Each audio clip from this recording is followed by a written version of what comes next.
Alliance calendar year 198, July 25th, autumn. The air had turned crisp, gone with the short-sleeve shirts and summer ease, replaced now by warm, long-sleeve jackets.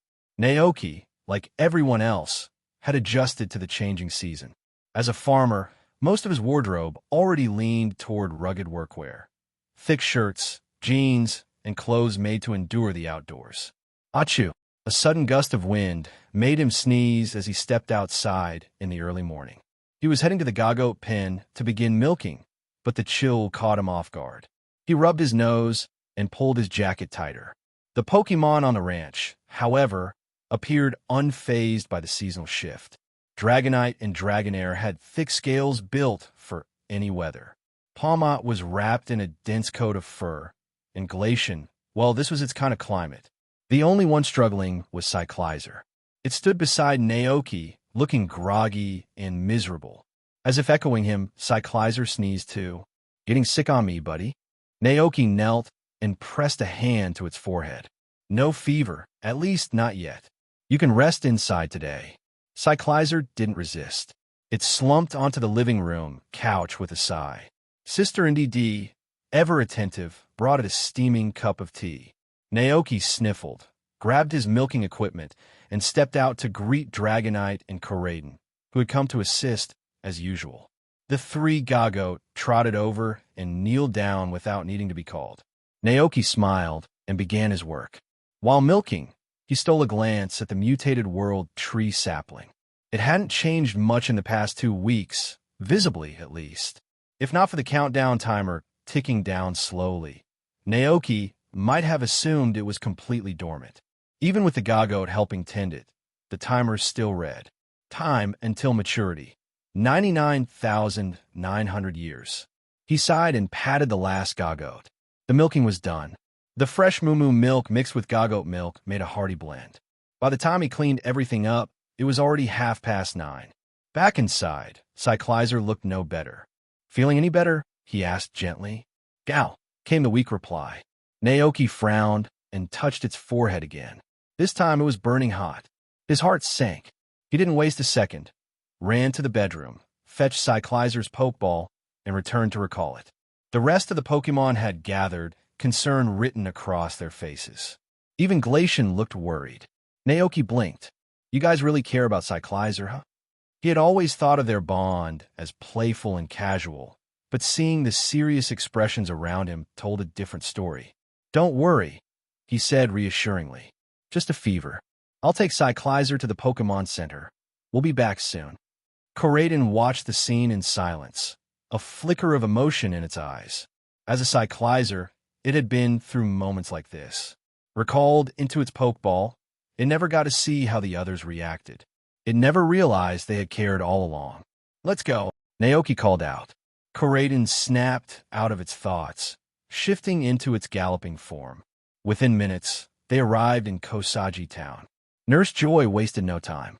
After Naoki explained the symptoms, she and Adino rushed Cyclizer into the treatment room. The image reminded Naoki of an emergency room scene in a drama. His chest tightened. Koraidon let out a soft sound beside him. "Reo."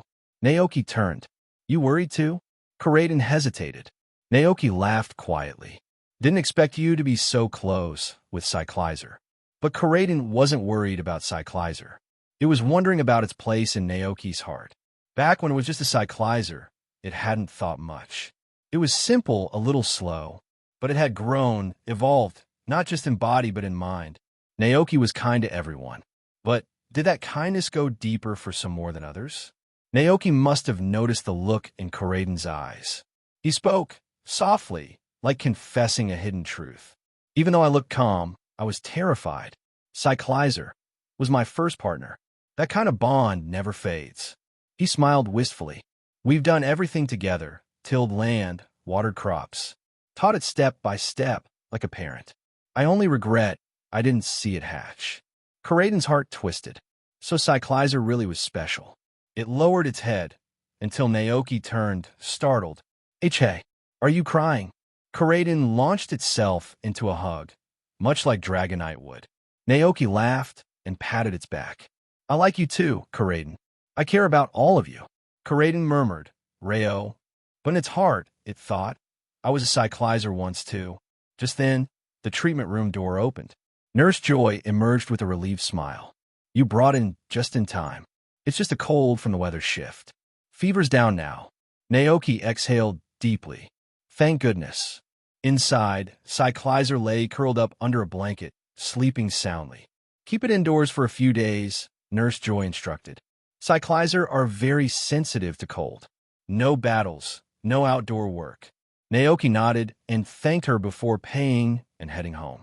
At the ranch, he was surprised to see Kelly's truck parked near the fields.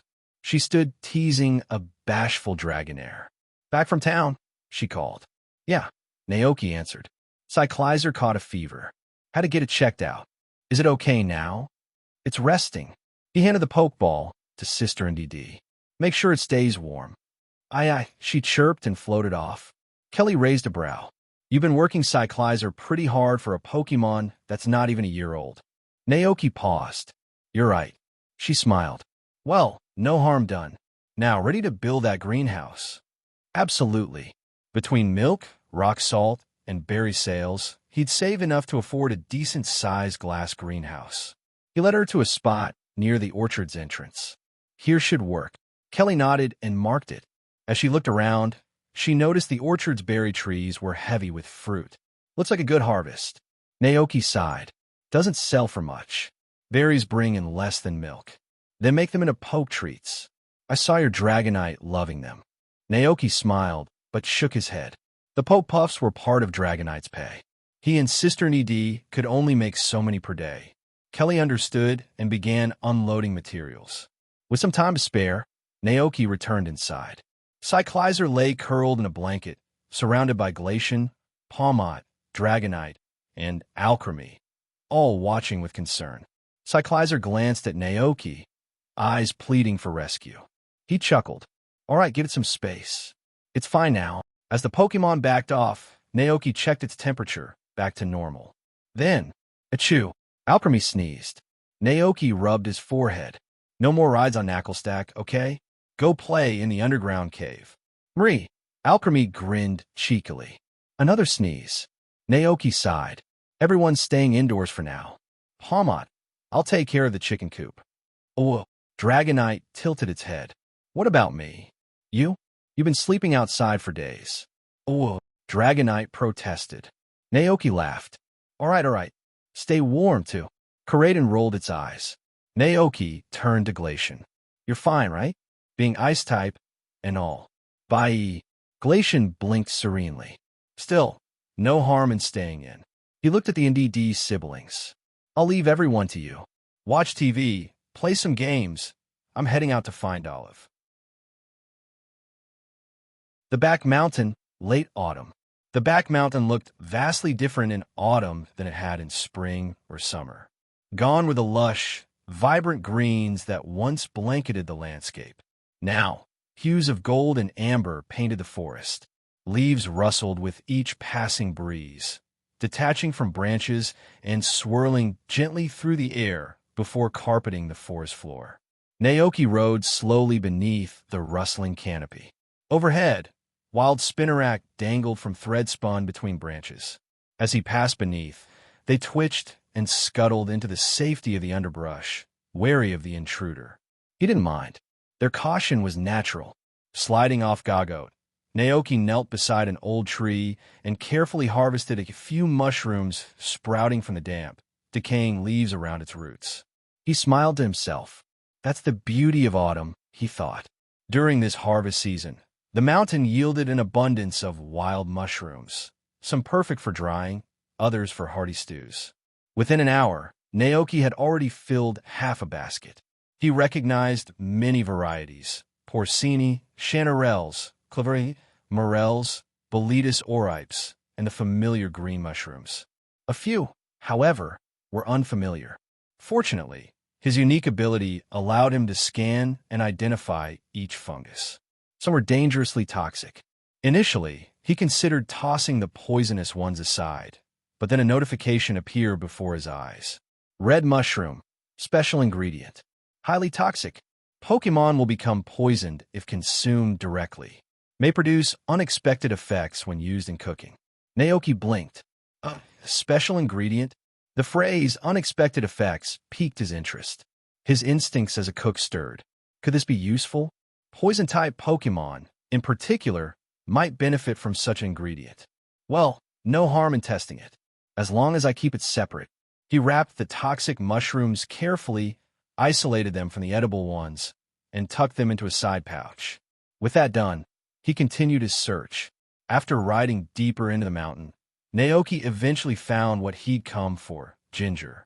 Near the bank of a quiet stream, patches of wild ginger thrived, untouched and fragrant.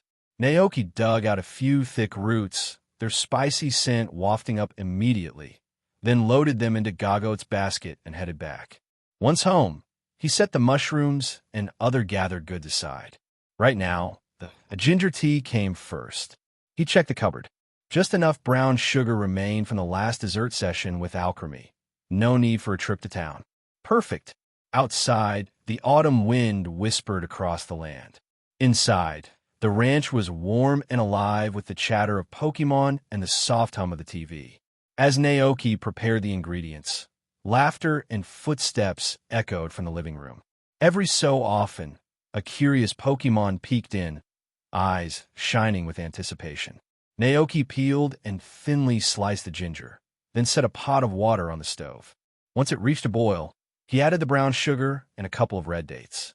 He let it simmer gently for 20 minutes before tossing in the fresh ginger slices for another 5. Warm steam curled into the air. The aroma of sweet spice filled the kitchen like a soft blanket. Naoki took a cautious sip. Heat flowed through him like firelight in winter. Magic, he murmured. A message appeared in front of him. Brown sugar ginger tea, made with care and emotion. Effect: warmth level 3. Drives out cold and boosts comfort. Increases move efficiency for Pokemon for 12 hours. Evaluation: a perfect remedy for chilly days. Nourishing to the body and to the heart. Naoki blinked in surprise. An A grade? Only once before had one of his dishes carried his emotions so clearly. The lucky pudding for Teddiursa. He had tried countless times to recreate that magic, but it never worked when forced. It only happened in moments like this, when his heart was truly in it. He smiled.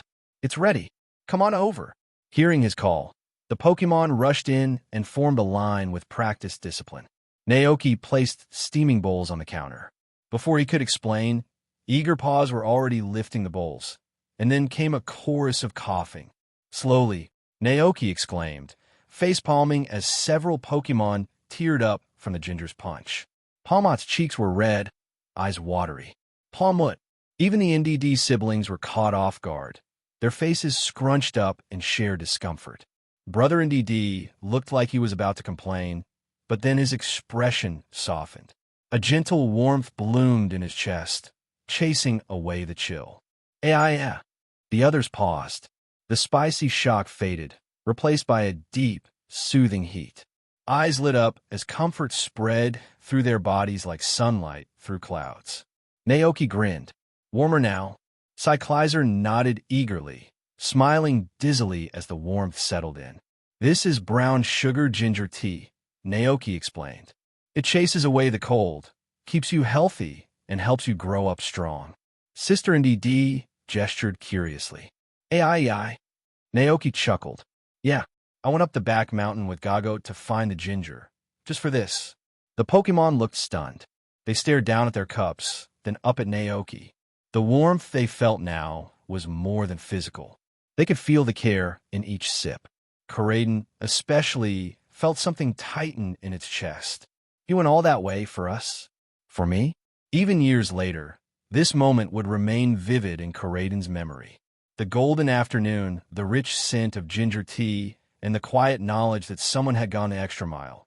Not just because they had to. Hey everyone, I sincerely appreciate your support. If you enjoy my audiobooks, I would be truly grateful if you could subscribe to the channel. And if you'd like to support even further, you're welcome to become a Patreon member, where you can access audiobooks of novels as long as they are freely available on the internet. Your kindness and support mean so much. Thank you. After all the brown sugar ginger tea was finished, Naoki poured out a dozen more cups.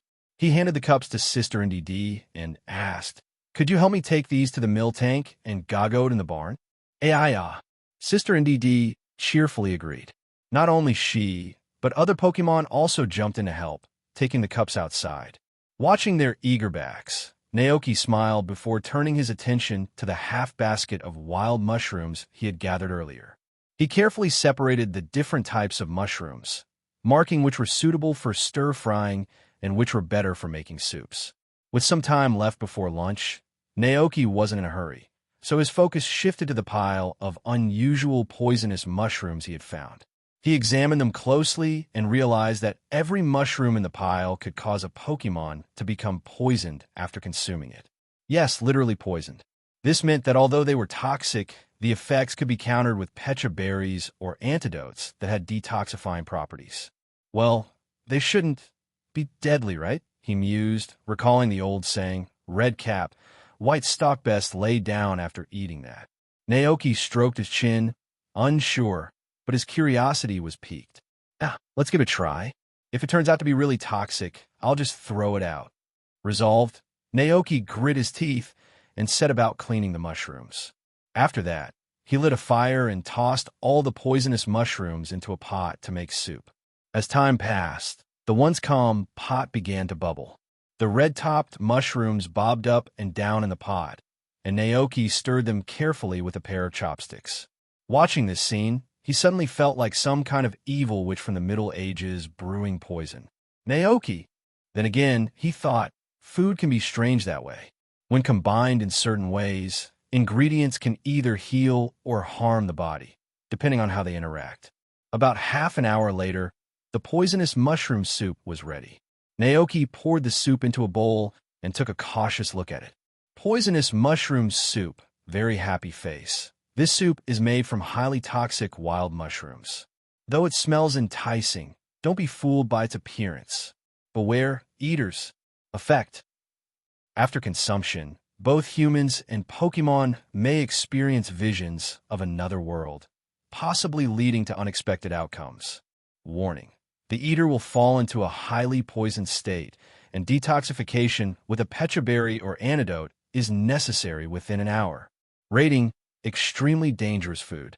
Please consume with caution. Naoki. Sometimes humans are like this. The more you warn them not to do something, the more they want to do it. And to be honest, the description of the dish seemed designed to tempt someone into tasting it. Seeing another world was at the reverse world where ghost-type Pokémon roamed. And the part about unexpected outcomes, well, that certainly sounded intriguing. Despite the crude means of making it, Naoki had to admit he was curious. The other world in the Pokémon universe was clearly more than what met the eye. But he needed to stay cautious. This dish could definitely be dangerous. After thinking for a long time, Naoki took out a few pecha berries from the fruit storage. He glanced at them, and information about the berries appeared in his mind. Pecha berry, a magical berry that can cure poison. Naoki then called over Brother and Sister NDD to explain his plan. After hearing his idea, Brother NDD looked disapproving, while Sister NDD seemed quite worried. "Don't worry, I know what I'm doing," Naoki reassured them. "I'll only stay in for a minute, and then you'll immediately give me the pecha berry juice." The description of the dish said the poison could be cured as long as it was treated within an hour. To ease their concerns, Naoki promised he'd only try it for 1 minute. Nothing bad would happen in that short amount of time. Seeing how determined he was, the two NDDs exchanged hesitant glances but reluctantly agreed. So, Naoki sat down on the sofa, scooped a small spoonful of the mushroom soup, and took a sip. The next moment, everything around him began to shift. The room's decorations became vividly colorful, and blocks of colors started peeling away, floating in the air. Naoki's head grew heavy, the world spun, and he felt like he was falling. Gradually, as the colors faded away, they were replaced by an eerie, silent, and empty space. It was a world unlike anything he had ever seen. Floating islands of various sizes drifted in the void, with upside-down trees, waterfalls flowing upwards, and even bodies of water suspended in midair. Nothing here seemed to follow the normal rules of gravity. Naoki stood in awe. 3 words immediately popped into his mind. Upside-down world. At that moment, Naoki finally understood what the cooking effect meant by seeing another world. This is not a spirit world, nor is it an illusion caused by the poisonous mushrooms. It's the distortion world, a reverse dimension that is opposite to the real world, yet balanced with it. This is the domain of the legendary Pokémon, Giratina. So, this is what the reverse world is really like. Naoki thought, feeling that the trip was worth it. He quickly glanced around, hoping to catch a glimpse of Giratina, the legendary dragon, ghost-type Pokémon, banished here due to its violent temperament. Unfortunately, there was no sign of Giratina nearby. Naoki wanted to explore further, but just then he felt someone gently feeding sweet juice into his mouth. The world around him dissolved like a receding tide, and Naoki's vision refocused on reality. He saw brother and sister NDD beside him, their faces filled with concern. "I'm fine," Naoki reassured them quickly. However, a wave of weakness soon washed over him, as though he had been working in the fields all day without rest. Naoki realized that this was likely the effect of the poison. He took the cup of pecha berry juice from Sister NDD and drank it. Slowly, the weakness subsided. Sister NDD was still worried, and her concerned expression made Naoki wonder if the poisonous mushrooms had affected his brain. The 2 NDDs exchanged uneasy glances, their eyes filled with unconcealed concern. Naoki noticed, "What's with the looks on your faces?" "AI," Sister NDD said, hesitating. Naoki absent-mindedly took out a bunch of seeds and nibbled on it. Then he realized what Sister NDD was suggesting. Maybe he should visit a human hospital for a full checkup. What if the mushrooms had some lasting effects? The concerned stares from his 2 Pokémon made Naoki, who had been eager to take another sip of the mushroom soup, start to second-guess himself. Seeing his hesitation, Brother NDD began considering whether to inform Koraidon and the others. If that happened, whether it was Koraidon, Dragonite, or Palmot, they'd probably rush over and cling to Naoki's legs to stop him from trying anything risky again. "Naoki!" With a sigh, Naoki gave in. All right, I promise, no more mushroom soup." But in truth, he was dying to see Giratina. Meanwhile, in the reverse world, a massive figure glided swiftly through the void. It was a dragon-like creature with a golden half-ring circling its neck, black and red stripes running horizontally across its body, and blood-red eyes silently observing them. If Naoki gave up on the poisonous mushroom soup, it would go to waste. When he thought of that, Naoki felt a twinge of regret. But the poison in the mushroom soup was no joke. Insisting on eating, it could potentially cause irreversible harm to his body. Just to be safe, Naoki decided to visit the town hospital for a checkup and consult a doctor. That afternoon, Naoki rode Koraidon to the human hospital in town. After a series of examinations, the doctor, dressed in a white coat and sporting a pair of gold-rimmed glasses, looked at Naoki's test results and said, "You're fine. Your body's as healthy as a toro's running wild in the fields." Naoki blinked. What kind of metaphor is that? Noticing Naoki's puzzled expression, the doctor raised an eyebrow. "Is there something you're not telling me?" Naoki quickly shook his head. "No, it's nothing like that. I just want to ask if someone gets poisoned and then uses an antidote or a pecha berry to cure it. Could it cause any long-term effects on their body?" The doctor became thoughtful. This question touches on Pokémon medicine.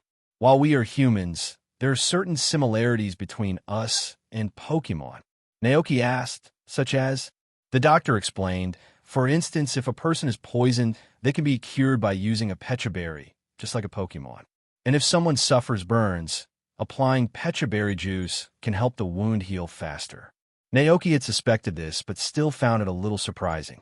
So, does that mean humans are actually a type of Pokémon? The doctor chuckled. Some people think so, but many believe humans are just humans. It's a debate much like the old geocentric versus heliocentric arguments among scholars from long ago. My personal belief is that humans are simply humans. We don't possess the magical abilities that Pokémon do. Rest assured, even if you're exposed to deadly poison, as long as you detoxify it in time, there won't be any lasting effects. You've got to trust in the resilience of the human body. Naoki. He nodded politely, but didn't entirely agree. After all, in a certain Pokémon movie, a human named Coco was able to use the Pokémon exclusive move Jungle Healing with Zarud's help. Plus, there were individuals with rare superpowers, like the gym leader in Kanto. Regardless, the main reason for his visit was clear now. As long as I detoxify the poison in time, the poisonous mushroom soup won't harm me. Naoki's curiosity flared up again. He immediately rode Koraden back home and set the pot of poisonous mushroom soup on the dining table. He sat down, staring at the soup, which had briefly connected him to the reverse world. Although several hours had passed, thanks to the thermos, the soup was still steaming, giving off a rich, earthy mushroom scent. As soon as the NDD siblings saw Naoki bring out the soup again, they rushed over, clearly worried. "Ah!" they exclaimed in concern. Naoki cleared his throat awkwardly. "Well, I went to the hospital, and the doctor said that even if I get poisoned, as long as I detoxify in time, it won't harm my body." So, even though the siblings still disagreed, they couldn't convince Naoki to change his mind. They had learned about poisoning during their studies at the manor, and for what they knew, a Pokémon experiencing poisoning would be in great pain. Naoki munched on seed crisps, understanding their concern, and suddenly felt a bit puzzled. "So, you think I'll be in pain, and that's why you're stopping me from drinking it?" he asked. The brother and sister both nodded. But Naoki didn't feel any pain. The only effects were dizziness when his vision shifted and a brief weakness when he woke up. Suddenly, an idea sparked in Naoki's mind. "I know." The two Pokémon looked at him curiously. Naoki grinned. "It's probably because I made the poisonous mushroom soup." Hearing this, the siblings immediately understood what Naoki was implying. They were well aware that food made by Naoki often had magical properties. Naoki reassured them, "Don't worry, I'll be fine as long as you could detoxify me in time." Seeing Naoki's determination, the two Pokémon could only reluctantly agree. Sister NDD, still worried, reminded him, "AI, if you feel unwell, you must tell us." "Okay," Naoki replied obediently. Meanwhile, Koraden, who had been watching everything unfold, was completely baffled. What on earth was going on? Before Koraden could process what was happening, Naoki had already taken another sip of the poisonous mushroom soup. This time, Naoki had arranged with the siblings to give him 15 minutes. As the soup went down, dizziness hit Naoki again, and the world around him started to shift rapidly. When his vision cleared, Naoki was astonished to find himself once more in Giratina's reverse world. However, this time he wasn't floating in the void. He stood on a floating island with an upside-down waterfall. Naoki still felt a little dizzy, but kept calm, surveying his surroundings. Different location. Naoki muttered deep in thought. "It must be because my position in the real world has changed." Last time he drank the poisonous mushroom soup, he had been sitting on the sofa. Now he had been moved to the bed, likely by the butlers using telekinesis.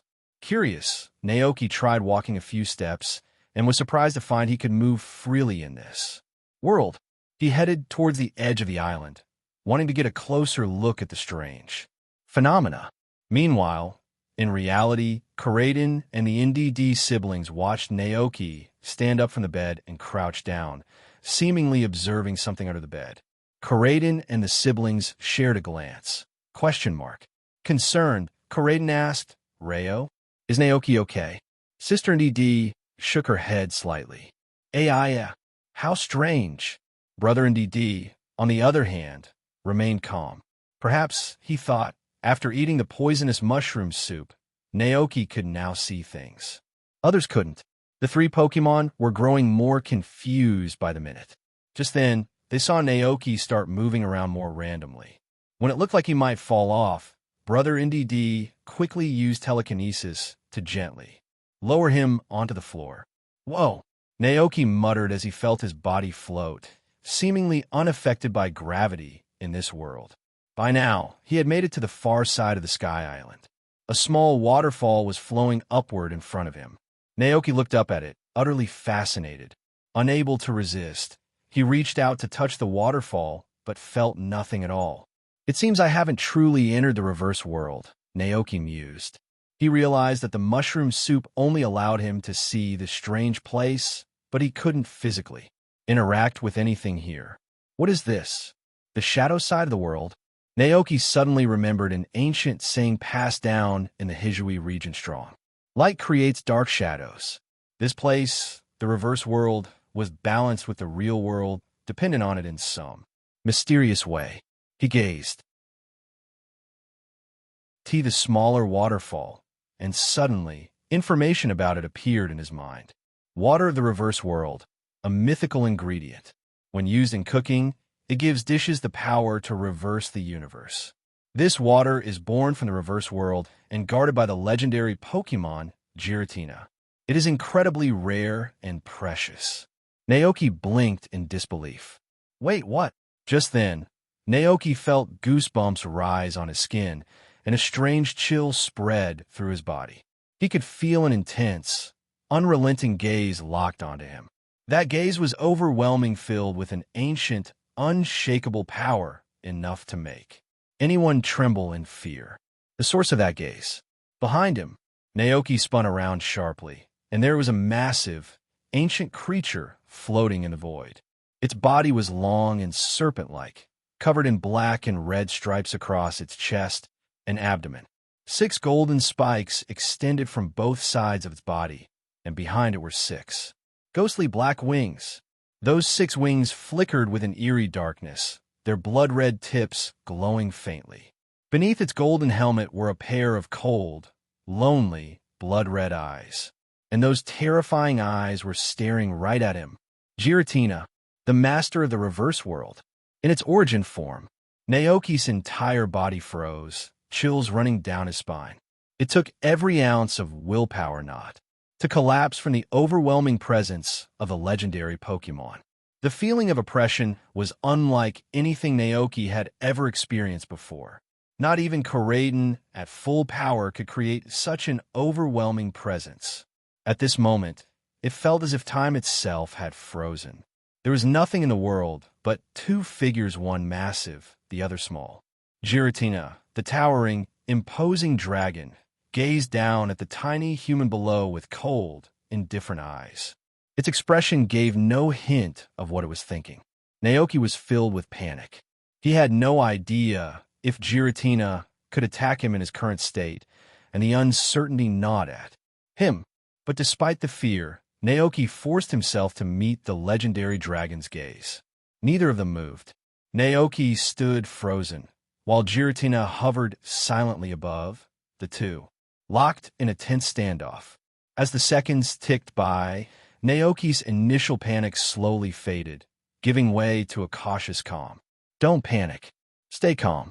In this state, I shouldn't be able to physically interact with anything in the reverse world, which means Giratina can't touch me either.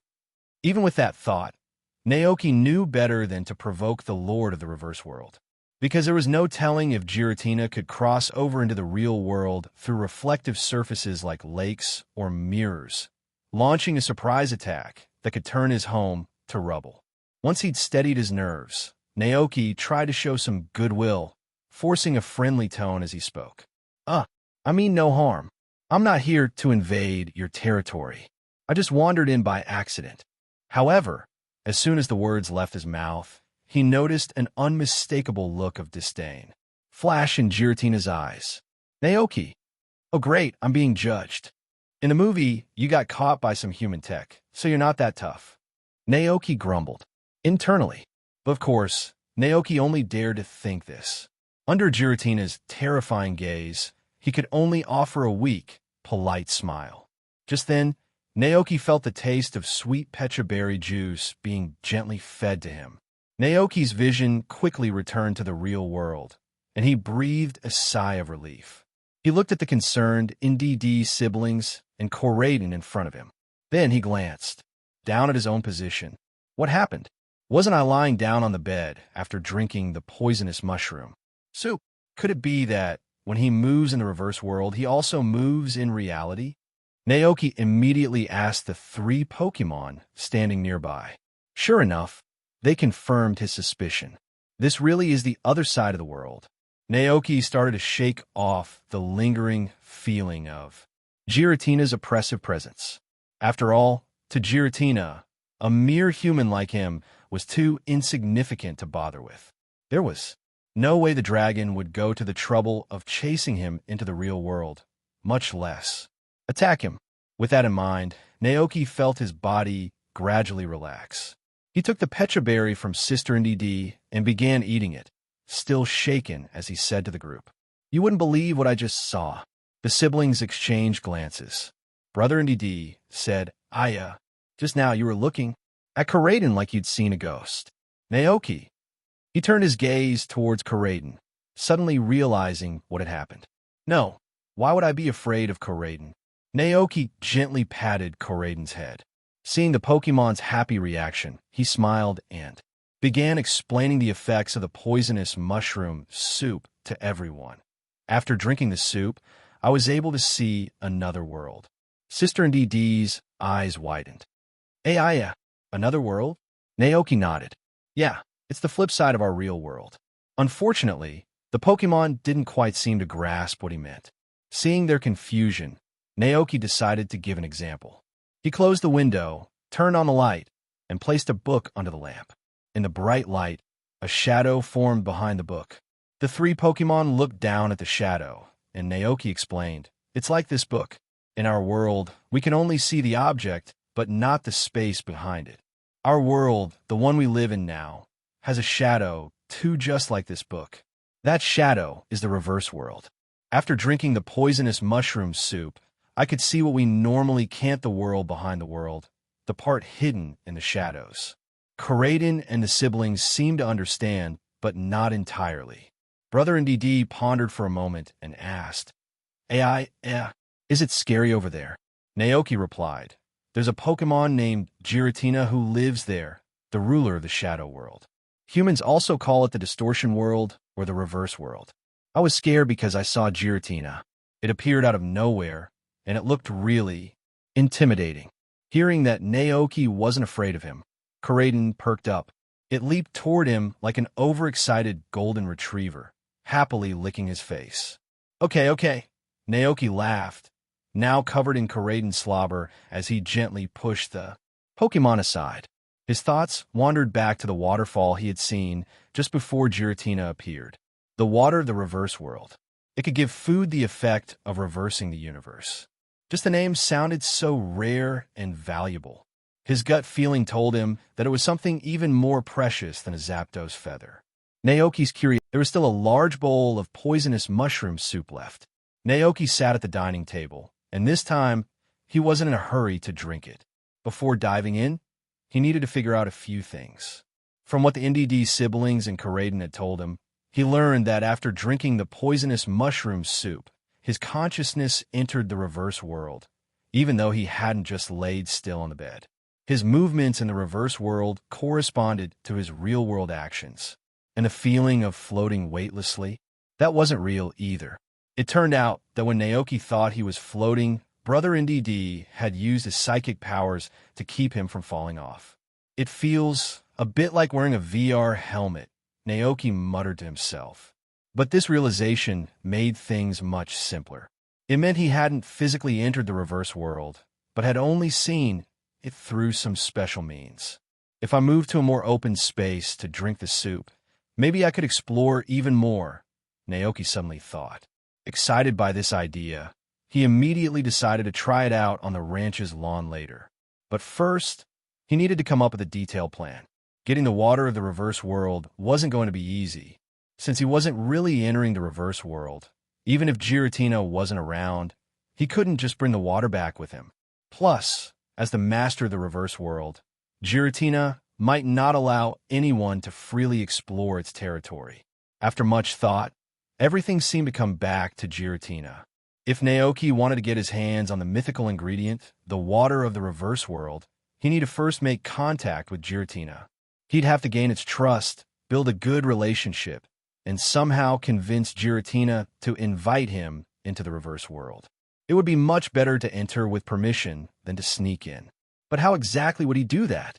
Giratina was a powerful, destructive force, not the type of Pokémon that would be as easy to win over as an EV. What if I offered it some delicious food? Naoki mused, but quickly dismissed the idea. No, that probably won't work. Legendary Pokémon like Giratina didn't need to eat regularly. They could survive by absorbing the energy of their environment. At Giratina's level, eating wasn't a necessity. Even though good food might be tempting, it probably wasn't enough to sway such a powerful being. And besides, Naoki didn't even have a way to bring food into the reverse world right now. If I ever get the chance, I could give it a try, he thought. And perhaps he could slowly let Giratina get familiar with his presence, let it get used to seeing him around. Just like with some humans, Naoki thought. He just needed to visit the reverse world once a day, say hello to Giratina, and maybe even have a little chat. Once Giratina got used to his presence, perhaps even started accepting it, Naoki would suddenly stop visiting. Naoki began to imagine how this might play out. If Giratina were more introverted or insecure, it might start wondering if it had done something wrong. Maybe it would panic, wanting to continue the interaction, and then Naoki could seize the opportunity to take things to the next level. But obviously, this wasn't going to happen. Given Giratina's personality, it would probably just charge over and try to crush him instead. Naoki quickly shook off that thought. No matter what the plan, it wasn't something he could achieve in a day. If he wanted to obtain the water of the reverse world, he'd have to go through a long process first. He decided to name it the Giratina strategy plan. Of course, there was always a second option. For example, he could act recklessly and provoke Giratina in the reverse world. Once Giratina became enraged enough, it might lose control and break through the dimensional barriers coming to the real world. At that point, Naoki could gather the strength of the entire ranch and launch an all-out battle against Giratina. If they managed to subdue the mighty dragon, then perhaps they could force it to grant him access to the water of the reverse world. But Naoki didn't think he had that kind of power. And even if they did succeed, both sides would take heavy damage. He didn't need the water of the reverse world that badly. So he much preferred his first plan one that wouldn't harm the ranch or its Pokémon. After a quick thought, Naoki had already formulated a complete and detailed strategy in his mind. He called over brother and sister in DD, instructing them to keep a close eye on him, then drank the now-cooled poisonous mushroom soup once again. Suddenly, the entire world around him became a swirl of vibrant colors. A wave of dizziness hit, and Naoki felt himself toppling over, falling to the ground with a soft thud. When he opened his eyes, he found himself back in the reverse world. But this time, instead of being on a floating island, Naoki was simply suspended in the void.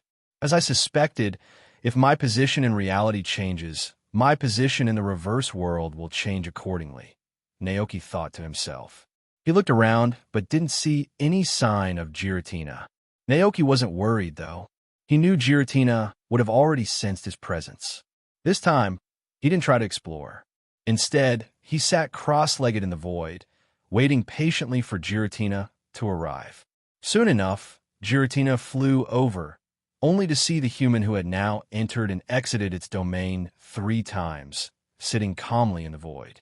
Thinking about Giratina's previous behavior, Naoki noticed the dragon's eyes narrowing as in unknown anger started to rise. What a bold human! How dare he challenge me? Did he think this place was some kind of joke? Did he think it was a joke? This is my territory. Giratina's enormous body moved through the void, and the terrifying energy inside it transformed into a storm, blasting out in a powerful wave. Naoki, he instinctively raised his hands to shield himself, but quickly realized that the energy storm didn't hurt him at all. Sitting calmly in the middle of the storm, Naoki was left confused. What's going on? Why is Giratina so angry? Giratina, meanwhile, stared at the human sitting there unharmed, and a big question mark practically popped up in its mind. 11, 11. Hello. Naoki waved at Giratina, hoping to ease the tension. But this only snapped Giratina back to its senses. It grew even angrier. Was this human provoking me? With a huff, Giratina swung its massive dragon tail in frustration. However, the tail passed right through Naoki without making contact. At this moment, Naoki realized something crucial. Maybe, in Giratina's eyes, my actions seemed like a provocation. It was like someone hitting you with all their might, but you just casually asked them if they'd eaten lunch. Oh no, this is all just a huge misunderstanding. Naoki felt wronged.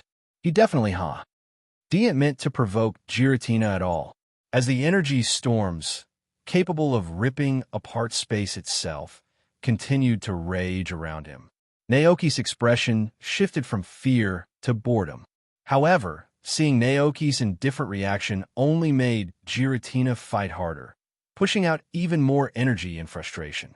At the same time, Giratina's two neighbors, who lived nearby in this otherworldly realm, suddenly opened their eyes. They both glanced at the space around them, which trembled. From Giratina's intense energy output, they couldn't help but wonder what on earth Giratina was doing. Naoki's brain raced. What should I do? What should I do? But then, after another one of Giratina's powerful shadow balls passed harmlessly through him, Naoki's eyes lit up with an idea. I've got it. Naoki collapsed onto the grass, closed his eyes, held his breath, and decided to play dead. Seeing this, Giratina, still panting heavily, paused. Its chest rose and fell, though Naoki wasn't sure if it was from anger or exhaustion. As it watched the human disappear from its territory, Giratina gradually calmed down. This is the price of provoking me. With a final glance at the fallen Naoki, Giratina twisted its enormous body and flew back into the void, leaving the area behind. After about 15 minutes, Sister NDD gently fed Naoki some pecha berry juice. Naoki opened his eyes, smacked his lips, and slowly sat up from the grass. TSK. Giratina really lives up to its reputation as the grumpy dragon of the reverse world. No wonder it dragged Dialga into the reverse world after their battle. Naoki thought aloud, recalling the movie scene. In the movie, after Dialga and Palkia's fight affected the reverse world, an enraged Giratina ambushed Dialga as it was leaving, pulling it into the reverse world. In the process, poor Shaman got caught in the crossfire. With Shaman's help, using Seed Flare, Dialga managed to escape, sealing off the reverse world and preventing Giratina from leaving. This led to the events of Giratina and the Sky Warrior. But Giratina, stubborn as ever, didn't give up its revenge. It continued chasing Dialga all the way to Machina Town, only stopping when Arceus intervened. With that kind of personality, if I hadn't pretended to be dead and waited for exactly 15 minutes, I bet Giratina would have kept attacking until I was completely wiped out, Naoki muttered. However, what Naoki couldn't understand was why Giratina had suddenly attacked him this time. Was it because I've been coming in and out of the reverse world too many times? Naoki thought this was highly likely. After all, the reverse world was Giratina's territory, and his repeated visits might have seemed like a challenge. Looks like the Giratina friendship plan is going to be a long, difficult journey. Naoki sighed, feeling the weight of his mission. He glanced at the remaining bowl of poisonous mushroom soup and, after everything that had happened, decided against drinking anymore. Let's wait and see what happens tomorrow, Naoki thought as the sun began to set. It was already evening. To keep his plan moving forward, Naoki once again grabbed his backpack and headed toward the back mountain, intent on gathering more poisonous mushrooms. The mountains behind the farm, especially during autumn, were a treasure trove for a farmer like Naoki. There were fruit trees, wildflowers, mushrooms, hazelnuts, and a variety of herbs scattered across the area. This time, Naoki wasn't alone on his trek. While gathering his haul, he encountered another traveler foraging for nature's bounty. It was Topher, the owner of the neighboring farm. Topher had a distinctive appearance, with a long face, a classic goatee on his chin, and he always wore a pair of brown farmer's overalls. Naoki recognized him from afar. The two met and greeted each other with warm smiles. "Good afternoon, Naoki. What a coincidence to see you here, picking mushrooms too," Topher said cheerfully, clearly in high spirits. Naoki returned the smile and nodded. "Yes, I thought I'd make the most of what the mountain has to offer." He took a quick glance at Topher's backpack and noticed it was already full of mountain treasures, including mushrooms, berries, and hazelnuts that squirrel Pokémon would love. Topher, in turn, glanced at Naoki's backpack. What he saw gave him quite a shock. Pointing at the mushrooms in Naoki's bag with a horrified expression, Topher exclaimed, "You can't eat those. They're highly poisonous. If you eat them, you'll end up in the hospital. Oh no, this won't do. Throw them away." Naoki, keeping a calm face, Naoki explained with a straight face, "Don't worry, Mr. Topher. I know what I'm doing. I feed these mushrooms to my poison-type Pokémon. They love them." Topher had never visited Naoki's ranch, so he believed Naoki's explanation about having poison-type Pokémon. Relieved, Topher let out a sigh. "You had me worried there. I thought you were going to make soup with them." "Of course not," Naoki said, smiling innocently. "Well, that's good." Topher chuckled. "You know, I heard from Mayor Thomas that this is your first time running a farm. I was concerned that, with no experience, you might not be able to tell which mushrooms are safe and which ones are poisonous." Naoki quickly responded, "Mayor Thomas gave me a book about ranch management a while ago. It has a special section on mushroom species, including poisonous ones. I came out today specifically to pick some of those. Look." As he spoke, Naoki proudly showed Topher the mushrooms in his basket. Topher glanced down and saw the basket full of nothing but poisonous mushrooms there. Wasn't a single edible one in sight. "Well, your poison-type Pokémon are in for a treat." Topher laughed. He pointed in a direction and added, "There's a whole patch of poisonous mushrooms growing over there. If you need more, feel free to take as many as you want." Naoki's eyes lit up. "Really? Thanks so much, Mr. Topher." Topher chuckled. "We're neighbors, after all. Plus, ever since I built a shrine to the king of bountiful harvests on my ranch, my crops have been doing better than ever. Let's just say I owe you some good luck." Naoki, the king of bountiful harvests, was indeed a good god. Naoki smiled and thanked Topher, then eagerly hurried toward the mushroom patch with his backpack in tow. There, he found a thick fallen tree trunk. The inside of the trunk was hollow, and the area around it was dark and damp, the perfect environment for mushrooms to thrive. Sure enough, as Naoki lowered his gaze, he saw an "Good morning, great Giratina, dragon god of destruction and shadows." This time, Naoki decided to change his approach. It was a lesson learned from the Calyrex missionary incident. Pretend to admire and praise Giratina. This might lessen its hostility and prevent another attack. However, Giratina didn't respond to the greeting. It simply stared at Naoki with its blood-red eyes, remaining silent. But the good news was that Giratina didn't attack this time, either. Seeing the lack of response, Naoki couldn't help but wonder, wait, does Giratina not have telepathy? Or maybe it just refuses to talk to humans. Just then, a cold, hostile voice resonated in Naoki's mind, carrying a sharp, aggressive tone. "You seek to destroy the world, too?"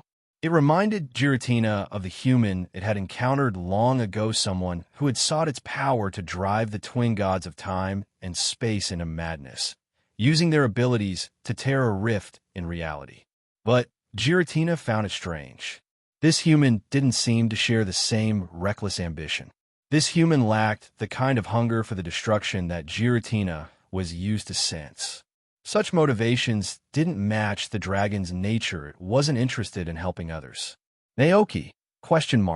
He immediately picked up on Giratina's choice of words. "Two." Naoki thought, wait, does that mean someone else tried to approach Giratina before? And then it clicked. "Volo," Naoki blurted out, recognizing the figure Giratina was referring to. Volo, a merchant who had once roamed the ancient Hisui region. He had allied himself with Giratina and used the legendary dragon's power to drive Dialga and Palkia into chaos, causing a rupture in space and time. Volo had attempted to harness the time-space distortion created by the two gods to enter the realm of Arceus, the Pokémon known as the god of creation. Naoki asked, "Is it Volo you're talking about?" Giratina responded coldly, "You know him." "Not exactly," Naoki replied honestly. "I just didn't expect." He didn't expect the world he was now and had such deep ties to the Hisui region's history.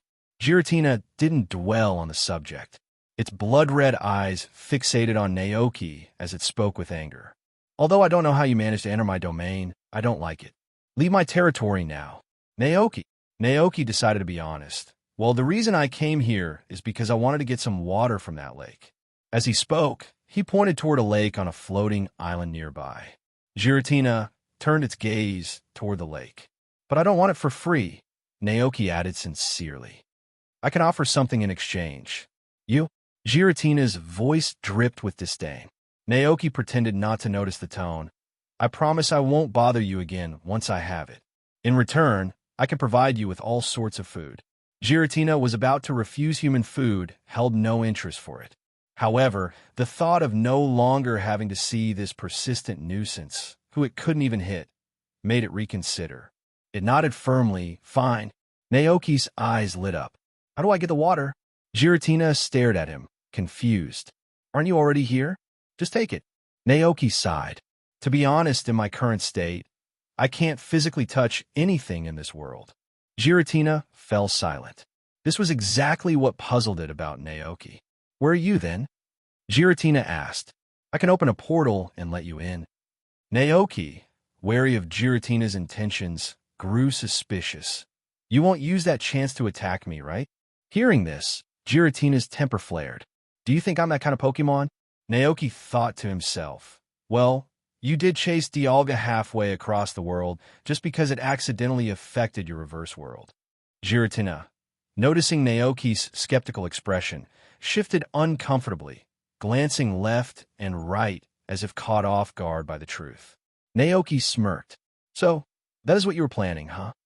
Giratina glared at him fiercely. "How dare you? You're the first human to ever speak to me like that." "God knows." Naoki shook his head and said, "I never wanted to argue with you from the beginning. I just came here to admire the legendary Giratina and say hello. It was you who attacked me first. You were the one who started the trouble." Giratina retorted, clearly not feeling any guilt. It thought it had been quite patient. If it were any other intruder, Giratina would have chased them to the ends of the earth to teach them a lesson. "All right, it's my fault. I shouldn't have disturbed you," Naoki said, trying to soothe Giratina's temper. Giratina, despite its ferocious demeanor, was clearly soft-hearted. As expected, Giratina's aggressive attitude began to ease. Seeing this, Naoki smiled and said, "Giratina, let's make a deal. I want the water from here, and in exchange, I'll provide you with human food and reveal something even more interesting: your future." Giratina narrowed its eyes, intrigued. "My future?" Naoki nodded. "Yes, I can tell you about yourself, the god of time Dialga, the god of space, Palkia, and even the god who created everything. Wouldn't you want to hear about it?" At first, Giratina didn't seem too interested. But after hearing that Naoki knew about such important figures, its curiosity was piqued. "Speak," Giratina commanded. Naoki glanced at the waterfall nearby. Giratina grew impatient. "I promise you," Naoki chuckled to himself, "this dragon really has a temper." But he could tell Giratina was no longer going to attack him. Relieved, Naoki began speaking. "In the future, a man named Cyrus will gather the red chains from the lake guardians Zelf, Mesprit, and Uxie. He will use them to control Dialga and Palkia, threatening to destroy the world." Giratina interrupted. "Cyrus?" "You like the sound of this plan already," Naoki continued. "But at the critical moment, you will emerge from the shadows and drag him into the reverse world." Giratina looked surprised. "Why would I do that?" It never allowed anyone into its territory willingly. Naoki shrugged. Who knows? After that, he's never seen again. Some people believe he vanished deep within the reverse world, while others say, you ate him. Giratina was furious. Nonsense. I don't eat humans. I don't need to eat like you humans do. Giratina was extremely angry, looking as though it wanted to find whoever said that and attack them for 10 days and nights using its ultimate move. Naoki, it's not important. But Giratina wasn't having it. It is important. Yes, the person who said this should definitely be skinned and torn to pieces. Naoki agreed, trying to soothe the tension by stroking Giratina's fur. Hearing this, Giratina looked at him. It was from the human food it had just eaten. In surprise, Naoki, ignoring Giratina's surprise, Naoki continued, before that event, a few other things will happen. The territories of Dialga and Palkia will collide in the future, and a fierce battle will ensue between the two of them. Their energy is too powerful, disrupting time and space, which affects your reverse world. Angry, you'll chase Dialga and drag it here. At this point, Naoki glanced at Giratina and added cryptically, at that time, a human will try to live in the reverse world.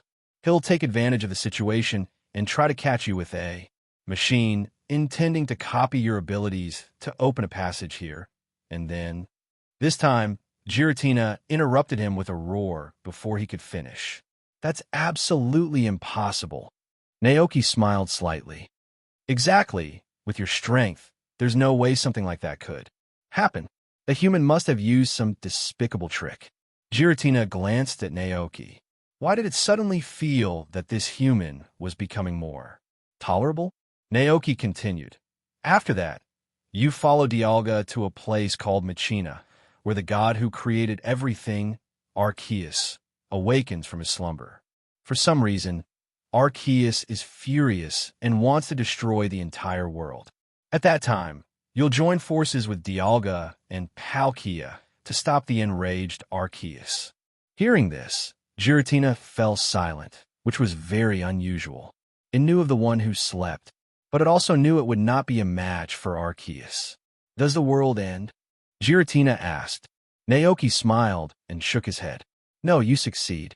Not only you, but some humans also work hard. You hold off Arceus, giving those humans the chance to change everything.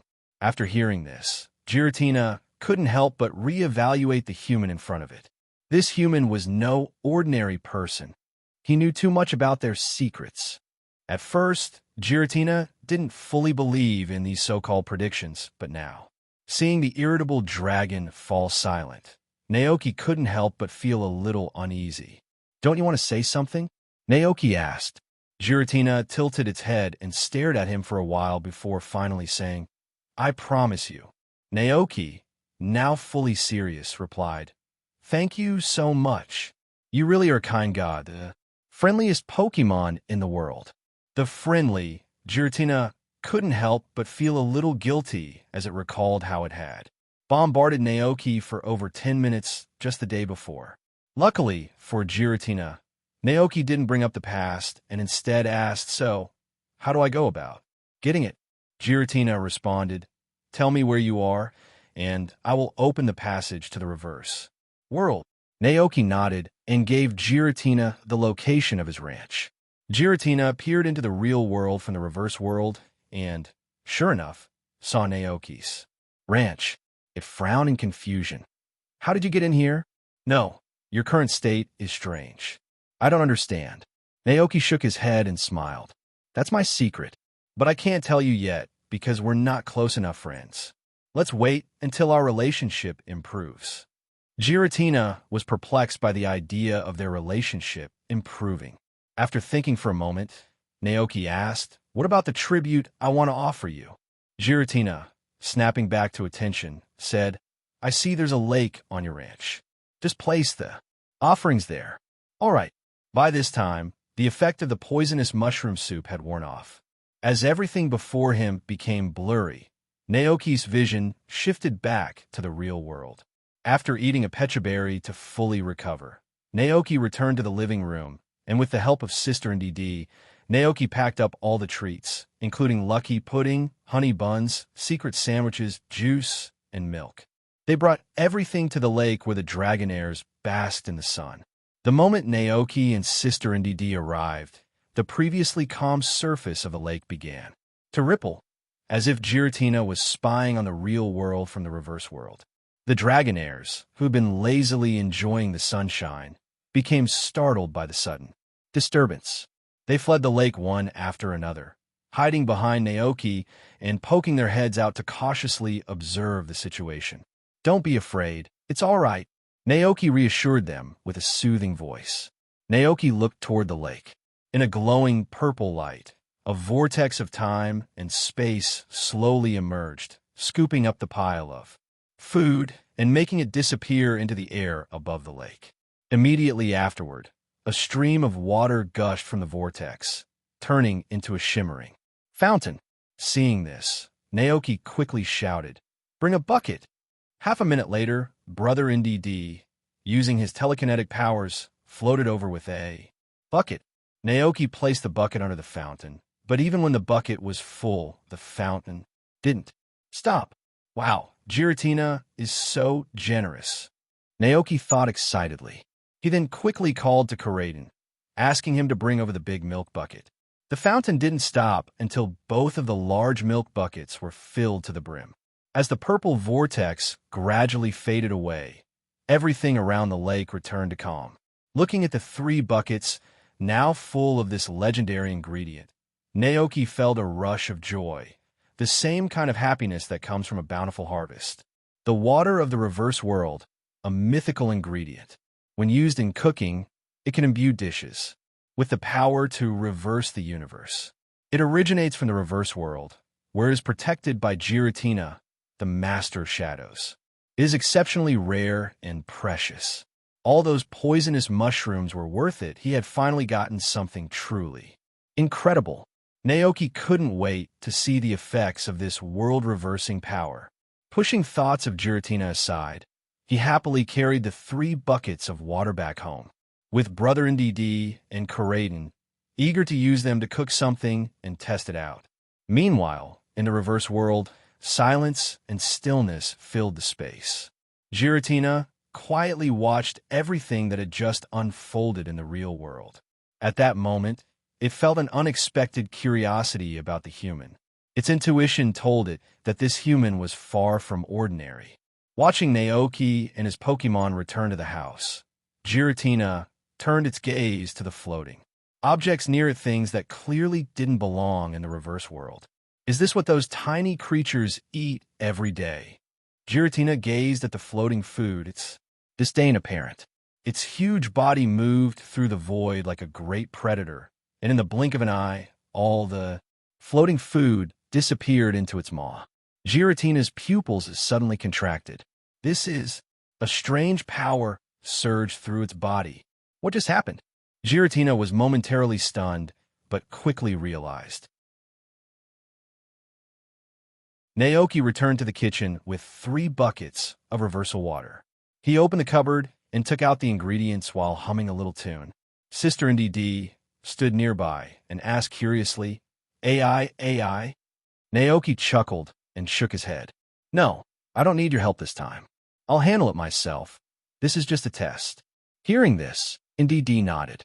She thought Naoki was experimenting with new dishes, so she stood quietly by his side, ready to assist if needed.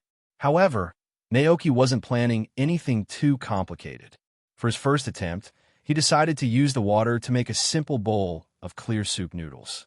He boiled water in a pot, added the noodles, then tossed in sesame oil, salt, chicken seasoning, light soy sauce, chopped green onions, a few slices of ham, shredded mushrooms, 2 pieces of bok choy, and a perfectly poached egg.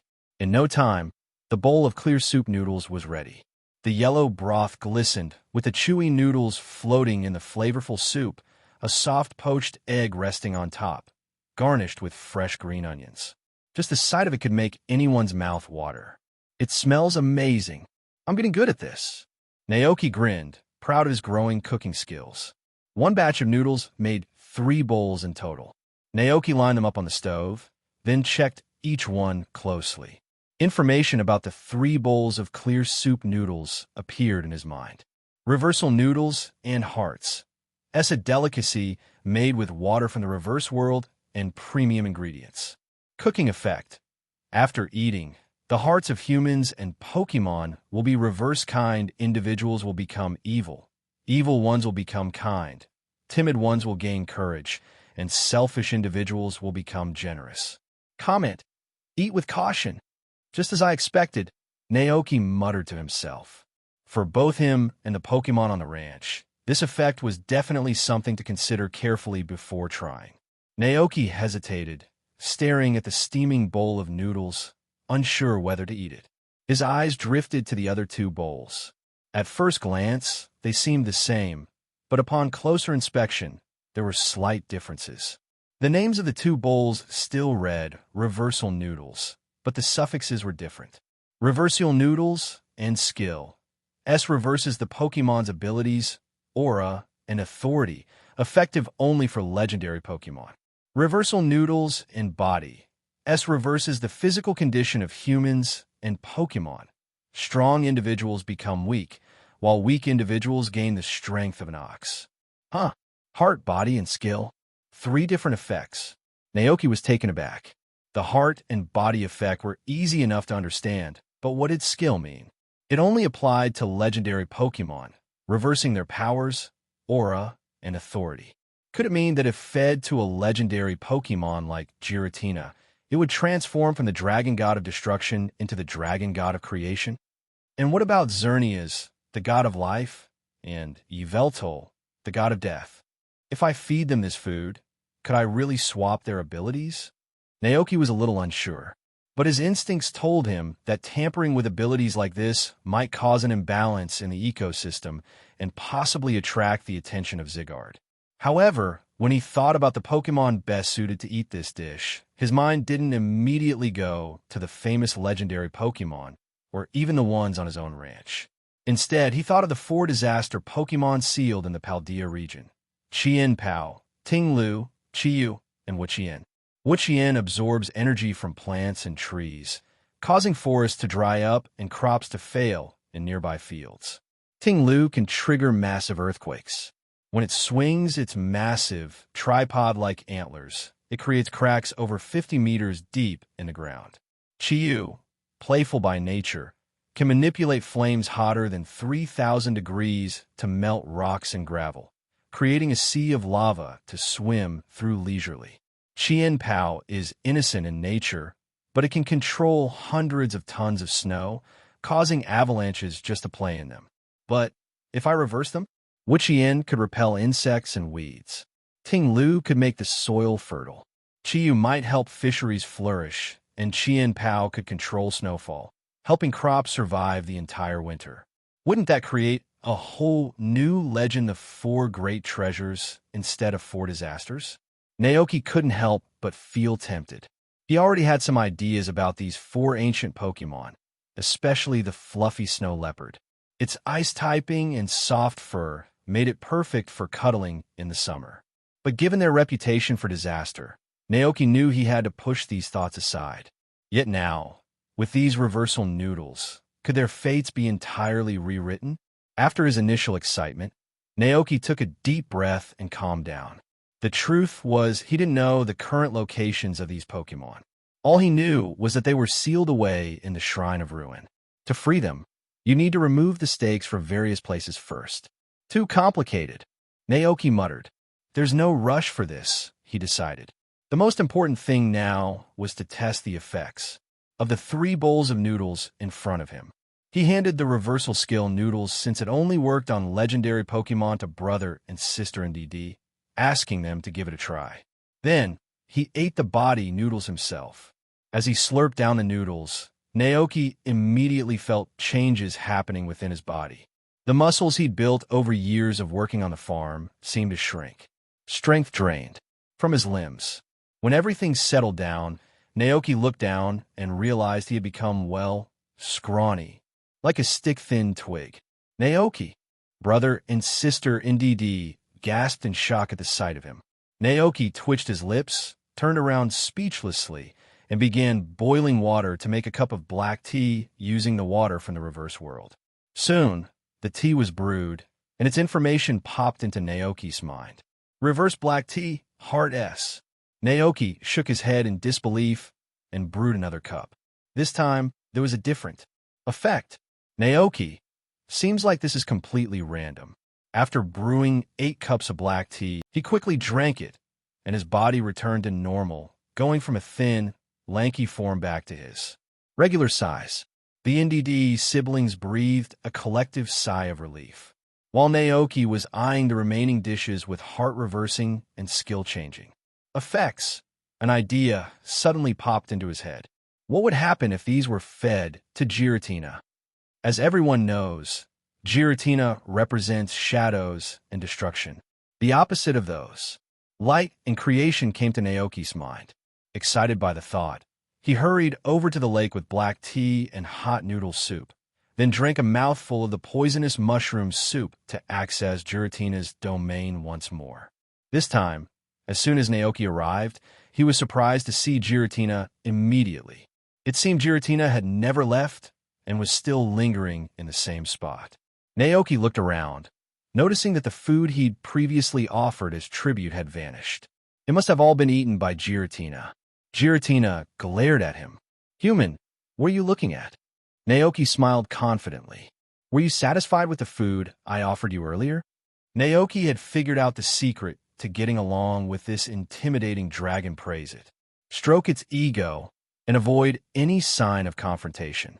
Giratina, although pleased, still grumbled, "Human food is nothing special." Naoki, undeterred, smiled and said, "Well, I've just made some food using the water from your domain. I thought I'd bring it over for you to try." Giratina raised an eyebrow, intrigued. It seemed to appreciate this human's attitude. Although Naoki didn't match Giratina's connection with Volo, he was respectful and admired Giratina in his own way. Just like humans once built statues for Dialga in Palkia, Giratina thought.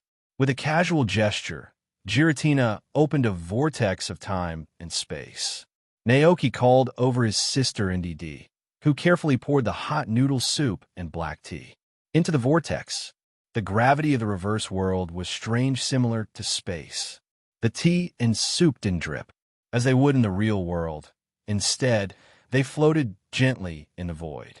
This time, Naoki's offering had 2 effects: the reversal of personality, heart, and the reversal of abilities, skills. He was curious to see how Giratina would react to these changes. "Give it a try," Naoki encouraged. Giratina glanced at him, and, with a flick of its tail, its massive body moved through the void. Approaching the floating food, the hot noodles and black tea disappeared instantly. What a rough way to eat. Naoki couldn't help but think to himself. He stared at Giratina, waiting for something to happen. At first, Giratina seemed unaffected after consuming the food, but soon a strange sensation spread through its body. Giratina's eyes widened in surprise. A burst of radiant white light suddenly erupted from Giratina's form. A flash move, Naoki muttered, surprised and puzzled. He had grown glowing crops before, and food made from those crops sometimes gave Pokémon the ability to learn Flash. Back then, only Palmot had understood how to use it, and the glowing looked similar to this. Moments later, as the bright white light covering Giratina faded, Naoki was left speechless. A completely transformed dragon stood before him. Giratina's eyes were no longer blood red, but had turned a sacred golden color. The golden parts of its body had shifted to a pure, holy white, and the blood-red stripes running across. Its form were now a serene blue. Hovering before Naoki, the massive dragon gave off an entirely different aura. Naoki's eyes widened even further. "This is shiny Giratina." "No, it's even more distinct than the usual shiny form. Maybe it should be called Light Giratina, much like Shadow Mutwo or Shadow Lugia." At that moment, Giratina looked at the human before it with calm eyes. "What did you feed me?" it asked. Naoki hesitated and cautiously replied, Just some human food with magical effects. To Naoki's astonishment, Giratina's normally fearsome face softened into what could only be described as a grin. I can feel the magical changes it caused within me. This is a sensation I've never experienced before. Thank you very much. You're always welcome to visit my domain. Naoki was in shock, unable to believe what he was hearing. Giratina has changed, he thought. This was definitely not the Giratina he once knew. Seeing Naoki's shock, Giratina chuckled softly and added, "Don't be so surprised. I quite like this new feeling. Come on, let me show you around my domain." Naoki blinked in disbelief. This was certainly not the Giratina he remembered. Giratina wanted to use its powers to give Naoki a flying tour, but nothing happened. Confused, it turned its head to look at him. Naoki quickly explained, "I'm not really in the reverse world right now." Giratina looked puzzled. "Why don't you come in then?" Naoki thought to himself, "Am I not scared you'll bombard me with your ultimate move for another 10 minutes? But he couldn't say that, so instead, he replied, "I haven't figured out how to get in yet." Giratina said, "That's easy. I can connect to the real world through the water. I can open a portal for you anytime." Naoki, seeing his hesitation, Giratina glanced around its territory and sighed. "Compared to the world you live in, this place is awful. Definitely not fit for humans. It'd be great if flowers could grow here." Giratina's tone was wistful, and Naoki thought that if this were the old Giratina, it wouldn't just be envious. It would be full of jealousy and anger. That's likely why Giratina once joined forces with Volo, trying to cause a rift in space-time to destroy the real world. Just like an unappreciated child seeking revenge on their parents, with Arceus being that parent. Suddenly, Giratina invited him.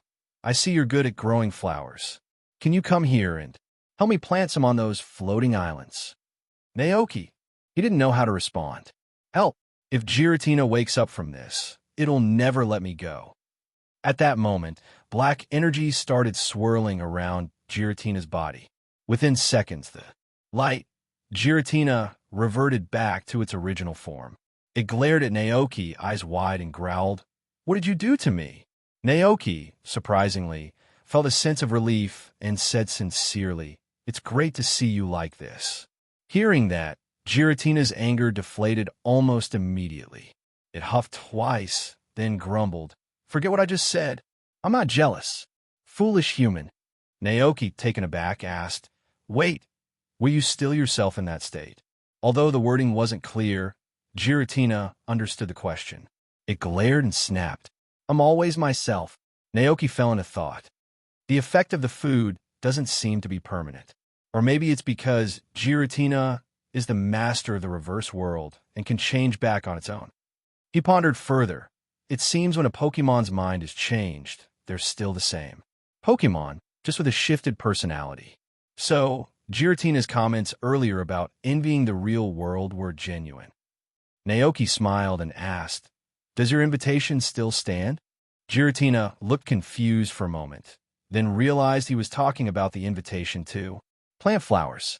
A flicker of emotion crossed its mind, but it wasn't ready to acknowledge it.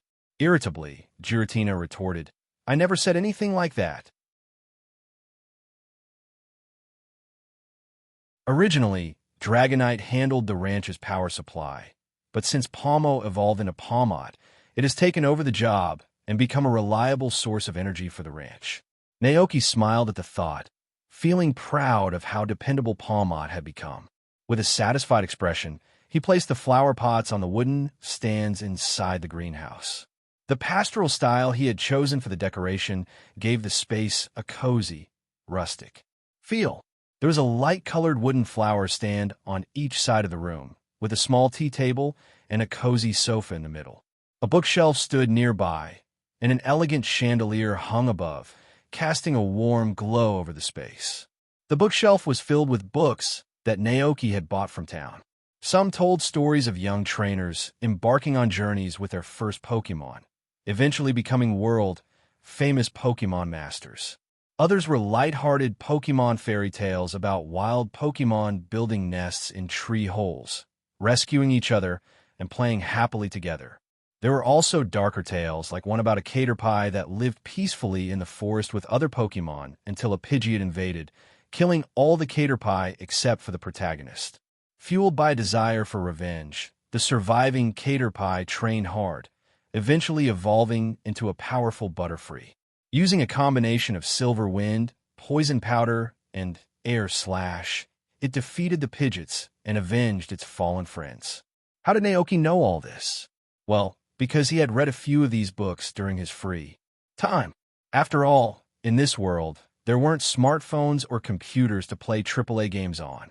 At first, Naoki hadn't expected much, but after reading a few, he realized the local books were actually quite interesting. Once all the flower pots were arranged on the stands, the greenhouse, which had felt a bit empty before, suddenly seemed warm and full of life. The blend of natural beauty and modern furniture gave the room a cozy, comforting atmosphere. On snowy days, Naoki could picture himself relaxing here with his Pokémon, lying on the soft sofa and reading stories from the bookshelf. And if any of his Pokémon were curious, he could share the tales with them, too. All set, Naoki said, pulling out his Psyduck-shaped watering can to give the flowers a drink. Then he turned to the NDD siblings and said, "Could you bring Combi and Butterfree here for me?" AI. Younger NDD chirped cheerfully, turning to leave the greenhouse. Naoki glanced at the older sibling, who stood there looking as serious as ever and grinned. "If you ever have nothing to do, feel free to come here," Naoki said with a chuckle. "AI," replied the older NDD, nodding calmly, still wearing that little grown-up expression. Naoki added with a smile, "Just think of this place as your home. We're going to be together for years, maybe decades." AI, the older sibling nodded again, keeping his serious demeanor. Naoki sighed internally. He's always so serious. Before long, Sister NDD returned with Combi and Butterfree in tow. Naoki smiled at them and asked, "So what do you think? Do you like it?" The three Combi and Butterfree opened their innocent eyes wide, looking around curiously. A warm environment, beautiful flowers, a cozy home.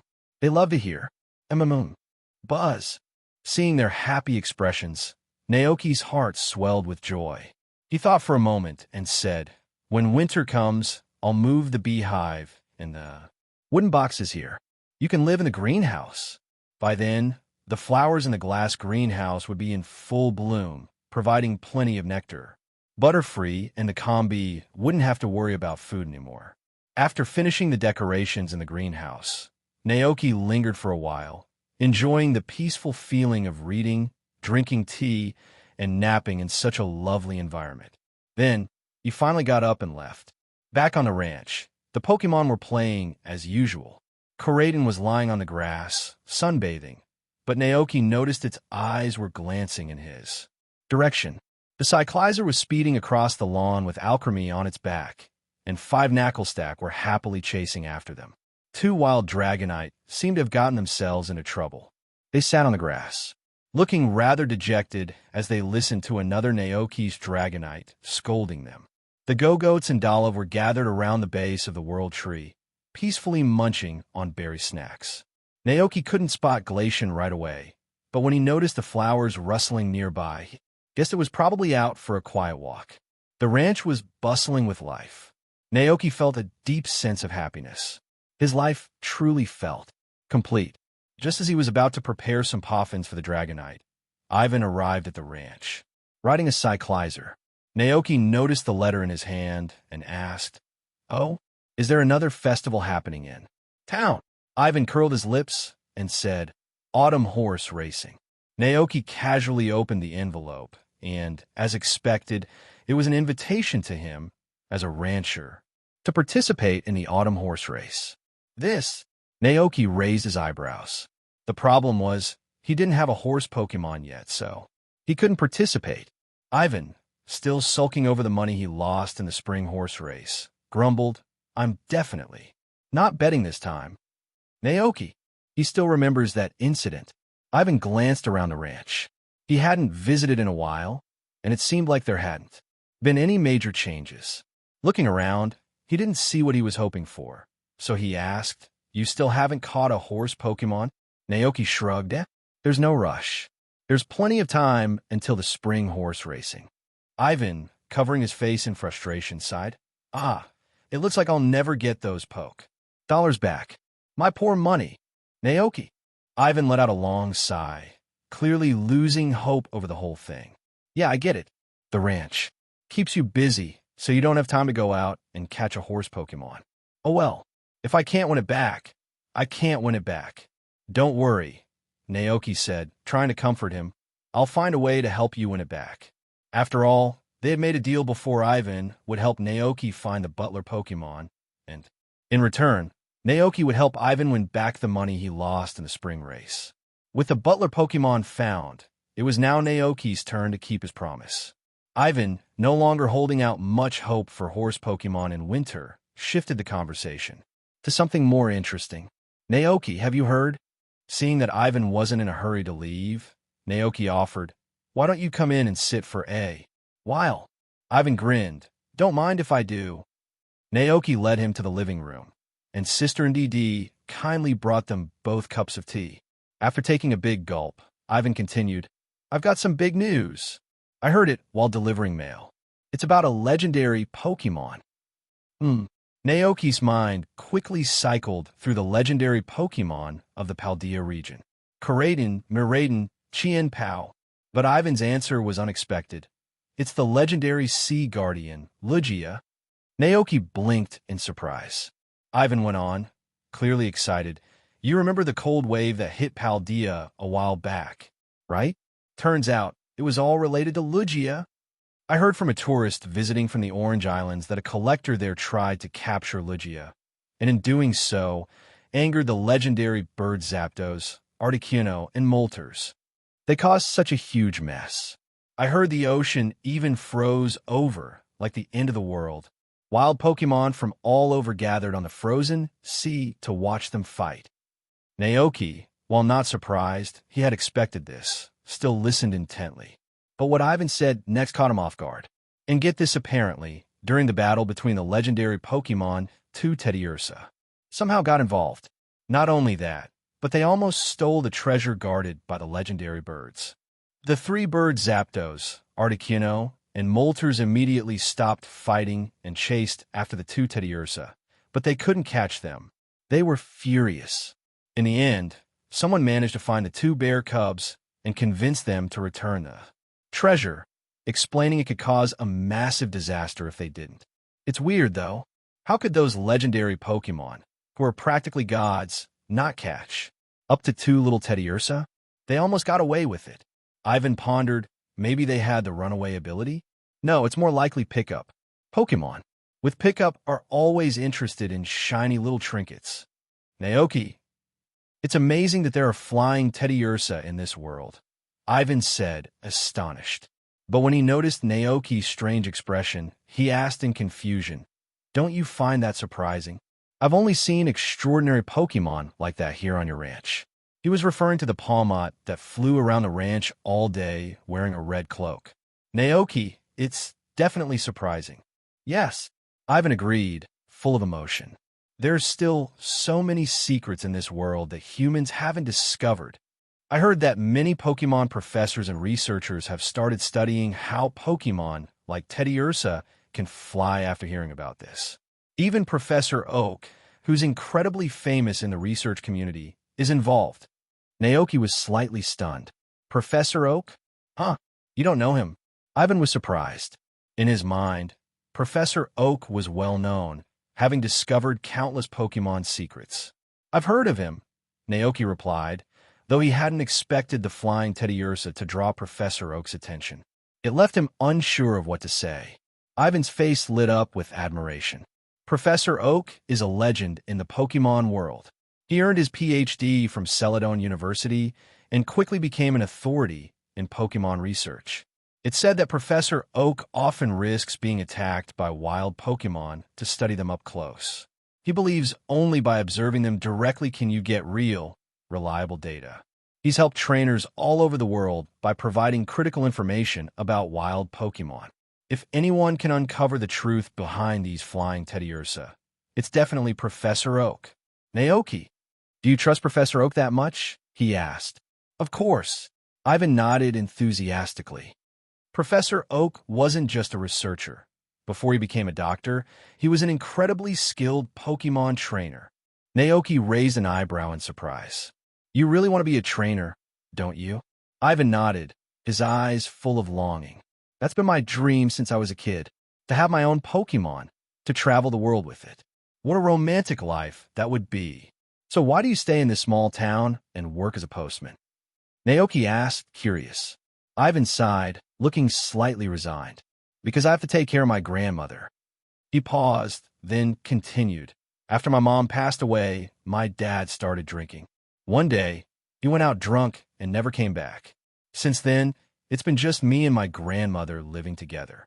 Naoki, I'm really sorry.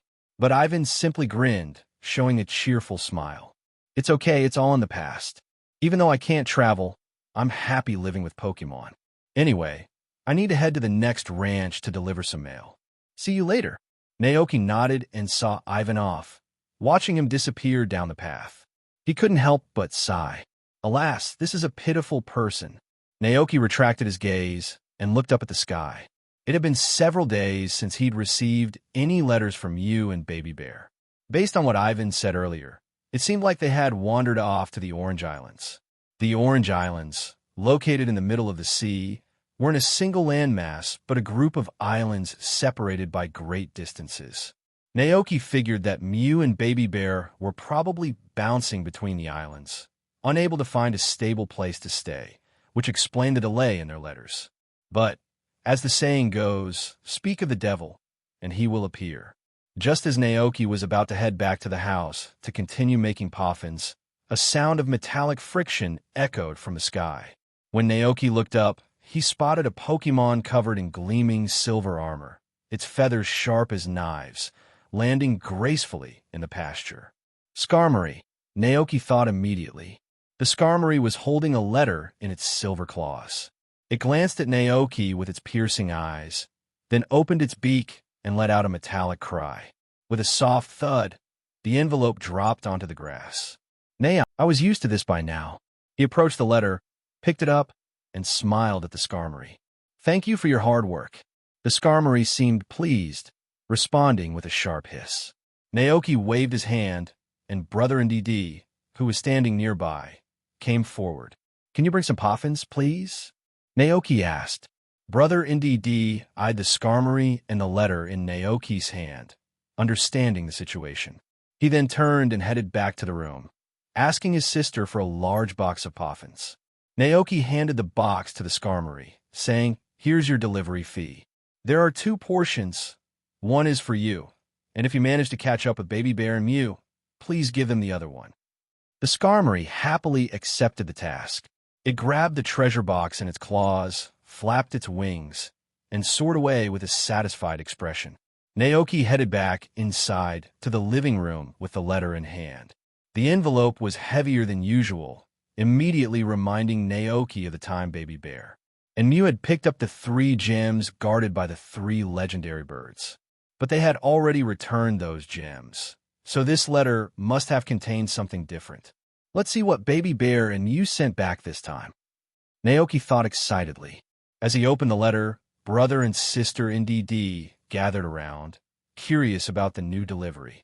Sister NDD looked at the letter in Naoki's hands and tilted her head, asking curiously, "Ai?" Naoki hadn't eaten any of the translation seeds, but from her expression, he could guess her meaning. He smiled and said, "Yes, this is from the Baby Bear I told you about before, the one who's been traveling. Its trait is picking up. Pokémon with this trait love to collect all kinds of little trinkets. See that display shelf over there? All those items are treasures Baby Bear picked up while exploring." The NDD siblings glanced at the shelf and, sure enough, saw a pile of mismatched items. There were water stones, regular pebbles, broken Pokeballs, and even fruit cores from berries. Naoki chuckled and explained, "It might look like junk to us, but to Baby Bear, each one is a real treasure." Hearing this, The NDD siblings exchanged glances, their curiosity about the mysterious baby bear growing even more. At that moment, Naoki finally opened the envelope and looked inside. There was a photo and a feather emitting a soft silver glow. As soon as Naoki saw the feather, his heart skipped a beat. Could it be the silver wing? The silver wing is a legendary feather from Lugia. It's said that the holder can summon the mythical Pokémon Lugia somewhere in the world by using this feather. But that wasn't the exciting part for Naoki. Instead, his mind drifted to the thunder buns he made last time using a feather from Zapdos. So the question arose, could this Lugia feather also be used to make buns? If so, what kind of magical buns would it create? Naoki felt a surge of excitement. The idea of summoning Lugia didn't really matter to him, even if he could summon it. Capturing Lugia would be impossible. Rather than letting the feather gather dust on a shelf or keeping it for mere collection, why not use it as a magical ingredient in cooking just like before? With a firm decision made, Naoki placed the silver wing aside and picked up the photo baby bear and Mew had sent. On the back of the photo were two small paw prints. Naoki recognized them instantly as belonging to Mew and Baby Bear. Baby Bear's paw prints were standard bear prints, while Mew's prints looked like they belonged to a playful cat. This time, however, the photo didn't feature Baby Bear or Mew. Instead, it captured a serene, cloudless sky stretching over an endless ocean. The blue sky reflected perfectly in the calm water, making the sea and sky appear to merge as one. And high above the tranquil scene, an elegant and majestic silver-white Pokémon floated. Gracefully, on its back sat a young boy, wearing a ball and blazing jacket with the Alliance logo clearly visible. Naoki recognized the boy immediately. It was Ash. In the distance, behind Lugia, 3 islands of similar size could be seen. Flying towards the islands were 3 distinct figures. Naoki knew them by their shapes and colors without a doubt. From left to right were the god of thunder, Zapdos, the god of ice, Articuno, and Moltres. Looking at the scene, Naoki couldn't help but wonder how Baby Bear had come across this silver feather. He thought it over carefully and came up with 2 possibilities. The first was that Baby Bear somehow managed to steal the feather amidst the chaos of the battle between the legendary Pokémon. The second possibility was that the feather was knocked off Lugia during the fight, and Baby Bear just happened to find it. Naoki figured the second option was more likely. After all, Baby Bear is so adorable. How could it turn into a troublemaker? But then again, the legendary birds in the Johto region do seem to have a habit of dropping feathers all over the world. Lugia's silver feather, for instance, is said to be given only to humans it deems worthy. Ho-Oh's rainbow feather, on the other hand, serves a different purpose. It's used as a ticket to participate in the Rainbow Hero Trial. And then there's the lunar feather from Cresselia, the dream goddess, which can help people dispel nightmares. Of course, Cresselia isn't from Johto, it's from Sinnoh. As these thoughts swirled in his mind, Naoki chuckled to himself. I wonder if Baby Bear will ever meet the Phoenix King, Ho-Oh. Though in truth, what Naoki was really after wasn't Ho-Oh itself, but one of its feathers. Not to join the Rainbow Hero Trial, but to use it for cooking. But then Naoki remembered something. Marshadao, the Pokémon who watches over those chosen by Ho-Oh, can sense the hearts of humans carrying a rainbow feather. After Ho-Oh grants a feather to its chosen human, Marshadao follows them, hiding in their shadow, to see if they truly possess the qualities to become the rainbow hero. If Marshadao or any of Ho-Oh's guardians ever found out that Naoki was using the rainbow feather for cooking, their reactions would be priceless. Thankfully, Naoki had one rule he never broke: he never used Pokémon themselves in his dishes. Otherwise, Marshadao would likely have finished him off by now. With that thought, Naoki carefully put the photo away, planning to frame it and hang it on his wall as a keepsake. As for the silver feather that had fallen from Lu, it seemed like he would need Kelly's help. Again, leaving the ranch chores in the capable hands of the siblings, Naoki hopped on to Karaden and rode straight to Kelly's cabin. When Kelly saw him approach, she raised an eyebrow. What new ranch facility are you Thinking about this time? A Pokemon house? Or maybe a watermill? Naoki grinned and took out the silver feather from his pocket. I'm not building anything. This time, I just want to borrow your crusher. Hearing this, Kelly turned her gaze toward the feather, which emitted a soft silver glow. This is... Naoki almost said Lugia, but realizing that would be hard to explain, he quickly changed. His words, it's a feather from a Swanna. Swanna is an elegant and beautiful Pokemon that evolves from Ducklet. It dances gracefully on the lake at dawn, which is how it got its name. A Swanna? No wonder its feather is so beautiful, Kelly marveled. That Swanna must have been really well cared for. Its feathers seems to be glowing. Come with me, Kelly said, turning around and leading Naoki to the workshop where the crusher was kept. She didn't ask Naoki why he wanted to crush the feather. She just stood aside and switched on the machine. Go ahead and put it in. Naoki nodded and placed the feather inside. Kelly pressed the switch and the crusher began to rumble. As the machine started running, the silver feather was swallowed by the crusher. Naoki and Kelly stood by, waiting in silence, but suddenly a strong wind whipped through the room. The gust sent Kelly's drawings flying into the air like snowflakes. Startled, Kelly asked over the noise, "What's happening?" Naoki shielded his face from the wind with his arms and made a wild guess. Maybe it's the flying energy stored in Swanna's feather. Kelly looked bewildered. Isn't this a bit much? But Naoki quickly realized something was wrong. He saw specks of silver light swirling out of the machine. It wasn't just ordinary dust, it was the shattered remains of the silver feather. Oh no, he should have realized sooner. A silver feather capable of summoning Lugia couldn't be as simple as the feather of an ordinary Pokemon like Zapdos. It had to contain immense energy that Lugia could sense. Naoki reached out, trying to catch the silver light, but it slipped through his fingers, vanishing into the wind. He felt a pang of regret. What a loss. Kelly hesitated, unsure whether to turn off the machine. Thankfully, the wind stopped just then. The scattered drawings drifted back down, covering the room in a snowy mess. Naoki's heart pounded with guilt. He quickly apologized to Kelly, looking sheepish. I'm really sorry. I didn't know the energy in that feather would be so overwhelming. Most of the drawings were just casual sketches that weren't too important, but seeing Naoki so flustered, Kelly decided to tease him. If you really want to make it up to me, send over some pumpkins later. Halloween's coming up, and I want to use them to decorate the house. Seeing that Kelly wasn't upset, Naoki breathed a sigh of relief and quickly promised, absolutely, you'll have as many pumpkins as you want. He mentally noted to have Dragonite deliver the pumpkins as soon as he got back. Kelly burst into laughter. Relax, I'm just kidding. I've never seen you this nervous before. Naoki rubbed the back of his neck, a little embarrassed. I just really don't like causing trouble for other people. Kelly opened the crusher's outlet and looked at the remaining feather powder inside. Do you still want this? Yes. Naoki rushed over and carefully collected the remaining powder into a glass bottle he had prepared. Once they cleaned up the room together, Naoki said goodbye to Kelly and hopped on his Koraidon to head back to the ranch. On his way back, he finally had a chance to examine the effects of the feather powder more closely. Lugia feather powder, a legendary ingredient. This powder contains immense energy.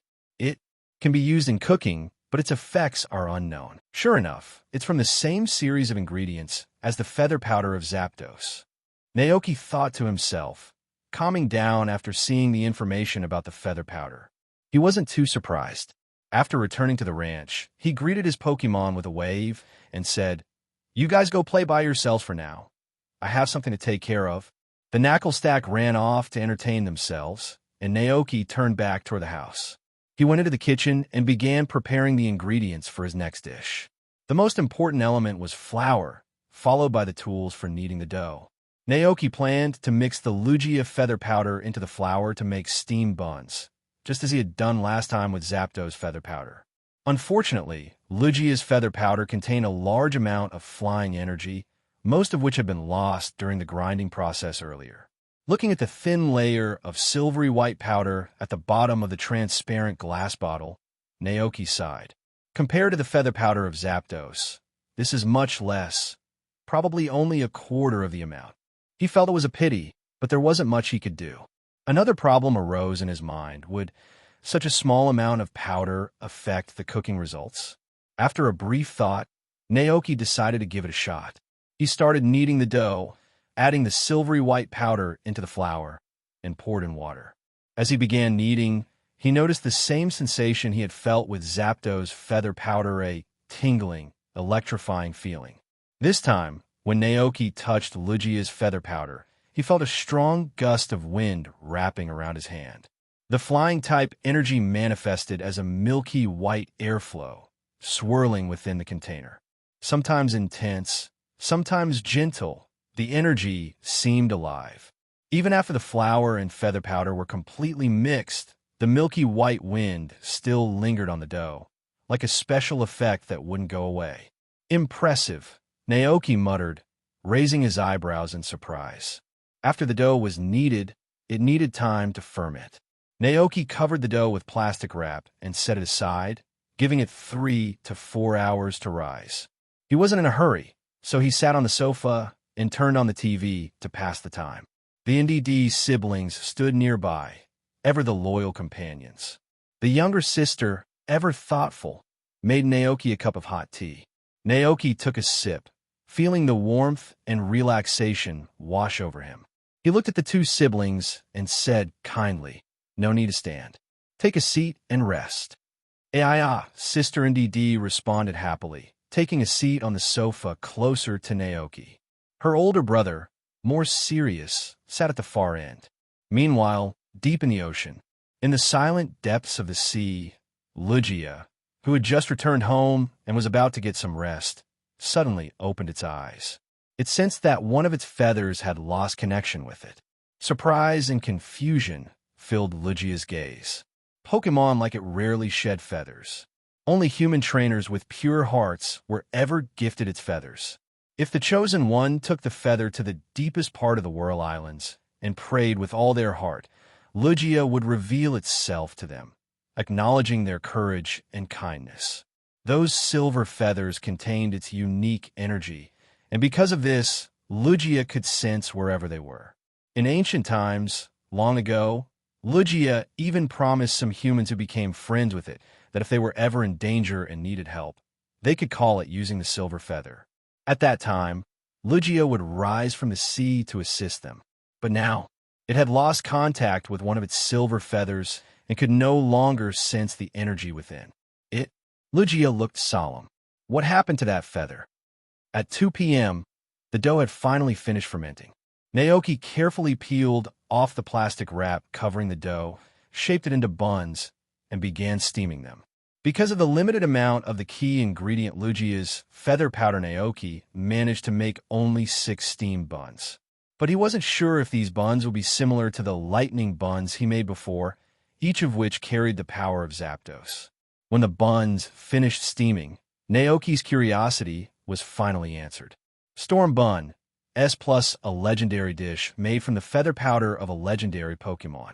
It is said that eating this bun will grant the power to control storms and the weather. Cooking effect, God of the Sea, 1/6. After consumption, a flying-type Pokémon gains the ability to control the weather in the way the master of the feathers desires. However, full control is granted only after eating 6 buns in total. It is limited to flying-type Pokémon. Comment: this is a one-of-a-kind dish.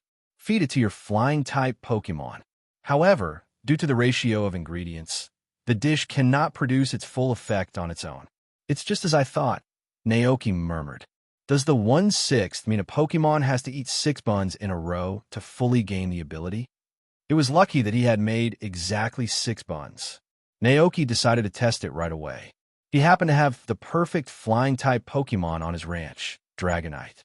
The sleek figure of Dragonite came to his mind, and without wasting time, Naoki asked NDD to call Dragonite from where it was playing outside. Soon enough, Dragonite came over, following behind the NDD. It looked at Naoki in confusion. "Oh, well." Naoki smiled and brought out the 6 steaming buns, offering them to Dragonite. "Want to? Eat them all." Dragonite's nostrils twitched as it sniffed the delicious aroma of the buns. But it hesitated. It wasn't exactly a fan of steamed buns. Seeing this, Naoki raised an eyebrow and teased, "Don't you want to become the strongest Dragonite in the world? Eat these, and you'll be able to realize that dream." Dragonite, who trusted Naoki's words and knew of his cooking's magical properties, immediately perked up. Its eyes widened with excitement. "Oh, well." Naoki nodded with a grin. "Of course. These buns were made just for you." Hearing this, Dragonite no longer hesitated. Regardless of the taste of the buns, it opened its mouth. When Dragonite finished the last steamed bun, Naoki noticed a strong gust of wind emanating from its body. The wind began to stir inside the house. Naoki's eyes widened, and he quickly pushed Dragonite outside. "Go outside." As soon as Dragonite stepped outdoors, the energy inside it surged. Thick, dark clouds gathered in the once clear sky at a speed visible to the naked eye. The commotion immediately drew the attention of the other Pokémon on the ranch. 5 Dragonair and 2 wild Dragonite flew over, their eyes wide in astonishment at the newly empowered Dragonite. Cyclizer, sensing a powerful aura, rushed over, eager to watch the scene unfold. Only Karaden remained calm, his eyes flickering as he glanced up, then nonchalantly resumed his nap on the grass. At that moment, Naoki and all the Pokémon instinctively did the same thing, looked up at the massive dark clouds gathering overhead. Dragonite, standing on the grass, could feel the changes within its body. Excitement filled its eyes as Naoki's words echoed in its mind. "One day, the whole world will be covered by your rain." Dragonite had a feeling that this day had finally come. "It's time to try it out," Dragonite thought eagerly. It let out a mighty roar and used its signature move, the move it had practiced countless times, the rain dance. With just a thought, Dragonite commanded the sky. In the next moment, a light drizzle began to fall. The gentle autumn rain soon covered the entire ranch and stretched far into the distance. But Dragonite wasn't satisfied. It wanted more. It spread its wings wide and soared into the sky, performing a fierce, joyful dance in the rain, unleashing the energy granted to it by the magic buns. Meanwhile, the rain extended beyond the ranch, covering the town of Kosagi and even covered Casaroya Lake and Glacido Mountain.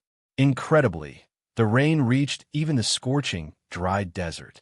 There, raindrops fell on the head of a sandile lying in the yellow sands, patiently waiting for its prey to pass by. Startled by the sudden coolness, the sandile paused, looking up with confusion in its large, black eyes.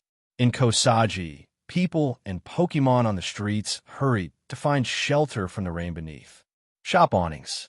An office worker with a briefcase on his head arrived late. He ducked under the awning, shook the water off his briefcase, and said with confusion, "Strange, didn't the weather forecast say it would be cloudy and then sunny today? Why did it suddenly start raining?" He wasn't the only one puzzled. At the same time, weather researchers at the Paldea Meteorological Observatory, located north of Glacido Mountain and west of the Great Crater, stood under the eaves of their facility, staring at the unusually heavy rain, exchanging bewildered glances. "What's going on? Did the machine malfunction?" "No, that's unlikely." The rain came so abruptly. One moment it was sunny, and the next it started pouring. There wasn't any warning at all. "Why does this feel so much like a Pokémon move?" "You mean rain dance?" The weather satellite shows it's raining in Glacido, Asado Desert, Casaroya Lake, pretty much the entire of Paldea. The group of meteorologists stood stunned. After a long moment, someone finally spoke in a shocked tone. "Is this really caused by a Pokémon? What kind of powerful Pokémon could summon rain on such a massive scale? Could it be that a wild, legendary Pokémon had come to the Paldea region?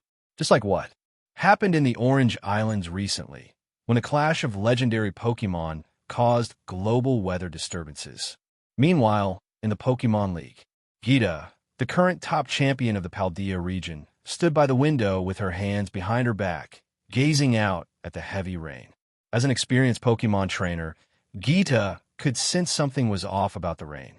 This was no ordinary weather change. It was caused by a Pokémon. More precisely, an unknown Pokémon under the control of a trainer. Her fingers drummed lightly, her expression contemplative. I wonder what kind of Pokémon could be behind this. Gita pondered. If memory served, there was no local legend about a Pokémon in Paldea that could manipulate the weather on such a grand scale. This meant that the Pokémon responsible for this storm was likely brought to Paldea by an exceptionally skilled trainer. A trainer capable of capturing and controlling such a powerful Pokémon was surely someone of great talent. I wonder if the Paldea League could recruit someone like that, Gita mused. But she soon realized that her suspicions had not been confirmed. Gita smiled and shook her head. She closed the window and decided to stop paying attention. If a trainer with this level of strength really existed, they would eventually reveal themselves to the world. When that time came, she could simply reach out to them. In the pasture, Naoki, along with the Cyclizer and other Pokémon, huddled under the eaves, looking up at Dragonite in the sky. Is this the power of Lugia? Naoki thought to himself. Lugia, known as the Guardian of the Seas, was not the same as Kyogre, the legendary Pokémon responsible for expanding the oceans. Lugia's role was more about maintaining balance by controlling ocean currents and influencing global weather patterns.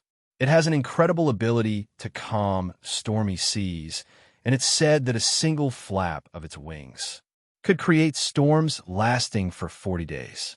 Judging by these legendary records, Lugia's power was beyond impressive. Air currents, weather control, cyclones, storms. The storm buns certainly exceeded my expectations, Naoki concluded. They've helped fulfill one of Dragonite's dreams. As he gazed at the seemingly endless rain, Naoki couldn't help but smirk. It looked like what he'd told Dragonite earlier wasn't an exaggeration after all. Feeling sentimental, Naoki searched the sky for Dragonite, but to his surprise, it was nowhere to be found. He was slightly confused and turned to the Cyclizer, asking, "Where's Dragonite?" Cyclizer pointed skyward and said, "Geo." That meant Dragonite had flown even higher. Naoki sighed. This guy, really? He smiled helplessly. All right, let it have its fun, he thought, and went back inside to wash the dishes. By the time he finished cleaning the pot, the rain had stopped. Under the sunlight, a beautiful rainbow appeared in the sky. Just then, Dragonite, having had its fill of excitement, finally returned to the ranch. It rushed into the house with a big grin, wrapping its large paws around Naoki, who was wiping down the table. Ouch! Naoki, trapped in Dragonite's affectionate grip, chuckled. Are you that happy? Dragonite nodded enthusiastically, eyes twinkling. Ouch! Seeing Dragonite so joyful, Naoki couldn't help but feel amused, though he was slightly worried that Dragonite might get too full of itself. He thought for a moment and said with a gentle warning, "Don't get too proud, okay? You still need to stay grounded and practice hard if you want to truly master this power. Even though you're strong now, remember that there are still many Pokémon in the world that are even stronger than us." Dragonite blinked and nodded in understanding. Ouch! It knew that very well. In Dragonite's mind, the image of a powerful, mysterious, shiny Pokémon it once saw at the center of a storm came to mind. That memory alone reminded Dragonite that there was still much work to be done, and so it would continue to train with all its heart. Besides this, do you have any other new moves? Naoki asked again. New moves? Dragonite blinked its big eyes, and after a moment of silence, a light bulb seemed to go off above its head as realization struck. Ouch! Dragonite exclaimed excitedly. Naoki raised an eyebrow, intrigued. All right then, let's see what you've got. Dragonite flew to a more open area of the lawn, and Naoki, along with a group of curious Pokémon, followed to watch the demonstration. Dragonite focused, taking a deep breath and feeling the newfound power flowing within. After eating the special buns, it had developed a heightened sense of the air around it and could manipulate flying energy with far greater precision. It glanced at Naoki for a moment, then suddenly flapped its wings, A powerful gust of wind blasted forward, sweeping across the open field. Naoki blinked in surprise. Is this a storm? No, it doesn't seem like it, he muttered to himself. He had seen Dragonite use the move Hurricane before, and this wasn't the same. This seems more like a pure flying-type wind attack, Naoki speculated. However, the strength and appearance are clearly enhanced. The storm buns must have boosted Dragonite's control over its flying-type abilities. Naoki's thoughts briefly wandered to Dragonite's earlier use of Rain Dance. He couldn't quite see the full range, but he was sure it had covered the nearby towns. A question popped into his head. Could the Rain Dance of a regular Pokémon cover such a large area? Obviously, it couldn't. While Naoki pondered, Dragonite moved on to its second demonstration.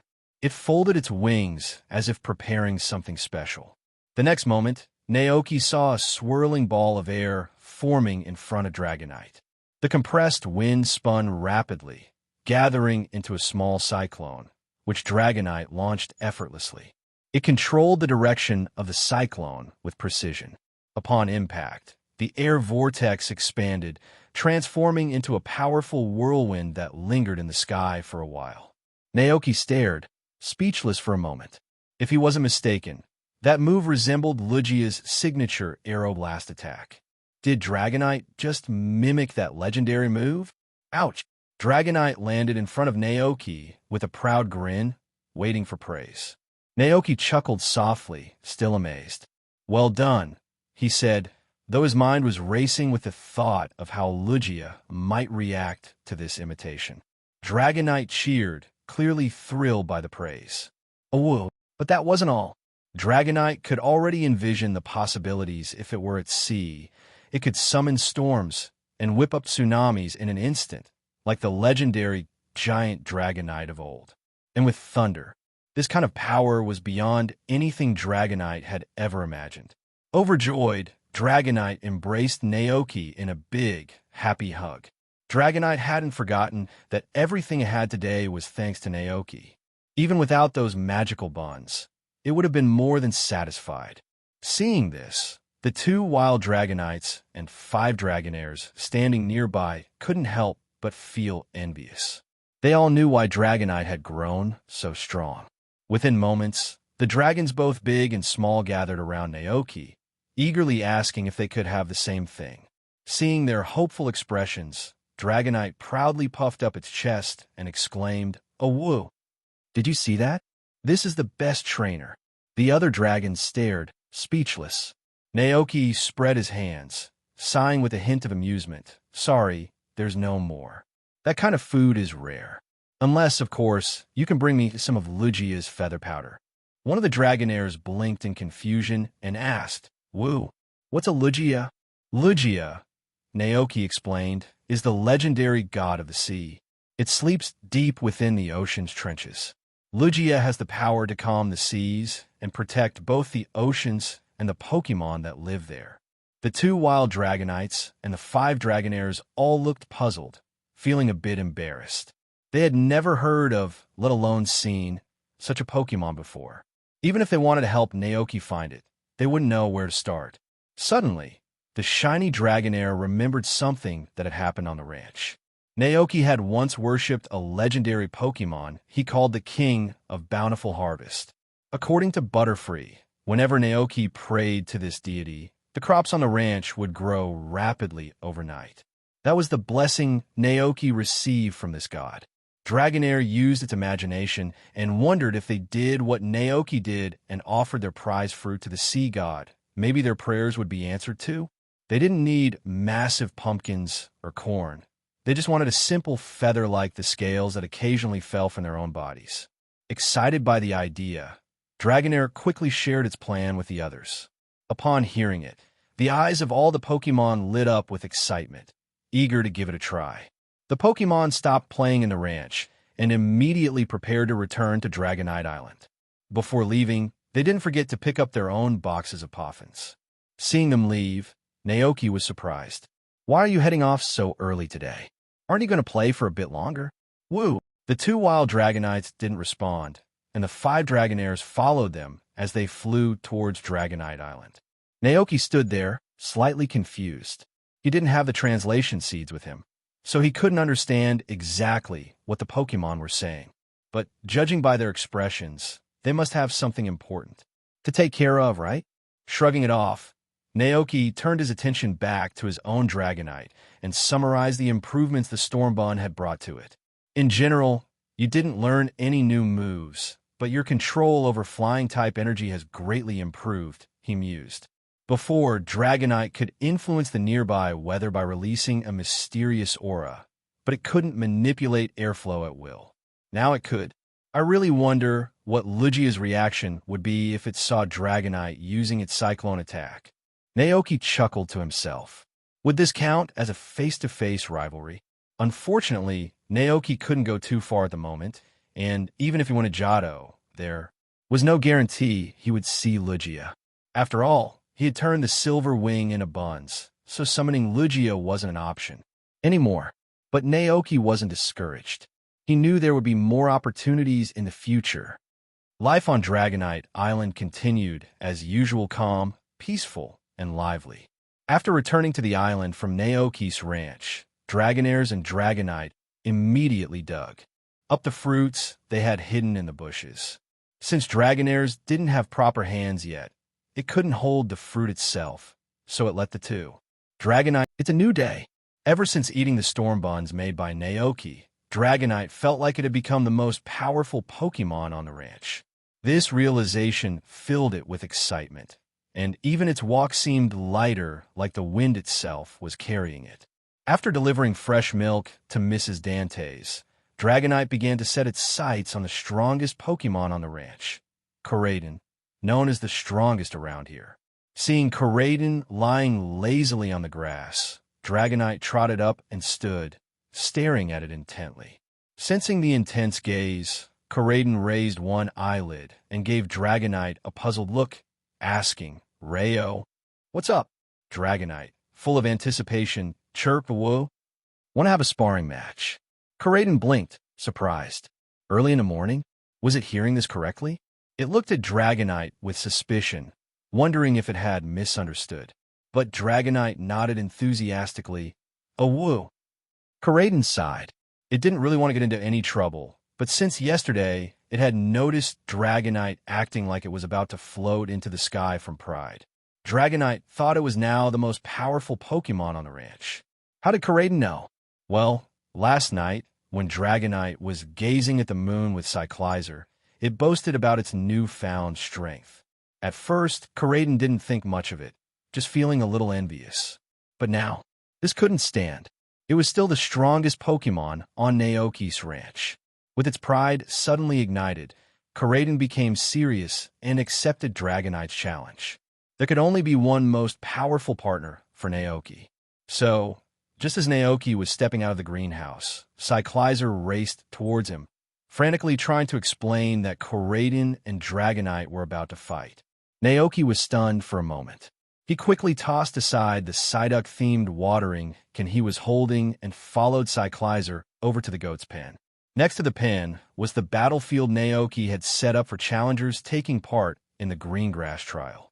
At that moment, both Dragonite and Koraidon were already in place at opposite ends of the field, following all the rules of a proper match. "What are you two doing?" Naoki asked, slightly worried. "Ouch!" Dragonite answered happily, ready for the match. "Rayo," Koraidon responded calmly, showing no signs of concern, as if this was just a routine practice. Naoki felt his initial concern ease. Seeing the two Pokémon so composed, he realized this wasn't a serious fight, just a friendly sparring session.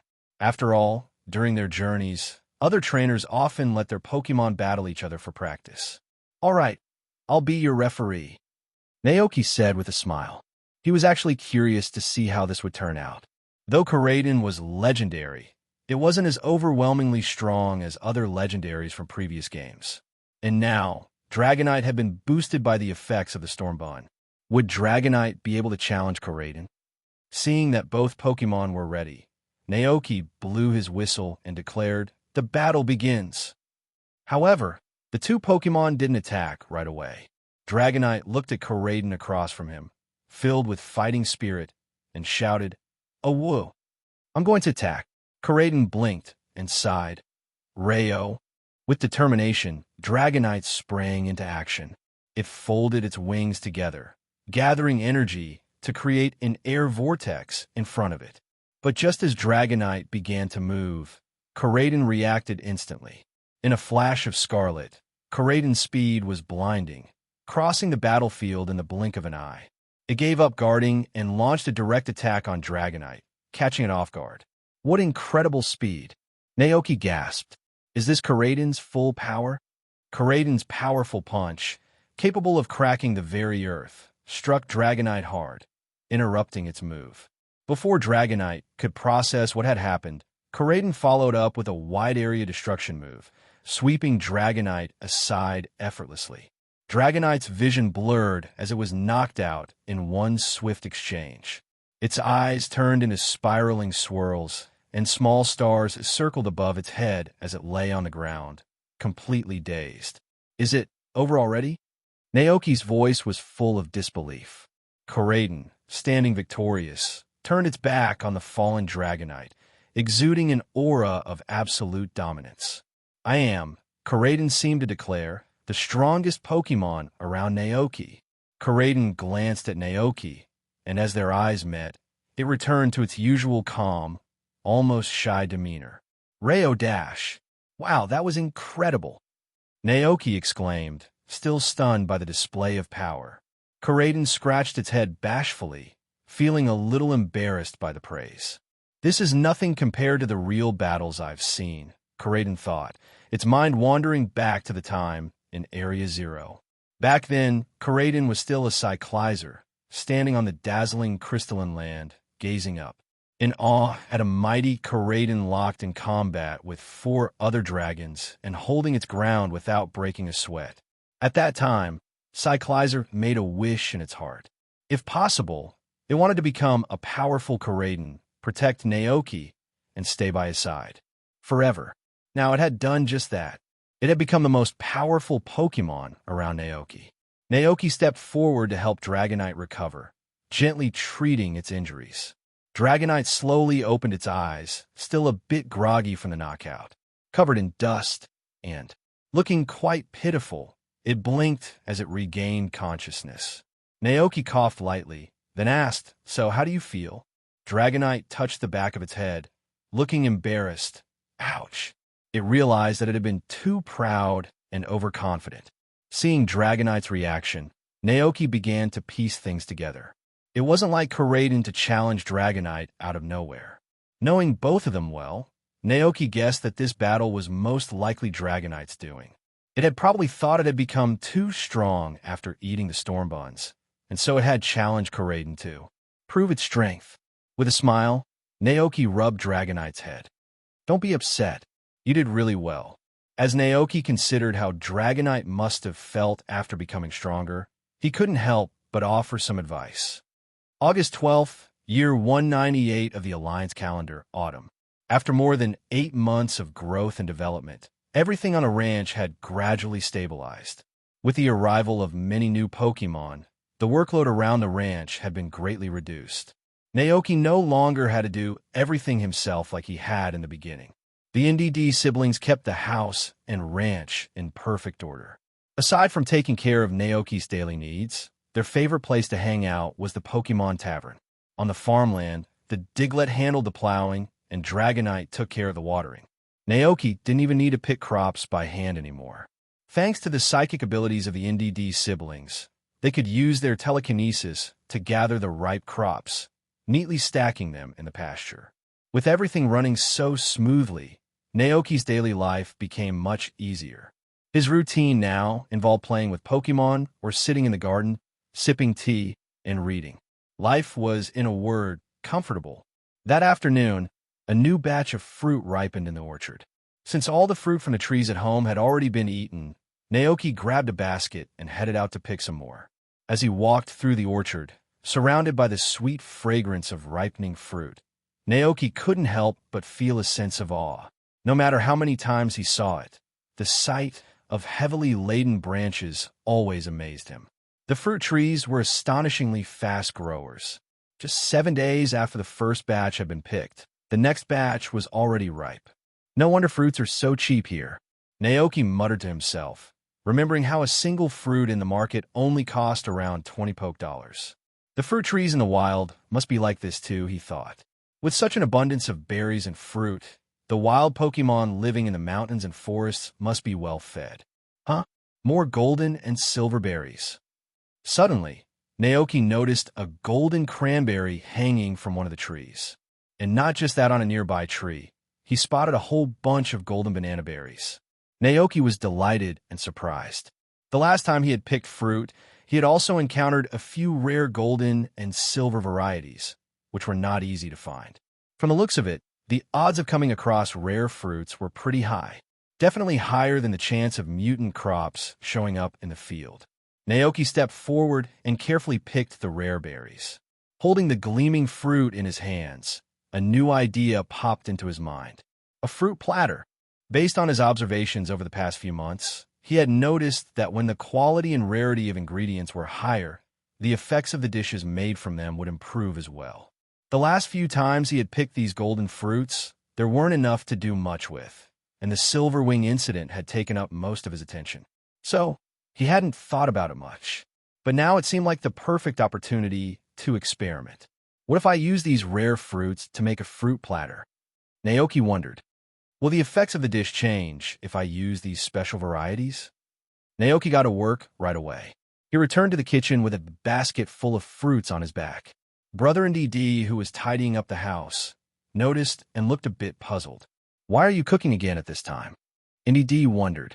If he remembered correctly, Naoki had already eaten several sandwiches and a big bowl of porridge earlier that morning.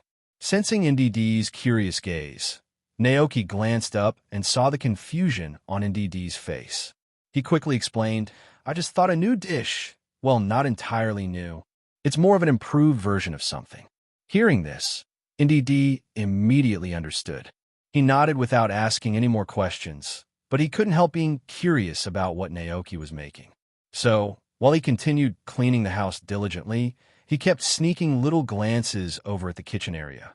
Naoki, completely unaware of NDD's subtle curiosity, focused on his work.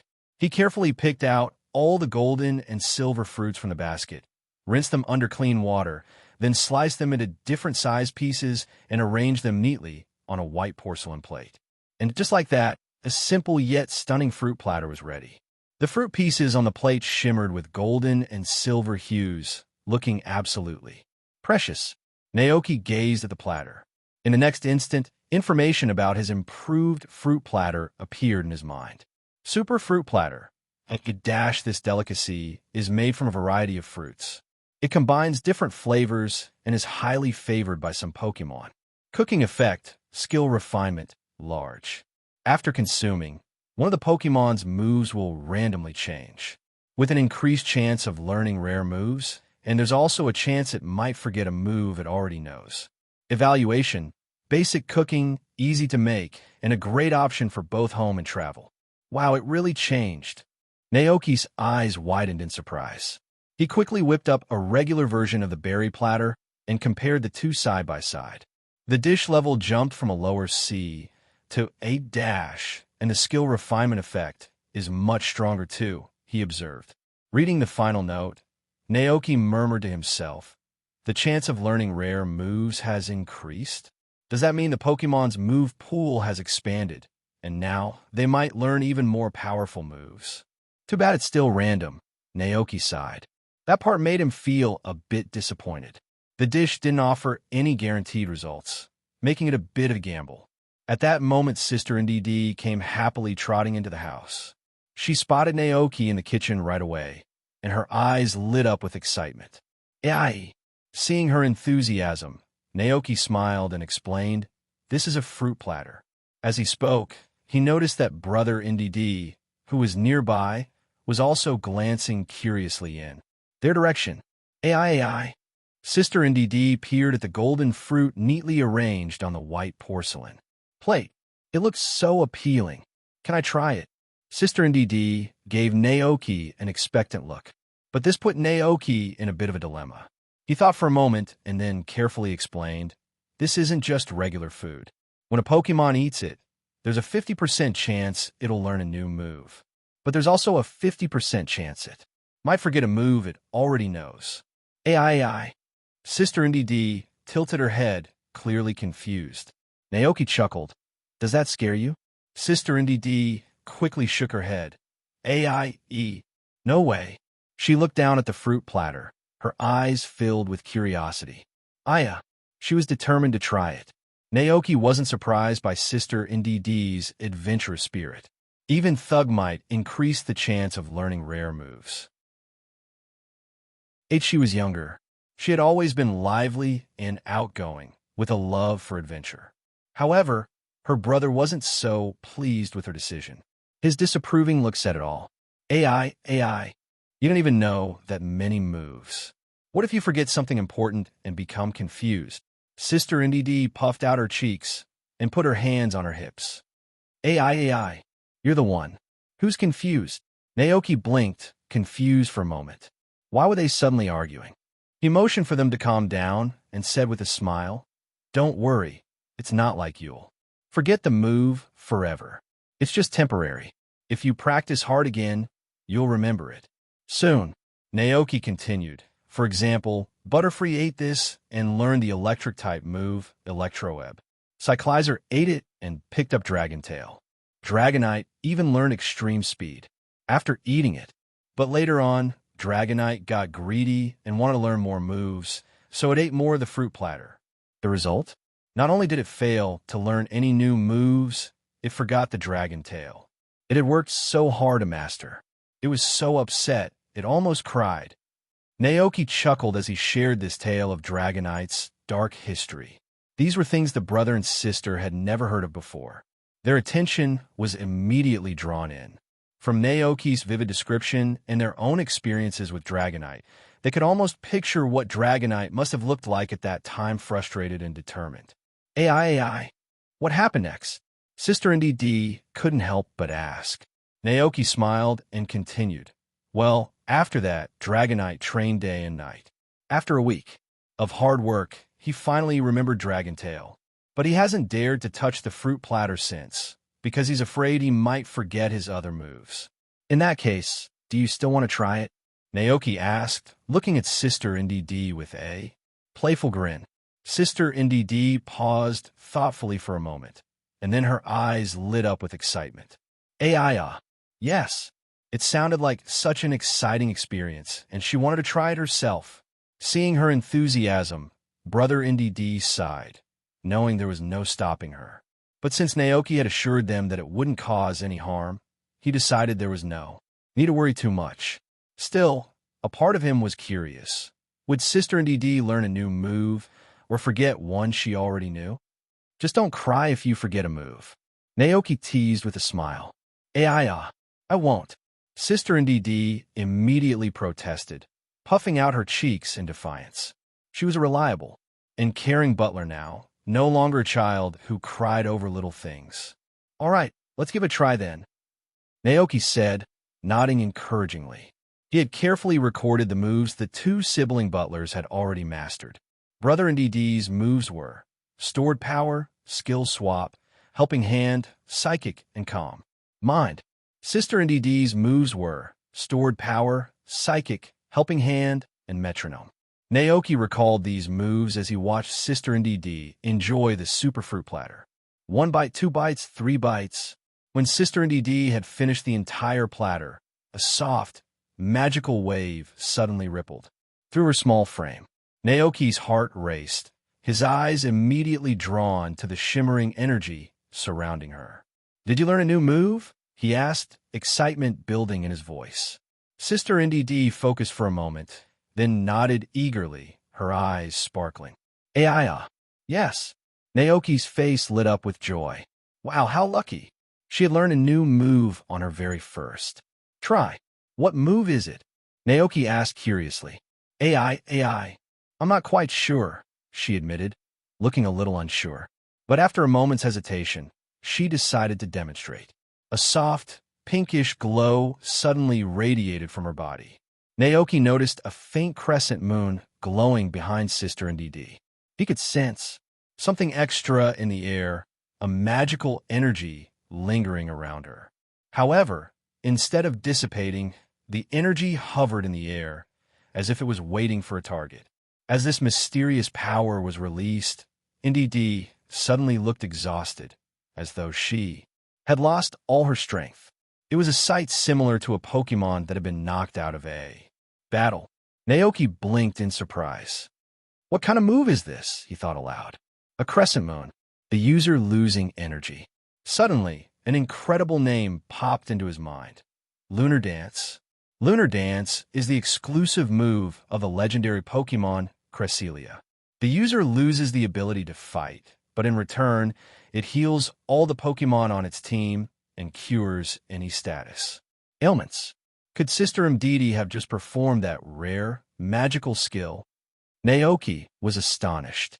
The magical energy that had been hovering around gradually returned to Sister Mdidi, restoring her vitality.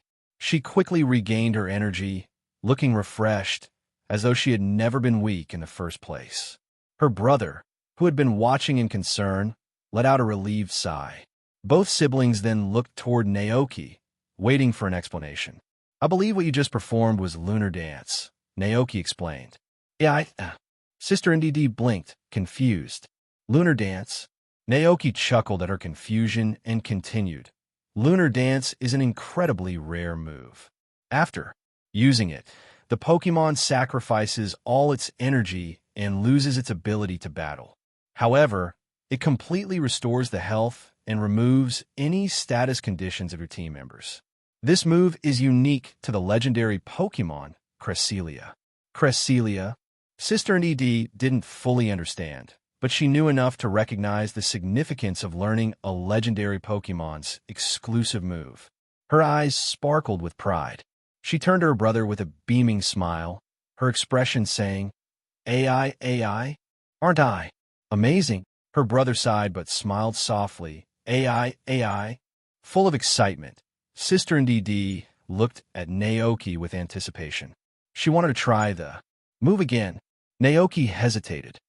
Honestly, I don't recommend using it again, at least not for now. Lunar Dance is a legendary move, and it's rare for a Pokémon to be able to relearn it if they forget it. Since you don't know too many moves yet, I thought it wouldn't be a big deal if you forgot one or two basic ones. But now, with Lunar Dance, that changes. AI. Sister NDD expression turned hesitant. After a brief moment of reflection, she decided against eating more of the fruit platter, realizing that it wasn't worth risking forgetting such a rare move. Naoki smiled and nodded approvingly. He wasn't going to force her decision. As he glanced at the remaining fruit platter, an idea crossed his mind. If only Baby Bear were here. Baby Bear only knew simple physical attack, moves like Scratch and Quick Attack. Since physical moves can be easily relearned through muscle memory, it would have been the perfect candidate for experimenting with this fruit platter.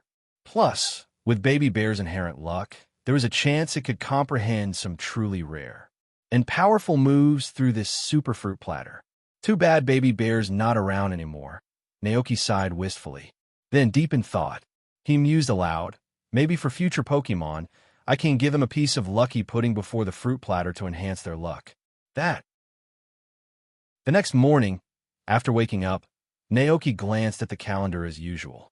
Today was August 13th, and a red circle was drawn around the number, marked with a red pen.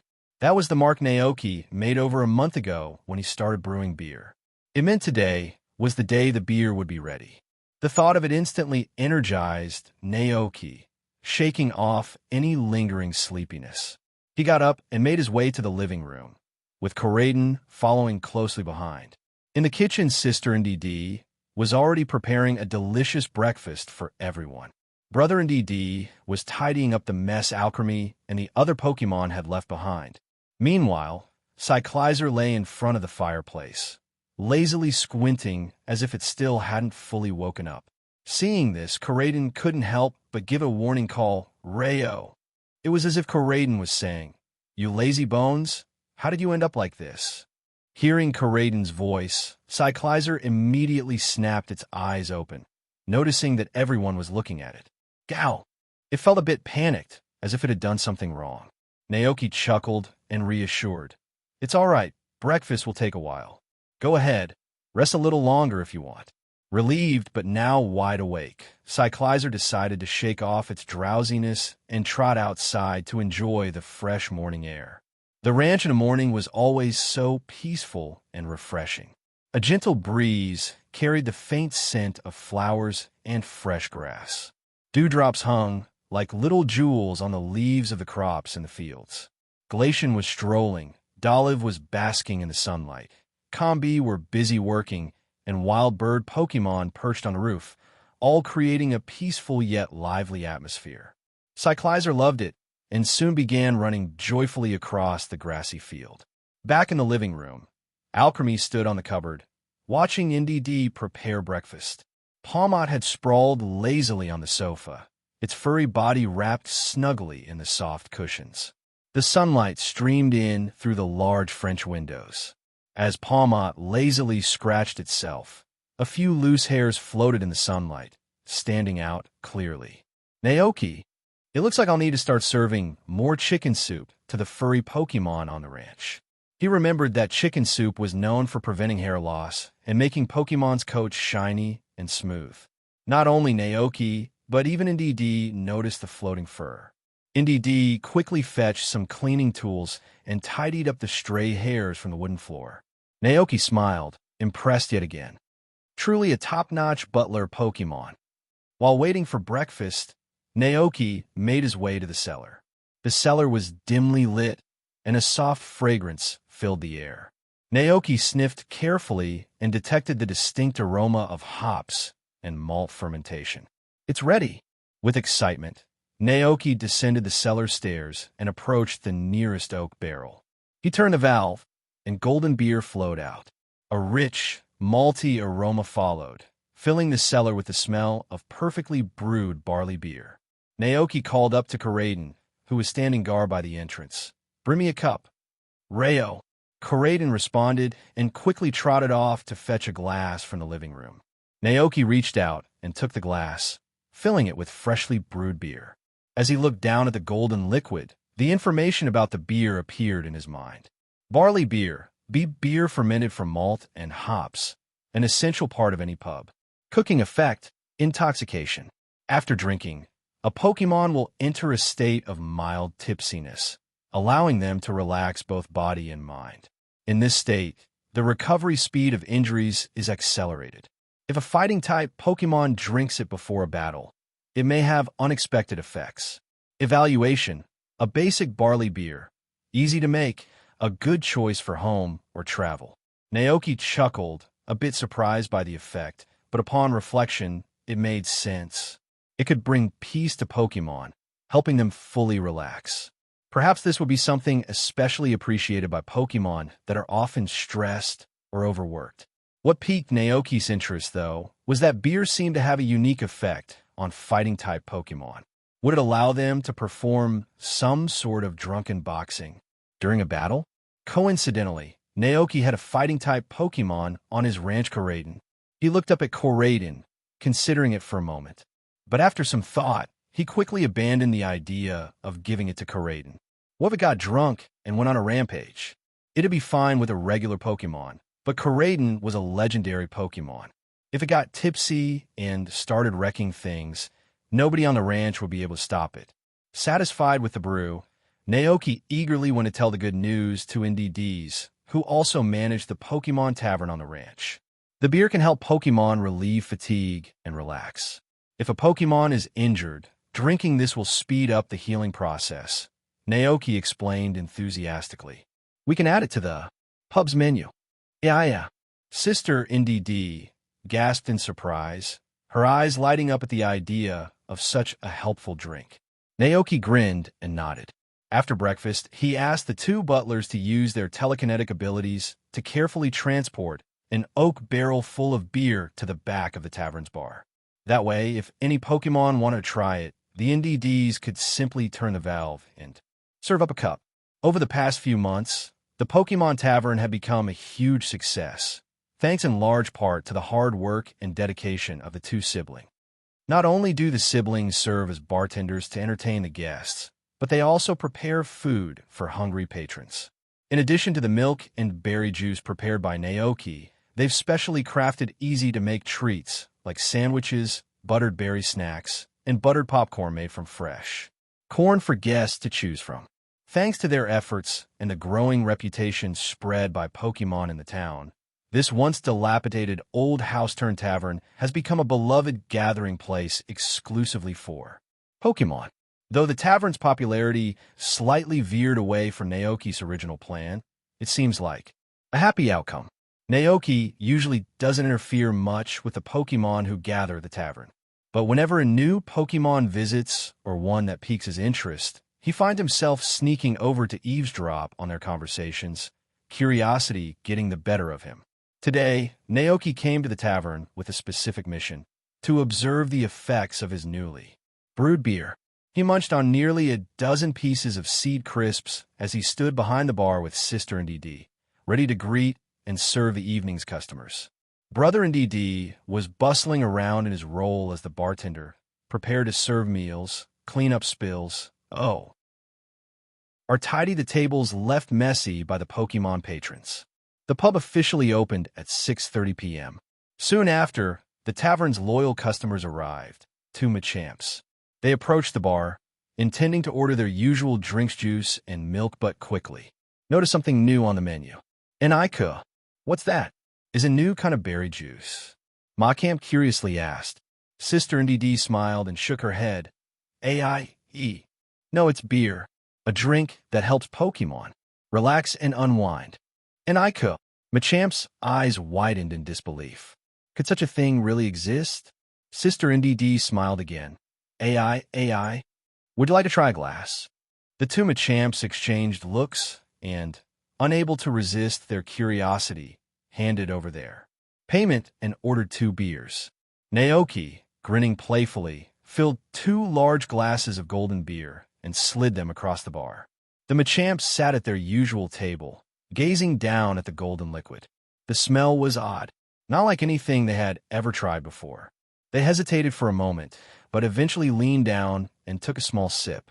As the beer traveled down their throats, the effects were almost instantaneous. Their cheeks flushed red, visibly entering a state of tipsiness. For the first time, the Machamps experienced the strange sensation of being lightheaded, as if walking on clouds. Their bodies felt weightless, their usual worries and fatigue melting away. Though the taste was unusual, they found it surprisingly good. The 2 Machamps raised their glasses and drank the rest of the beer in one go. With satisfied burps, they sat back, staring at one another in quiet amazement, too wrapped in the unusual.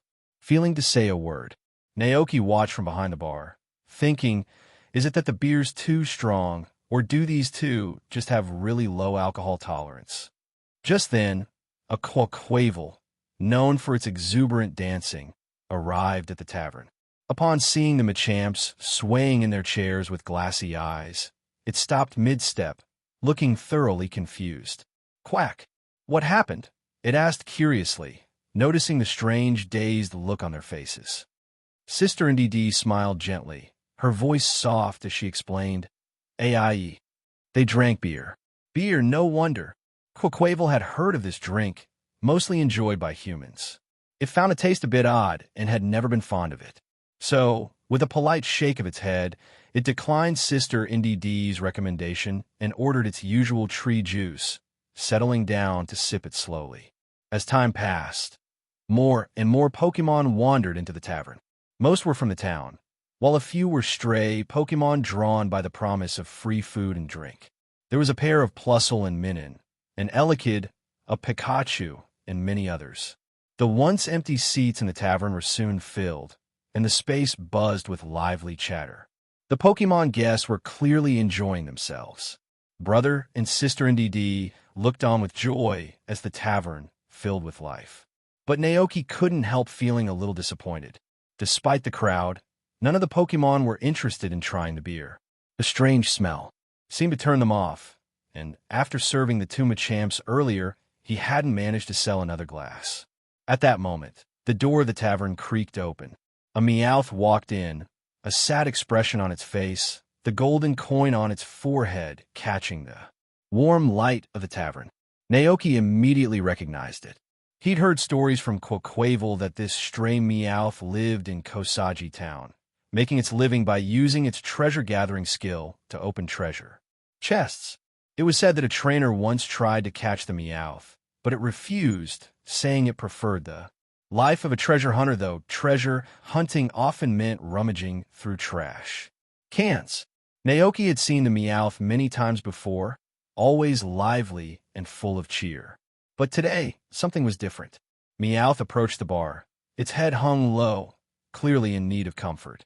Normally it would order its usual, a sweet and fragrant mix of juice and milk that always lifted its spirits. However, before it could speak, Sister Indy's kind voice chimed in. AI, we have something new today.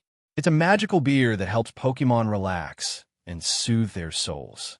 Would you like to try it? Meowth blinked in surprise. Its heart felt heavy, and maybe this was just what it needed to ease the weight it carried. So with a small nod, Meowth agreed. Meow. I'll have one. It placed a round, shiny coin on the counter, worth 300 poke dollars, one of the treasures it had found while treasure hunting. Sister Indy beamed with excitement as she poured a large glass of beer for Meowth and handed it to her brother, who carried it over to the table. Meowth climbed into an empty seat, sighed deeply, and took a small sip of the beer. Hearing Meowth sigh, Quaquaval turned around and asked, Quack, what's wrong with you today? Meowth, upon being asked, couldn't hold back its sadness and began to complain. Meow. I'm so foolish, really. I knew that the elegant Glamo from the rich family wouldn't be interested in me, but I just couldn't help myself. I confessed to her anyway. Quaquaval. Suddenly, Meowth's eyes lit up with admiration. Meow. Oh, but she's so beautiful and graceful, Meow. So elegant and noble. From the moment I saw her, I knew I had fallen in love. Meow. Then Meowth's expression became downcast and melancholic again. Meow. But she turned me down, and now I've lost my love once again, Meow. Saying that, Meowth took another big gulp of beer. Its face flushed, its gaze became dreamy, and it entered a state of tipsy bliss. Naoki, overhearing Meowth's lament, was surprised. My goodness, this Meowth is such a romantic, he thought. But as the beer worked its magic, the sad thoughts seemed to slip away from Meowth's mind. It felt light and carefree, as if floating on a soft cloud where time had stopped. Meow. This feels so good, Meow. The other Pokémon in the tavern, watching Meowth, were puzzled. How could a Pokémon that was heartbroken just moments ago now look so blissfully happy? Naoki couldn't help but explain. That's the effect of the beer. It helps Pokémon forget their troubles for a while, relax their body and mind, and shake off their fatigue. After drinking it, just head home, get some rest, and by morning, everything will feel better. Hearing this, the other Pokémon looked surprised. Beer can do that, they thought. Some of the Pokémon who originally weren't interested in the beer started to look a bit more curious and intrigued. Seeing this, Naoki raised an eyebrow playfully. Wait a second, don't tell me you all have broken hearts too? Pikachu. Squeak, squeak, squeak. A wave of quick head shakes followed as the Pokémon insisted that they didn't. Some Pokémon even covered their mouths, giggling softly. The atmosphere in the tavern grew light-hearted and cheerful. Naoki continued to chat with the guests, but just then, the tavern door creaked open again. It was already late, and Naoki initially thought it might be Officer Jenny on her usual mountain patrol with her Growlithe. But as he looked up, he was met with an unexpected sight. A whole group of Pokémon entered, Squirtle, Venusaur, Pikachu, Meowth, and, leading them, a Golduck that had evolved from a Psyduck. Mutwo. When Naoki saw who had just entered, he froze in place. At that moment, countless thoughts raced through his mind. How did this legendary Pokémon suddenly appear in his tavern? How did Mutwo even know about this place? Then it struck him. Naoki remembered the photo that Baby Bear and Mew had sent him, the one where they were posing with Mutwo and the clone Pokémon. Putting two and two together, Naoki started to piece it all together. He didn't snap out of his thoughts for a while. Instead, Sister NDD, though briefly surprised, smiled warmly at Mutwo and the group of cloned Pokémon that had followed. Welcome. Mutwo didn't reply. Its gaze scanned the tavern, moving past the curious Pokémon guests until it settled on Naoki, the only human present. Mutwo thought to himself, so, this is the human chosen by Mew? He doesn't seem all that different from the others I've encountered, but maybe I haven't yet discovered why. From the memories of Mew and Baby Bear, this human must be Naoki. Naoki. Mutwo silently repeated the name in its mind. Seeing Mutwo's imposing presence and the intimidating group of clone Pokémon, Sister NDD felt a bit worried. They looked powerful and a little frightening, especially with Mutwo standing at the front. The group looked quite serious.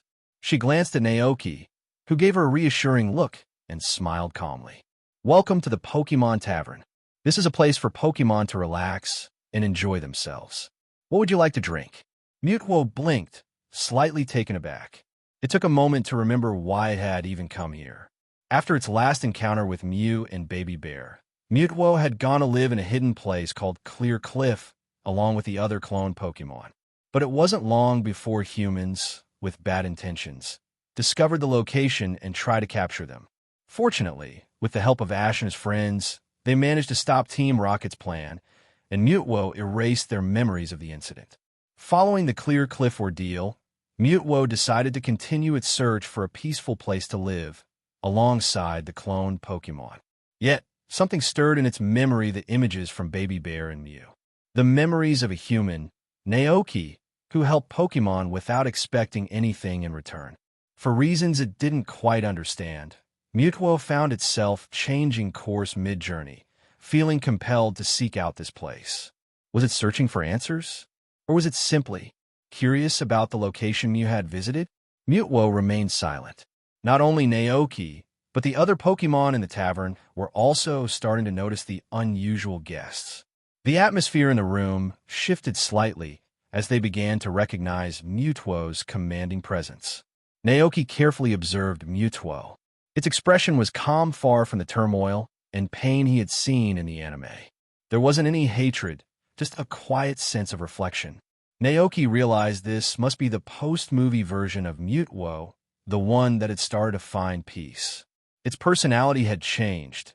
It no longer needed to prove its power, but instead sought a life of tranquility alongside the cloned Pokémon. With this in mind, Naoki didn't try to overwhelm the legendary Pokémon with words. Instead, he simply said, "If you're unsure, why don't you come in and have a drink?" Mutwo looked at him for a moment, then stepped inside the tavern. The cloned Pokémon followed close behind. Suddenly, the tavern felt a bit cramped. There wasn't enough space, so the new arrivals squeezed onto a table with the town's Pokémon. The Machamps and the Quaquaval, who were regulars, seemed quite curious about these reserved and unfamiliar guests. Some of the more outgoing Pokémon, like Pikachu, approached the clone Pokémon, eager to learn more about them. The clone Pokémon exchanged glances before one finally spoke in a slightly stiff tone. "Pika Pika, we come from far, far away." Hearing this, the town's Pikachu cried out warmly, "Pikachu! Well, you're in for a treat. The drinks here are great, and Naoki and the NDDs make the best food in the world." The clone Pokémon looked at each other, unsure of how to respond to such enthusiasm. Seeing this, Naoki asked Brother NDD to entertain the group of curious clone Pokémon, offering them juice, milk, and sandwiches. Though these clone Pokémon had complex origins and had gone through many hardships, their hearts were still pure and innocent. Soon enough, they were happily eating and playing with the town's Pokémon. Mutwo stood silently by the bar, watching the scene unfold. It thought to itself, the memories from Baby Bear and Mew were true. The smiles on these Pokémon's faces are sincere. They genuinely believe that this human is kind. I never expected such a place to exist in the world. If I were just a regular Pokémon, I would probably enjoy here too. No, I am a Pokémon. Suddenly, A drink with an unfamiliar and slightly odd aroma was pushed in front of Mutuo. Its attention shifted to the glass, and it raised its gaze to look at Naoki, who had set the drink down. Naoki, noticing Mutuo's quiet stare, couldn't help but wonder. Can Mutuo sense thoughts telepathically? Why hasn't it spoken yet? Could it be that it, like Giratina, avoids talking to humans? No, Mutuo's personality isn't like that. Though his thoughts raced, Naoki smiled and said, "Have a drink. It's on the house. It's meant to bring a little peace to your heart." Mutuo finally broke its silence. "What is this?" Its voice calm, cool, yet deep. Despite legendary Pokémon typically being genderless, Mutuo's voice carried a distinctly masculine tone. Naoki replied, "It's beer. A new addition to the tavern's menu." Mutuo glanced at the golden liquid in the glass. Under the soft yellow light of the tavern, the transparent glass shimmered with a warm, intoxicating glow. For a moment, Mutuo felt a strange sense of calm wash over it. It didn't reach out with its hand, instead using its telekinesis to lift the glass and bring it closer. Taking the glass in its grasp, Mutuo lowered its head and took a sip. The moment it tasted the beer, something shifted inside. Its body suddenly felt lighter, as if it were floating on clouds. The relentless thoughts racing through its mind quieted for the first time, and its heart, which had been filled with pain and confusion since its creation, now experienced a deep sense of tranquility. Peaceful, calm. Mutuo's eyes became slightly dazed, and a soft flush spread across its usually stoic cheeks. It had forgotten its trouble. Any atmosphere. No. This feeling, what is this? Mutuo shook its head, tried to regain control, forcing itself to start thinking again. Naoki, watching the legendary Pokemon's reaction, couldn't help but smile. "You're drunk," he said softly. Mutuo looked directly into Naoki's eyes. It had human genes mixed into its DNA, along with the ability to sense spirits and emotions, which suddenly gave it a strange, yet familiar, feeling. The look in Naoki's eyes, the tone of his voice. "You know me," Mutuo stated confidently. "He must have heard about me from Baby Bear." Naoki thought to himself. Raising his eyebrows slightly, he didn't deny it. Instead, he asked, "Who are you?" "Who am I?" Mutuo responded almost instinctively. "I am Mutuo, a Pokémon created by humans using Muse genes." It seemed Mutuo now identified itself as a Pokémon. Naoki nodded in acknowledgement. Then, without warning, he saw Mutuo gulp down the entire glass of beer. After switching off its brain, Mutuo looked back at Naoki and nodded. Suddenly, it remembered why it had come. "You said you could help us." "Huh?" Naoki blinked, momentarily caught off guard. After a brief pause, Naoki asked, "How can I help you?" Mutuo, slightly tipsy, thought for a moment before replying, "No help needed. We're here, seeking an answer." Naoki was left speechless for a moment. "An answer to what?" he finally asked. Mutuo's gaze shifted toward the group of clone Pokémon, who were playing and chatting with the local Pokémon, but Mutuo said nothing more. Naoki sighed inwardly. Recalling Mutuo's story, Naoki ventured to say, "With something like this, it's not about what others tell you. You have to experience it, feel it, and figure it out on your own." He gestured toward the clone Pokémon, who were now having fun. "Look at them. You're sitting here, drinking, just like the rest of them. Does it really matter whether you were created or born naturally?" Mutuo remained silent, lost in thought. And then, much to Naoki's surprise, Mutuo fell asleep. Naoki was stunned. "Wait, is this legendary Pokémon's alcohol tolerance that bad?" He sighed and turned to his sister Nddd, who looked concerned. "Take Mutuo to the guest bedroom to rest," Naoki said, chuckling softly. "AIE." Nddd and her brother nodded in unison. The clone Pokémon were momentarily worried when they saw Mutuo collapse. Naoki reassured them, explaining that Mutuo was simply asleep. Relieved, the group returned to their playful chatter. By 10 o'clock, the Pokémon from the town began to leave, one by one. After the last guest departed, Naoki closed the tavern for the night. He arranged for the clone Pokémon to sleep on the soft, grassy pasture, ensuring they were comfortable. Yawning, Naoki finally returned to his room, carrying Palmot, ready for some well-deserved rest. The next morning, before Naoki had even woken up, Brother Ndd knocked gently on his door. Rubbing his eyes, Naoki opened the door. Ndd pointed outside, saying, "AI, AI." Slightly puzzled, Naoki followed him outside. There, in the pasture, stood Mewtwo and the group of clone Pokémon, ready to depart. Hearing the door open, Mewtwo looked up. The memory of getting drunk the previous day still lingered in its mind. Thinking back to its behavior, the legendary Pokémon felt shy for the first time in its life. At that moment, it saw Naoki walking toward it. Leaving, Naoki asked, unsurprised, "Where will you go?" Mewtwo responded calmly, "We plan to find a place that belongs to us, where we can live in peace. A secluded place where no humans had yet set foot. Perhaps someday humans might stumble upon it again, but if they did, Mewtwo was certain it wouldn't be like the last time. This time, they'd be ready." Naoki nodded in understanding. Without further words, Mewtwo's eyes glowed a soft blue, surrounding the clone Pokémon in its telekinetic aura. Together, they lifted into the sky, as if they had only come here for a brief visit. Naoki stood in the grass, watching their figures disappear into the distance. Just as he turned to head back to the house, he suddenly heard Mewtwo's voice echo in his mind. "Me liked you very much," Mewtwo said telepathically. Naoki froze for a moment. He immediately remembered what Mewtwo had said when it was drunk the previous day. "So that's why I came here, out of curiosity about why Mew liked me as a human?" Naoki thought, "That's really something."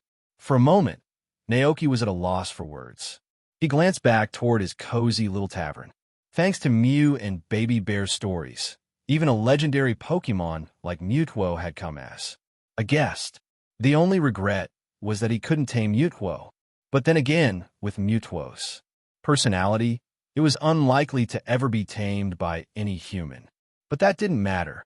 As a humble rancher, just being able to meet such a legendary Pokémon in person was something most humans could only dream of. Naoki grinned to himself.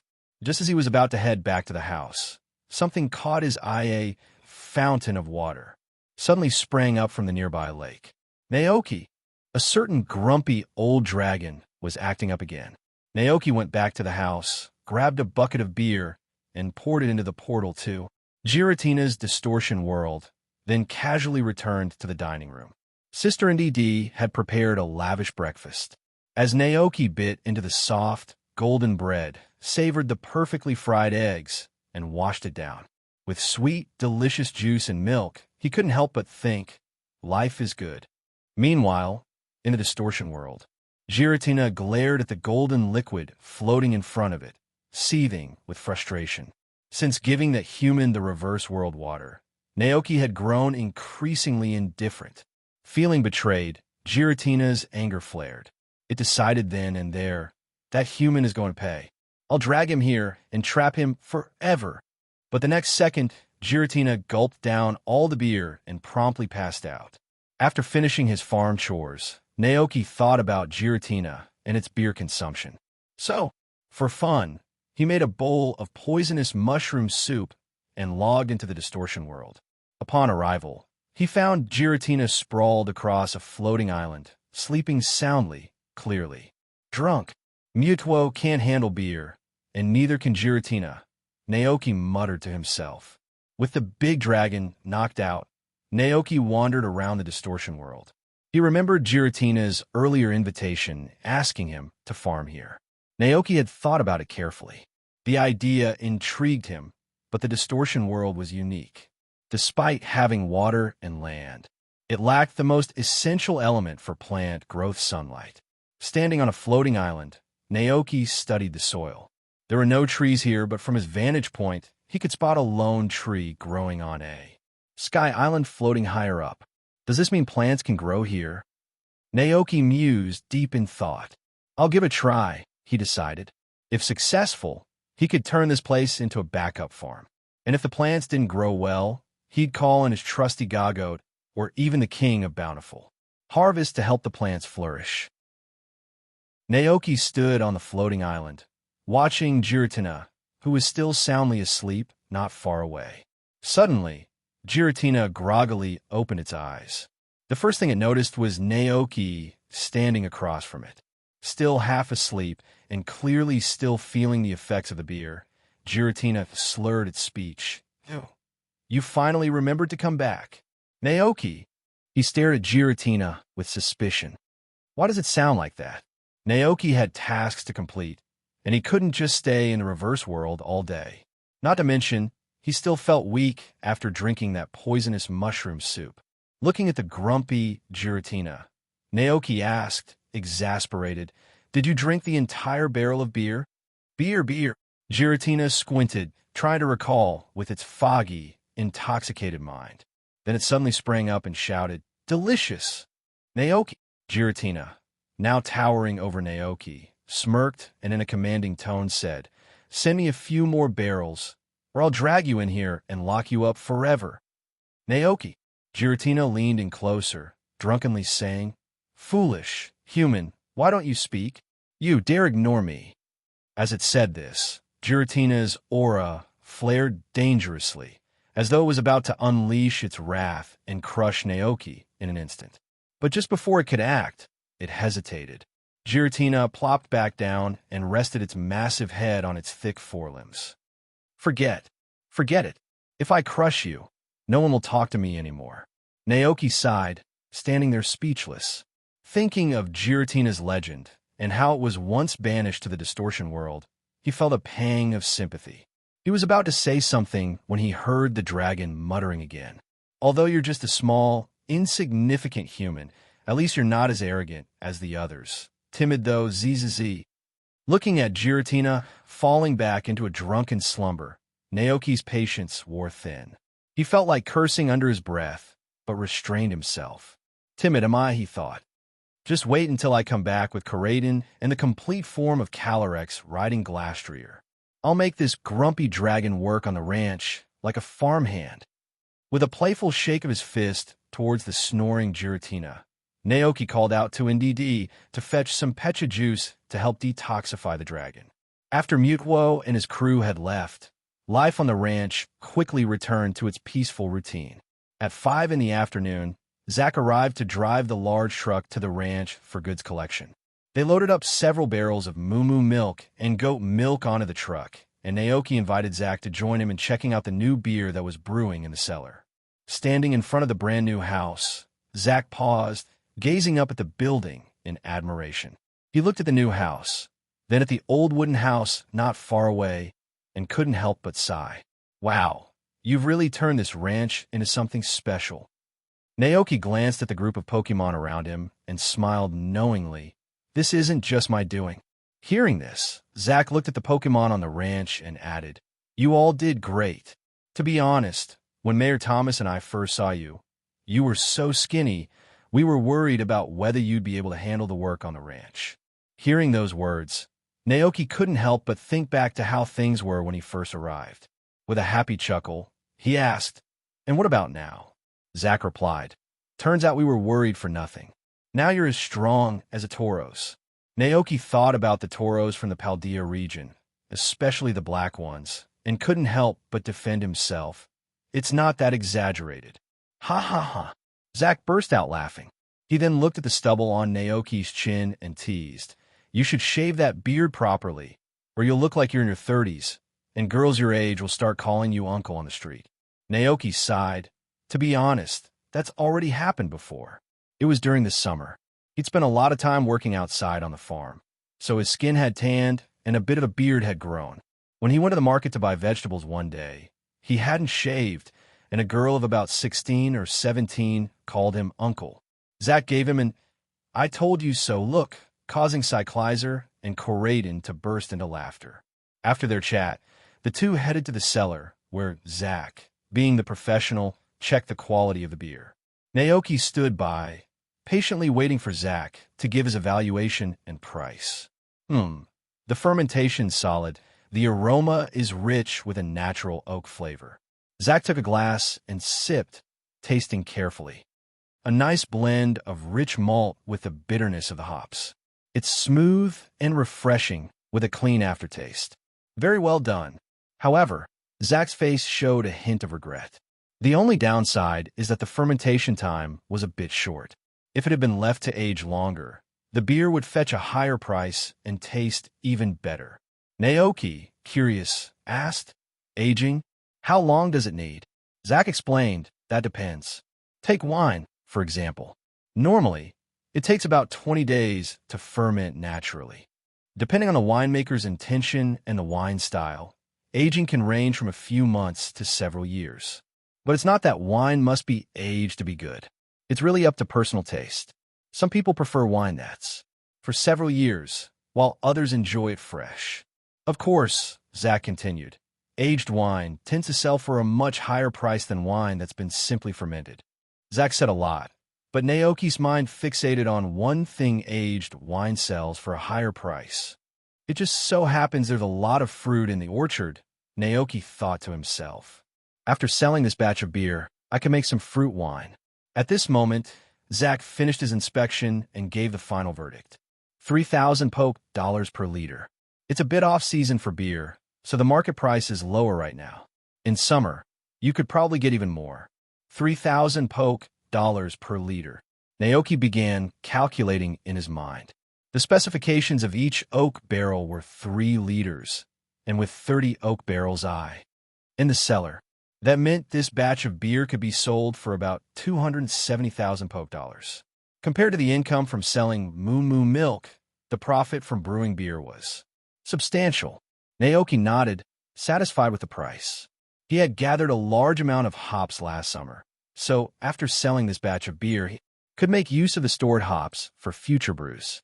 If we save up a bit more, we can build another greenhouse, Naoki thought to himself. Seeing him agree, Zach added, "All right then, I'll come by tomorrow to pick up the batch. It's getting late, and the truck's already loaded with goods." Sounds good. Naoki had no issue with that. After confirming the time for Zach's return, the truck drove off. It was evening, and the lake shimmered under the colorful clouds as Dragonites and Dragonaires happily flew towards Dragonite Island with their day's pay. After waving them off, Naoki set about finishing up the day's chores. With Palmot's help, they herded the hens back into the coop and secured the doors and windows. He filled the milk tank's trough with fresh grass and berries and topped off Galatian's water bowl. Then he went to the field to pick a big pumpkin. The weather was getting colder, so Naoki planned to make a pot of rock sugar pumpkin porridge to warm himself and the cyclizer. Speaking of cyclizer, Naoki suddenly remembered something. He went back to his bedroom and flipped through his calendar. Sure enough, there was a mark on the August 20th column. Just as I thought, Cyclizer's birthday is coming up soon. Naoki returned to the kitchen, processing the pumpkin while keeping an eye on the awning.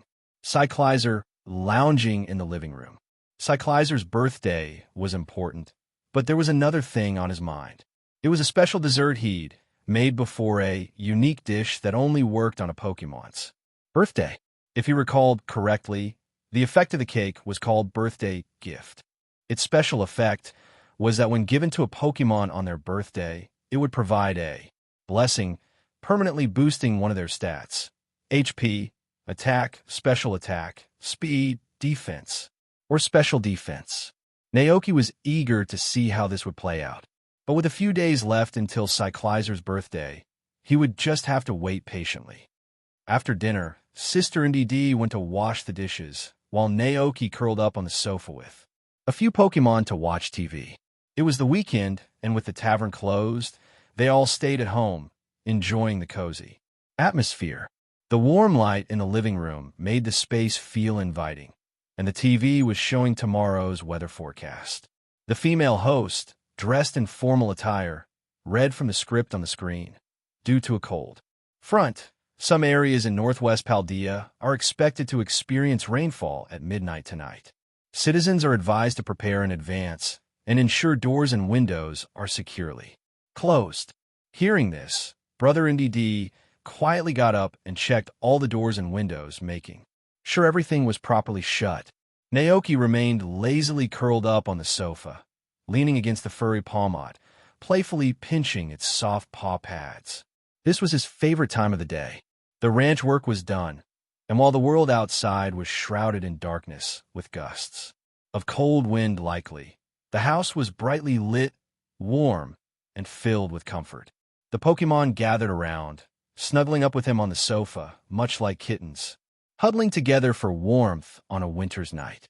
On the wooden coffee table in front of him were the snacks and milk each Pokémon loved, along with a cup of steaming black tea for Naoki. The old-fashioned TV broadcasted news programs from the Paldea region, providing a glimpse into the outside world. They always watched the weather forecast first, and, after knowing what to expect for the next day, they'd switch to the news. This was how they stayed connected to what was happening beyond their cozy ranch life. For example, Naranja Academy was holding another school competition, and a trainer managed to turn the tide of battle due to his unexpected terrestrial attribute. A large-scale event was being held in a certain place, and news like this was often featured in broadcasts. The antennas in Paldea occasionally picked up the news from other regions, like Professor Oak's Pokémon lectures in the Johto region. Although Pokémon like Koraidon and the others couldn't fully understand human programs, they still sat and watched with Naoki.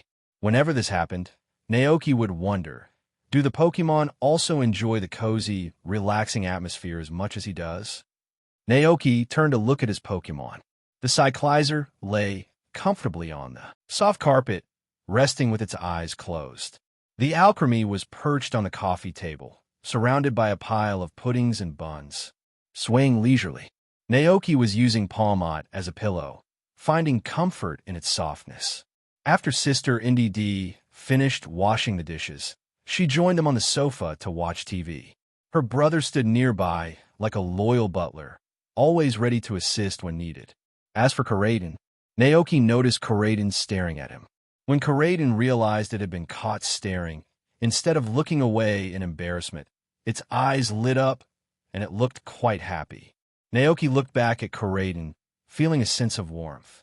At that moment, he imagined that if Koraidon were a big dog, it would probably be wagging its tail enthusiastically. The thought made Naoki chuckle to himself. This Pokémon, Koraidon, was really quite adorable. I wonder what Miraidon would be like in this kind of situation, Naoki mused, thinking of Miraidon's personality in the game. Perhaps Miraidon would turn its head away, acting all cool and aloof, pretending not to care. But honestly, Naoki preferred the type of Pokémon like Koraidon, passionate, straightforward, and always eager to express itself. The kind of Pokémon that would run up and lick you with affection at the slightest hint of attention was more endearing to him than sunder a Pokémon like Miraidon. Naoki felt that if he kept watching, Koraidon might just pounce on him and start licking him. Quickly turning his gaze back to the TV, Naoki glanced at Koraidon out of the corner of his eye. Sure enough, when Koraidon saw Naoki looking away, it immediately dropped its head, looking a bit dejected. Naoki sighed internally and thought for a moment, then decided to stretch out on the sofa. He rested his head on Palmot's fluffy body and casually draped his legs over Koraidon. Sure enough, Koraidon perked up instantly, wagging its imaginary tail in delight. Yup, just like a big, affectionate dog, Naoki thought with a smile. Later that night, the rain finally arrived, just as the weather report had predicted. The steady patter of autumn rain drummed against the roof, and a slight chill crept in, signaling the changing season. Naoki was half awakened by the sound, but feeling warm and cozy with Palmot beside him, he simply yawned, turned over, and drifted back to sleep. By the time morning rolled around, the rain was still falling, and the sky remained a gloomy shade of gray. Naoki stood under the eaves, watching the raindrops dance down from the roof. It didn't look like he'd be able to go out today. Even the Goggoed in the pen were quiet, content to stay inside their shelter, nibbling on hay. Just then, Dragonites and Dragonaires came flying in through the rain, making their way to the ranch as they always did. Naoki blinked, unsure what to say at first. As a kind-hearted farmer, he couldn't help but feel a little guilty. You know, when the weather's bad, you don't have to come in. You could take a break on Dragonite Island and come back after the rain stops. But the wild Dragonites and Dragonaires both widened their eyes in shock, clearly not on board with the idea. Ouch! The wild Dragonites protested, its voice full of determination. Naoki raised an eyebrow. Really? But it's pouring outside. Wouldn't it be better to rest? Dragonites and Dragonaires shook their heads vigorously. Ouch! No way. If we don't come in, we'll miss out on the tasty poffins. Naoki stared at them for a moment, speechless. See? It wasn't that he overworked them. They just wanted to work. Who could say no to that? Kind of enthusiasm. But then again, for strong Pokémon like Dragonite and Dragonair, a bit of rain was no big deal. Naoki sighed and gave in with a smile. All right, as long as you're happy to work in this weather. Ouch! They both cheered happily, grabbing their delivery bags filled with fresh milk bottles for Naoki and flying off toward town as if the rain wasn't even there. As he watched them go, a sudden thought popped into Naoki's head, and he chuckled too. Himself. Maybe he should print something like Dragon Express Mission Accomplished on the bags for Dragonite. It would definitely suit them. August 16th, 198th year of the Alliance calendar, autumn.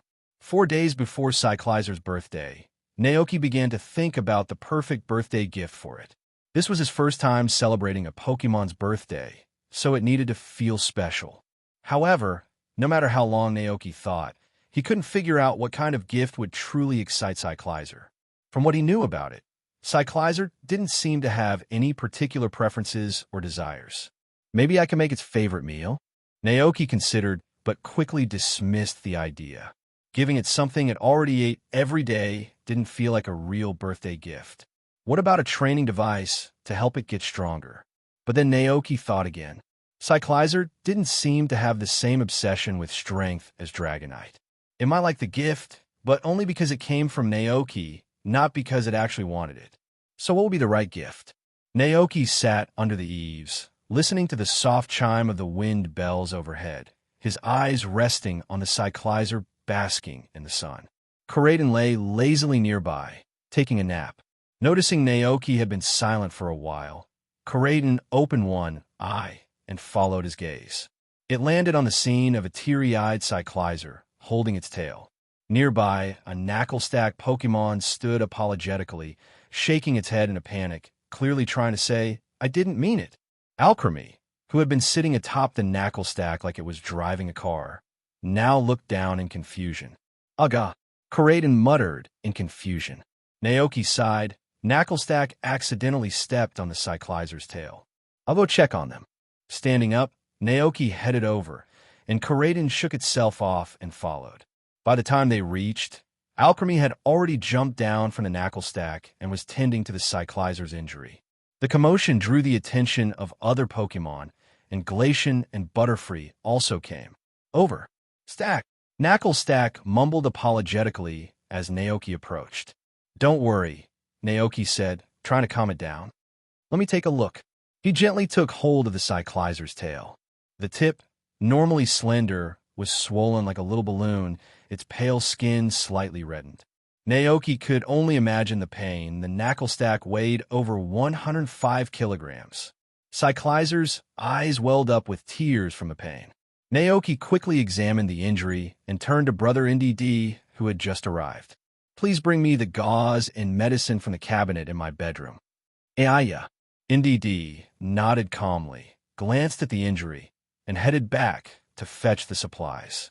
Naoki held the Cyclizer's tail, ready to comfort it, but suddenly the weight in his hand lightened. For a moment, he was confused, then looked down to see the tip of the Cyclizer's tail lying quietly in his hand. Naoki was frozen. Nearby, Alchemy, Butterfree, and the other Pokémon gasped in horror, their exaggerated cries filling the air. Marie! Bye! Stack! Knucklestack, absolutely terrified, stood paralyzed in fear. It hadn't meant for this to happen, but when Naoki looked back up at the Cyclizer, it was already looking much better, as if the worst of the pain had passed. Tentatively, Naoki asked, How do you feel now? Gah! Cyclizer looked a little embarrassed, seeing everyone so concerned for it. Cyclizer shook its head. looking at the missing section of its tail in confusion. After its tail broke, it suddenly didn't hurt as much anymore. Naoki's eyebrows raised. Could it be that the pain triggered Cyclizer's potential and it realized the move Shed Tail? Shed Tail is a move that sacrifices a bit of health to create a substitute, allowing the Pokémon to switch out with a partner. In the games, this is a move that only Pokémon like Cyclizer and Orthworm can learn. Naoki carefully examined the cross-section of Cyclizer's tail and noticed that it wasn't as bloody as he'd expected. "Is this a new move?" he asked. Instinctively, Cyclizer knew this was a move called Shed Tail. It nodded, a little embarrassed. "Gaheyo," it mumbled, realizing that it couldn't use the move again until its tail grew back. Naoki had a general idea of what had happened, and just then, Brother NDD jogged over with the medical supplies. Naoki took the bandages and healing spray, gently applied the spray to Cyclizer's broken tail, and wrapped it up neatly with a bow. "All done. You'll be good as new soon," Naoki said with a smile. Pokémon have remarkable healing abilities, and according to Naoki's knowledge, the tail would grow back within 3 days. After hearing this, the other Pokémon finally calmed down. Knacklestack hung its head apologetically. If it hadn't been so clumsy, Cyclizer wouldn't have been hurt. But the kind-hearted Cyclizer shook its head and smiled, reassuring Knacklestack that everything was okay. Harmony was restored among the Pokémon. Feeling a bit tired, Cyclizer found a cozy spot to nap. Despite the forgiveness, Knacklestack still seemed downhearted. It moved cautiously, making sure not to accidentally step on any other small Pokémon. Naoki and Koraidon returned to the eaves. Reflecting on Cyclizer's earlier response, Naoki couldn't help but smile and say, "Cyclizer really is a little angel."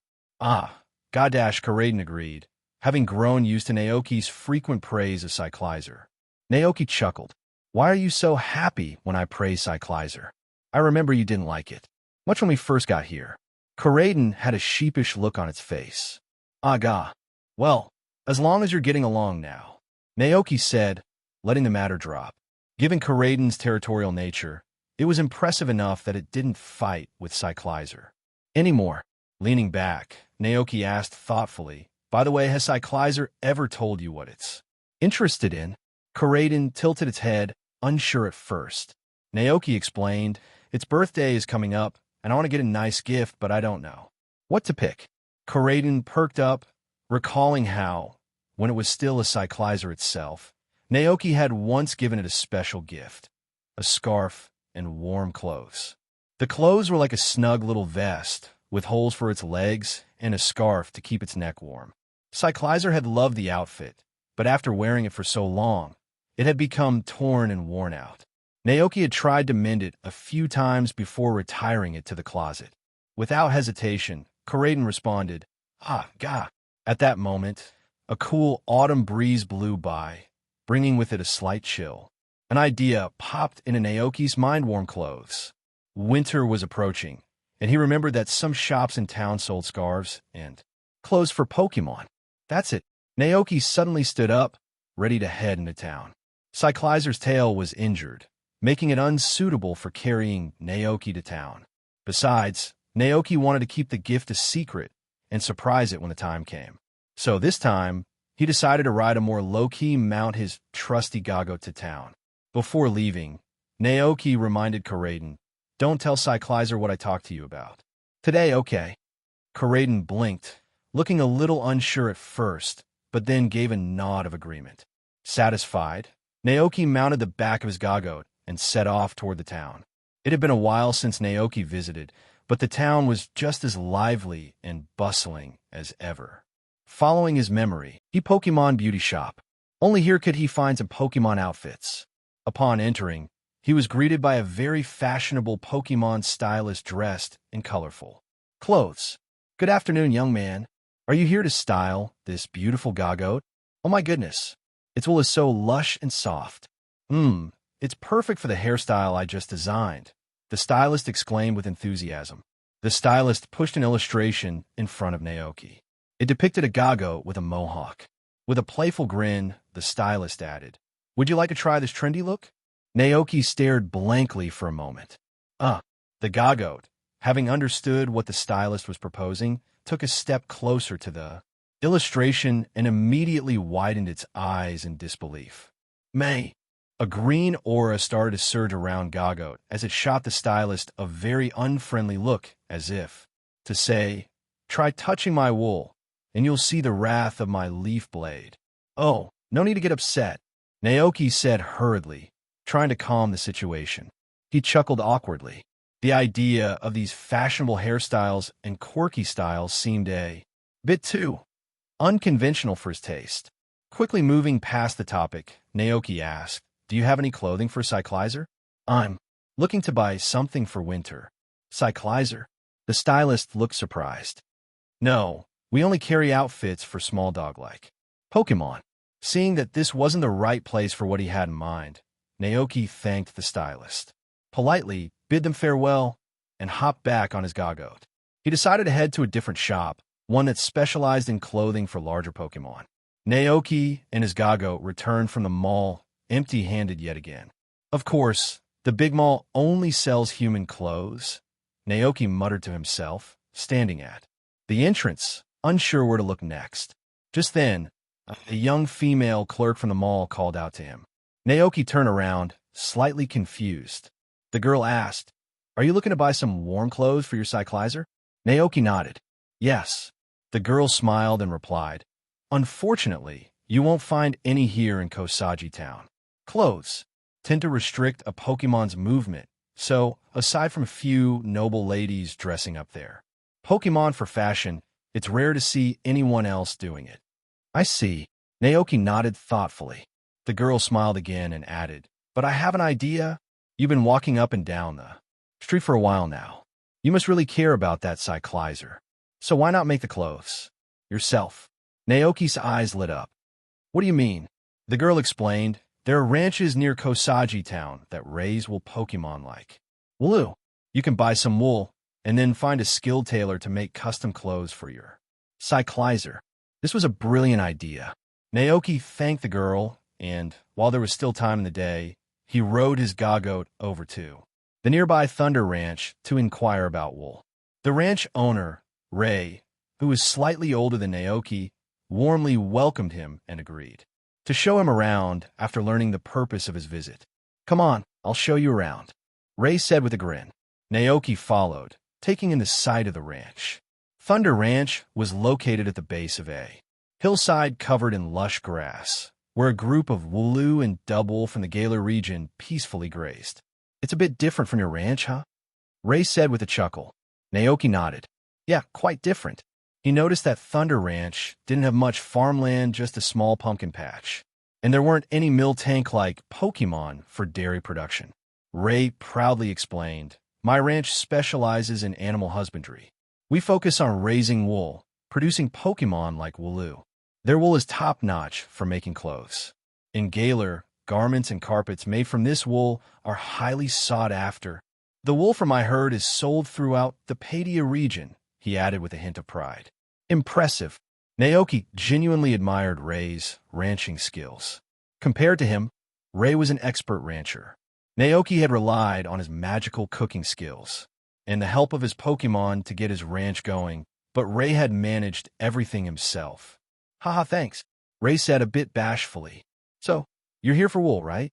Naoki nodded. "That's right." Ray waved his hand, calling over a plump Wooloo with soft, fluffy wool and large, gentle eyes. "Perfect timing.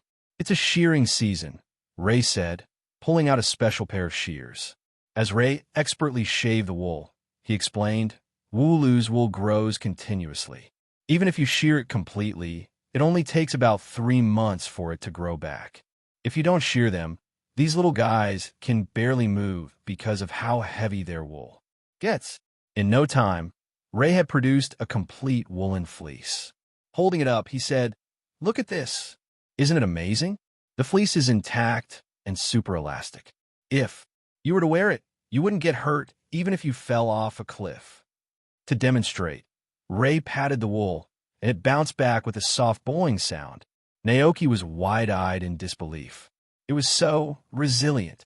If I gave this to a werewolf-like Pokémon, it'd really be a wolf in sheep's clothing, Naoki thought, amused. I'll round off the price for you. 2,000 Poke dollars per kilogram. This fleece weighs 6 kilograms, so that'll be 12,000 Poke dollars, Ray said as he weighed the wool. 12,000 Poke dollars. Considering the quality, it was a reasonable price. Naoki thought it was a great deal and quickly paid for the wool. Excited, he hurried back home, eager to start the next step, finding a tailor to craft the perfect warm clothing for his cyclizer. It was going to be a birthday gift, Alliance calendar year 198, July 25th, autumn. The air had turned crisp. Gone were the short-sleeved shirts and summer ease, replaced now by warm, long-sleeve jackets. Naoki, like everyone else, had adjusted to the changing season. As a farmer, most of his wardrobe already leaned toward rugged workwear, thick shirts, jeans, and clothes made to endure the outdoors. Achoo! A sudden gust of wind made him sneeze as he stepped outside in the early morning. He was heading to the Gagote pen to begin milking, but the chill caught him off guard. He rubbed his nose and pulled his jacket tighter. The Pokémon on the ranch, however, appeared unfazed by the seasonal shift. Dragonite and Dragonair had thick scales built for any weather. Palmot was wrapped in a dense coat of fur, and Glacian, well, this was its kind of climate. The only one struggling was Cyclizer. It stood beside Naoki, looking groggy and miserable. As if echoing him, Cyclizer sneezed too. Getting sick on me, buddy? Naoki knelt and pressed a hand to its forehead. No fever, at least not yet. You can rest inside today. Cyclizer didn't resist. It slumped onto the living room couch with a sigh. Sister Indy D, ever attentive, brought it a steaming cup of tea. Naoki sniffled, grabbed his milking equipment, and stepped out to greet Dragonite and Koraidon, who had come to assist as usual. The three Gagote trotted over and kneeled down without needing to be called. Naoki smiled and began his work. While milking, he stole a glance at the mutated world tree sapling. It hadn't changed much in the past 2 weeks, visibly at least. If not for the countdown timer ticking down slowly, Naoki might have assumed it was completely dormant. Even with the Gagote helping tend it, the timer still read, time until maturity, 99,900 years. He sighed and patted the last Gagote. The milking was done. The fresh moo milk mixed with Gagote milk made a hearty blend. By the time he cleaned everything up, it was already 9:30. Back inside, Cyclizer looked no better. Feeling any better? He asked gently. Gow, came the weak reply. Naoki frowned and touched its forehead again. This time it was burning hot. His heart sank. He didn't waste a second. Ran to the bedroom, fetched Cyclizer's Pokeball, and returned to recall it. The rest of the Pokémon had gathered, concern written across their faces. Even Glacian looked worried. Naoki blinked. You guys really care about Cyclizer, huh? He had always thought of their bond as playful and casual, but seeing the serious expressions around him told a different story. Don't worry, he said reassuringly. Just a fever. I'll take Cyclizer to the Pokémon Center. We'll be back soon. Koraidon watched the scene in silence, a flicker of emotion in its eyes. As a Cyclizer, it had been through moments like this. Recalled into its Pokeball, it never got to see how the others reacted. It never realized they had cared all along. Let's go, Naoki called out. Koraidon snapped out of its thoughts, shifting into its galloping form. Within minutes, they arrived in Kosagi Town. Nurse Joy wasted no time. After Naoki explained the symptoms, she and Adino rushed Cyclizer into the treatment room. The image reminded Naoki of an emergency room scene in a drama. His chest tightened. Koraidon let out a soft sound beside him. Rayo. Naoki turned. You worried too? Koraidon hesitated. Naoki laughed quietly. Didn't expect you to be so close with Cyclizer. But Koraidon wasn't worried about Cyclizer. It was wondering about its place in Naoki's heart. Back when it was just a Cyclizer, it hadn't thought much. It was simple, a little slow, but it had grown, evolved, not just in body but in mind. Naoki was kind to everyone. But did that kindness go deeper for some more than others? Naoki must have noticed the look in Koraidon's eyes. He spoke softly, like confessing a hidden truth. Even though I looked calm, I was terrified. Cyclizer was my first partner. That kind of bond never fades. He smiled wistfully. We've done everything together, tilled land, watered crops, taught it step by step like a parent. I only regret I didn't see it hatch. Karaden's heart twisted. So Cyclizer really was special. It lowered its head until Naoki turned, startled. Hey, are you crying? Karaden launched itself into a hug, much like Dragonite would. Naoki laughed and patted its back. I like you too, Karaden. I care about all of you. Karaden murmured, Rayo, but in its heart it thought, I was a Cyclizer once too. Just then, the treatment room door opened. Nurse Joy emerged with a relieved smile. You brought it in just in time. It's just a cold from the weather shift. Fever's down now.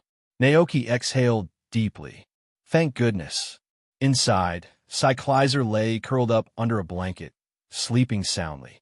Keep it indoors for a few days, Nurse Joy instructed. Cyclizer are very sensitive to cold. No battles, no outdoor work. Naoki nodded and thanked her before paying and heading home. At the ranch, he was surprised to see Kelly's truck parked near the fields. She stood teasing a bashful Dragonair. Back from town, she called. Yeah, Naoki answered. Cyclizer caught a fever. Had to get it checked out. Is it okay now? It's resting. He handed the pokeball to Sister and DD. Make sure it stays warm. Aye, she chirped and floated off. Kelly raised a brow. You've been working Cyclizer pretty hard for a Pokémon that's not even a year old. Naoki paused. You're right. She smiled. Well, no harm done. Now, ready to build that greenhouse? Absolutely. Between milk, rock salt, and berry sales, he'd save enough to afford a decent-sized glass greenhouse. He led her to a spot near the orchard's entrance. Here should work. Kelly nodded and marked it. As she looked around, she noticed the orchard's berry trees were heavy with fruit. Looks like a good harvest. Naoki sighed. Doesn't sell for much. Berries bring in less than milk. Then make them into poke treats. I saw your Dragonite loving them. Naoki smiled, but shook his head. The Poke Puffs were part of Dragonite's pay.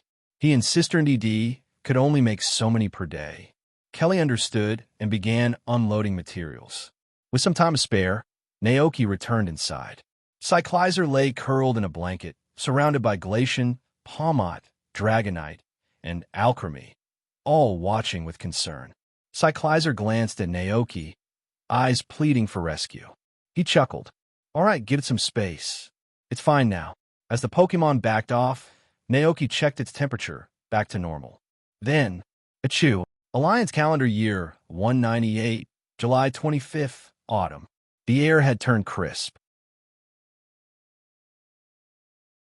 Naoki wished he could sew clothes himself for Cyclizer, but unfortunately, tailoring was not a skill he had mastered. With just a few days left until Cyclizer's birthday, he looked down at the large ball of wool in his arms, almost bigger than he was, and felt a bit troubled. After a moment of thought, he decided to store the wool back at the ranch before returning to town to find someone who could help make the clothes. The Gagote he was riding wasn't as fast as Karaden, but it was certainly more stable. By 3 in the afternoon, Naoki returned to the ranch. He hopped off Gagote, which made its way back to the pen on its own. The ranch was just as lively as when he had left. Dragonairs playing in the grass, Combi and Butterfree fluttered amongst the flowers, while Palmot snoozed on the roof of the chicken coop. Seeing this, Naoki smiled softly. He patted Karaden's head as it ran over to greet him, and then glanced at Cyclizer, still curled up and sleeping not far away. This was typical Pokémon behavior. Whenever they were injured, they would sleep or rest, allowing their bodies to recover naturally. Karaden opened its mouth, as if to say something, but Naoki quickly made a shoo sound. Karaden closed its mouth immediately, its eyes looking a bit disappointed. Let's head inside first, Naoki whispered, leading Karaden back to the house. He placed the wool on the sofa and turned to Karaden. Are you afraid of the cold? Karaden nodded eagerly. Aga. Huh. Naoki raised his eyebrows, surprised. He had never noticed Karaden showing signs of being cold before. According to everything the new, a powerful dragon type like Karaden with its thick scales and resilient body, shouldn't be affected by the cold. Perhaps it was just part of the nature of dragon-type Pokémon, Naoki thought. After all, they were notoriously weak to ice-type moves, and those natural weaknesses ran deep. All right then, I'll make sure to have a warm winter outfit made for you from this wool, Naoki said, smiling. He didn't want only Cyclizer to have a cozy outfit. He had to be fair to all his Pokémon. Like raising children, it wasn't good to show favoritism. Koraidon's eyes lit up with joy. "A god dash," it cheered. Naoki chuckled, giving Koraidon's head a gentle pat. Koraidon had the temperament of a big, affectionate dog, and it always warmed Naoki's heart. The trip to town had taken nearly 2 hours, and Naoki realized he was feeling a bit thirsty. He decided to pour himself a glass of water. But just as he was about to take a sip, there was a knock at the door. "Is anyone home?" a familiar voice called. Naoki's eyes lit up with recognition. He hurried to the door, and just as he had expected, it was Mrs. Dantes from town standing there with a package in her hands. Under the soft autumn sun, Mrs. Dantes, with her white hair and kind smile, greeted him warmly. "Good afternoon, Naoki. I made some pumpkin cookies, but I accidentally made too many, right, and I can't finish them, so I thought I'd bring some over for you." Naoki smiled at the sight of the bag of cookies, unable to refuse her kind gesture. "Come on in and have a seat," he said, welcoming her inside. As they settled in the living room, Brother NDD quietly brought over a fragrant cup of black tea for Mrs. Dantes to enjoy. Mrs. Dantes looked around the house, noticing how lively and warm it felt. Though not extravagant, the house was filled with the vibrant energy of life and Pokémon. "This place is wonderful. It's even more prosperous than when your grandfather ran the ranch," she said happily. "Really? Was the ranch in rough shape back then?" Naoki asked. He only had vague memories of those days. Mrs. Dantes nodded as she reminisced. "Oh yes, things are much different. There weren't any big houses here, just a few run-down wooden shacks. Your grandfather worked tirelessly, never giving up. He put everything he had into running the ranch. There used to be so many ranches here," Mrs. Dantes reminisced. "Your grandfather's ranch always won first place in the crop evaluation competition every year. It must have been so lively back then," Naoki said, trying to imagine the scene. "Oh yes." Mrs. Dantes' eyes sparkled with nostalgia. Kosagi Town was a famous agricultural hub in all of the Paldea region. But her expression grew somber. "It's a shame there are fewer and fewer people farming now. Young folks either head to the big cities to pursue careers or become Pokémon trainers. Times are changing," Naoki said with a sigh. He thought about how, in another 10 years, the world would probably look completely different. From the era when travel was slow and letters were far away, to a time when the internet connects the whole world. Mrs. Dantes chuckled softly, though her voice carried a touch of melancholy. "We're getting old. If your grandfather could see how responsible you've become, he'd be very proud." Naoki felt a little awkward at that, thinking, if Grandpa were still around, he might have been furious with the old me. Mrs. Dantes stood up, preparing to leave. "It's getting late. I should head home," she said kindly. But just as she turned, her eyes landed on the large ball of wool sitting in the corner of the room. "Goodness, what's this? Have you started raising Wooloo on your ranch?" she asked, her face full of surprise. "Oh, right." Naoki had almost forgotten about the wool, and Mrs. Dantes' question jogged his memory. No Wooloo here. Cyclizer's birthday is coming up, and I'm planning to make a warm coat for it using this wool." He chuckled. "There aren't any Cyclizer clothes for sale in town, just bike seats." "A birthday present? Cyclizer is going to love that," Mrs. Dantes said, pleasantly surprised. "I didn't know you had such talents." Naoki blinked, a little caught off guard, before realizing what she meant. He quickly shook his head with a smile. "Oh no, I don't. I was actually planning on going into town to find someone who could help me make it." Understanding now, Mrs. Dantes' eyes lit up. "Well, in that case, leave it to me. I have a loom at home, and I still enjoy making clothes now and then." "Huh?" Naoki blinked in surprise, not expecting the offer. Mrs. Dantes straightened up with pride. When I was younger, I was one of the most popular tailors in town. But, of course, as time went on and more clothing factories appeared, handmade clothes became less common. Naoki considered it for a moment, his heart warmed by her generosity. He smiled gratefully and said, "Thank you so much for your help." "Don't worry, this is what I'm best at," Mrs. Dante said enthusiastically. The wool was far too bulky for her to carry alone, so Naoki asked Dragonite to help. Dragonite, being his usual cheerful self, was more than happy to assist. He gleefully took the wool from Naoki and followed Mrs. Dante's back to the town, clearly excited to be part of the mission. By 5 o'clock in the evening, Zach arrived right on time to collect the ranch's goods. After loading up the buckets of moo moo milk into his truck, he wiped the sweat from his brow and asked, "Thanksgiving is next month. Have you started pre-ping your pumpkin cookies yet?" Pumpkin cookies? Naoki was puzzled. He knew about Thanksgiving thanks to Zach explaining it before. The festival, celebrated on the last day of autumn, involved people gathering to give thanks to the king of bountiful harvests. But pumpkin cookies? Seeing Naoki's confusion, Zach raised an eyebrow in surprise. "You really don't know?" Naoki shrugged. "What do you mean?" Zach thought for a moment and muttered, "Right, you left Kosagi Town when you were still pretty young. Guess it makes sense you wouldn't know about this." "Let me explain it," Zach said, his face lighting up. "It's an old tradition here in town. On the last day of autumn, to celebrate the harvest, the townsfolk exchange small cookies made from their crops with each other. At night, the kids and their Pokémon go from door to door, trading cookies with the people who live there." Now, Naoki understood why Thanksgiving was so important in Kosagi Town. Everyone honored the king of bountiful harvests on that day. "Got it," Naoki nodded. "I'll whip some up later." He remembered the pumpkin cookies Mrs. Dante's had given him earlier. Dragonite had already polished them off. "That's the spirit." Zach laughed.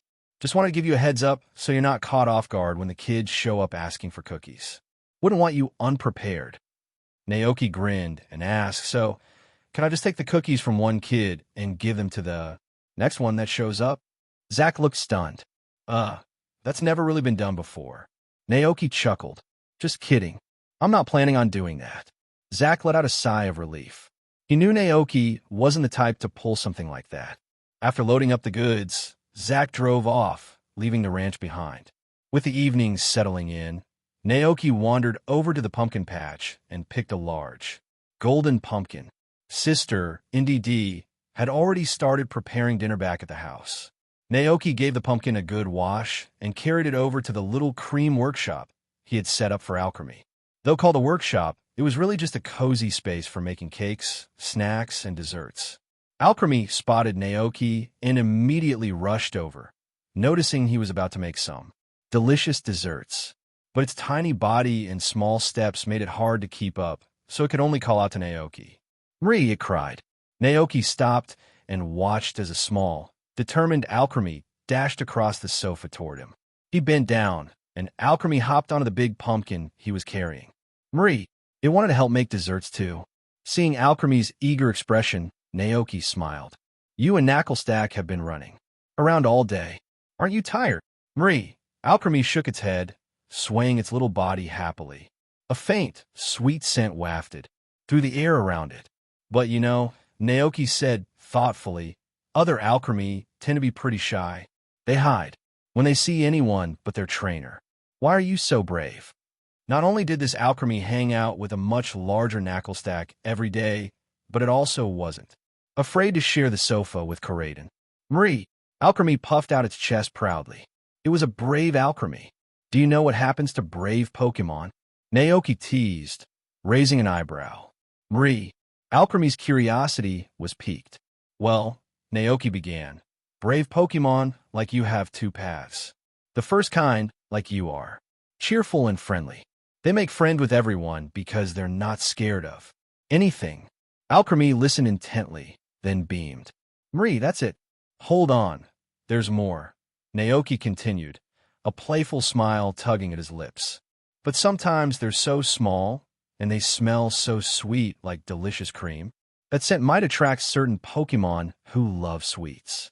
and, well, they might eat them up in one big gulp. At first, Alchemy was nodding along, but gradually, its eyes widened as the words sunk in. Its confident expression slowly melted into one of worry. Alchemy blinked nervously. Asterisk. I'm just about to start making those pumpkin cookies, Naoki said, noticing Alchemy's face. Why don't you sit over here for a bit? They had arrived at the small cream workshop, where Naoki gently placed Alchemy on the windowsill and began working on the pumpkin cookies. By this time, Alchemy had realized that Naoki was just trying to tease it. Marie! Marie! It cried indignantly. Bad Naoki! Naoki, unfazed, began cutting the pumpkin into pieces, steaming it in the microwave, and mashing it into a smooth paste. Without looking up, he spoke in a serious tone while continuing his work. I'm not trying to scare you. It's true, you know. You're covered in sweet, creamy goodness. While Pokémon, the ones without trainers, might just gobble you up right away. Hearing this, Alchemy began to feel that Naoki was right and started to get scared again. Naoki, noticing its worry, gently reassured it, don't be afraid. The Knuckle-stack Pokémon will protect you. When they evolve, they'll become tall, mighty Garganacl.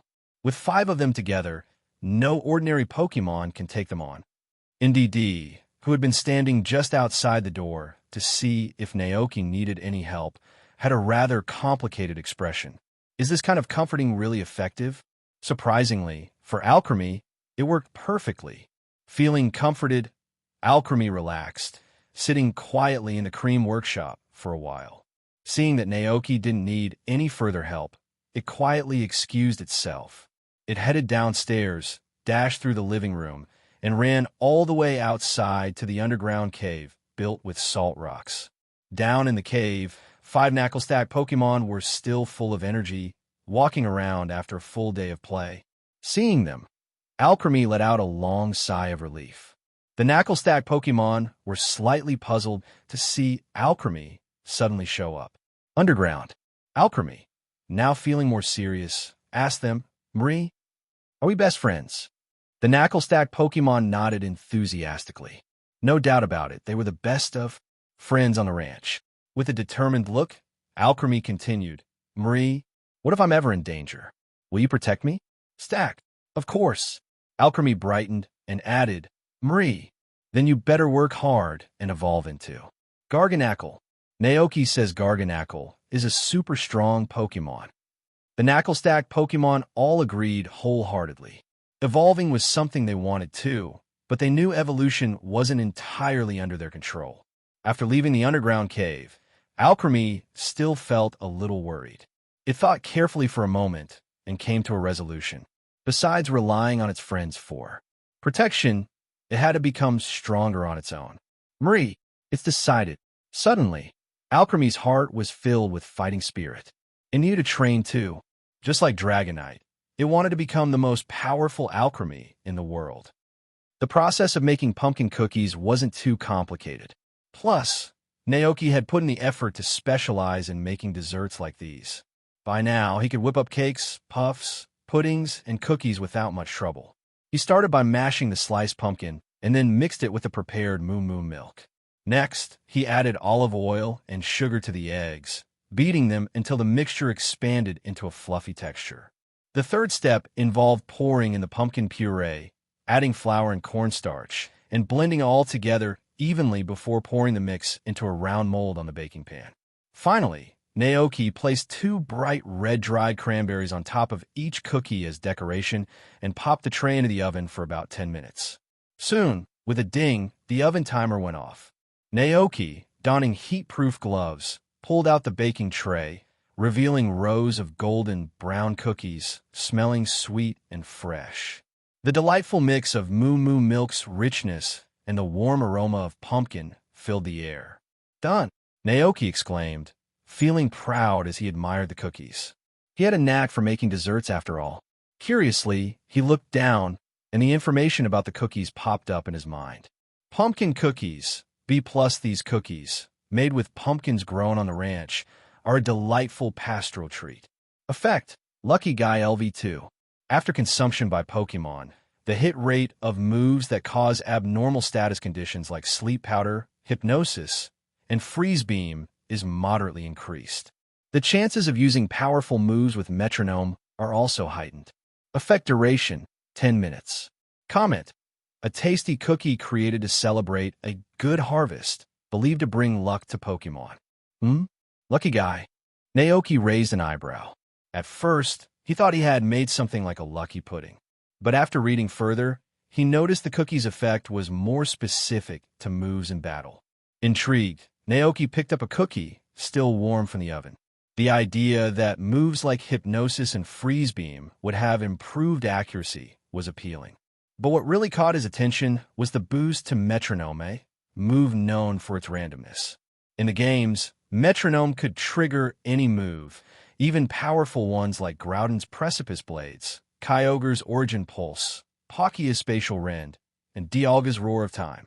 To pull off such powerful moves, a Pokémon only needed one thing: good luck. Naoki couldn't help but think of Misty's Togepi from the anime, who frequently used metronome with unpredictable results. He chuckled at the thought of Togepi suddenly using Arceus's judgment in the middle of a battle. Just imagining the scene made him grin with excitement.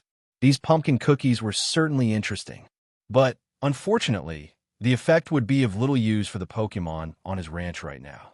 And with the effect lasting only 10 minutes, it was more suited for battle situations than everyday use. Still, something was better than nothing.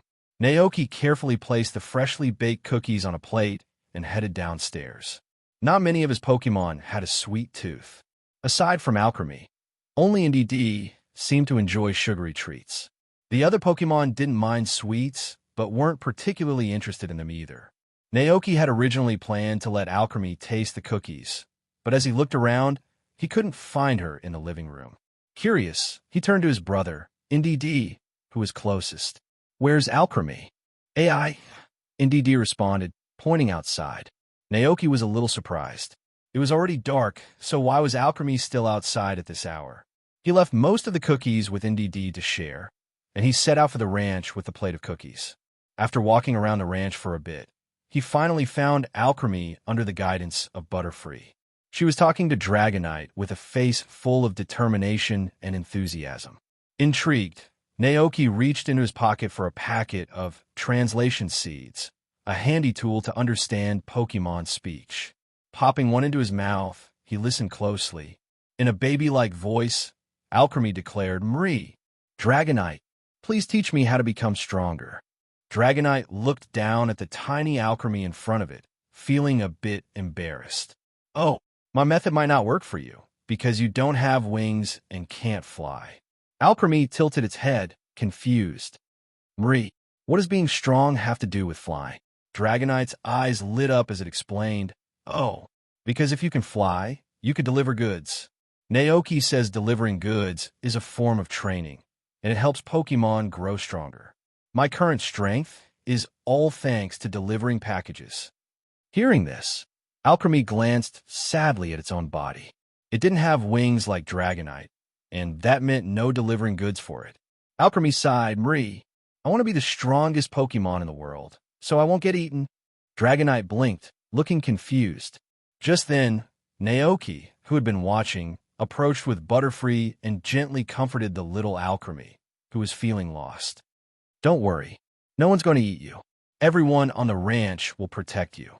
Both Dragonite and Alchemy turned to look at him. Dragonite lit up with excitement. "Oh, Naoki." Naoki smiled at Dragonite. "Open your mouth." "Ah." Dragonite obediently opened its mouth, and Naoki fed it a couple of pumpkin cookies, before turning to Alchemy. Alchemy looked conflicted despite Naoki's comforting words. "Marie, but I still want to become stronger." Naoki sighed internally, realizing that telling the story to scare Alchemy might not have been the best idea. Recalling what Alchemy had said earlier about wanting to become the most powerful Pokémon in the world, Naoki pondered. Becoming the strongest. Well, that might be difficult, but being the biggest? That's certainly doable. Naoki remembered the oversized pumpkins he could grow on the ranch. With a little help, Alchemy could grow bigger, maybe even Gigantamax. But for that, They need to take a trip to the Gala region. Smiling at the thought, Naoki handed Alchemy a cookie. Okay, I'll help you figure something out later. But for now, how about some snacks? Want to try the pumpkin cookies I just baked? Alchemy happily started munching on the pumpkin cookie. Watching Alchemy enjoy the treat, a new idea suddenly popped into Naoki's head. Alchemy could learn metronome. While directly turning Alchemy into the world's most powerful Pokémon would take time, ways to approach the problem. For instance, Alchemy could eat some lucky pudding first, and when the good luck kicked in, follow it up with the pumpkin cookie. A double dose of good fortune might just give Alchemy the edge to perform some truly incredible moves. But there was one little snag: Alchemy didn't know how to use metronome yet, and on the entire ranch, only Sister NDD had mastered the move. After thinking it over, Naoki smiled at Alchemy and said, I've got an idea on how you can become stronger. Alchemy's eyes sparkled with hope as it eagerly asked, Marie, what's the idea? Was it going to teach you to fly? Naoki chuckled and pointed at the pumpkin cookie in front of them. It's called metronome. While it won't make you stronger directly, it'll let you borrow the power of other Pokémon, letting you pull off some seriously strong moves. Marie, Alchemy was a little confused. Naoki thought for a moment and gave an example. You know Koraidon, right? Its most powerful move is to jump high into the sky and then strike the opponent with full force. If you master metronome and eat this cookie, you'll have a chance to borrow Koraidon's power and use that powerful move to defeat anyone who tries to mess with you. Oh my! Alchemy's eyes sparkled with wonder. Could it really use such a powerful move? Naoki chuckled and continued. It's not just Koraidon. Metronome can let you use many powerful moves from other Pokémon. Alchemy was amazed. It definitely wanted to learn this move. But how would it even begin? Alchemy looked a little lost. Seeing its confusion, Naoki smiled warmly and said, That's where we'll need the help of NDD. For now, though, it was dinner time. After they ate and filled their bellies, they went off to find NDD. Naoki approached Sister NDD with anticipation. You know how to use metronome, right? Yeah. Sister NDD nodded happily but looked a little confused. What was going on? Naoki explained, I'd like you to teach this move to Alchemy. The pumpkin cookies you ate earlier enhanced the effects of metronome. Understanding immediately, NDD down at Alchemy, who was staring up with eager eyes, and she smiled. Yeah. So, Naoki led the group of Pokémon to an open field. Turning to his sister, Naoki said, These pumpkin cookies will work on you too. While there, in effect, you might be able to pull off some incredibly rare moves. Sister NDD nodded. She already understood the effect of the cookies. Seeing that she was ready, Naoki stood back, watching as NDD prepared to demonstrate. Metronome. Aya, watch closely. I'm about to show you, Sister NDD said to Alchemy. Alchemy nodded eagerly. Marie. Then, NDD gently waved her finger. Instantly, her hands began to glow with a soft, milky, white light. A magical energy radiated from her body. All the light gathered at a single point, and when the energy reached its peak, it transformed into a dazzling beam of light, blasting forward with incredible power.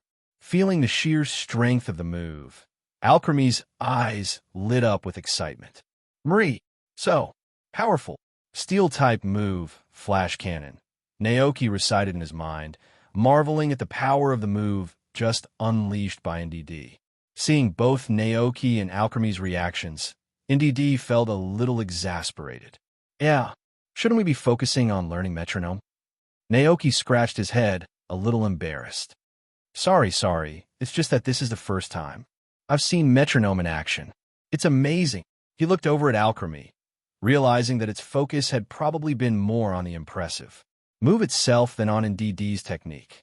Naoki smiled and asked, Shall we try again? NDD nodded, a hint of playfulness in its eyes. Naoki looked at Alchemy and instructed, This time, focus on NDD's fingers. Watch the movements carefully, then try to copy them. Marie, got it. Alchemy responded eagerly.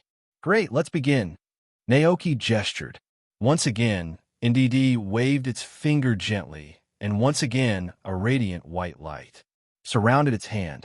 Suddenly, a powerful surge of electricity erupted from NDD, enveloping its entire body in brilliant lightning. For a moment, the night sky lit up as bright as day. The lightning crackled and surged around NDD as it charged forward. Although there was no target in its path, the display of power was awe-inspiring. As the electric current faded, NDD stood still, returning to its normal state. But this time, there was a look of surprise on its face. It glanced down at its hands, seemingly in disbelief. What was that move? It felt so powerful. NDD looked up at Naoki with a questioning expression. Naoki's excitement grew. If I'm not mistaken, that was Bolt Strike. Really? Naoki grinned. Yep, that's not just any move, it's the signature move of Zekrom, the legendary Pokémon. You're pretty lucky. It seemed the pumpkin cookies were working wonders. Naoki turned his attention back to Alchemy and asked, "Did you watch NDD's movements closely?" Alchemy nodded, its ruby-like eyes shining with determination. "Marie, I did." Naoki smiled. "Give it a try then." Alchemy focused on its small cream-covered hands, mimicking NDD's movements as it waved its fingers. It tried once, twice, but no glowing light appeared. Seeing Alchemy's frustration, NDD stepped forward, offering another demonstration. This time, NDD waved its fingers again, but instead of a legendary move, it summoned a more common attack, Swift. Here's a simpler move, NDD said, sharing its experience with the metronome technique. Alchemy listened carefully, soaking in the advice, and continued to practice under NDD's guidance. The first few attempts were failures. The second set, more failures. But Alchemy remained determined, and as the sky grew darker and evening fell, the Pokémon who frequented Naoki's Pokémon Tavern began arriving at the ranch. Instead of heading to the tavern right away, they gathered to watch the adorable Alchemy practicing metronome. Despite the growing audience, Alchemy stayed focused. It waved its fingers again and again, undeterred by the previous failed attempts. Finally, on the 57th attempt, a brilliant white light surrounded Alchemy's small hands, shining brightly in the darkness. "Marie, I did it." Every Pokémon present fixed their gaze on Alchemy, eagerly watching what would happen. Next, the strong white light condensed into a ball of energy, radiating an incredible amount of power. The ball trembled slightly, as if the immense energy inside was too much for it to contain. Naoki felt his heart race with excitement. What move was it going to be? The answer quickly revealed itself. Alchemy threw the glowing orb high into the sky, and with a dramatic explosion, it burst like fireworks, scattering radiant light across the dark night. The light scattered like shooting stars, burning bright with red trails as they plummeted down at high speed. And then boom, it landed with a deafening crash, like a meteor shower hitting the ground. Naoki's eyes widened, and he whispered in awe, "Judgment. Sanction the judgment." That was Arceus's signature move judgment attack. Naoki took a sharp breath, stunned by the sheer power. Alchemy had somehow managed to use Arceus's signature move through pure luck. Not only Naoki, but the Pokémon watching nearby were equally shocked. They looked up at the night sky, where the streaks of red-tailed light passed overhead, reflected in their wide eyes. After the attack, the ranch was left with more than a dozen deep craters, though fortunately, the damage was limited to an open area without affecting the rest of the ranch. The watching Pokémon stood frozen, their jaws practically dropping. How could this seemingly delicate Alchemy have unleashed such a terrifying move? Even Alchemy herself didn't have an answer. She stood there, wide-eyed, staring at her own tiny hands in disbelief. Was that incredible power really hers? Naoki broke the silence, asking, "Want to try again?" Alchemy blinked, then nodded eagerly, waving her fingers once more to use metronome. This time, as the rich white light enveloped her, a thick beam of destructive energy shot forward, straight into one of the craters left from before. The grass evaporated in the intense light, turning to dust and leaving a barren path across the lawn. Naoki's mind raced as he recognized the move. Hyper Beam, he thought to himself. A general-type move with a power of 150. So strong, Naoki exclaimed, impressed by the strength of Alchemy's moves. Unfortunately, the effects of the pumpkin cookies are temporary. They only last for about 10 minutes. If only the effect was permanent. Naoki mused, recalling all the dishes he'd made since arriving in this world. So far, the only dish with a permanent effect had been the lucky pudding he made for Teddy Ursa before. Could the effects of pumpkin cookies become permanent, like the lucky pudding? The key seemed to lie in one thing: emotion. The emotion he poured into the food as he made it. Pa pa pa. NDD, standing nearby, clapped happily for Alchemy. It had successfully mastered the metronome technique, and the power of the moves she performed was incredible. Alchemy's face flushed slightly at the praise from her gentle mentor, feeling both proud and a little bashful. Naoki chuckled and asked, "How does it feel? Are you happy now?" "Marie, yes." Alchemy nodded enthusiastically, her eyes sparkling. Naoki thought for a moment before adding, "Actually, rather than focusing on head-to-head battles, I think you're better suited for supporting other Pokémon in battle." Alchemy tilted her head in confusion. "Marie, support?" Naoki smiled and explained, "For example, when a Knackle stack evolves into Garganacl, you could ride on their shoulders during battle." He continued, "The Garganacl can be the main attacker, while you support it with moves like Decorate, Aromatic Mist, Aromatherapy, Helping Hand, and Baby Doll Eyes." He listed off the benefits of each move. Decorate will boost Garganacl's attack and special attack. Aromatic Mist will raise its special defense. Aromatherapy can heal any status conditions, and Helping Hand will increase the power of its attacks. As for Baby Doll Eyes, it will lower the opponent's attack. Naoki grinned, finishing with, "I like to call this combination the Gundam Tactics." Alchemy's eyes sparkled with excitement. "Marie, that sounds amazing." This was a whole new way of thinking, one she had never imagined before. Seeing this scene, Naoki knew that Alchemy was touched. "Okay, it's getting late. Time to go back and rest," Naoki said gently. "Marie." Alchemy returned to her usual innocent and lively self. NDD headed to the tavern to entertain the Pokémon from the town. Palmot and Glacian also followed, eager to join in the fun. Naoki, meanwhile, took Alchemy back to the cozy living room. After making sure Alchemy was settled in her favorite spot, Naoki went to check on Cyclizer's tail injury. "How are you feeling? Does it still hurt?" Naoki asked with concern. Cyclizer wagged its tail slightly, focusing on the sensation. "Jow, it didn't seem to be in pain anymore." "Good to hear it doesn't hurt anymore. Get some more rest." "I still have some things to take care of," Naoki replied. Cyclizer nodded obediently, curling back up to sleep. Satisfied with Cyclizer's recovery, Naoki headed to the cream workshop on the second floor, where he began preparing ingredients for another batch of pumpkin cookies. He had been thinking about how to put more emotion into his cooking, hoping to extend the effects of the pumpkin cookies. But emotions, there's something you can't see or touch, a mysterious force that makes things feel special.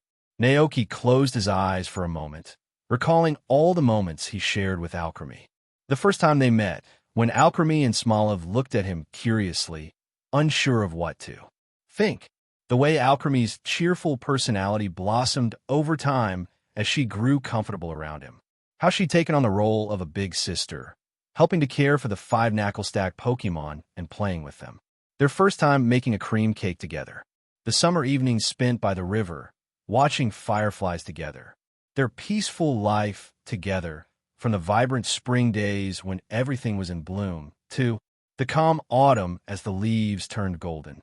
And Naoki imagined the future, the two of them growing older, sitting by the fireplace, reminiscing about these very moments. Alchemy curled up beside him as they looked back at all the beautiful memories they had shared. With a deep breath, Naoki opened his eyes, now filled with determination. "It's time." Naoki opened his eyes, and, with emotions flowing through him, began to make the second batch of pumpkin cookies. 30 minutes later, with a soft ding, the oven signaled that it was done. Naoki pulled out the baking tray and checked the information about this batch of pumpkin cookies. Pumpkin cookies, made from pumpkins grown on the farm. These cookies are infused with the maker's emotions, creating a warm, cooking effect, lucky level 3. After being consumed by a Pokémon, the chance of inducing abnormal states from moves like Sleep Powder, Hypnosis, Stun Spore, and Ice Beam is significantly increased. When using the move Metronome, the odds of landing powerful moves are greatly enhanced. Effect duration, 1 hour. Comments: a delicious cookie made to celebrate a bountiful harvest, rumored to bring good fortune to Pokémon. Still not quite there, huh? Naoki muttered to himself, though he wasn't too disappointed. He had expected it. The emotions he tried so hard to summon still felt a bit forced. They didn't have the same effortless flow as when he had made something special for Baby Bear in the past. Perhaps he would achieve it when something truly meaningful happened, like if alchemy were setting off on a journey or during another special occasion. Even so, this improved batch had a much stronger effect. The lucky level was upgraded from LV2 to LV3, enhancing the chance of inducing abnormal states from moderate to significant. The duration was also extended to a full hour. It was definitely useful. At the very least, Naoki thought, alchemy could carry a small pouch of cookies and eat one whenever she needed to maximize the effect of Metronome. The next morning, after finishing breakfast, Naoki received a call from Mrs. Dantes. He answered the phone and heard her familiar, gentle voice. Naoki, I still don't know Cyclizer's exact measurements. Do you have a tape measure? If you could measure its height and waist circumference, and let me know the size of the tire-like structure on its chest, that would help a lot. Naoki suddenly remembered the code for Cyclizer. I completely forgot. I'll measure it right away and send you the details. Mrs. Dantes chuckled. No rush, dear. I'll be waiting at home. After hanging up, Naoki found the tape measure he had bought earlier, which was tucked away in the utility room on the second floor. He then went to find Cyclizer, who was lounging comfortably. With a confused look on its face, Cyclizer watched as Naoki began measuring its height, waist circumference, and the size of the tire-like air sac on its chest. Jow! Cyclizer tilted its head, unsure of what Naoki was doing. Naoki, I am measuring your height to see if you've grown taller. Hearing this, Palmot ran over, eagerly waiting for Naoki to measure him too. All right, one at a time, line up, Naoki said with a smile. Palmot immediately stood behind Cyclizer, his little paws fidgeting with excitement. Corraden let out a creaking noise and stood behind Palmot, his massive frame towering over the others. Seeing this, Sister NDD happily joined the lineup, her eyes twinkling with excitement. She glanced at her brother, who stood nearby, hesitating. His face was conflicted, clearly wanting to join but trying hard to maintain his image as the calm, mature butler. Sighed Sister NDD, rolling her eyes playfully before grabbing her brother's arm and dragging him over. Naoki noticed and couldn't help but laugh out loud at the sight. Brother NDD immediately put on a stern expression, doing his best to look composed and adult-like, though his embarrassment was clear. While measuring Cyclizer's waist, Naoki chuckled and said, Your brother's been like this since he was little. He had that exact same face when I first met both of you. The two siblings seemed to remember the moment. Back then, Naoki had visited, bringing them some delicious snacks. Sister NDD nodded, smiling at the memory. Brother NDD, meanwhile, blushed slightly, recalling how, after Naoki left, he'd been caught with his face full of crumbs from the snacks. Naoki found their personalities quite amusing. Honestly, your brother is still pretty adorable. He may act all grown up, but he's still just a little NDD, not even a year old. Always trying to look so mature. Brother NDD's face turned even redder. Sister NDD couldn't help but laugh. But, Naoki added warmly, even though I tease him, your brother is really reliable. Thanks. To him, I can take it easy now. Before you two came along, I was so swamped with work that I barely had time to finish everything. Hearing this, the two NDD's eyes softened. They both felt Naoki's genuine gratitude, and as they sensed his emotions through the small horns on their heads, a warm energy spread through their bodies. Feeling that gratitude, Sister NDD beamed with happiness. Aya, Brother NDD gave a slight nod, still maintaining his composed demeanor, though his eyes sparkled with appreciation. Aie, all right, Naoki said cheerfully, having finished measuring Cyclizer. He patted its head and looked at the eager Palmot next in line. Your turn now. Palmot. Palmot chirped, running up excitedly, standing tall and puffing out his little chest, ready for his turn to be measured. Naoki measured Palmot's height and smiled. Well, it's 1.1 meters tall. That's one strong. Palmot. Typically, a Palmot size ranges from 0.7 to 0.9 meters, but Naoki's Palmot was quite large. For its species, Palmot. Palmot cheered, feeling proud, and then stepped aside for the next Pokémon. Next up was Koraidon, who required Naoki to look up. Naoki climbed onto the sofa and measured Koraidon in its combat form. 2.6 meters. Incredible. You're the tallest Pokémon on the ranch. Koraidon puffed up with pride. Rayo. It also considered itself the most powerful Pokémon. Naoki chuckled, understanding the look in Koraidon's eyes. Yes, you're the strongest. Now, can you please move aside? Rayo. Koraidon was so excited that it licked Naoki with a big, sloppy tongue. Naoki winced, wiping his face. It smells like fried pork chops. Go get me a cup of tea to rinse. My mouth. Koraidon, looking a bit deflated, hung its head sadly and trotted off to fetch tea from the fridge. Next was Sister NDD's turn. Naoki gently patted her furry head before taking her measurements. All right, 0.8 meters tall. You're perfectly healthy. Naoki smiled. But you're not even a year old yet, so I bet you'll grow even taller. Sister NDD beamed with happiness. Ai. Finally, it was Brother NDD's turn, standing there with a stern expression, looking quite serious. Relax, don't be so nervous. Naoki reassured him as he took his measurements. 0.9 meters, taller than your sister by 0.1 meters. You're also perfectly healthy. All right, height measurements done. You can all go play. Brother NDD, feeling relieved that Naoki didn't tease him, quickly fled the scene. He grabbed a broom from somewhere and busied himself with housework, still trying to maintain his composed demeanor. Naoki watched, amused. Well, all right, I won't tease him. He put the measuring tape away and decided to leave the house to the two NDDs for now. It was time to visit Mrs. Dante's, so he went outside to find Dragonite. As he prepared to leave, Naoki noticed something curious. In the grassy field nearby, Alchemy was busy using its magical cream to decorate a fort made for Knacklestack. The creamy decorations made the piles of salt look like playful giant cats. Naoki watched in amusement. That must be Frosty's exclusive move, Decorate, he thought. In the Pokémon games, Decorate is a fairy-type move that boosts a partner's attack and special attack by 2 stages, making it a fantastic supportive ability. It seemed like Alchemy had really taken Naoki's words to heart from last night.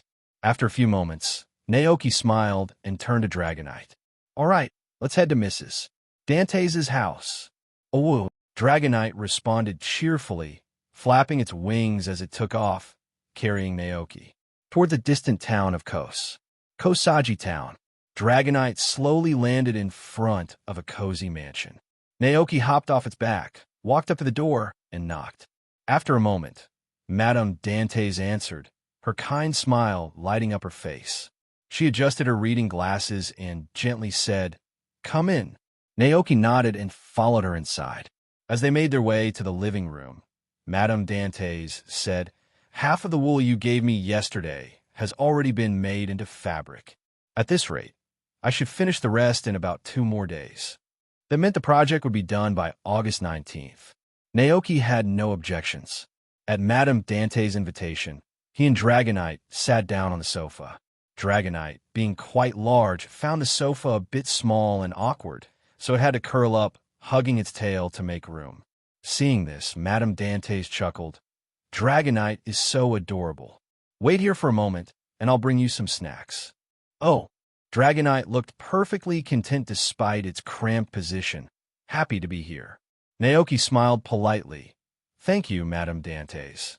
It's nothing, she said with a warm smile and headed to the kitchen. As Naoki waited, he began mentally calculating the costs of getting custom-made clothes for Pokémon like Cyclizer. Soon enough, Madame Dantes returned with a cup of tea for Naoki and a glass of berry juice for Dragonite. She set the steaming tea in front of Naoki. Here you go, Naoki. Then she placed the glass of juice before Dragonite. This one's for Dragonite, and here's some cookies I baked earlier. Help yourselves. Oh, Dragonite happily started munching on the cookies with its claws, clearly making itself at home. Naoki couldn't help but ask, does Dragonite usually act like this when it's here? Understanding his question, Madame Dantes chuckled. Dragonite's very well behaved. Don't worry, I spoil it a little. Naoki smiled awkwardly. Madame Dantes lived in this small town with her husband, right? But Naoki had never heard much about their family. Judging by how much she adored Dragonite, it was clear she loved having the big dragon around. Naoki made a mental note to send more ranch goodies her way. He decided not to dwell on the topic and instead turned to the matter at hand. He handed over the measurements he had taken of Cyclizer earlier that morning. Here are the height and waist measurements for Cyclizer. Madame Dantes glanced at them and said gently, Got it. I'll make the clothes according to these measurements. Naoki asked, How much should I pay you for this? Madame Dantes was momentarily surprised, but then smiled and shook her head. There's no need for money. I'm happy to help. Naoki protested. I can't just keep taking advantage of your kindness. It's only one set of clothes. Don't think of it as taking advantage. Consider it a gift from me to Cyclizer. Madame Dantes' voice was kind but firm. Naoki sighed. All right. Thank you very much for your help. Madame Dantes beamed. That's better. And honestly, we should be thanking you. If not for the fresh goat's milk you provided, Wright wouldn't have recovered so quickly. Naoki was about to point out that she had paid for the milk, but then he realized that only Madame Dantes was present. Where's Mr. Wright today? He asked. Madame Dantes laughed lightly. Oh, him? He heard about some auction stalls opening at the Kosagi market, selling all sorts of items for trainers, and he rushed off to check it out. Naoki smiled. I see. Finishing his tea, Naoki stood up. He thanked Madame Dantes again and said his goodbyes before heading back outside with Dragonite and flying back to the ranch. Naoki had no choice. Since Mrs. Dantes wouldn't accept any money, he could only ask Dragonite to deliver some gift from the ranch as a token of appreciation. Looking at the crops, rock salt, berries, and fresh moo milk arranged in front of it, Dragonite seemed confused. Oh, Dragonite tilted its head in puzzlement. Naoki explained with a chuckle, since Madame Dantes won't take our money, we'll show our thanks with these gifts. If she ever needs help in the future and we lend a hand, I'm sure she'll thank us in a similar way. It's called human relations. So complicated. Dragonite's head spun trying to understand, but after a moment, it gave up.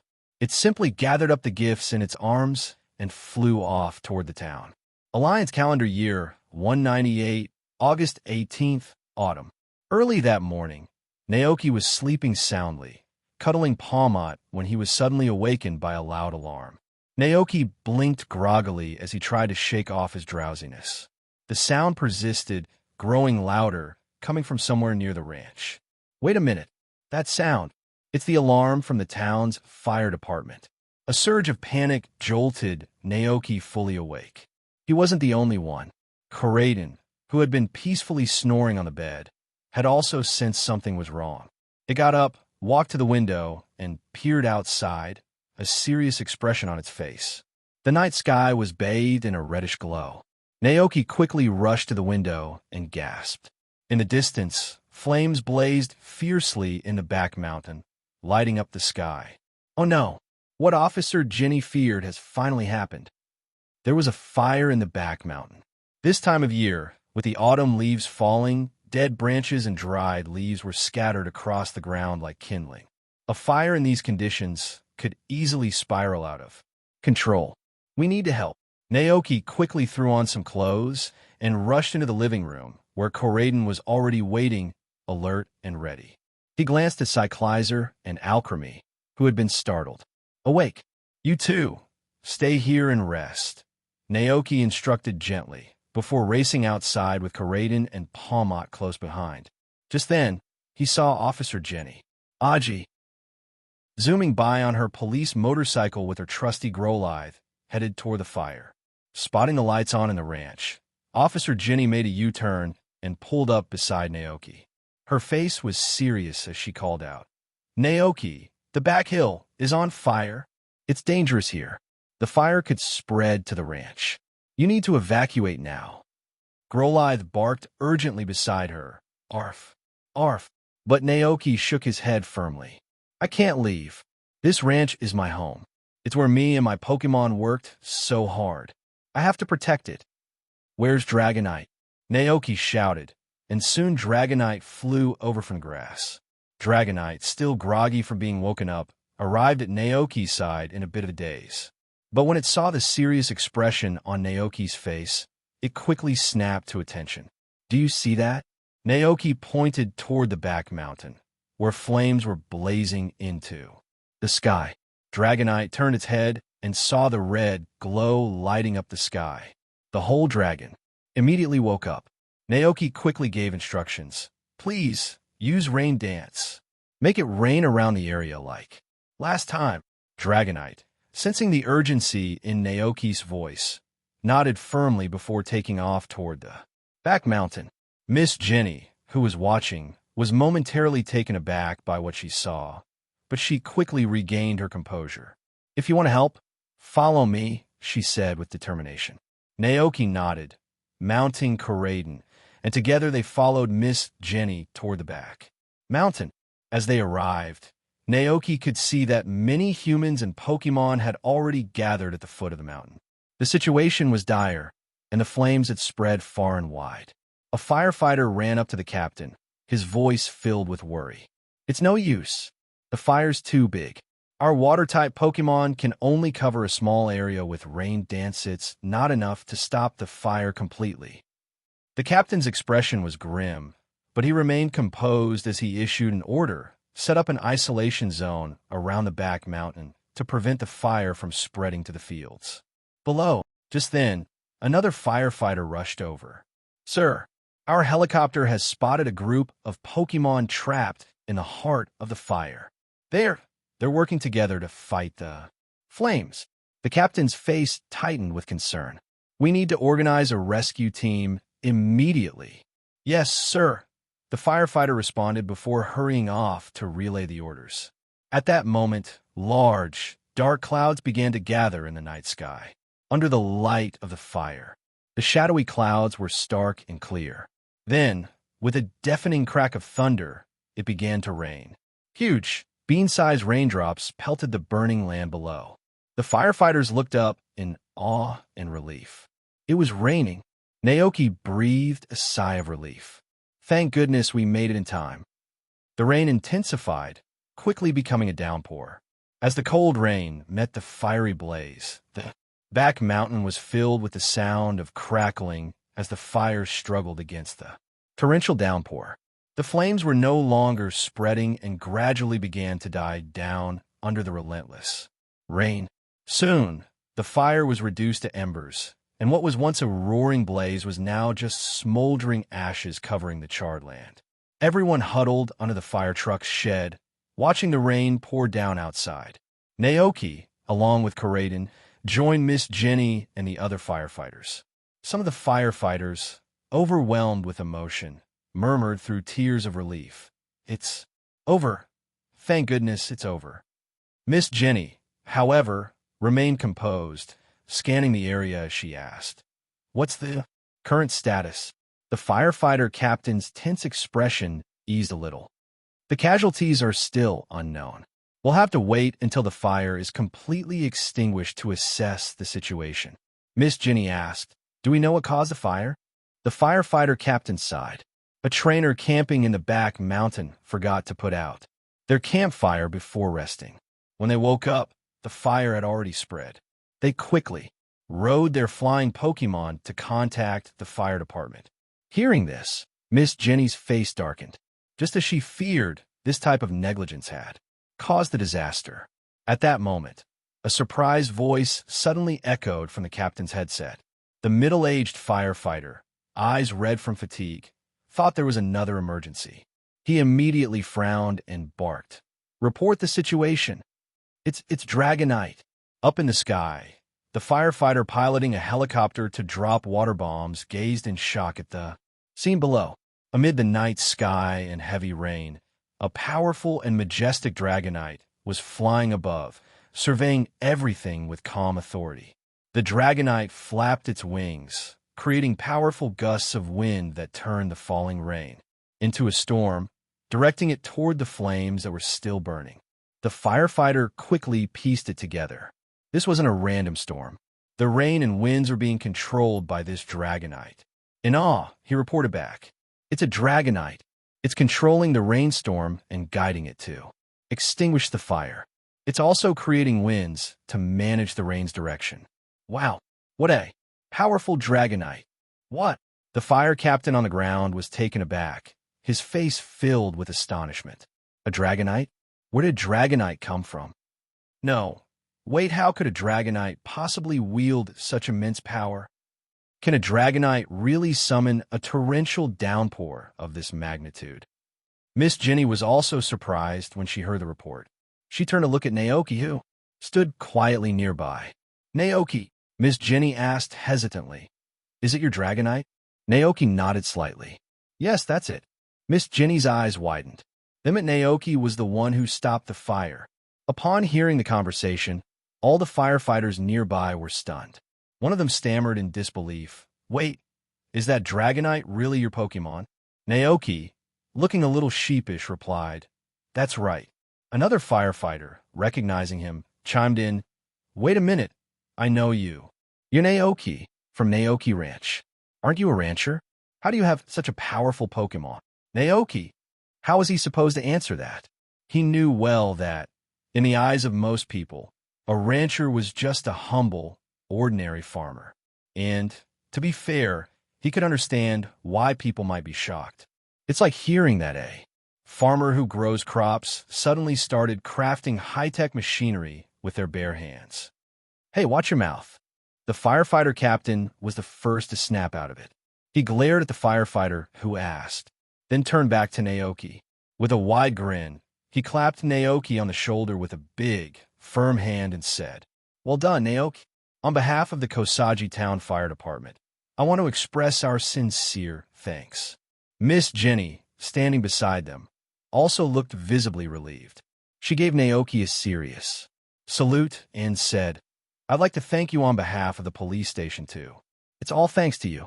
"Naoki, it was just a small favor," Naoki replied modestly, shaking his head. At that moment, Miss Joy, who was in charge of rescue operations, arrived with her Chansey in tow. They jumped out of their vehicle and hurriedly ran under the shelter to escape the rain. "What's the situation?" she asked, looking anxious. Miss Jenny responded, "The rain has weakened the fire significantly, but we're not sure about the injuries to the wild Pokémon yet. There's still a lot of work to do." "I see." Miss Joy's usual gentle demeanor turned into one of deep concern. Naoki quietly stepped aside, observing the expressions of everyone around him. While the fire was under control, there wasn't a sense of relief. No one was smiling. The reason was simple. Stopping the fire was only the beginning. The real challenge lay ahead: the recovery after the fire. With winter approaching, the trees and plants scorched by the flames wouldn't have time to regrow in just a few months. And with so many wild Pokémon living in the back mountain, even if they survived the fire, how would they make it through the harsh winter without food? It was clear to everyone that the ecosystem of Kosagi Town's back mountain was in jeopardy.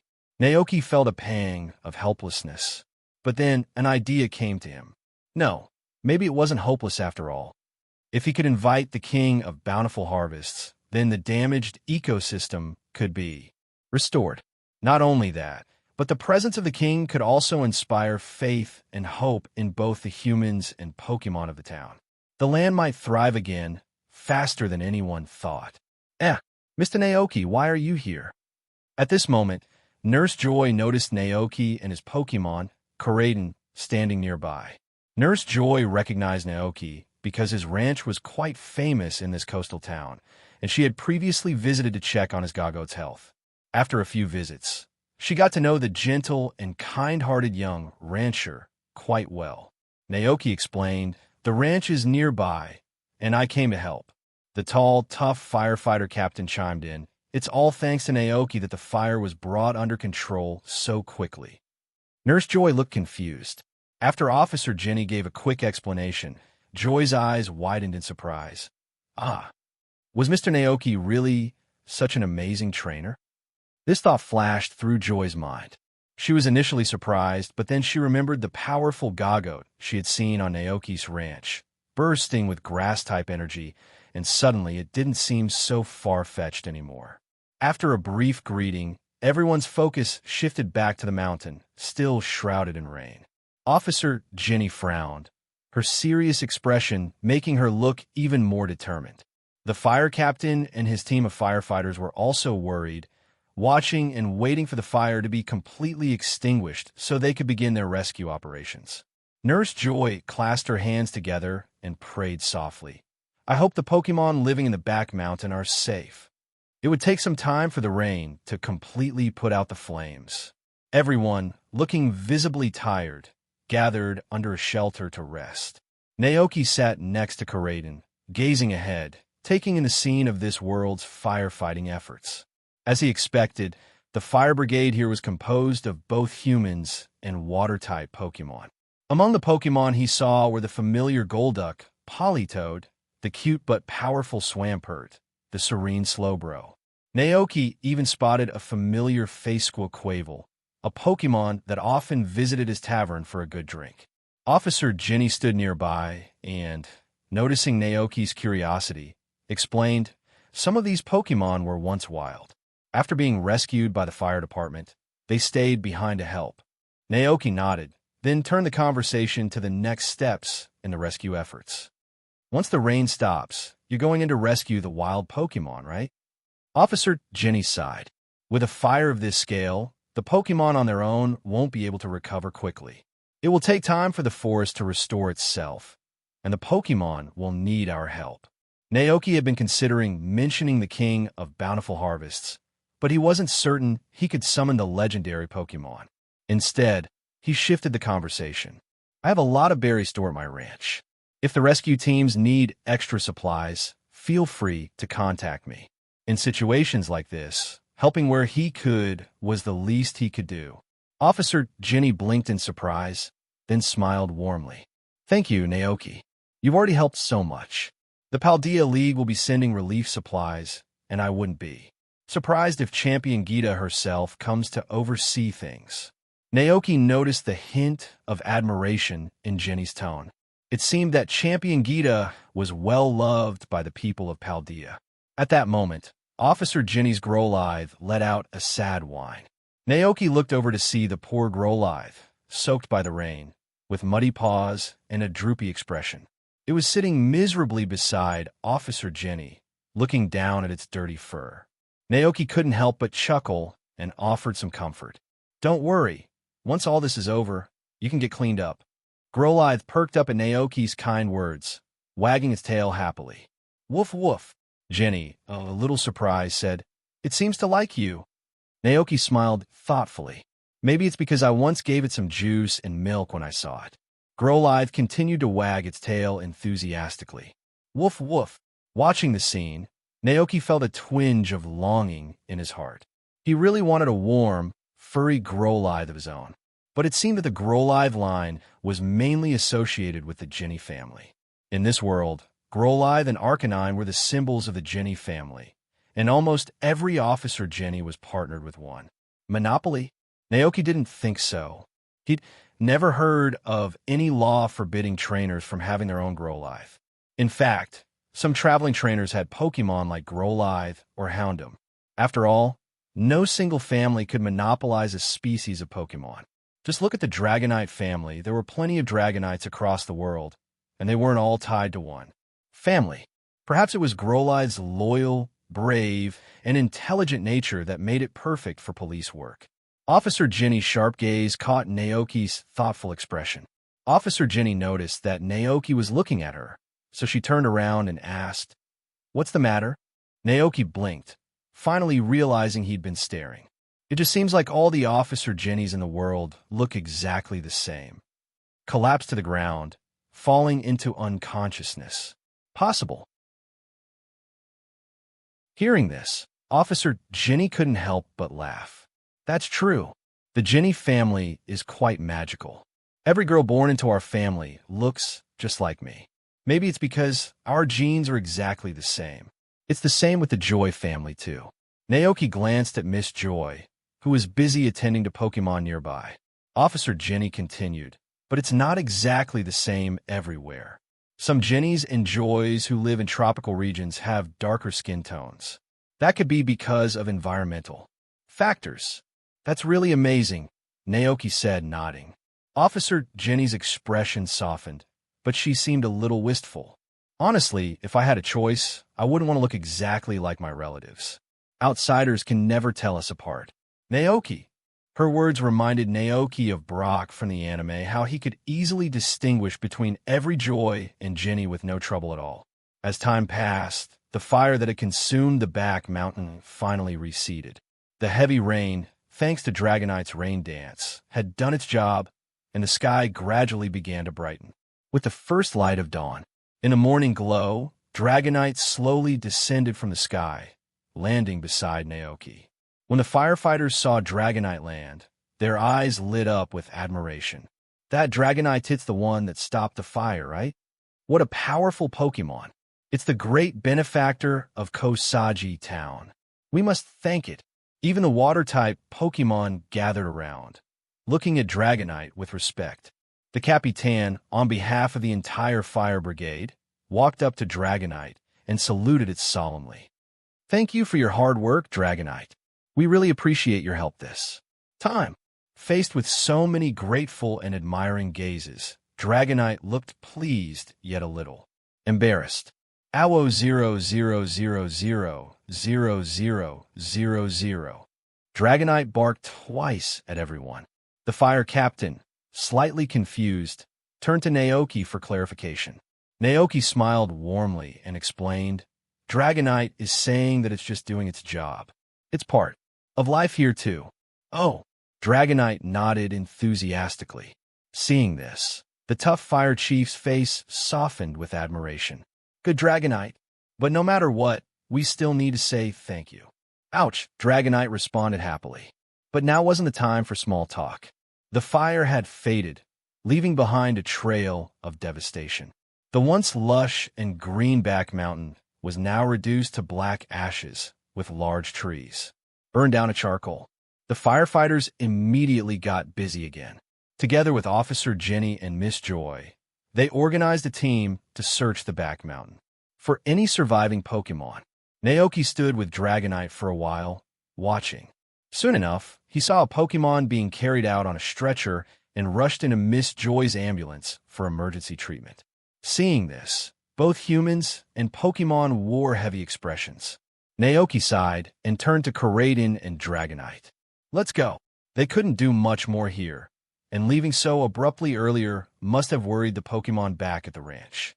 With Koraidon and Dragonite by his side, Naoki hurried back to the ranch. Sure enough, when they arrived, they found Cyclizer, the butler Indy and Glacian, waiting anxiously. Naoki quickly stepped forward to reassure them. "It's okay, don't worry." The Pokémon breathed sighs of relief.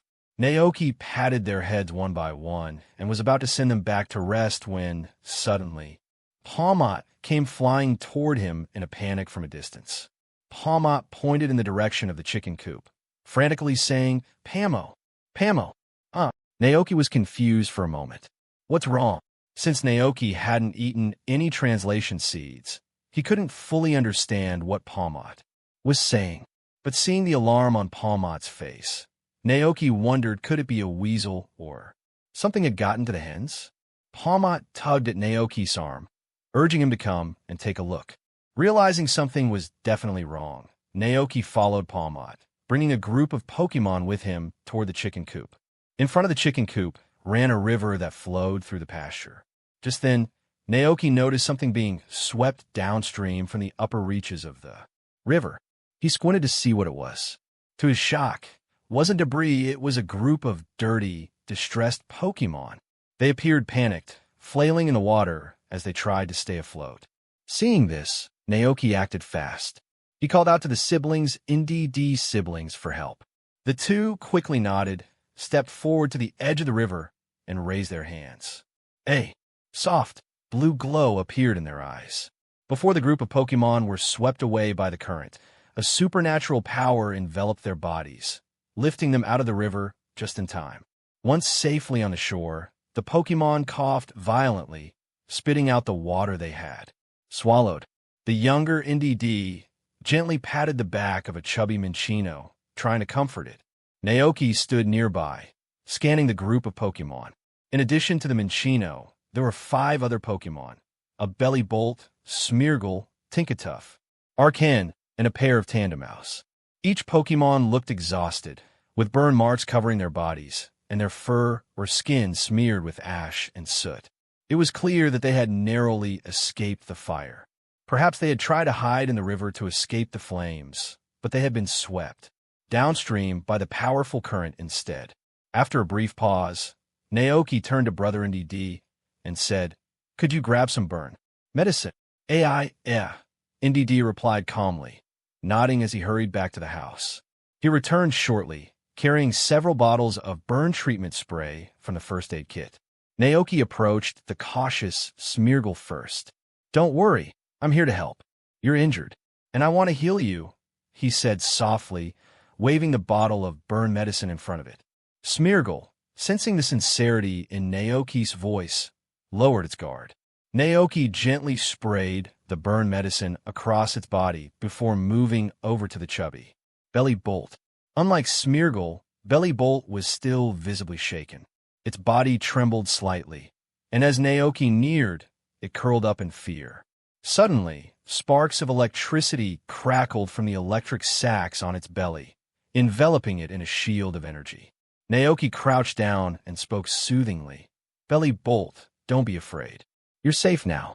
There's no danger here." However, Bellybolt remained tense, its body trembling as the electricity crackled even more fiercely. Seeing this, Naoki hesitated, unsure of how to approach the frightened Pokémon without getting shocked. At that moment, Palmot stepped forward, eager to help. It confidently patted its chest, flew over to Bellybolt, and discharged a gentle current from the electric sacs on its cheeks. When Palmot's electricity met Bellybolt's, the air filled with a crackling sound.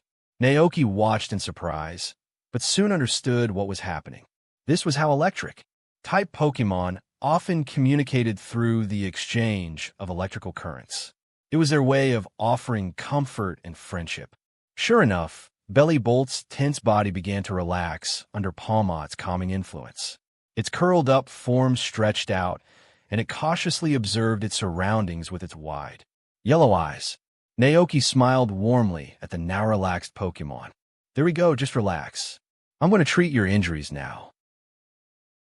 This time, the Bellybolt didn't resist, and Naoki was able to successfully treat the burns on its body.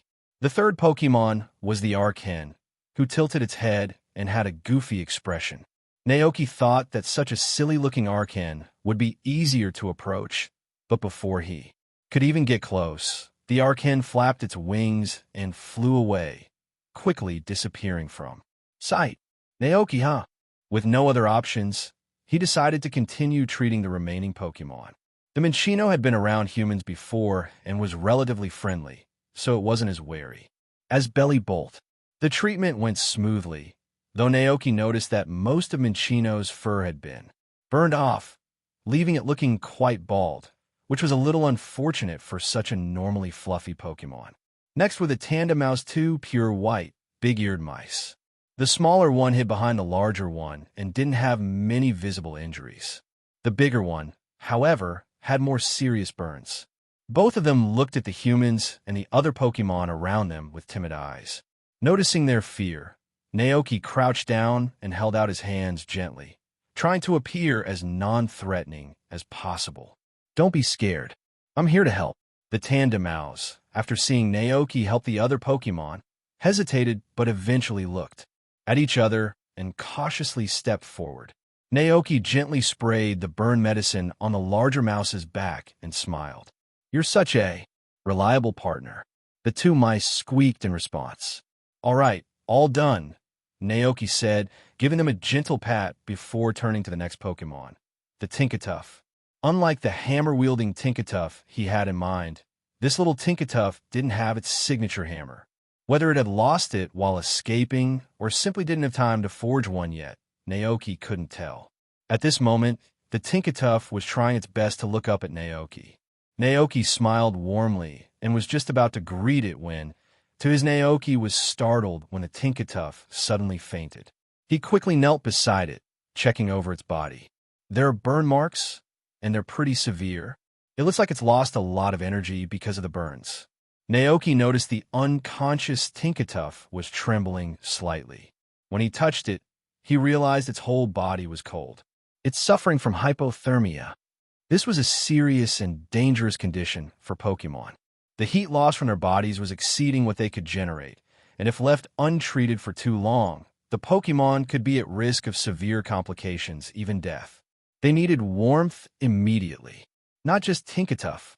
Naoki also noticed that Minccino and some of the others were shivering, likely due to the extended time spent in the river.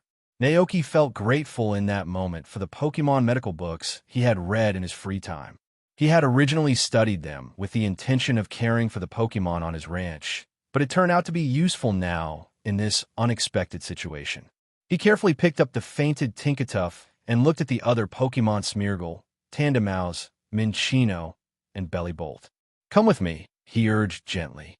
Some of the Pokémon hesitated, still scared from their ordeal, but the younger, indeed, sibling stepped forward with a warm, comforting tone. "Ayak."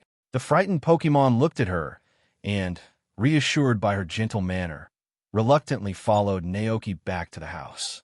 Once inside, Naoki grabbed a warm blanket and carefully wrapped Tinkatuff in it. He then set to work, lighting the fireplace by adding some compressed wood logs, creating a cozy warmth. The room's temperature gradually began to rise. "Warm yourselves by the fire," Naoki said, pointing to the flames. This time, the Pokémon didn't hesitate. They all gathered in front of the fireplace, basking in the warmth. The flames seemed to ease their chilled bodies. Minccino, in particular, let out a soft sound of comfort as the heat enveloped it. After treating Tinkatuff's burns with the burn medicine, Naoki placed it closer to the fire as well. In the gentle warmth of the room, the Pokémon slowly began to relax. But even as they warmed up, fear still lingered in their eyes. Their experience the night before had been terrifying. The fire had consumed everything they once knew. Pokémon of all kinds had fled together, even those that normally would have been enemies. In the face of the relentless flames, survival became their only focus. Some water-type Pokémon had tried to douse the flames with water gun, but their efforts were too small to stop the blaze. There had been so many Pokémon escaping alongside them, but as trees fell and paths were blocked, they became separated. In the end, only a few managed to stick together, jumping into the river to escape the inferno. That's how they ended up here. Naoki, observing their expressions, didn't need to know the full details to understand that whatever they had gone through, it was harrowing. Koraidon, the Indeed siblings, and the other Pokémon looked on with sympathy, understanding the pain these wild Pokémon had endured. Suddenly, a loud gummo gummo sound broke the silence. All the Pokémon turned to look at the Bellibolt. The electric-type Pokémon clutched its round belly, looking a bit embarrassed and panicked.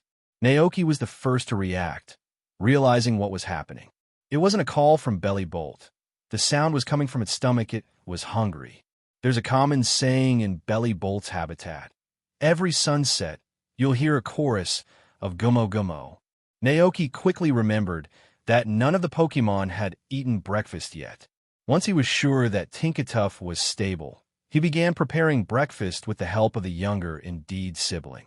Meanwhile, the older Indeed stood watch by the fireplace, keeping an eye on the wild Pokémon that had experienced such a terrible disaster. The Indeed's thoughts wandered back to the Meowth they had rescued at the manor, abandoned and alone, just like these wild Pokémon now. It seemed that the trauma from last night had left all the Pokémon in low spirits. When they saw the tragic scene, anyone would be worried about the situation in the back mountain. Coraden stood tall in the living room, surprised that Tinkatuff suddenly, glancing at everyone, and then tried to comfort them. Rayo, with Naoki here, everything will be fine. It always trusted Naoki unconditionally. Even though Coraden was now a very powerful Pokémon, in its heart, Naoki remained an omnipotent figure. Hearing this, Glacian, Palmot, and the other Pokémon looked at Coraden. Seeing how confident it was, they too felt reassured and turned their eyes toward Naoki, who was busy cooking. Naoki, unaware of the attention, hurriedly took out fruits, sandwiches, eggs, steak, and milk from the refrigerator. He put a pan on the stove, frying eggs and cutlets, then added them to the sandwiches. Afterward, he squeezed juice from berries, mixed it with milk, and heated it in the microwave. In no time, a nutritious and delicious breakfast was ready. The younger Indeed sibling eagerly helped serve the breakfast to everyone.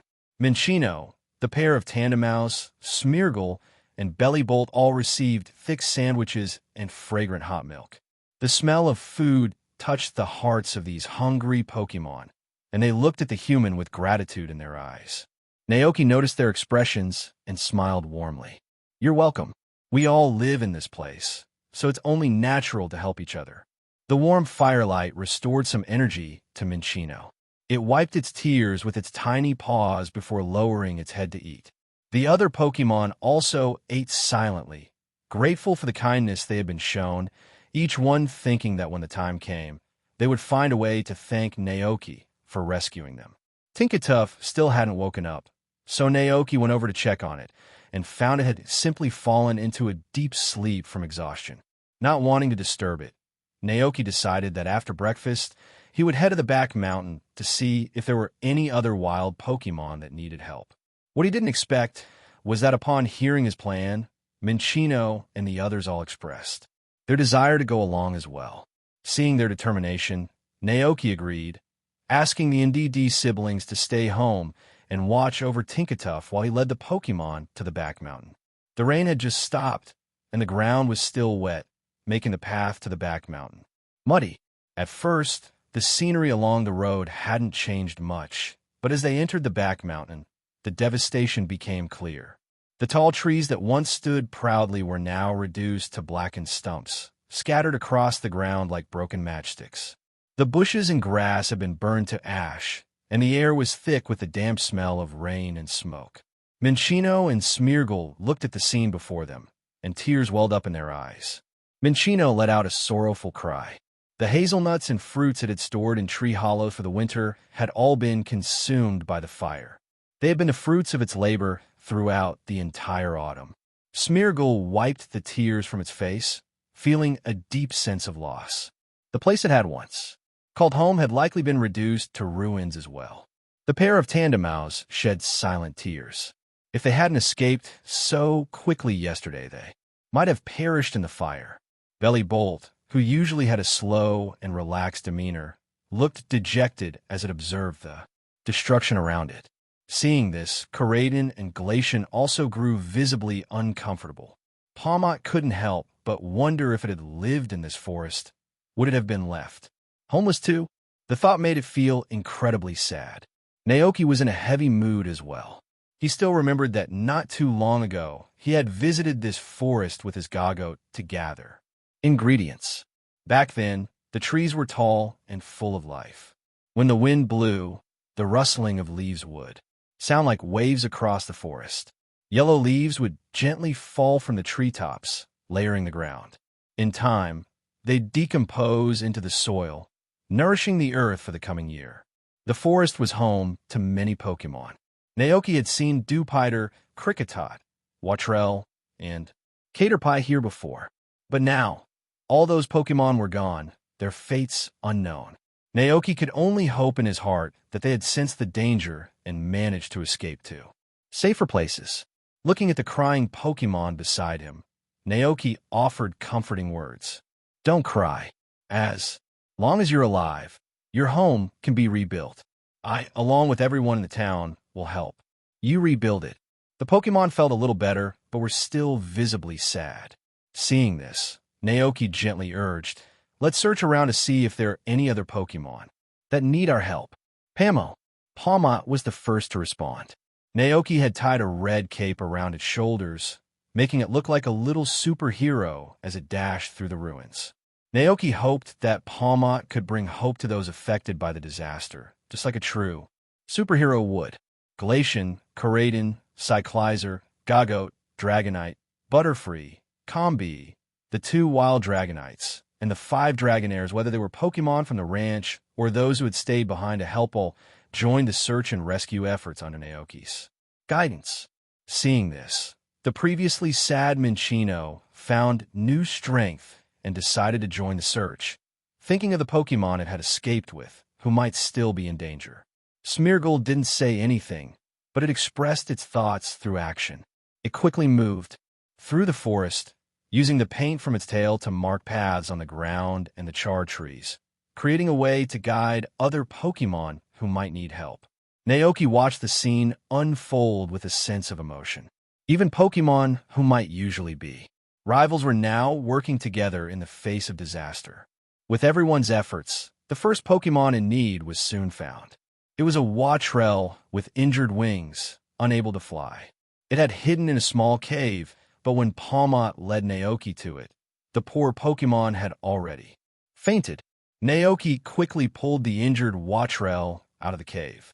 After carefully assessing its injuries, they sprayed it with burn medicine and healing spray. Once Naoki had treated the Pokémon, Palmot immediately flew off to continue the search. As Naoki worked, Watrel began to wake up. Its expression was dazed, still not fully aware of what had happened. Naoki gently patted its small head and spoke softly, Don't worry, you're safe now.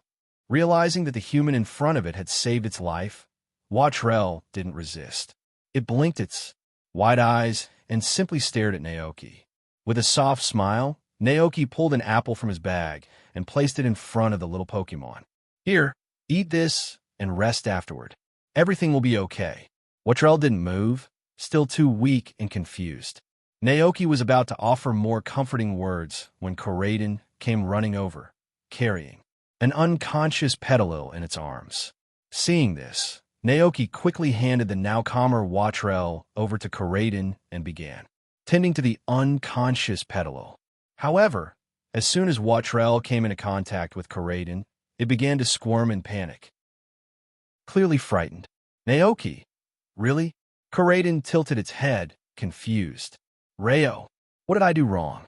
Naoki let out a small sigh, trying not to laugh at the situation. Don't worry, Watrel. Koraidon isn't dangerous. It's my partner and a good Pokémon.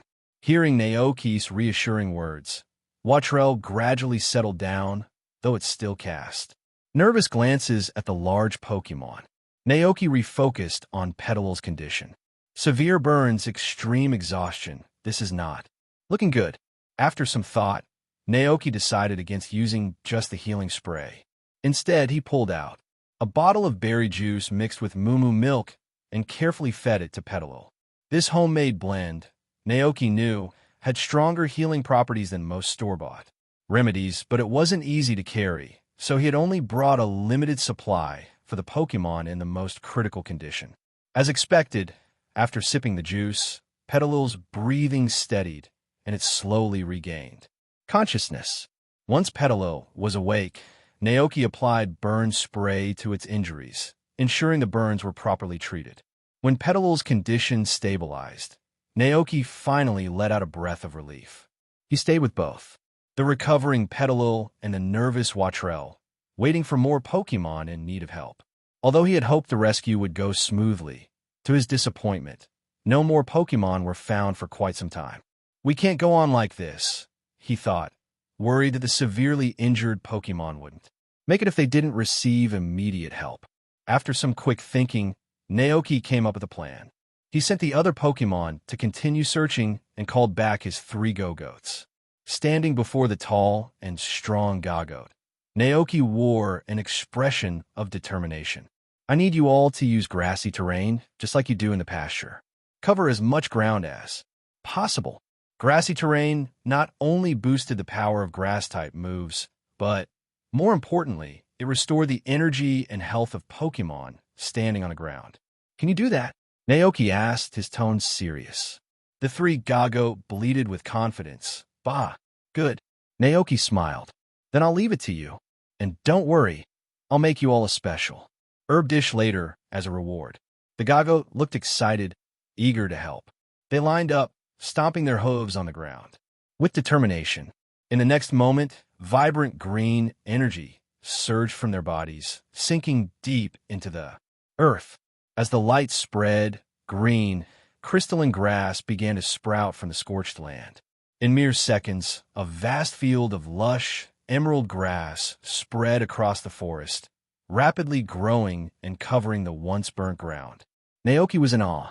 His Gagoat had grown stronger during this time, much stronger than he had realized. Meanwhile, elsewhere in the forest, the rescue team, consisting of the fire brigade, Officer Jenny, and Nurse Joy, was moving swiftly through the charred woods, searching for injured Pokémon. Officer Jenny's Growlithe sniffed the air, tracking down the scent of Pokémon in need. Suddenly, Growlithe perked up, its nose twitching, and barked loudly. Woof! Woof! Officer Jenny glanced at her partner. Did you find something? Before Growlithe could respond, one of the firefighters gasped in shock. Look! What's that? Everyone turned to see a green light rushing toward them from the distance. The light spread rapidly, reaching their feet within moments. Green grass began sprouting up from the scorched earth, swaying gently in the breeze. What is this? Officer Jenny stared in disbelief. Nurse Joy, quicker to grasp the situation, shouted excitedly, "It's grassy terrain. Someone's using grassy terrain to help the injured Pokémon recover." As a trained Pokémon doctor, Joy immediately understood the intention behind the move. Whoever was doing this was using grassy terrain to stabilize the conditions of the Pokémon in the area. The fire chief's jaw dropped. Is this really the grassy terrain I'm familiar with? But how? The sheer scale of the move left him bewildered. The coverage was far beyond what he thought possible. Officer Jenny, equally stunned, muttered, "What kind of Pokémon could create something on this scale, this kind of widespread effect? It had to be from a Pokémon at an incredibly high level, possibly a champion's Pokémon." But there wasn't a well-known champion trainer specializing in grass types in the Paldea region. Who could it be? Everyone stood in awe, marveling at the extraordinary display of power. Nurse Joy, deep in thought, suddenly remembered something. This wasn't the first time she had seen such a scene. Where had she seen this before? And then it clicked. A familiar image popped in her mind. It was Naoki's ranch, where the Gagoat he raised would release grassy terrain, dancing happily on the fresh grass. Excited, Nurse Joy exclaimed, "It's Mr. Naoki. I've seen his Gagoat use grassy terrain at his ranch before." What? Everyone was stunned, their faces filled with disbelief. Could it be that the humble rancher they all knew was actually a powerful champion trainer, living in seclusion in their small town? The thought left everyone speechless. 8 a.m. Gita arrived in Kosagi Town by helicopter. As the current champion of the Paldea League, her responsibilities included not only recruiting new talents for the league, but also maintaining peace and stability in the Paldea region. After hearing about the fire, Gita rushed to the town as quickly as possible. Upon her arrival, Officer Jenny, who had been overseeing the rescue efforts, immediately approached her to provide a report on the events of the previous night. Officer Jenny began. The fire broke out around 4 in the morning. It was caused by a trainer camping in the mountains who forgot to properly extinguish their campfire. A few stray sparks ignited the dry leaves nearby. At 4:10 a.m., both the fire department and the police station received emergency calls. By the time the fire brigade arrived, the fire had been burning for 20 minutes and had spread rapidly. The firefighters immediately began trying to contain the blaze, but due to the abundance of flammable material in the mountains this time of year, the fire spread quickly. We were able to create isolation zones to prevent it from reaching the town, but it was impossible to fully extinguish the fire quickly. Officer Jenny hesitated for a moment before continuing. In a critical moment, a person appeared to help. He sent out his Dragonite, which used rain dance, and the fire started to weaken. By 6 a.m., the fire had been fully extinguished, and we immediately began search and rescue efforts. Gita listened carefully as she walked through the burned area with Officer Jenny. Upon hearing that a trainer's Dragonite had used rain dance to control the fire, she couldn't help but ask, "Don't the Pokémon in the fire department know rain dance?" "Yes, we do have Pokémon that know it," Officer Jenny replied, her expression a little awkward. But their power wasn't enough. The coverage of their rain dance and the intensity of the rain were too weak to fully stop the spread of the fire. But this person's Dragonite. Officer Jenny paused, as if searching for the right words, before continuing. It's mastered rain dance to perfection. This wasn't just an ordinary rain dance, it summoned a heavy downpour that covered the entire back mountain. Thanks to that, we were able to bring the fire under control quickly. Gita raised an eyebrow, clearly impressed. A Dragonite that's mastered rain dance to that level. This was quite rare. Even though Dragonite was a powerful and rare Pokémon, Gita had encountered many Dragonites during her career as a trainer. But most of the trainers she knew focused on moves like Outrage and Dragon Tail, rather than weather-manipulating moves like Rain Dance. As memories of past battles surfaced in her mind, Gita nodded thoughtfully. It seems we owe that trainer a great deal of gratitude. As they continued their conversation, they entered the back mountain. Gita had mentally prepared herself for a scene of devastation-scorched earth, charred trees, and destruction. But what she saw left her completely stunned. The mountainside was covered in a sea of green grass, full of life and vitality. Gita stopped in her tracks, blinking in disbelief. Something was off, though. The grass wasn't natural, it was a grassy terrain, an effect created by the concentrated energy of grass-type moves. She looked up, her eyes scanning the entire area, and saw the green energy flowing across the ground, covering the forest like a protective blanket.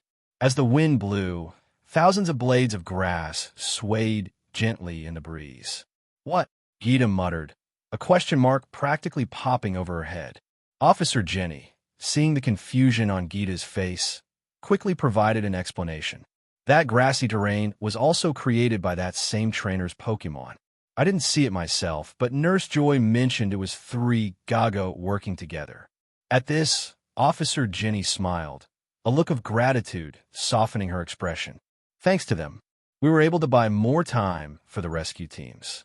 Gita nodded slowly, understanding more clearly now. Grassy terrain, a move that could restore a Pokémon's health over time. She maintained a calm demeanor, but inside, she was utterly astonished. What kind of Pokémon could create such an enormous grassy terrain? Coincidentally, Gita had a Gagote in her own team lineup. But could her Gagote do something like this? The answer she knew was no. It simply wasn't capable of producing this level of power. What kind of person is he? Gita asked. Officer Jenny thought for a moment, and a rare smile appeared on her usually serious face. He's a very gentle person. He loves Pokémon and runs a ranch here. Oh, and although I've never seen his Gagote, I've definitely had the goat milk they produce. Not just me. Everyone in this town knows about the 3 Gagote because their milk is famous for making people healthier. Gita blinked in surprise. A rancher? Jenny nodded. Yes, he came to town in the spring. I heard that he had been traveling the world before settling here. He might have been an excellent trainer before he decided to run a ranch. Gita tried to remain composed. I see. She made a mental note to visit him later. But right now, There were more pressing matters at hand. Come on, keep going, you're doing great. Naoki cheered on his Gagote, who were working hard to maintain the grassy terrain. He fed them grass dumplings to keep their strength up. In just half an hour, thanks to the power of grassy terrain, wild Pokémon were slowly regaining their strength. Many of them emerged from the caves they had been hiding in and were discovered by Palmot and Koraidon, who brought them to Naoki's care. Now, alongside the Watrel and Petalil from earlier, several other injured Pokémon had gathered. There were 2 Hoppip, a Kricketune, a pair of Jumpluff, 3 Fungus, and a Slacketh with burnt fur and patches of missing hair. In addition to these, Koraidon had also brought back a few Pokémon that had tragically lost their lives in the fire.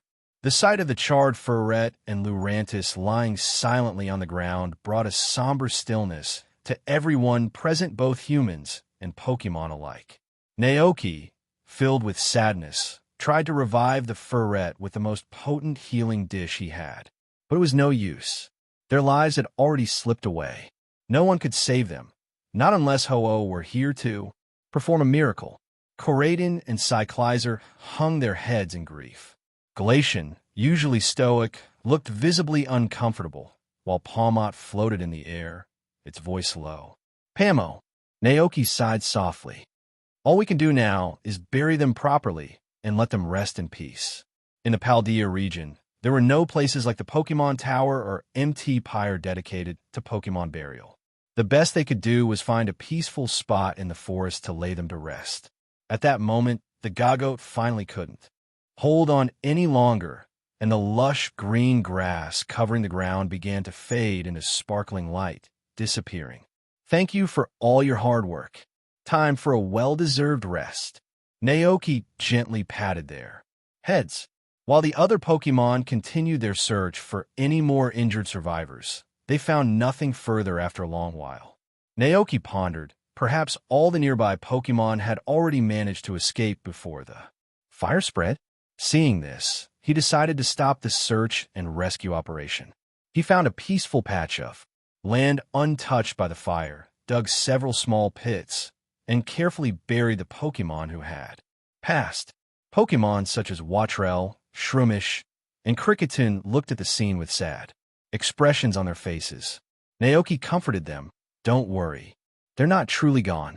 Their souls have left these bodies and are beginning new lives. Their forms will eventually return to the world in another way. Naoki took on the role of a priest, holding a simple but heartfelt funeral for the Pokémon who had passed. After the ceremony, he turned to the Pokémon gathered around him and said, "For the time being, you'll all come live with me. I'll make sure you have enough food to get through the winter." The Pokémon lowered their heads, their expressions still heavy with sadness. They knew the truth of their situation. Even if they survived the fire, without help, they wouldn't make it through the cold winter that lay ahead. The fire had destroyed everything.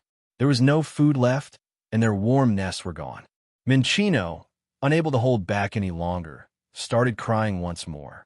"My tree hollow, my hazelnuts and fruits," it sobbed. Naoki sighed and said, "Come with me to my ranch, and next spring I'll plant big trees here again and help you rebuild your home." At the mention of rebuilding their home, the Pokémon all looked up, hope starting to flicker in their eyes. "Squeak?" asked the Tandemaus pair. Naoki wasn't sure what they were saying, but their eager expressions seemed to ask, "Is it really true?" He nodded reassuringly. "Of course it's true. I'll plant saplings, and before long, they'll grow into tall trees. Then you can return to the forest and live in your new homes." Finally, the Pokémon's faces brightened. They looked at Naoki with gratitude, their hearts filled with hope once more.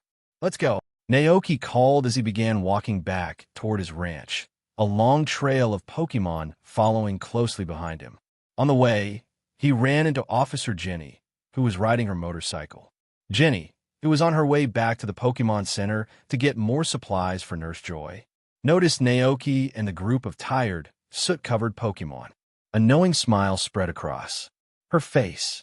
"Thank you so much," Jenny said with genuine appreciation. "That grassy terrain bought us precious time to continue the rescue. The champion herself has heard about what you did." Once everything is settled, she plans to visit you personally. Naoki blinked in surprise. Champion? Naoki was stunned for a moment before it dawned on him that Gita, the champion, was coming to visit him. Seeing the surprised expression on his face, Officer Jenny smiled. Don't be nervous. The chief champion isn't arrogant. She's actually quite approachable. Naoki quickly shook his head, smiling. I'm not nervous, just a little surprised, that's all. Since she had more tasks to handle, Officer Jenny didn't linger long. After a brief chat, she turned her attention to the group of wild Pokémon following Naoki. The search and rescue teams from other cities have arrived, and the townsfolk have also organized a Pokémon rescue team. The League has distributed a large amount of supplies. Before the Back Mountains ecology recovers, the rescue team will be in charge of taking care of the Pokémon. You can send them to the team if you'd like. Naoki shook his head, smiling. No need. I'll take care of these Pokémon myself. They're already more familiar with me. Plus, the ranch had a good harvest this year, so I can provide for them. Jenny nodded, respecting his decision. All right. With that, Officer Jenny left in a hurry, and Naoki returned to the ranch with a group of Pokémon. The hardest working Pokémon today were undoubtedly the Go-Goats. The first thing Naoki did upon returning to the ranch was fill their troughs with grass balls. The Go-Goats, smelling the fresh grass, bleated happily as they rushed to the trough, eating hungrily to replenish their energy. Naoki clapped his hands, putting the basket aside.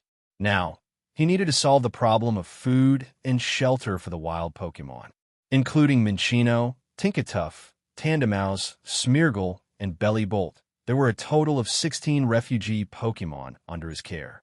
Naoki had hoped to count the Arcan among them, but no one knew where it had flown off to. The food problem was simple to resolve. The orchard had yielded a bountiful harvest this autumn, and the fruit could be stored to help these Pokémon through the winter. As for shelter, Naoki thought for a moment before heading to the old house's utility room. He found a hammer, some nails, and wooden boards, and began building sturdy, cozy wooden huts for the Pokémon. He installed these small cabins throughout the orchard under different fruit trees. The Watrel preferred living in higher places, so Naoki built its nest in the branches of one of the fruit trees. The other Pokémon didn't have any special preferences, so he placed their nests closer to the ground, each one carefully crafted. As Naoki walked through the orchard, small wooden cabins could be seen nestled among the trees. He also lined the insides of the cabins with windproof and cold-resistant materials, adding thick, soft blankets to keep the Pokémon warm. Once the nests were complete, Minccino was the first to try one out. It crawled into the cozy little nest, and its burned tail, now bald from the fire, rested comfortably on the plush blanket beneath it. The warmth and softness made Minccino sigh contentedly. The nest was even better than the hollow tree it had once lived in. Minccino could already imagine how wonderful it would feel to be snuggled up in this little house during winter, especially when the snow fell outside. Seeing Minccino's content expression, Naoki smiled. If you like it, I can build you another one once the back mountain is restored. Minccino's eyes lit up with surprise and happiness. All right, have fun settling in. I'm going to check on the others, Naoki said, moving through the orchard. Pokémon like Watrel, Tandemaus, Slacketh, Smeargle, Cricketune, and Shroomish all seemed equally pleased with their new homes, each one expressing gratitude for the shelter Naoki had provided. Naoki smiled at their appreciation, but didn't say much. He simply assured them they could stay here and rest without worry. Next, he turned his attention to Bellybolt. Due to its larger size, Bellybolt wasn't suited for one of the wooden cabins. Instead, Naoki led it to the underground cave where Knacklestack and Diglett lived. The cave had an underground lake, and its location kept it warm throughout winter, making it the perfect place for Bellybolt to stay. Once all the Pokémon were settled, Naoki finally had some free time. He was standing in the pasture when he suddenly remembered Tinkatuff, who was still resting in the house. Quickly, he hurried back to check on the little blacksmith Pokémon, hoping it had recovered some of its strength. The firelight flickered in the room as the little Tinkatuff lay on a square pillow. The dancing flames in the fireplace cast long shadows on the walls, making them flicker in rhythm with the flames. The little Tinkatuff felt like it was dreaming. In the dream, a fire had broken out in the forest, and the snarling flames were like the claws of a monster, constantly approaching.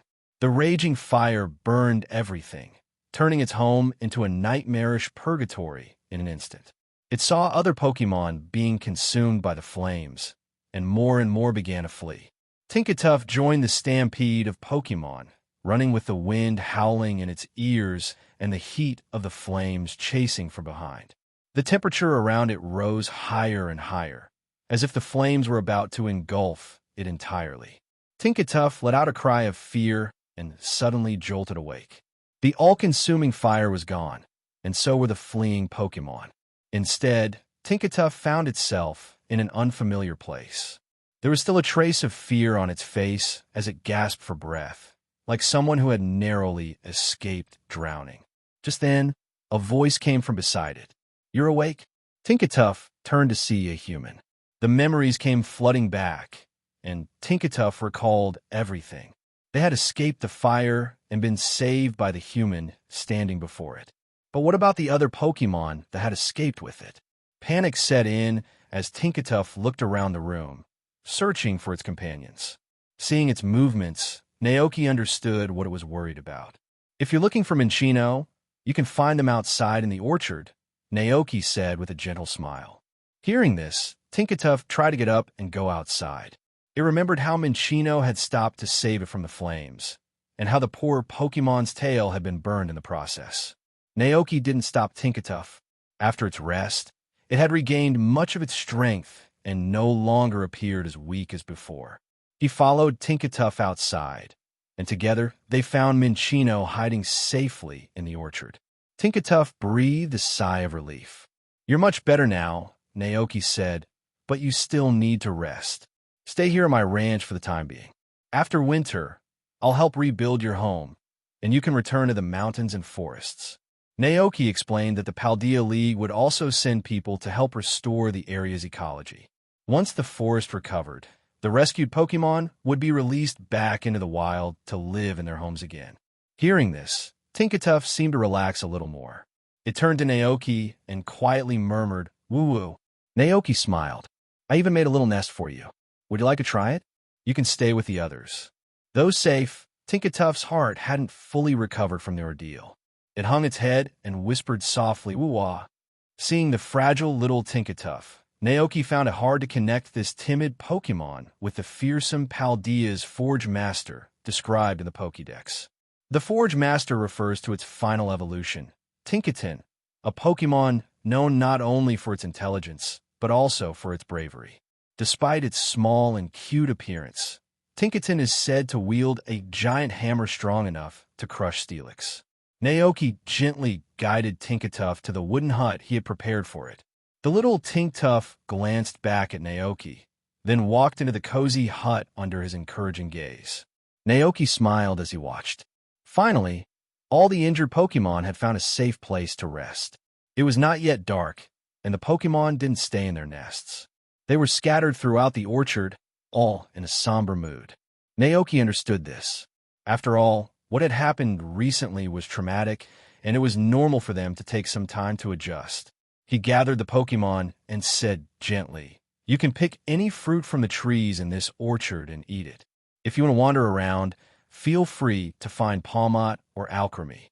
The ripening period for the berries on the trees was much shorter than for regular fruit. These berries would be more than enough to sustain the Pokémon through the winter. The group of Pokémon nodded in agreement, indicating they understood. Before Naoki knew it, it was already 5 o'clock in the evening. Zack arrived in his truck to collect the day's goods. He had clearly heard about the forest fire in the back hills. "This is so tragic," Zack sighed heavily. "Yes," Naoki replied, thinking about the Pokémon that had lost their lives in the fire. "It's going to take a long time for the ecosystem to recover, and these Pokémon have been deeply hurt, both physically and emotionally. All we can do is help them through this tough time," Zack added, equally saddened by the situation. "Everything will be okay," Naoki said, trying to offer a glimmer of hope. Zack smiled at his optimism. You're right. If we all work together, we'll definitely overcome this. He handed Naoki the payment for the day's milk, waved goodbye, and drove off from the ranch. After seeing Zack off, Naoki felt a wave of exhaustion wash over him. From early morning until now, he hadn't taken a moment to rest. After helping put out the fire, he had immediately taken the ranch's Pokémon to check the back mountain, then returned to build the wooden huts for the rescued Pokémon. Naoki yawned. Though he was incredibly tired, he pushed through and started preparing dinner with the help of the younger, Indeed sibling. After dinner, Naoki went to fill the trough for the go-goats and milk tank, then herded the hens back into their coop for the night. The Indeed siblings were visibly tired too. Seeing how exhausted everyone was, Naoki decided to hang a closed sign at the tavern, so the siblings could get some well-deserved rest. That night, the lights at the ranch were turned off early, and Naoki, along with all the Pokémon, quickly fell into a deep sleep. The next morning, a brand new day began. The weather was pleasant, and the temperature, which had dropped the previous day, had risen slightly. Early in the morning, Naoki began mowing the grass with a lawnmower, preparing to collect fresh grass to make new grass dishes for the go-goats. It's worth mentioning that, to ensure his go-goats could enjoy fresh grass dumplings during winter, Naoki had filled an entire storage shed with fresh grass. All of this grass had been carefully preserved by sealing it in crystal-clear ice and storing it in Glacian's ice cellar. This way, whenever needed, Naoki could take out a block, let it thaw, and prepare green grass dumplings. While Naoki was busy working in the pasture, a new visitor arrived at the ranch. Gita, the chief champion of the Paldea League, stood on the road, gazing at the bustling ranch before her. Is this the champion-level trainer Jenny mentioned? Gita murmured to herself. Just as she stepped through the ranch's entrance, 3 Dragonites soared overhead, each carrying a small delivery bag. Gita looked up, her expression filled with surprise. Could this rancher be a champion-level trainer specializing in dragon types? He followed the flight path of the Dragonites, noticing they were heading toward the town. Jenny had mentioned some rumors about this ranch the previous evening. Seeing the Dragonites now, Gita thought they must be the delivery Pokémon Jenny had referred to. Quite the luxury, Gita remarked softly, but Dragonite is certainly well suited for the job. She assumed these Dragonites were among the main Pokémon of the ranch's owner.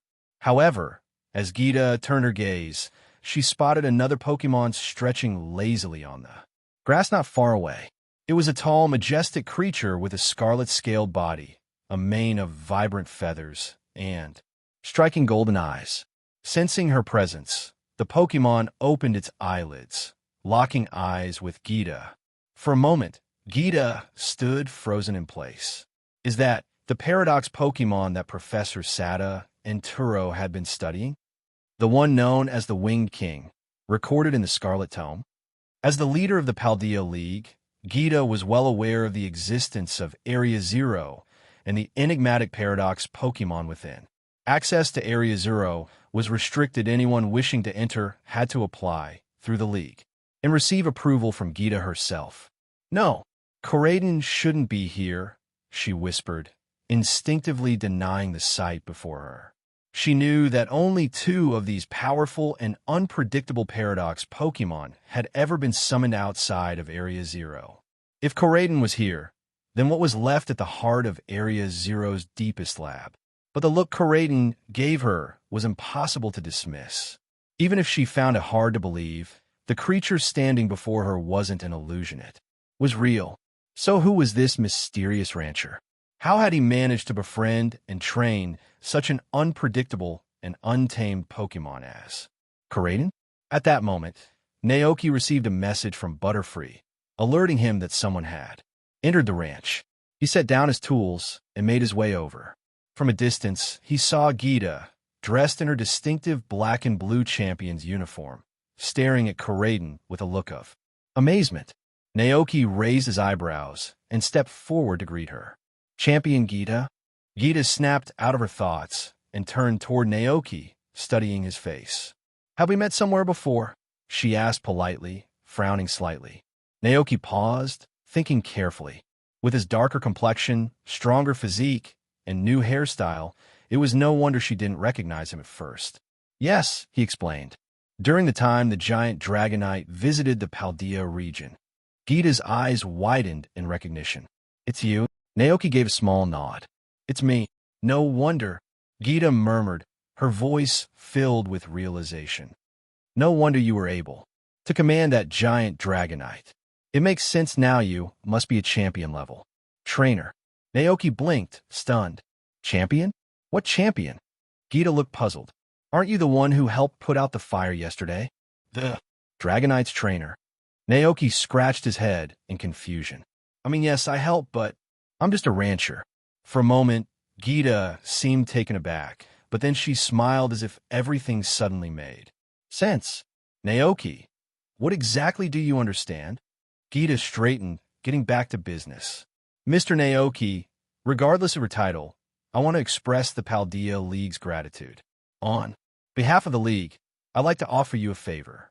Whether it's money, a Pokémon, or even a position within the League, we'll do our best to accommodate your request." She added with a touch of excitement, "I'd personally love to recruit you perhaps as a gym leader." Naoki chuckled, feeling both flattered and a little exasperated. "A gym leader? Really?" He couldn't help but shake his head. "I think I'll pass. I enjoy running the ranch too much to become a corporate slave, like some of my friends." Gita gave a regretful sigh, but pressed on, hopeful. "Are you sure? The League offers generous compensation, and you could still manage the ranch alongside your duties. Many trainers have dual roles. It's not as complicated as it sounds." Naoki gave her a polite smile. "I really appreciate the offer, but these Pokémon depend on me. I couldn't leave them." Gita glanced at the group of Pokémon gathered around Naoki, looking both scruffy and content in his presence. She sighed. "I understand, but if you ever change your mind, don't hesitate to contact me." She smiled warmly. "That said, the first two offers still stand. Please consider it a small token of our appreciation and well-earned, too." Naoki hesitated. He wasn't sure what to say. Money wasn't something he desperately needed at the moment. But the mention of Pokémon made him think. His mind wandered to the affectionate Eevee family and the loyal Growlithe he'd always admired. He began to fall into deep thought. What should he choose? Seeing that Naoki was still hesitant, Gita smiled warmly. "You can take your time to think about it. Our gratitude isn't going anywhere. When you've made up your mind, just let me know." Naoki nodded, appreciating the time to consider his options. In his mind, he thought about possibly finding an EV from a nearby town, or even taking his chances with a Growlithe in the wild. The thought of finally having one of these Pokémon made him feel a bit giddy inside. With the formalities out of the way, Gita's gaze drifted back to Koraiden. Curiosity flickered in her eyes as she asked, "Is that your Pokémon?" Naoki looked at Koraiden, who gave him a curious glance, then back at Gita. Thoughts swirled in his mind. He knew that access to Area Zero, the mysterious crater managed by the Paldea League, was heavily restricted. Any outsider wishing to explore it had to obtain permission from a league. Professors Sada and Turo had established observatories and research institutes within the crater, only possible through the League's support. As the chief champion of the Paldea League, Gita must already be aware of the paradox. Pokémon, Naoki thought. After a brief moment of contemplation, Naoki decided to tell the truth. "Yes, this is Koraiden. Dr. Sada named it. It appeared at my ranch about 8 months ago. Dr. Sada entrusted me with its care, hoping I could uncover more ecological information." "I see." Gita nodded in understanding.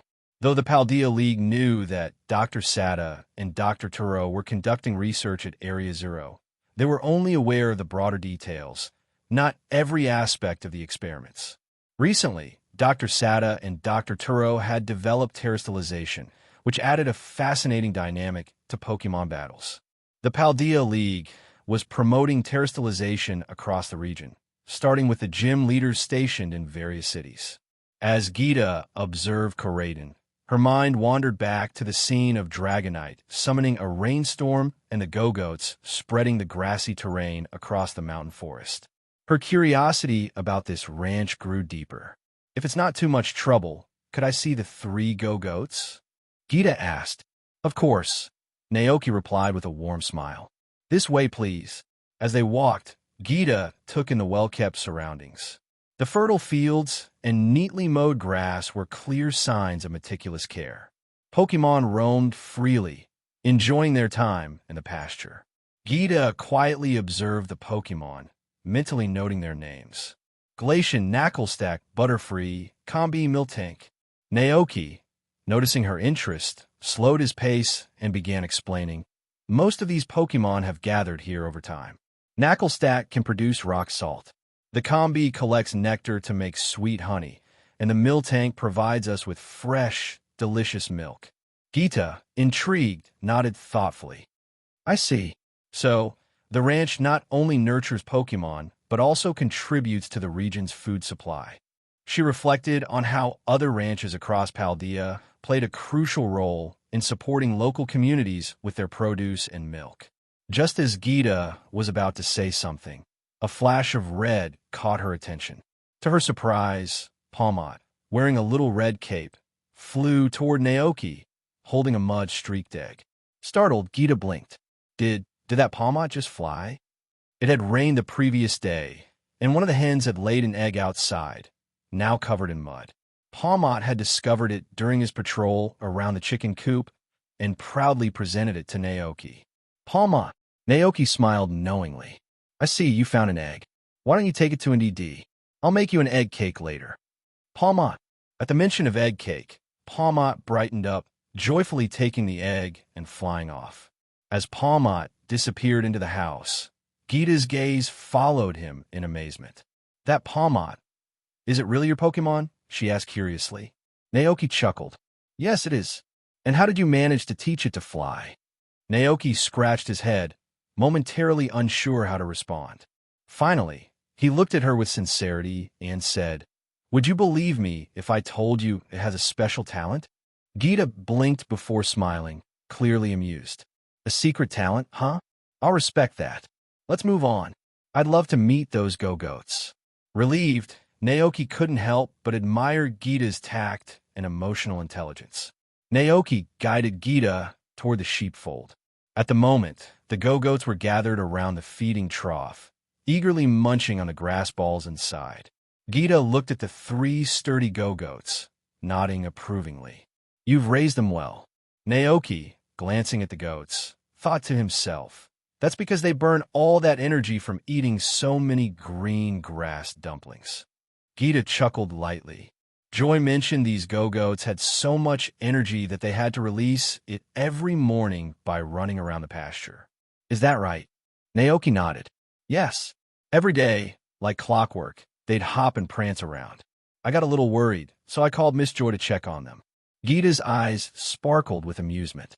So, they were doing disco on the grass. The image of go-goats dancing in synchronized joy made her laugh softly. Naoki grinned. Pretty much. Miss Joy ran a full checkup, but it turned out there was nothing wrong. They just had too much energy. That's also why they eat and sleep on repeat burn energy, recharge, and then do it all again. But back then, I didn't have a proper solution to handle all that energy. So I came up with the idea of a battle event, the green grass trial right here at the ranch. It gave them a way to burn energy while challenging passing trainers. Gita leaned in slightly, intrigued. What happened after you started the trial? Naoki smiled as he continued. Eventually, I found a better way. Instead of just battles, I let the go-goats channel their energy into maintaining the crops on the pasture. Their grassy aura helps the plants grow strong and healthy. It worked out perfectly, a win-win for everyone. Gita nodded, impressed. The memory of the vibrant green fields from the previous day flashed in her mind, fields that stretched across the mountains like a rolling sea of lush grass, every blade swaying gently in the wind. A trial on top of that? Sounds amazing, Gita mused, picturing the go-goats in action against trainers. Can you tell me more about this green grass trial? Curious. Naoki hesitated for a moment, wondering about her intentions. Sensing his hesitation, Gita gave a reassuring smile. I'm just curious to see what kind of challenge it is. After a brief pause, Naoki relented and explained. The trial is divided into 3 rounds. In the first round, trainers face off against a single Gogoat. If they pass, they move to the second round, where they take on 2 Gogoats at once. The third and final round pits them against all 3 Gogoats at the same time. And if a trainer clears all 3 rounds, Naoki added with a playful grin, I prepare them a special melee reward straight from the ranch's kitchen. Gita's eyes sparkled with genuine interest. I'd love to try it. Naoki sighed, feeling a bit flustered. All right, let's give it a try. At this point, Gita, now acting as the chief champion of Paldea, seemed less formal and more relaxed than her usual composed demeanor. Both her personality and appearance were still evolving, showing glimpses of her more refined self seen in official battles. To prepare, Naoki called over 3 of his Gogoats. He also asked the NDDs to bring some snacks to help restore the Pokémon's energy after the match, and then led Gita toward the ranch's modest training field. With a swift motion, Gita took a Pokeball from her belt. A burst of white light revealed a sturdy Gogoat, standing proudly before her. This is my Gogoat, Gita declared. I've raised it myself. Let's see how it stacks up against yours. Naoki blinked, slightly overwhelmed. Wait, hold on a second.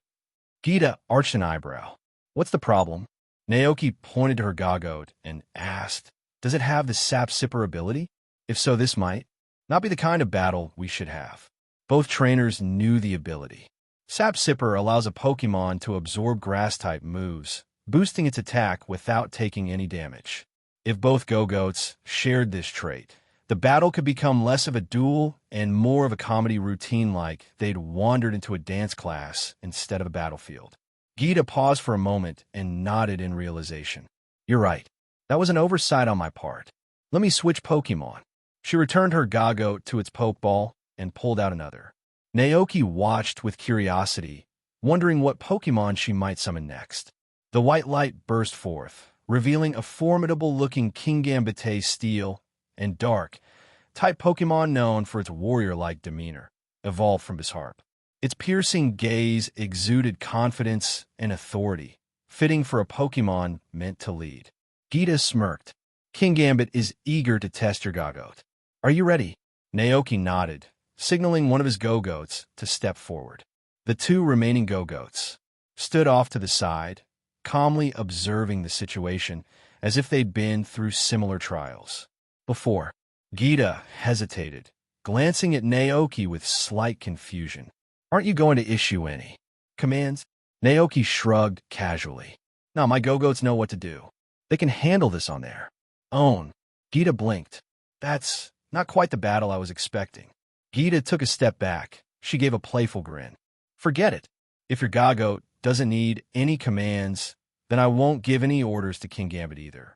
Fair is fair. She narrowed her eyes, studying Naoki with intrigue. Let's see what kind of talent you've got. Kingambit, fight on your own. Kingambit gave a solemn nod, shifting into a battle stance. Its long blades gleamed under the sunlight, fully focused on the Gogoat standing before it. The battle begins. Gogoat charged forward, majestic green energy swirling beneath its hooves as it summoned a vibrant grassy terrain. The lush grass spread rapidly across the field, restoring Gogoat's stamina and filling the air with the scent of fresh greenery. Suddenly, thick, serpentine vines burst from Gogoat's body. This wasn't just any vine whip. The tendrils were massive, like the coiled roots of ancient trees, lashing through the air toward Kingambit with overwhelming force. Gita's sharp instincts kicked in. That's no ordinary vine whip. You can't treat this Gogoat like just any Pokémon. Kingambit remained calm and composed, assessing the oncoming attack with icy precision. Its blades glinted brightly as it swiftly raised its arm. Slash!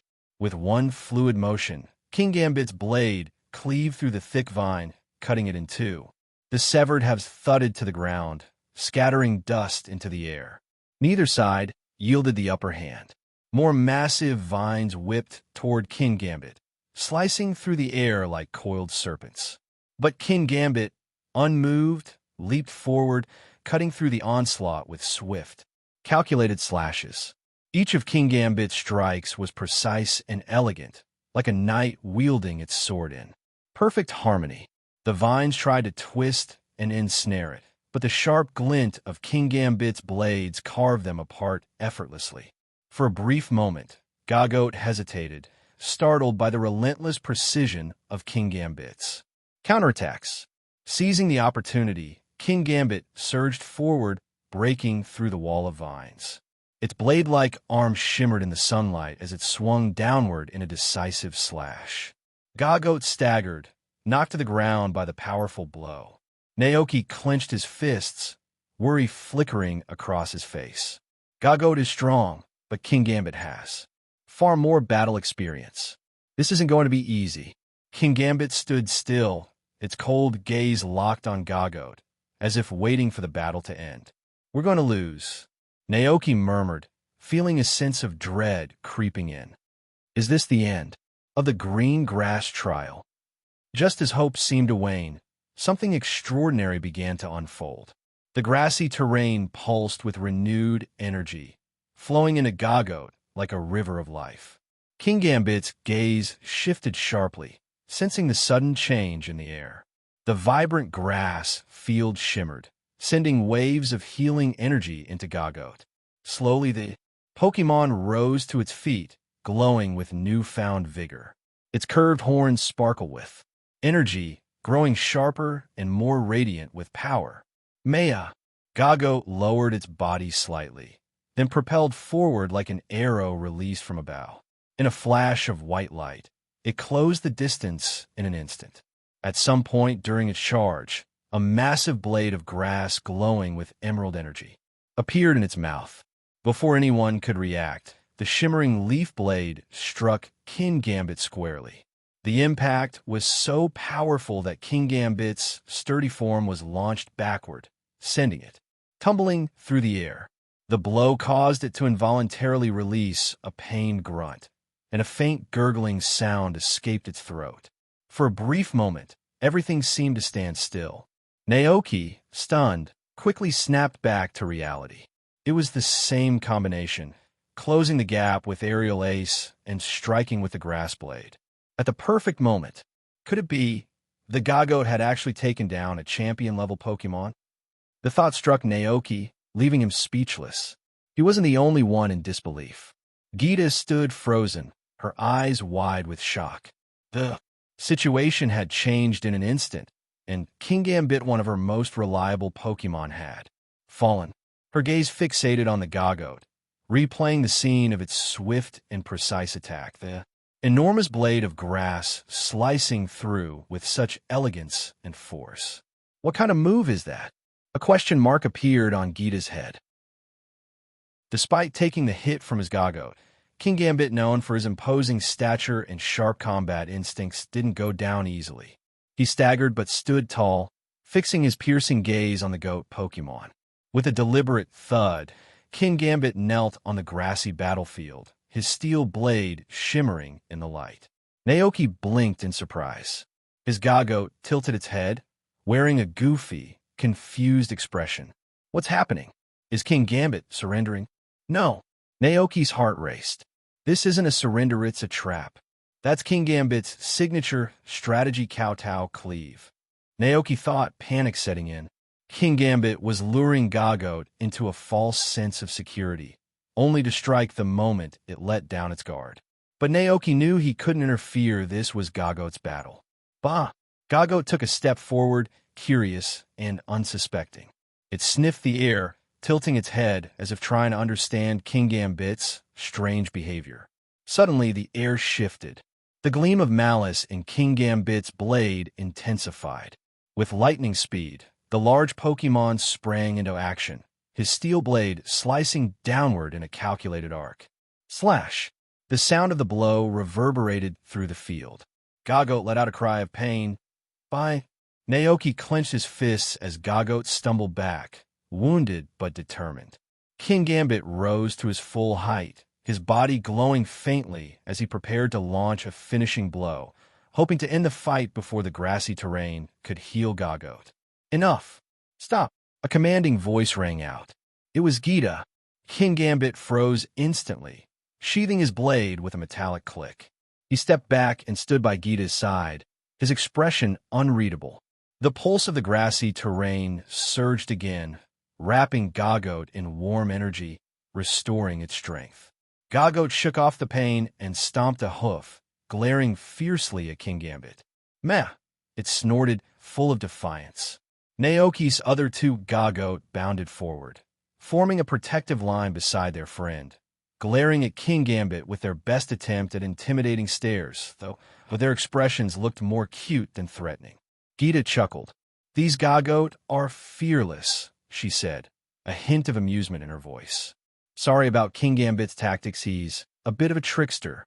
Naoki sighed, stepping up to his Gagote. It's okay, he reassured them, patting each of their heads. Kingambit wasn't being mean, it's just how he battles. You hadn't seen that move before, but now you know what to do next time, right? The lead Gagote's eyes gleamed with understanding. It gave a determined nod. Bah! Naoki smiled. Good kids.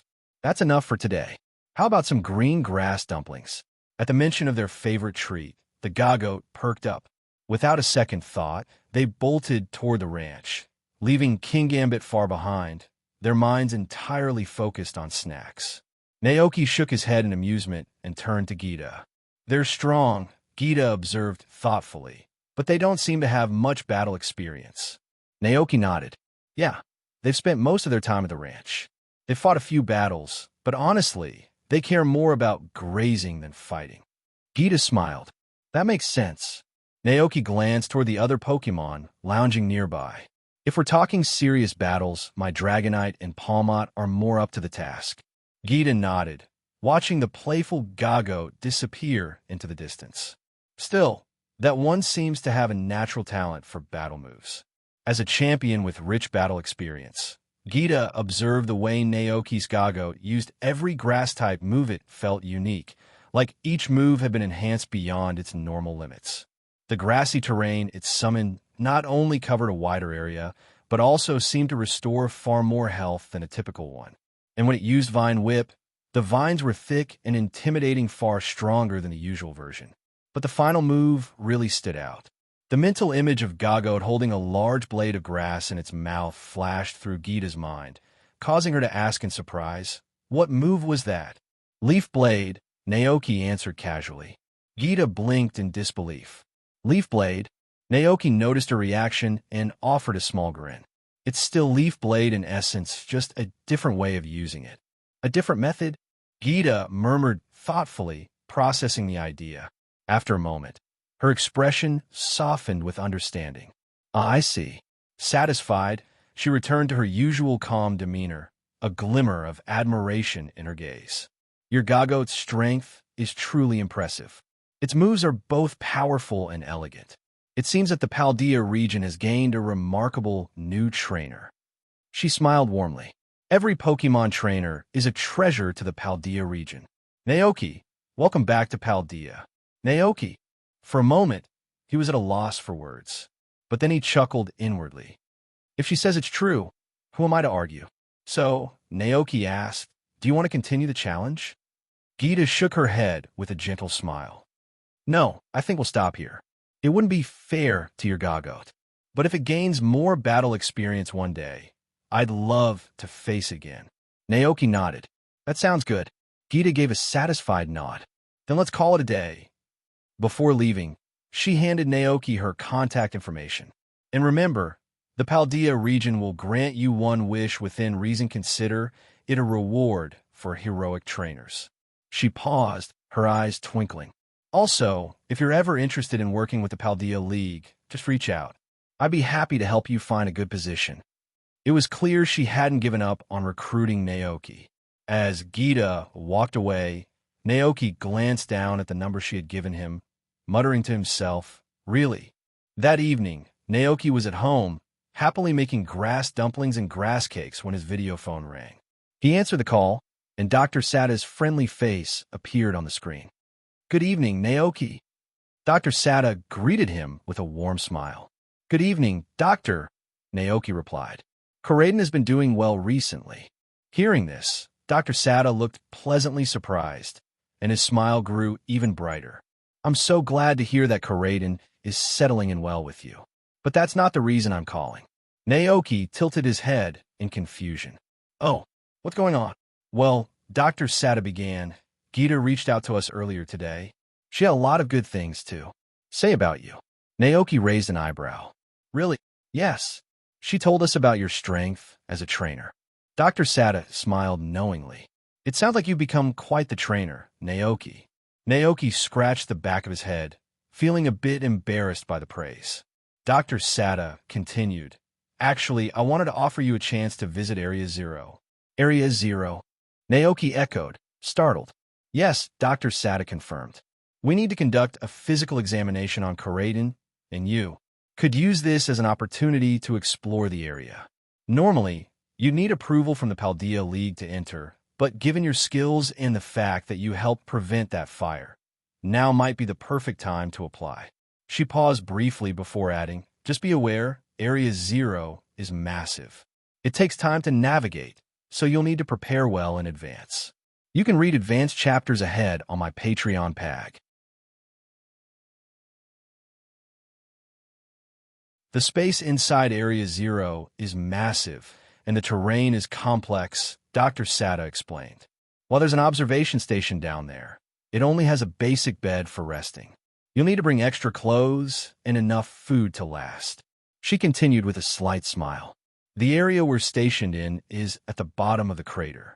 Although you could ride Koraden and drop straight in from above, I wouldn't recommend it."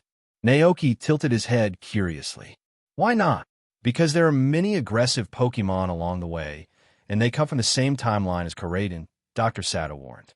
"We call them Paradox Pokémon." Hearing this, Naoki's heart skipped a beat. Paradox Pokémon. He thought of the names he had heard: Great Tusk, Screamtail, Roaring Moon, Brute Bonnet, and Iron Thorns. Paradox Pokémon? Naoki repeated aloud, trying to confirm. Dr. Sada nodded. They're Pokémon from alternate timelines. To put simply, some are ancient forms of familiar Pokémon, while others are futuristic versions of them. Naoki furrowed his brow in thought. He'd always wanted to visit Area Zero and see these special Pokémon with his own eyes. But until now, he'd never had the chance. And now, this might finally be the perfect opportunity. He could barely contain his excitement at the thought of encountering Paradox Pokémon, and if possible, maybe even capturing one or two, because honestly, they were just too cool. Take Slitherwing. The Paradox version of Alcorona was a giant, fluffy bug with a slightly chubby build. It looked both fierce and adorable at the same time. Or Iron Thorns, the futuristic version of Tyranitar, a massive, metal-clad monster with both brains and brawn.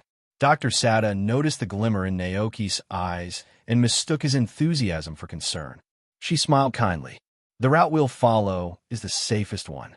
We've carefully surveyed it, and as long as you stay on the path established by the observatory, you won't encounter too much trouble. But Naoki wasn't worried about the dangers at all. He was already imagining his dream team of Paradox Pokémon.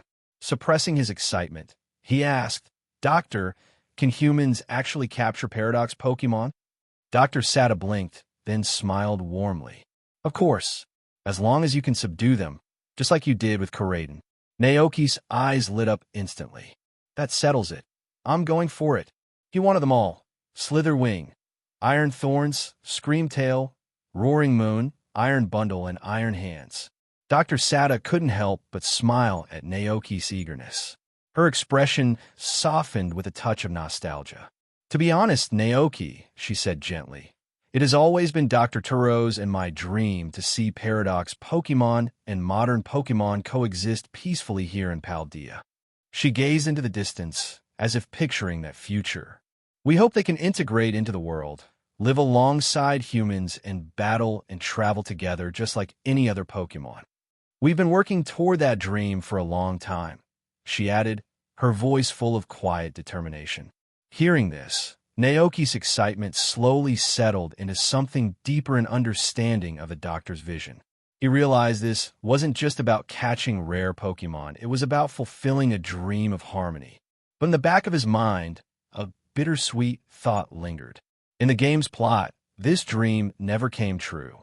Because the raw, primal energy from ancient times is so ferocious, and a mysterious power evolved to the extreme from the distant future is so overwhelming. The existence of paradox Pokémon presents a significant danger. The paradox between ancient and future Pokémon. Their immense vitality could disrupt and overwhelm the modern ecosystem.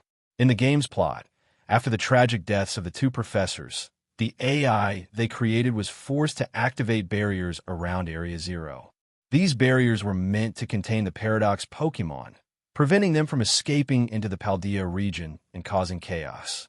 But even with the barriers, some Pokémon like Great Tusk and Iron Treads managed to break through.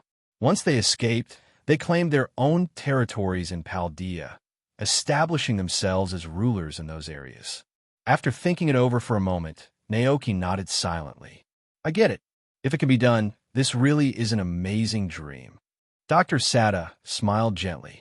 Then we'll wait here for you and Koraidon to arrive. After ending the call, Naoki's mind buzzed with thoughts, and he couldn't quite calm himself down. He thought back to a conversation with Dr. Sada, when he had jokingly warned her to be cautious about lab explosions. If only they took that warning seriously. Naoki muttered to himself, maybe, just maybe, that would save the two professors from meeting their unfortunate fate. But if they survive, would they abandon their dream? Naoki shook his head. He didn't have the answer. It felt like everything was slowly shifting in an unpredictable direction. Whatever. There'll be a way forward when the time comes, Naoki thought, brushing away his worries. With Gita and the other champion-level trainers the Paldea League has raised, things shouldn't get too out of control. He exhaled, feeling lighter. After all, if something catastrophic happened, Gita would be the one to shoulder the responsibility. Right now, Naoki only wanted to explore Area Zero and see the legendary paradox Pokémon for himself. Humming a little tune, he pulled out the contact number Gita had given him and dialed her. He wasn't interested in rewards from the league, he had enough money, and Pokémon eggs didn't excite him much either. What truly excited him was the idea of catching a paradox Pokémon.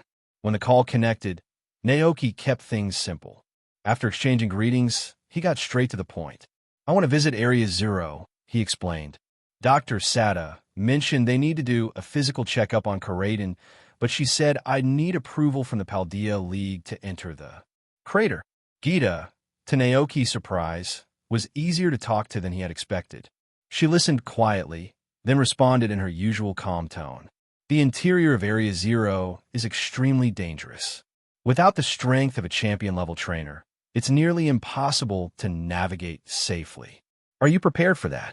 Naoki smiled to himself, grateful for the way Gita seemed to overestimate him. Of course, he said confidently, though a playful grin tugged at his lips. This champion-level assumption will work in my favor.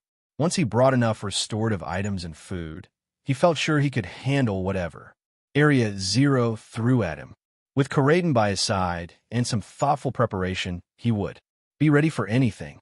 All right, Gita nodded. I'll submit the application to the Paldea League. It might take some time, but I'll contact you as soon as I get a response. Thanks for your help, Naoki replied with a grateful smile. Gita grinned mischievously. You know, I'd be even happier if you decided to join the Paldea League. We could use trainers like you. Naoki, after ending the call, Naoki stepped out of the living room and wandered to the eaves outside. Just as he expected, Koraidon lay sprawled across the sunlit grass, basking lazily in the warmth. The moment Koraidon picked up Naoki's scent, it opened one curious eye and tilted its head. Rayo, Koraidon, Naoki called, crouching down beside it. He reached out and gave the Pokémon a playful rub along its jaw. Have you ever seen any Pokémon like you down there in Area Zero? Koraidon gave a puzzled blink. So Naoki elaborated, I mean, Pokémon that might look like a huge elephant with giant tusks, or another one that crawls around with massive wings that look like they're made of fire. At first, Koraidon seemed confused. But as Naoki's description sank in, a spark of recognition flickered across the Pokemon's face. "Aga!" Koraidon chirped enthusiastically, nodding. Naoki grinned. "So are they strong? Aggressive?" Koraidon scrunched its face in deep thought for a moment, its tongue peeking out as if really concentrating. Then it puffed out its chest proudly and exclaimed, "Rayo!" It wasn't entirely sure if the other Pokemon had fierce personalities, but one thing was certain. None of them were as strong as it. Naoki. All right then. In his mind, Naoki compared Koraidon with Paradox Pokemon like Great Tusk and Roaring Tail. Without a doubt, Koraidon was the most powerful Pokemon. Deciding to relax, Naoki sat down beside Koraidon to bask in the warm afternoon sun. Koraidon squinted contentedly, clearly enjoying the peaceful moment. Meanwhile, Naoki began mentally reviewing the various ancient Paradox Pokemon. There was the prehistoric form of Donphan, Great Tusk, the fierce, ancient Jigglypuff known as Screamtail, and Brute Bonnet, a dangerous mushroom resembling a Mungus. He thought of the elegant Slitherwing, the Paradox version of Volcarona, with its magnificent wings, and the fearsome Roaring Moon, Salamance's primal ancestor. Naoki's thoughts drifted to rumors about the ancient forms of the legendary beasts, Suicune's Paradox form, Walking Wake, and Reiku's counterpart, Raging Bolt. I wonder just how powerful these ancient Pokemon are. Naoki mused to himself. If these creatures were summoned through the time machine, like the other Paradox Pokemon, he might have the chance to encounter them within Area Zero. After lunch, Naoki headed to the orchard to check on the injured Pokemon. The usually lively area was strangely quiet, with hardly a sound from the Pokemon, quite the contrast to the playful calls of Alchemy and Knacklestack on the grassy field outside. When Naoki peeked into the wooden hut, he found a group of Pokemon huddled inside, seemingly still shaken from the recent fire. Though the blaze had been extinguished nearly 30 hours ago, the Pokemon remained wary and restless, their spirits dampened despite the safe and cozy environment. As Naoki approached, some Pokemon cautiously poked their heads out from the hut, their curious eyes meeting his gaze. Naoki smiled warmly. "Let's see how you're healing." "Okay." Guji, a lively Minccino, was the first to leap out of the hut. Its fluffy, plume-like tail swayed cheerfully, though part of it was singed from the fire. The little Pokemon scampered over to Naoki, holding its tail and looking up with a soft, pitiful goo. "Guji." Naoki gently inspected the burnt fur and grinned. "You're healing up nicely. Don't worry, by the time winter is over, your fur will grow back good as new." Guji. At the mention of recovery, Minccino's mood brightened instantly. With a delighted squeal, it spun around and darted back to the hut, wagging its tail happily. Naoki peeked inside the hut and noticed a neat pile of berries stashed away, clearly Minccino's winter hoard. He chuckled, recognizing how similar Minccino's behavior was to that of real squirrels, diligently gathering food to last through the colder months. The sight reminded him of the forest on the mountain, which had unfortunately been scorched during the fire. If there was a Minccino living in that forest, it must have lost its stockpile too. His heart sank at the thought. This little Pokemon must have devastated too, but judging by the cheerful way it curled up on its new stash of berries, it seemed things were slowly improving. Naoki watched Minccino nuzzle into the soft pile of berries, its tail wrapping protectively around them. A contented sigh escaped the Pokemon as it lay atop its treasures, blissfully happy. Seeing that the cheerful Minccino was recovering well, Naoki smiled and continued down the path through the orchard. Next, he checked on a Wattrel perched in one of the trees. The poor Wattrel had fallen into a deep depression the day before, its wings scorched by the fire, robbing it of its ability to fly. It had spent hours attempting to flap its injured wings, trying desperately to lift off, but all its efforts ended in failure. Noticing its struggle, Naoki approached gently and scooped up the small bird Pokemon. As he unwrapped the bandages from its wings, he winced at the sight of the worsening injuries. "Looks worse than I thought," Naoki muttered. He called out to Brother NDD to bring the medical kit. As Naoki carefully applied medicine to Wattrel's wounds, he said softly, You need to stop trying to fly for now. Every time you flap your wings like that, you make the injury worse. If you push too hard, you might not be able to fly again." At these words, Wattrel's eyes filled with a flicker of fear. It lowered its head, giving a small, reluctant nod, as if promising it wouldn't try again. Naoki gently patted Wattrel's head. "I know flying is in your nature. Losing your wings must be terrifying. But trust me, if you let them heal properly, I promise you'll soar through the sky again soon. Do you believe me?" The little Wattrel looked into Naoki's dark eyes for a moment, then hesitantly nodded. "Good." Naoki smiled warmly and gave the bird a reassuring pat. "From now on, I'll come by twice a day to give you medicine, okay?" "All right, folks, no need for formalities. Just hand over those stones." After carefully placing Wattrel back on its perch in the wooden hut, Naoki continued on his way. Under the nearby fruit trees, he spotted a group of Pokémon, a playful Petalil, a couple of Hopbip floating lazily in the breeze, and a curious little group of Fungus. Though the Pokémon were still a bit subdued, they perked up at the sight of Naoki, giving friendly greetings despite their low spirits. Naoki smiled at them. "Your injuries seem to be healing well. Get some good rest, and you'll be back to full strength in no time." "Dala!" cheered the group of Fungus, happily circling Naoki in joy. The Hopbip floated around Naoki too, spinning playfully in the air. Meanwhile, Petalil watched the happy scene with a soft smile. Seeing the Pokémon finally start to relax and smile again, Naoki felt a wave of relief wash over him. He glanced over at the Tinkatuff, Smeargle sketching on bark with joyful focus, a Cricketune chirping a soothing tune, and a playful duo of Tandemouse chasing each other around the clearing. Naoki whispered softly, more to himself than anyone else, "Everything will be all right." Naoki carefully checked over the Pokémon one by one, ensuring they were all recovering well. Satisfied that everyone was doing fine, he stood up and scanned the area. Suddenly, something clicked in his mind. One Pokémon was missing. The belly bolt should be in the underground cave, he thought. It was fine yesterday, so that's not the issue. Then it hit him. One Pokémon still hadn't been accounted for. "Where's that lazy Slacketh?" Naoki muttered, frowning as he glanced around the clearing. At that moment, a pair of playful Tandemouse squeaked in unison, pointing with their tiny paws toward a nearby grove of trees. Naoki followed the direction they indicated, and soon enough, he spotted the familiar figure of Slacketh. It was lying on a patch of grass surrounded by fruit trees, basking in a perfect beam of sunlight that filtered through the leafy canopy. The Pokémon lay flat on its back, completely still.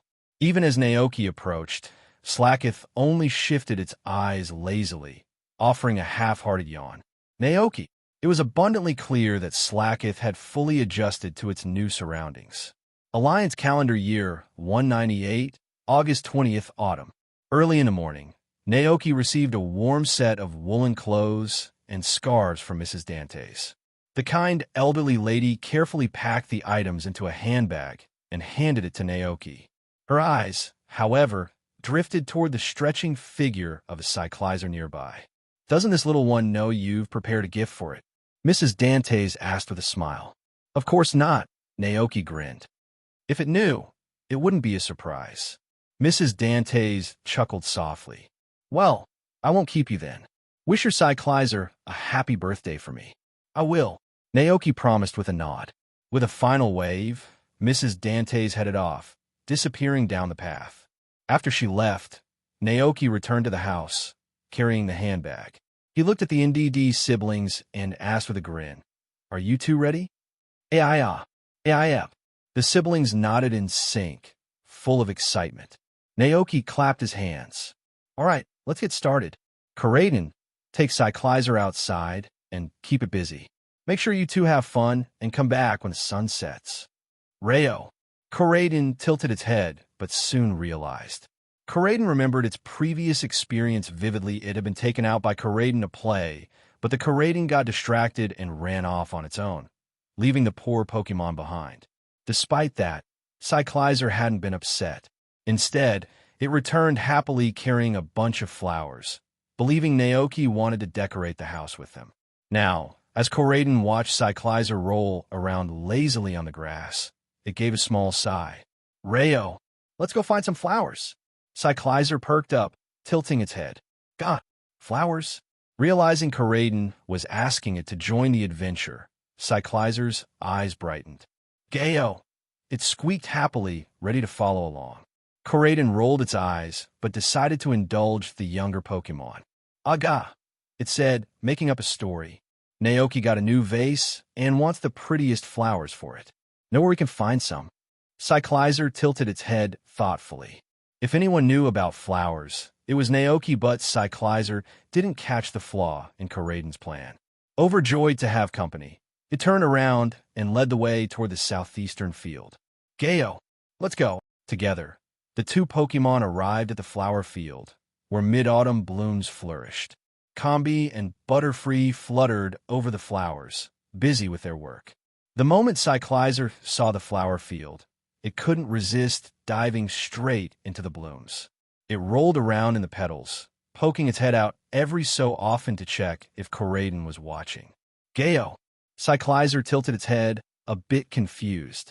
Why was Corraden standing so still? Corraden shook its head and thought to itself. Only a child would roll around like that. It sighed, declining Cyclizer's invitation to join. Aga! No thanks. Cyclizer didn't mind. It just kept playing happily, although it did feel a tiny bit disappointed that it couldn't chase butterflies. After all, Corraden watched for a moment longer, amused by Cyclizer's carefree behavior.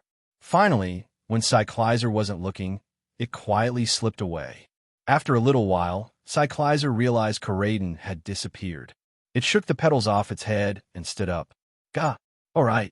It remembered Corraden's story about Naoki wanting flowers and decided to take the task seriously.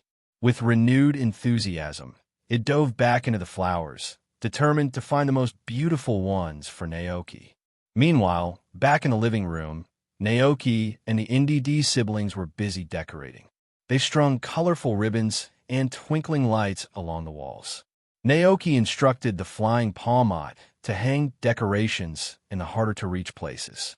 In the corner, Alchemy worked diligently in its little cream workshop, whipping up fresh batches of frosting for the celebration. Even the usually lazy Dolive was invited by Naoki to help serve fresh olive oil. With the Pokémon diligently handling their tasks, Naoki entrusted them with decorating the venue. He then returned to the cream workshop to prepare today's birthday cake. Naoki had memorized the steps for making a birthday cake. Eggs, milk, oven, and, most importantly, a little bit of emotion. Naoki had learned that cooking with heartfelt emotion always enhanced the result. This time, it felt even more natural. His bond with Cyclizer was woven into the fabric of everyday life, so the feelings came effortlessly. As Naoki reminisced, fond memories flooded his mind. A year ago, Cyclizer had hatched from its egg. He tried to imagine the tiny Pokémon emerging from the egg, a bit wobbly, with half of the eggshell still stuck on its head just like the NDD siblings when they were young. Sadly, Naoki hadn't been there to witness Cyclizer's birth. The young Pokémon had been raised by its parents until it reached the usual size. Eventually, it was entrusted to Naoki's care by Mayor Thomas. Thinking of this, Naoki felt a warm hope swell within him. I want Cyclizer to live a happy, healthy life, filled with joy and peace.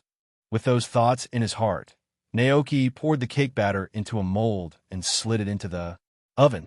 After some time, the cake emerged from the oven, perfectly golden and fragrant. Naoki carefully sliced the cake in half, filled it with pieces of fresh fruit, and spread a layer of silky cream over the top with the help of alchemy. And just like that, the birthday cake was complete. Naoki looked down at his creation, feeling a strange sense of clarity as information about the cake popped into his mind. Birthday cake. A cake made with rich cream and fruit, symbolizing celebration. Effect. If fed to a Pokémon on its birthday, it bestows blessings that increase HP, physical attack, special attack, speed, physical defense, and special defense. Comment. Give it to a Pokémon as a gift. It might just bring some unexpected surprises. Wow, Naoki whispered, blinking in surprise. The cooking level jumped from B to S. Now it boosts every stat instead of just one. That's amazing. But as the excitement settled, a new question popped into his mind.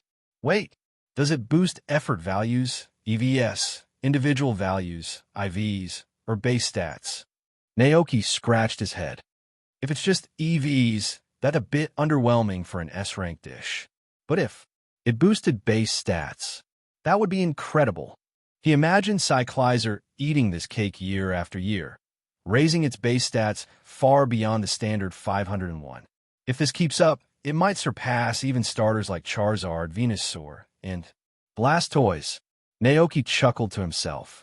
At this rate, after a few decades, Cyclizer could reach the same level as legendary Pokémon. But then, reality hit him. This isn't a game. There's no way to actually see stat improvements with the naked eye. Even if a Pokémon's base stats are high, it doesn't guarantee victory. After all, in this world, it's not uncommon for Pokémon with low stats to triumph over stronger opponents through sheer will or clever tactics. Naoki shook off these thoughts after a brief moment of contemplation. After all, I'm not a competitive trainer. There's no need to think about battles now. The most important thing was to celebrate Cyclizer's birthday. Just then, Butterfree, who was keeping watch, fluttered in through the window and cheerfully reported that Cyclizer was on its way back. Hearing this, Naoki jumped into action. He grabbed Alchemy and Dolive and hurried into the living room, carefully carrying the birthday cake. The room was perfectly set for the celebration. Lights twinkled from every corner, and decorative gift boxes were neatly stacked on the sofa and wooden floor. Most of the Pokémon from the ranch had already gathered. Knuckle stacks were huddled together. In one corner, while Miltank stood calmly near the wall, the Dragonite and Dragonair gathered around the fireplace, chatting softly. These Pokémon had all been invited in advance to celebrate Cyclizer's special day. Naoki turned to Sister NDD and asked her to draw the curtains. As the room fell into darkness, all eyes shifted toward the front door, waiting for Cyclizer's arrival. Meanwhile, Cyclizer made its way along the wooden path lined with sturdy, straight trees. It clutched a bundle of flowers in its arms, ones it believed to be the most beautiful on the ranch. But as Cyclizer walked along the quiet path, a creeping sense of unease settled in. God, what's going on? It glanced around, realizing that the once bustling ranch was eerily silent. Even the usually noisy goats were nowhere to be found. Panic gripped Cyclizer. What happened while I was picking flowers? It broke into a run, hurrying back toward the house, desperate to find Naoki. When Cyclizer reached the front door, it pushed it open cautiously. Suddenly, bang! Fireworks exploded, and colorful ribbons rained down like snowflakes, filling the air with joy. Aiya! Sister NDD clapped her hands excitedly.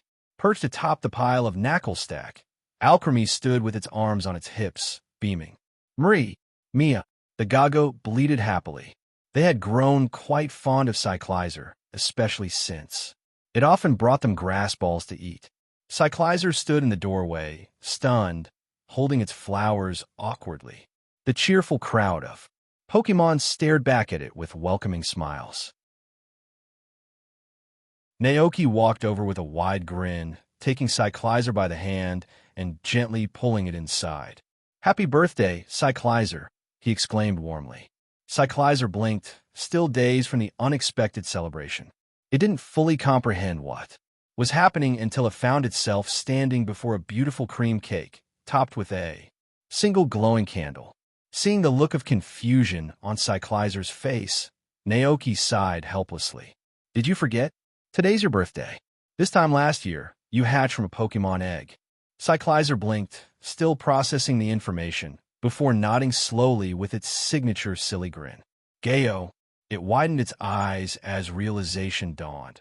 "Everyone is celebrating my birthday?" Naoki smiled and reached for the gift he had prepared. "These are the clothes I had Mrs. Dante's make for you." He laid the cozy woolen garments in front of Cyclizer. "With these, you won't feel cold during winter. You can play in the snow with everyone outside." Cyclizer stared at the gift in awe. The sudden wave of happiness hit it like a tidal wave, leaving it feeling as though it were floating in pure joy. Ga. Cyclizer squeaked, looking at everyone with gratitude and excitement. Corraden, watching from the side, sighed dramatically. Rayo, this is too embarrassing too. Watch. Time to blow out the candles, Naoki announced, leading Cyclizer to the cake. Under the eager gaze of all the Pokémon, Cyclizer took a deep breath, puffed up its cheeks, and blew out the single candle. Pop, pop, pop. The sister NDD sibling clapped excitedly, and the rest of the Pokémon joined in with cheers and applause. With the candles blown out, it was time to cut the cake. Since Cyclizer wasn't sure how to do it, Naoki stepped in to help. He carefully sliced the cake into small pieces, giving the first piece to Cyclizer and encouraging it to share with everyone. Cyclizer did exactly as Naoki instructed, carrying slices of cake around the room with a joyful smile. Corraden watched from a distance, a soft gleam in its eye. Cyclizer might look silly now, but it'll remember today for the rest of its life and be grateful for it. Soon enough, Cyclizer came trotting up to Corraden, holding a piece of cake in its small hands. Corraden gave it a curious glance before extending a paw to accept the slice. With a slight smirk, it popped the cake into its mouth, savoring the sweet taste of the long-awaited birthday treat. Gayo, Cyclizer beamed, delighted to see Corraden enjoying the cake. It didn't seem to care at all that Corraden had abandoned it in the flower field earlier. All that mattered was the happiness of the moment. Once all the pieces were distributed, Cyclizer sat down with its own slice and began eating alongside everyone else. The sweet cream melted in its mouth, filling it with pure delight. As it chewed, Cyclizer couldn't help but feel overwhelmed with happiness. On August 21st, Naoki received a long-awaited reply from the Paldea Alliance. Gita's calm, composed voice came through the phone. The application you submitted to enter the Great Crater of Paldea has been approved. You'll need to travel to Medali Town first, where Alliance staff will meet you and guide you to the Zero Gate, which leads into Area 0. However, Gita warned, they can only escort you to the gate. What happens after that will be entirely up to you. Her tone grew serious. The interior of the Great Crater is extremely dangerous. Even champion-level trainers have to stay on guard. I wouldn't want the Alliance to lose someone with your potential, Naoki. He wasn't sure when or how he became a talent in the eyes of the Paldea Alliance, but he appreciated the concern. I'll be careful, Champion Gita. Gita chuckled softly, the rare sound lightening her usually composed tone. Good. When do you plan to leave? Naoki glanced over his shoulder at the Pokémon lounging in the living room. Dragonairs were sprawled lazily on the rug, while the other Pokémon played nearby. For the time being, everything at the ranch was under control. With the NDD siblings managing things, the ranch would remain in good hands during his absence. The only thing lingering on Naoki's mind was the group of wild Pokémon temporarily staying.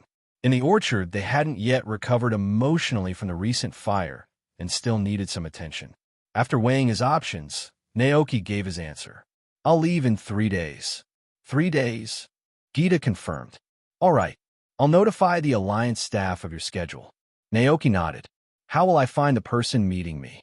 That's easy, Gita replied, her voice carrying a trace of amusement.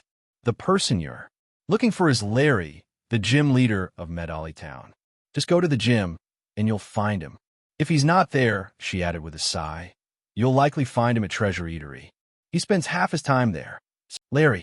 When Naoki heard the name, an image of a tired, overworked office worker immediately popped into his mind. Isn't he part of the Paldea League? What's he doing working as a guide? Naoki muttered, puzzled.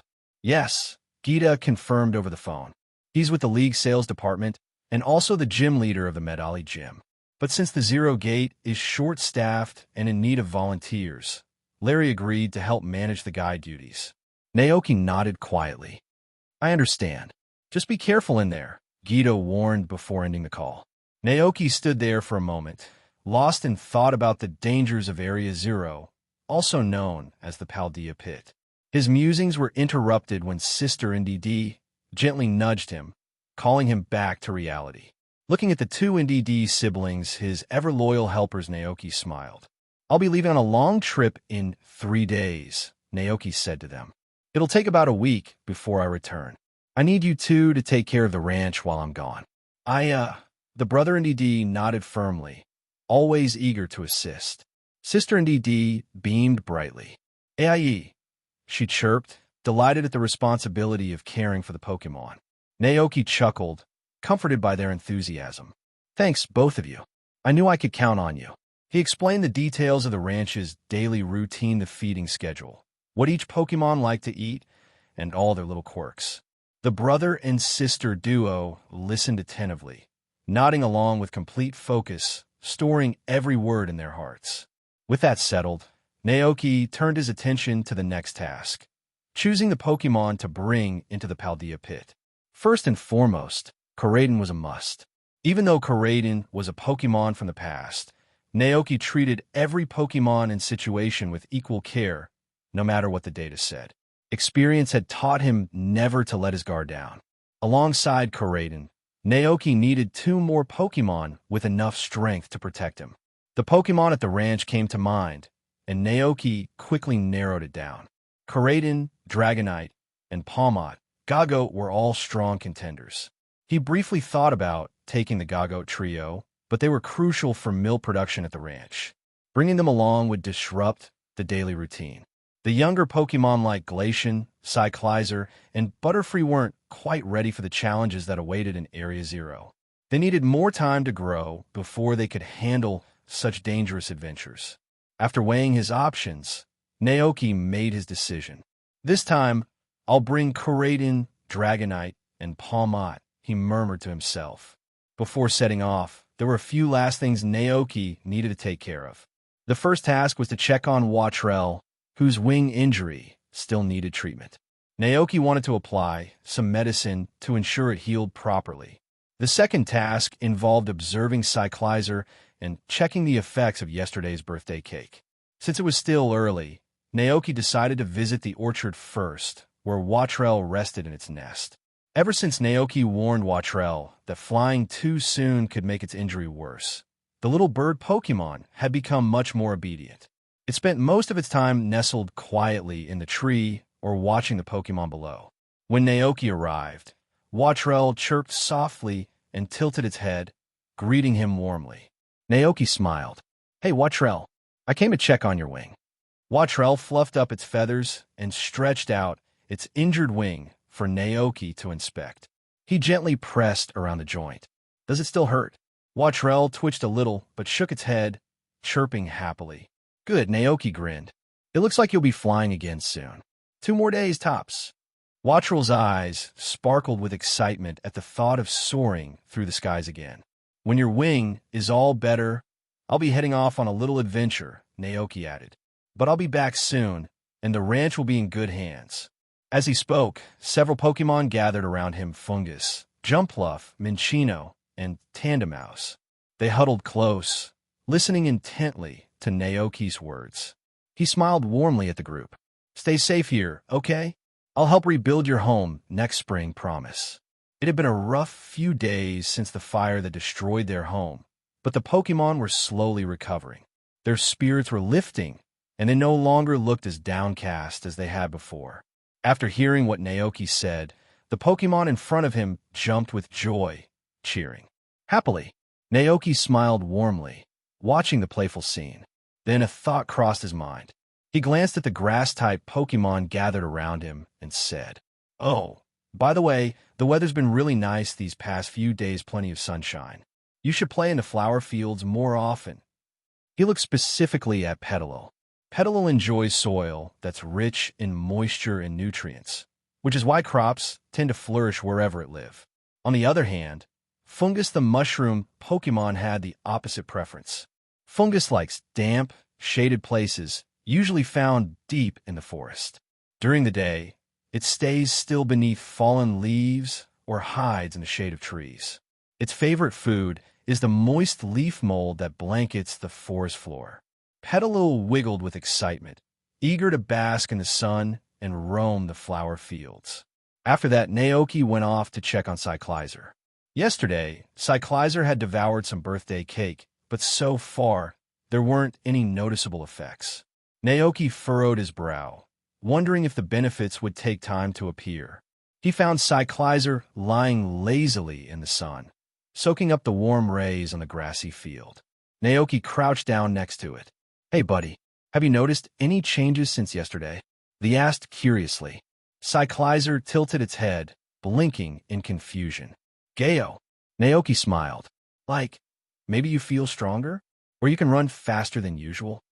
Cyclizer gave it some thought, then shook its head, still looking puzzled. Naoki murmured, rubbing his chin. "Strange. Could it be that the cake had no?" He paused, then shook his head. "No, that can't be it." Suddenly, a bold theory came to mind. What if the birthday cake didn't show immediate effects, but instead increased Cyclizer's base stats? If that's true, Naoki whispered, excitement building in his chest, it might take some time before the results become obvious. Naoki's eyes lit up as the possibilities unfolded in his mind. If the birthday cake boosted each of Cyclizer's stats by just 1 point every year, that would mean 6 points a year. In 30 years, that's 180 extra points. At that rate, your total stats would reach 681-inch. He gasped dramatically. That's almost on par with Arceus, the god of creation. Cyclizer tilted its head again, utterly bewildered by Naoki's excitement. "Gayo." Naoki chuckled and gave Cyclizer a gentle pat on the head. "Don't worry about it, buddy. I just realized how much fun it is to imagine your growth. You're going to become one powerful Pokémon, and I'll be right there with you every step of the way." Hearing this, Cyclizer's eyes sparkled. It stood up tall, puffing out its chest like a kid basking in praise. "I'll do my best. Then I can protect Naoki," Cyclizer seemed to say with its posture. For a moment, Naoki saw the shadow of Koraidon reflected in Cyclizer's proud stance. Naoki smiled as he watched Cyclizer puff out its chest with pride. It reminded him of Koraidon, how the ancient Pokémon looked equally proud whenever praised.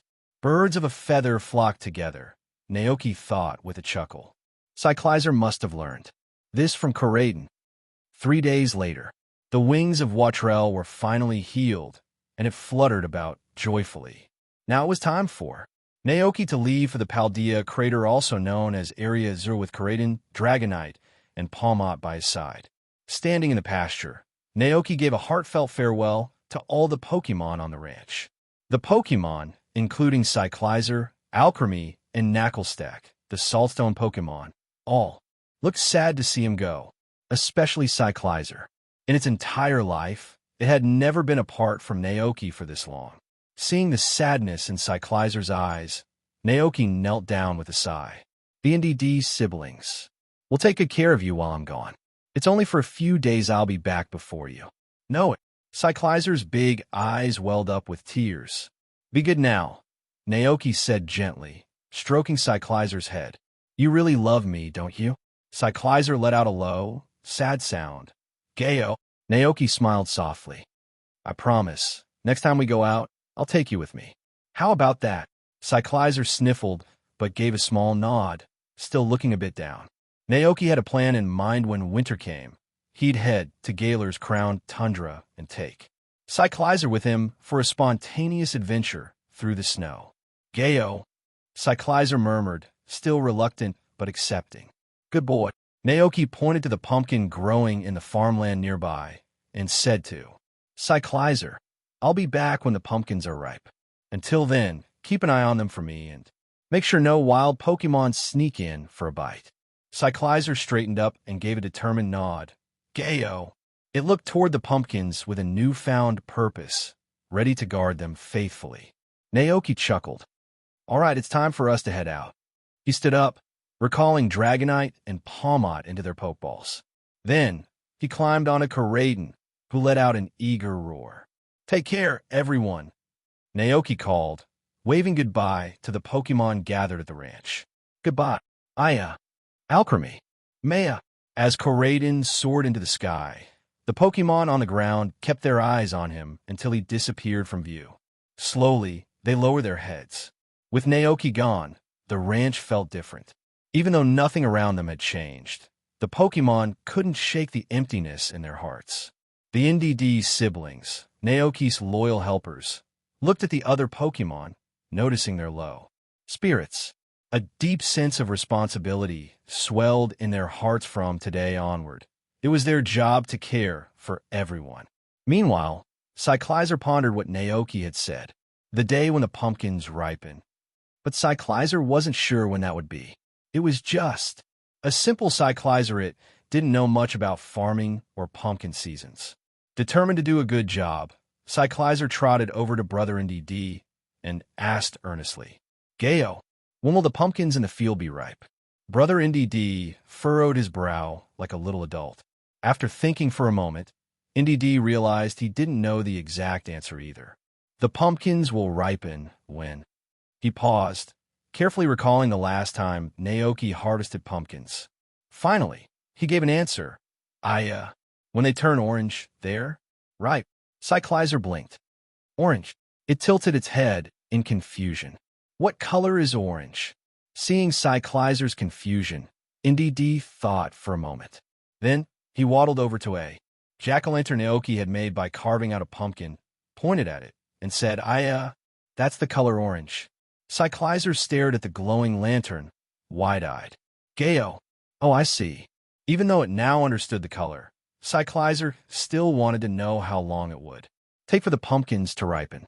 It decided to seek more advice, heading down to the underground cave to find Diglett, who always worked in the fields. "Gayo, how many days does it take for a pumpkin to ripen?" Cyclizer asked eagerly. Diglett wriggled slightly, his tiny nose twitching. The question stumped the little mole Pokémon. "Squeak. I'll only help Naoki prepare the land. I don't know much about when things grow." After a few moments, it said, "Squeak. Maybe Butterfree would know." Butterfree was always fluttering around the ranch, keeping an eye on everything. If anyone knew when the pumpkins would ripen, it would be Butterfree. Cyclizer set off to find Butterfree. In response to Cyclizer's question, Butterfree glanced at the sun hanging in the sky, then at the pumpkin growing in the field. Wait for the sun to set and the moon to rise 7 times, and the pumpkins will be ripe." Gayo. Got it. Cyclizer locked the answer into its mind. From that night onward, a moon-counting Cyclizer could be seen roaming the ranch. Of course, Cyclizer didn't really understand when the sun would set or when the moon would rise. All it knew was that when it counted to 7, Naoki would come back. The distance between Naoki's ranch and Medali town wasn't far. Riding on Koraidon at full speed, Naoki made the journey in just 3 hours. As soon as Koraidon landed, Naoki was greeted by the lively sounds of the town's bustling streets. Stir-fried pork with green peppers, seaweed salad, and authentic ramen. The best food in Paldea is right here. Come taste it. Fresh churros, straight from the fryer. Flavors include chocolate, cinnamon, and the classic, original perfect for a snack. Lemonade, coffee, Twinkies, and cheesecake. Visit the Welcome Cafe, a perfect place to relax. Seafood skewers, rice pudding, and creamy seafood macaroni. No wait needed. Get your food while it's hot. The streets were packed with people, and the vibrant smells of food wafted through the air. Naoki sat astride Koraidon, stunned by the variety of restaurants lining the streets. "Wow, Medali Town is even livelier than I imagined," Naoki said, amazed. It was just past noon, and the savory scents floating through the air made Naoki's stomach rumble. He decided to grab lunch with his Pokémon before searching for Larry, the Medali gym leader. Navigating the town's winding streets proved trickier than expected. The intricate alleys and old-fashioned buildings left Naoki feeling a bit lost. He looked around for a familiar landmark, but couldn't spot the treasure eatery where Larry was supposed to be or the Medali gym. In desperation, Naoki asked a friendly passerby for help. Thankfully, a kind girl with her playful greeting pointed him in the right direction. With her help, Naoki finally found the treasure eatery. Inside the treasure eatery, Naoki pushed open the door, greeted by the cozy, warm interior of the treasure eatery. In the middle of the room, on a large tatami area, a Pokémon battle was underway. A man in a black suit, with thinning hair and dark circles under his eyes, was standing on one side of the tatami. He looked like a man drowning in corporate life, weakly commanding his Pokémon in battle against a younger trainer dressed in a school uniform. Naoki raised an eyebrow at the scene. "Looks like I arrived just in time," he thought with amusement. The restaurant was full of diners enjoying their meals while watching the battle unfold on the tatami floor. Feeling hungry himself, Naoki found a seat at the bar and ordered some food. After placing his order, Naoki released Palmot and Dragonite from their Pokeballs. The three of them settled into a cozy dining area, separated by wooden partitions, enjoying the peaceful ambience of the restaurant. Together, they sat back, nibbling on their food, while watching the Pokémon battle with. At this point, the battle on the field had reached a fever pitch. Larry's Komala and the boy's Crocoler were both running low on energy. With the Crocoler charging straight toward it, Larry gave his next command. "Komala yawn." Komala lazily rolled over, letting out a massive yawn. The move hit its mark, and the drowsiness quickly overtook the Crocoler, making it stumble mid-charge, eyes drooping. But just as it was about to fall asleep, the boy shouted, "Come on, Crocoler, stay awake." The clumsy fire crocodile shook itself awake, the boy's voice reigniting its determination. Flames swirled in its mouth, and with a well-aimed ember, Crocoler managed to knock out Komala. Yes! The boy clenched his fists in triumph. Larry, however, looked unbothered. With a sigh, he silently recalled Komala into its Pokeball and said, "Not bad, but you've only got your Crocoler left and it's running on fumes. I still have one Pokémon at full strength." The boy puffed out his chest. "We're not giving up." The spectators, moved by the boy's determination, began cheering loudly from their seats. "Hang in there, kid. We're starving. Show us what you've got. Both of you, give it your all. Go, Mr. Larry." Larry gave an exhausted sigh. "Yeah, I know. If I drag this out any longer, my boss is going to kill me. Let's get this over with." With that, Larry sent out his final Pokémon, Staraptor. The crowd gasped as the sharp-eyed, battle-hardened Staraptor took the field. The final battle was officially underway. Despite facing a far superior opponent, the boy and Crocoler stood their ground, their unwavering spirit infectious. Determined to win, Crocoler summoned every ounce of strength and launched another ember attack at Staraptor. Whether it was pure luck or a rare moment of weakness from Larry, the ember connected, and to the crowd's surprise, it left Staraptor burned. The boy's eyes lit up with excitement. Yes, that's the way Crocoler. Burned Pokémon lose health gradually, so all the boy and Crocoler had to do was outlast their opponent to have a chance at victory. Some of Larry's supporters in the audience were less than pleased. "What the heck, Larry? How could you get hit by that kid's ember? Come on, take this seriously. We didn't come here to see you throw the match." Larry, looking thoroughly drained, stared across the field at the boy. With a weary expression, he said, "Mind if I use a move that adults in the real world are really good at?" The boy blinked in confusion. Without missing a beat, Larry gave his command. Staraptor Facade. After receiving the command, Staraptor glowed with a bright white light. It shot down from the sky, aiming directly at Crocoler.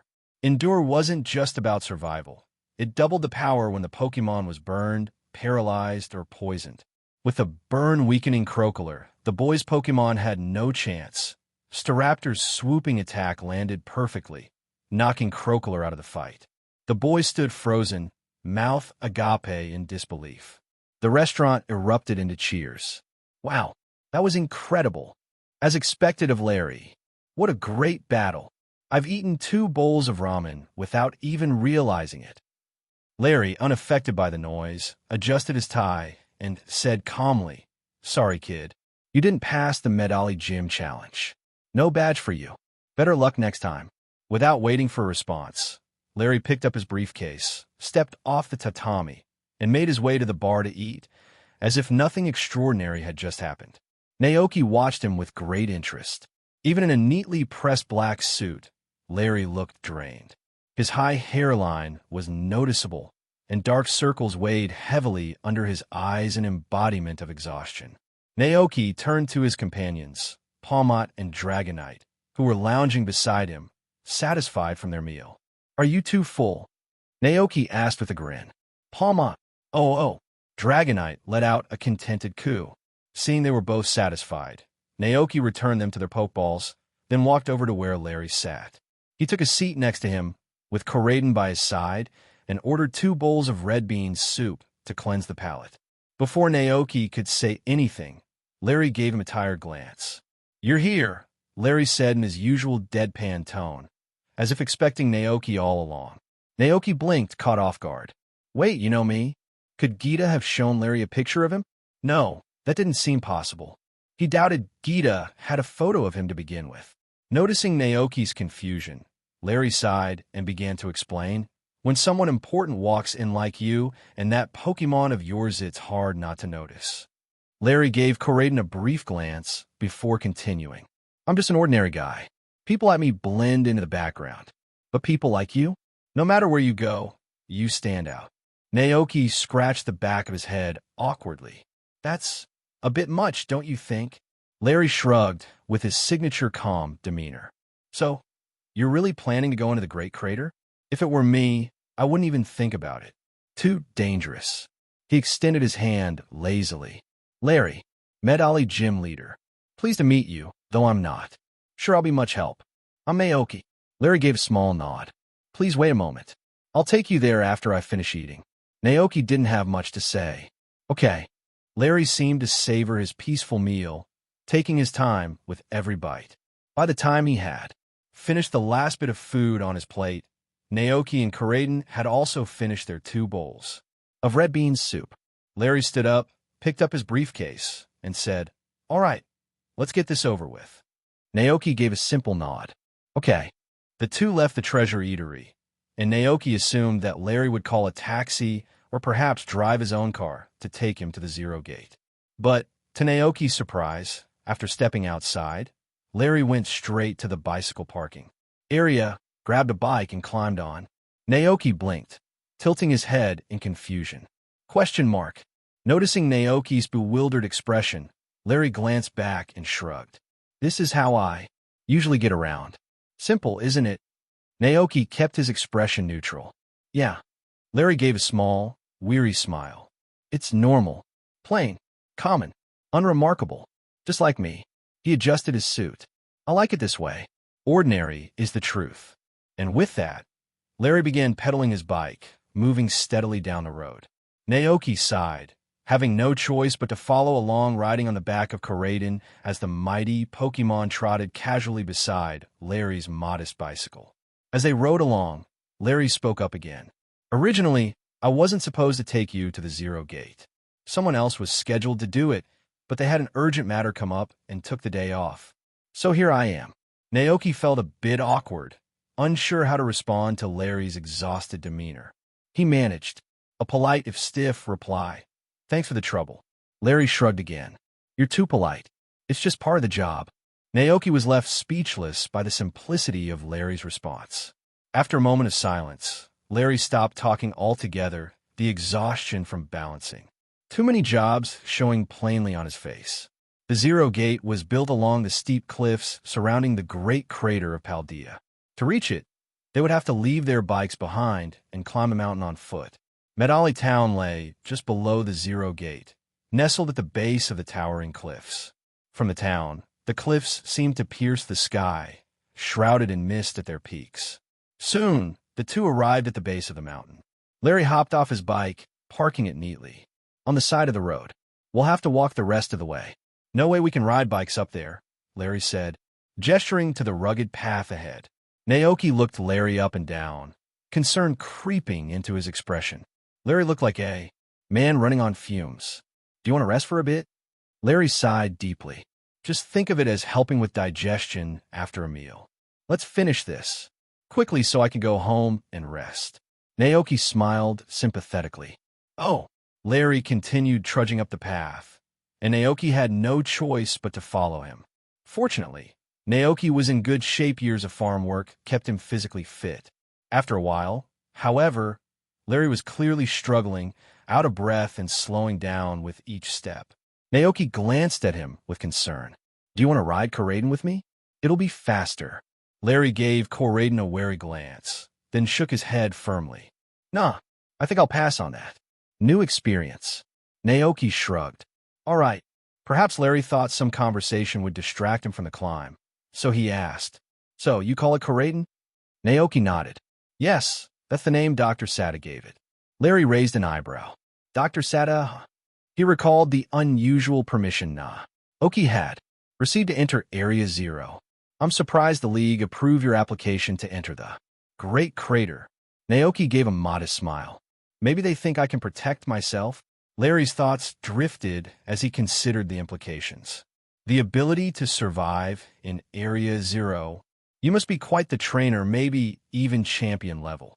It made sense. Gita, head of the Paldea League, was always on the lookout for talented trainers. Perhaps she saw potential in Naoki and wanted to recruit him for the league. Larry glanced at Naoki and asked casually, "Did Gita offer you a position in the league?" Naoki blinked in surprise. "How did you know?" Larry gave a small, knowing grin. "Just a guess." He adjusted his tie. "If you accept, they'll probably make you a gym leader in some city. Or, Larry gave a weary chuckle. "You might end up stuck in the sales department, juggling multiple jobs just to keep up with the quotas." Naoki stared at him, speechless. Larry continued with a sigh. "If you're interested, go for it. But I wouldn't. I'm already doing enough. Being the gym leader of Medali is one thing, but I also serve as one of the Elite Four. That's my limit." Naoki couldn't help but ask, "Taking me to the Zero Gate isn't exactly in the job description of a gym leader or Elite Four member, right?" Larry sighed again, clearly exhausted. "That's just how things work, kid. When you're an adult, you take on things that aren't your responsibility just to avoid upsetting your boss, and maybe score a little overtime pay." Naoki didn't quite know how to respond to that, so he just gave a polite nod. The two continued their climb in silence, the only sound being the crunch of their footsteps on the rocky trail. Eventually, they reached the halfway point of the mountain. They passed through a dimly lit tunnel, emerging on the other side to find a tall building with landing pads and docking stations. Larry stopped and gestured to the structure ahead. "We're here." He pointed toward the large, reinforced entrance at the base of the building.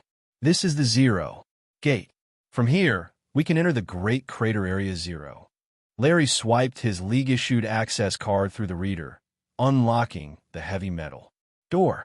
He led Naoki and Koraiden into the Zero Gate. Naoki's eyes widened as he took in the futuristic surroundings. "Wow," he murmured, marveling at the advanced technology all around him. Larry gave a half-hearted shrug. "First time here for me, too. Too dangerous down below. If it weren't for work, I wouldn't set foot in this place."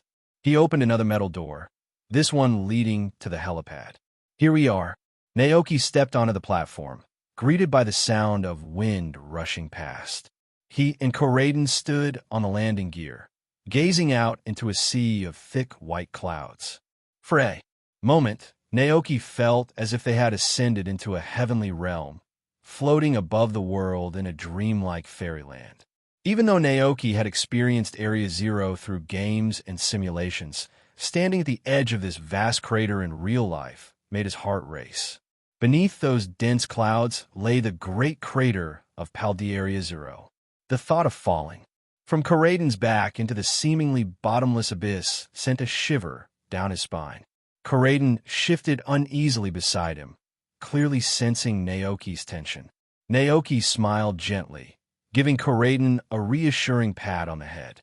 He took a deep breath, steadying himself. When Naoki glanced back, Larry was standing a few steps behind, watching him quietly. "Well," Larry said with his usual tired tone, "my part's done. Good luck." Naoki nodded. "Thanks." He climbed onto Koraiden's back and gave him an encouraging pat. "Let's go, Rayo." Koraiden let out a low, uncertain growl, but it lifted its front legs and leapt off the platform. The moment Koraiden jumped, a sharp wind howled past Naoki's ears. White clouds swirled around them, enclosing them in a cocoon of mist. Koraidon dove downward at high speed, and Naoki clung tightly to its neck. The sheer force of the descent made his heart race, but just as the tension reached its peak, the feathers on Koraidon's head spread wide, transforming into wing-like structures.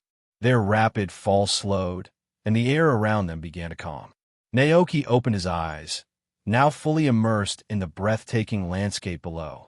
They had passed through the cloud layer, revealing a vast, sparkling valley below. Brilliant! Crystal formations jutted from the ground, shimmering like waterfalls of light that cascaded from the sky. Even the trees, cliffs, and waterfalls were bathed in a soft, radiant glow, making the landscape feel sacred and surreal. Koraidon landed gracefully on a grassy cliff, vibrant with life.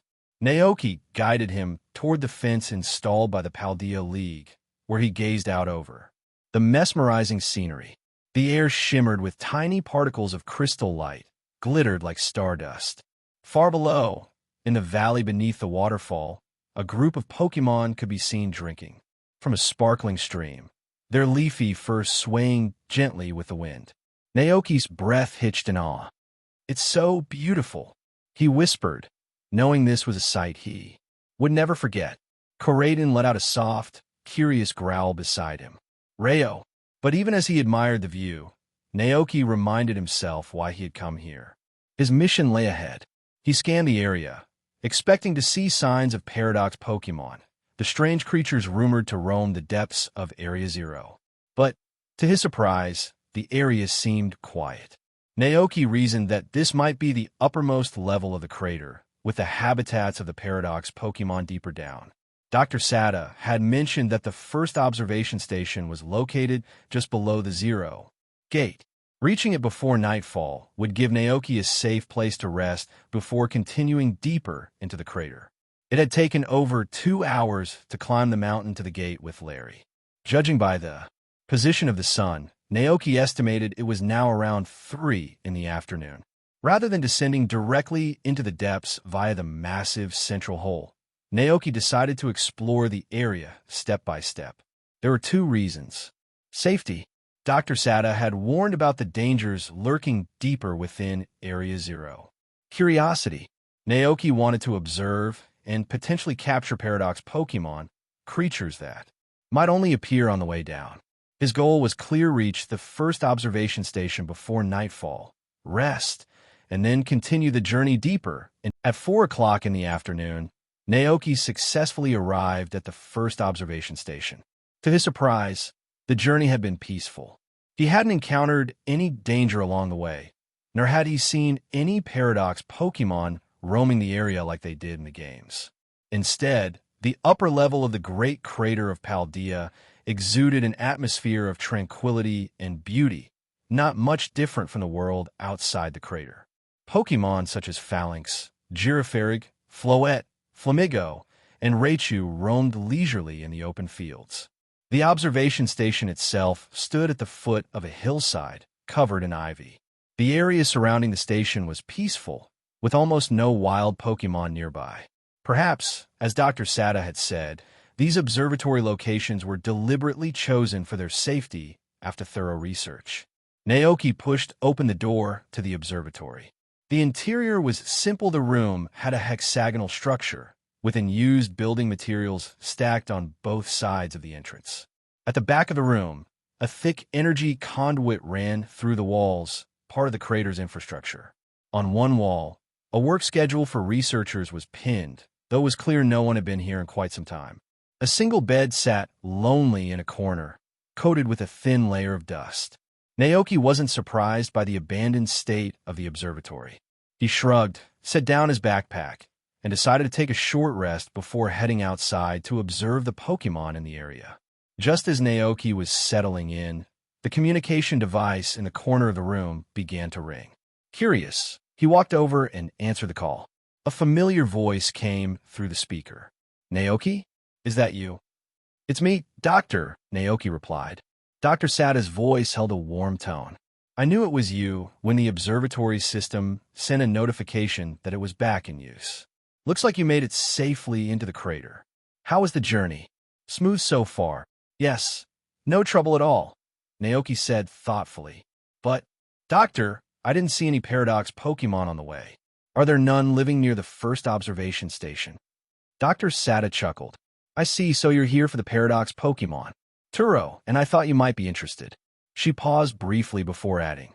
It's possible those Pokémon are just hiding. Paradox Pokémon tend to have behaviors quite different from modern Pokémon. Some prefer to come out only at night. You might spot a few after sunset. Naoki nodded, absorbing the information. Got it. Thank you, Doctor. Dr. Sada's voice softened. You've had a long day, Naoki. Get some rest. I'm excited to see which paradox Pokémon you encounter. Bring them back to the lab when you can. Will do, Naoki said with a smile. The communication ended, leaving the room silent once more. After ending the call, Naoki released Dragonite and Palmot from their Pokeballs. He crouched down and addressed them with a grin. All right, you two. Go explore a bit, but don't wander too far, okay? Both Pokemon's eyes sparkled with curiosity, eager to explore the new surroundings. The moment Naoki gave them permission, they rushed outside, brimming with excitement. Seeing them dash off so eagerly, Naoki felt a twinge of concern. Turning to Koraiden, Naoki gave him a gentle pat on the neck. Hey, can you go with them? Just to keep an eye on things. Koraiden let out a soft growl of agreement, Rayo. It trotted after Dragonite and Palmot, ready to keep them in line. With his Pokemon out exploring, Naoki stayed behind to unpack and organize the supplies he had brought. He reached into his travel backpack and carefully laid out the essentials pots, cooking utensils, and ingredients for a simple dinner. Next, Naoki unpacked some spare clothes, a few empty Pokeballs, and some basic observation tools items he had carefully prepared for this journey. These included a compass to determine direction and a telescope for viewing distant objects, essential for exploring the vast terrain of Area Zero. Once everything was in order, Naoki began preparing dinner. Since it wasn't convenient to cook anything elaborate away from home, he decided to make sandwiches a quick, nutritious, and easy meal for the night. Just as Naoki finished assembling the sandwiches, the three Pokemon Palmot, Dragonite, and Koraiden returned, following the delicious scent back to the observation station. Naoki looked up with a warm smile. Did you find anything interesting? Palmot bounced up excitedly, its eyes sparkling. Palmot, Palmot, Palmot. It's so beautiful here. Dragonite puffed out its chest, brimming with fighting spirit. It had sensed several powerful auras nearby, hinting that strong Pokemon were living close to the station. Koraiden nodded in agreement, letting out a soft growl. Rayo, I sensed them too.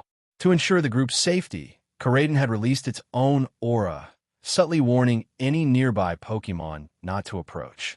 The three Pokemon eagerly shared their discoveries as Naoki handed out sandwiches.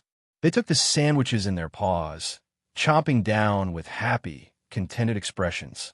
Their tails swayed, and soft noises of delight filled the room. After dinner, the sky outside began to darken. The enormous crater fell into silence at night, broken only by the occasional rustling sound from the surrounding wilderness. Feeling restless, Naoki decided to make use of his telescope. Grabbing it from the station, he stepped outside to observe the night and search for the paradox Pokemon that Dr. Sada mentioned might appear after dark. The was perfect even at night. Visibility remained high. A bright moon hung low in the sky, casting its soft, watery glow over the great crater of Paldea. The moonlight filtered through thin clouds, wrapping the landscape in a hazy silver. Veil. Koraiden stood nearby, quietly guarding Naoki, ever alert for any threats. Naoki brought the telescope to his eye and began scanning the cliffs across from the observation station. Slowly, the rugged landscape unfolded before him, as if unrolling a scroll of nature's beauty. Naoki chuckled as the familiar shapes of Phanpy and Donphan came into view. Oh, look at that. They're curled up under the rocks, sound asleep. As he adjusted the telescope, another figure caught his eye. A Corviknight. Naoki whispered in excitement. Seeing one in the wild is even more impressive. It looks so majestic in flight. Continuing his sweep, Naoki's gaze landed on a Pokémon he didn't expect to see. Huh? Is that Dano? A Dano, the pseudo-legendary Pokémon from the Unova region, was wandering near the entrance of a cave. Naoki watched with fascination as the little dragon lowered its head to sniff the ground. Occasionally, it nibbled on a clump of grass, only to spit it out with a disgusted snort. A herbivorous Dano? Naoki laughed softly. That's something you don't see every day. The Dano was a rare Pokémon, and its final evolution, Hydreigon, was known to be powerful and fierce. Naoki rubbed his chin thoughtfully. Should I raise one? Just as he was lost in thought, something unsettling appeared in his telescope's view. The Donphan and Phanpy that had been peacefully napping nearby suddenly jolted awake, their senses alert. They turned and fled in every direction, panic evident in their hurried movements. The Dano sniffed the air, and Naoki could see the little dragon's body tense. It had sensed something terrifying. The Pokémon spun around, ready to flee. But before Dano could get far, a shadow fell over it, blotting out the moonlight. Naoki's heart skipped a beat. His hands tightened around the telescope as he adjusted it. Upward, a blood-red figure appeared, moving with terrifying speed through the night sky. It was enormous, with scarlet eyes, wicked claws, and massive dragon-like wings spread wide, blotting out the stars like a broken blood moon. Suddenly, a strange, bone-chilling roar echoed across the valley. The monstrous Pokémon plunged from the sky, swooping down toward the helpless Dano. Below, with ruthless precision, it pinned the small dragon under its claws. Naoki could only watch in horror as the creature began to prey on Dano, hunting it in the most primal and brutal way imaginable. In the moonlight, the Pokémon's razor-sharp fangs, stained with blood, gleamed ominously. An unsettling reminder of the law of the wild. It's hunting. Naoki's pulse quickened, his heart pounding painfully in his chest. It was as if his entire worldview had been shattered in an instant. He couldn't tear his eyes away from the scene. Is this a Paradox Pokémon? He whispered, in disbelief. At that moment, Naoki understood what Dr. Sada had warned about the terrifying vitality and power of Paradox Pokémon. They didn't belong in the modern world, and their presence could easily disrupt ecosystems beyond repair. He now fully grasped the gravity of her words. The overwhelming vitality of Paradox Pokémon could devastate the modern ecosystem. As Naoki stared at the monstrous Pokémon, now clearly identifiable as Roaring Moon, a shiver ran down his spine. If something like Roaring Moon ever made it out of Area Zero, Naoki whispered, the thought sending a chill through him. The consequences would be unimaginable. Roaring Moon, a terrifying blend of savage power and primal instinct, was not just dangerous. It was a threat that could turn the outside world upside down if unleashed. Naoki's grip on the telescope tightened as he watched the blood-red dragon continue its hunt. He knew then the Paradox Pokémon were far more dangerous than he had ever. Seeing Naoki's shocked expression, Palmot beside him tilted its head in confusion. The little electric Pokémon leaned closer, trying to see what had happened, but Naoki gently covered its eyes with his hand. Palmot blinked, puzzled. What's going on? Naoki shook his head firmly. This isn't for kids to see. The scene from a moment ago lingered in Naoki's mind.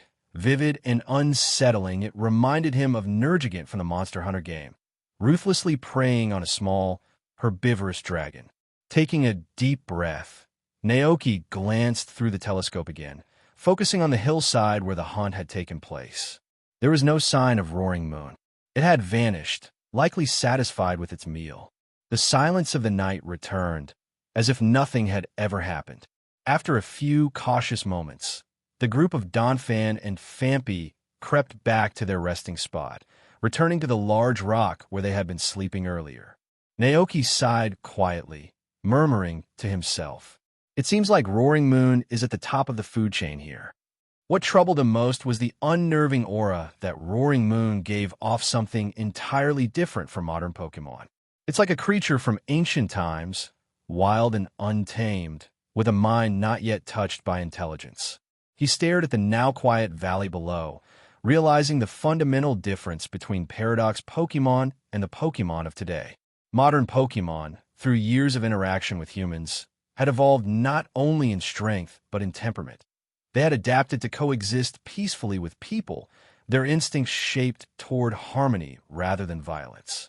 By comparison, the Paradox Pokémon creatures pulled from a distant past were like beasts untouched by time, living solely by the brutal laws of survival. Their wild, chaotic nature stood in stark contrast to the domesticated Pokémon of the present day. Naoki reflected on the gap between these two worlds. It's like comparing ancient warriors from the jungle to office workers in the city. He shuddered at the thought. And it wasn't just roaring Moonall Paradox Pokémon carried that same primal energy. Their sheer, untamed presence made them unpredictable, and Naoki knew they wouldn't be easy to handle. They really are primitive, Naoki whispered, his earlier excitement now tempered by a sense of unease. He realized that he couldn't look at these Pokémon with the same mindset as with modern ones. They weren't just ordinary Pokémon, they were relics of an era long gone. Just as he lost the urge to continue observing, a thunderous explosion suddenly echoed through the valley below, shaking the quiet night. Startled, Naoki snapped out of his thoughts and ran to the edge of the cliff, with Palmot, Dragonite, and Koraidon following close behind. Together, they peered over the edge of the cliff, trying to make sense of the disturbance down in the valley. In the midst of the roaring flames, a group of small Pokémon scattered in panic, their escape filled with fear and confusion. Suddenly, a blazing heat ray sliced through the air, igniting the dry grass and trees around them. The flames spread rapidly, blocking the fleeing Raichu group from moving forward. One Raichu skidded to a halt at the edge of the inferno, sparks crackling fiercely on its cheeks. With a defiant cry, it unleashed a powerful thunderbolt toward the sky, the streak of lightning cutting through the night. But it missed. Naoki adjusted the telescope, following the path of the Raichu's desperate attack. In the dark sky, a strange figure floated ominously, its body emanating a fiery glow.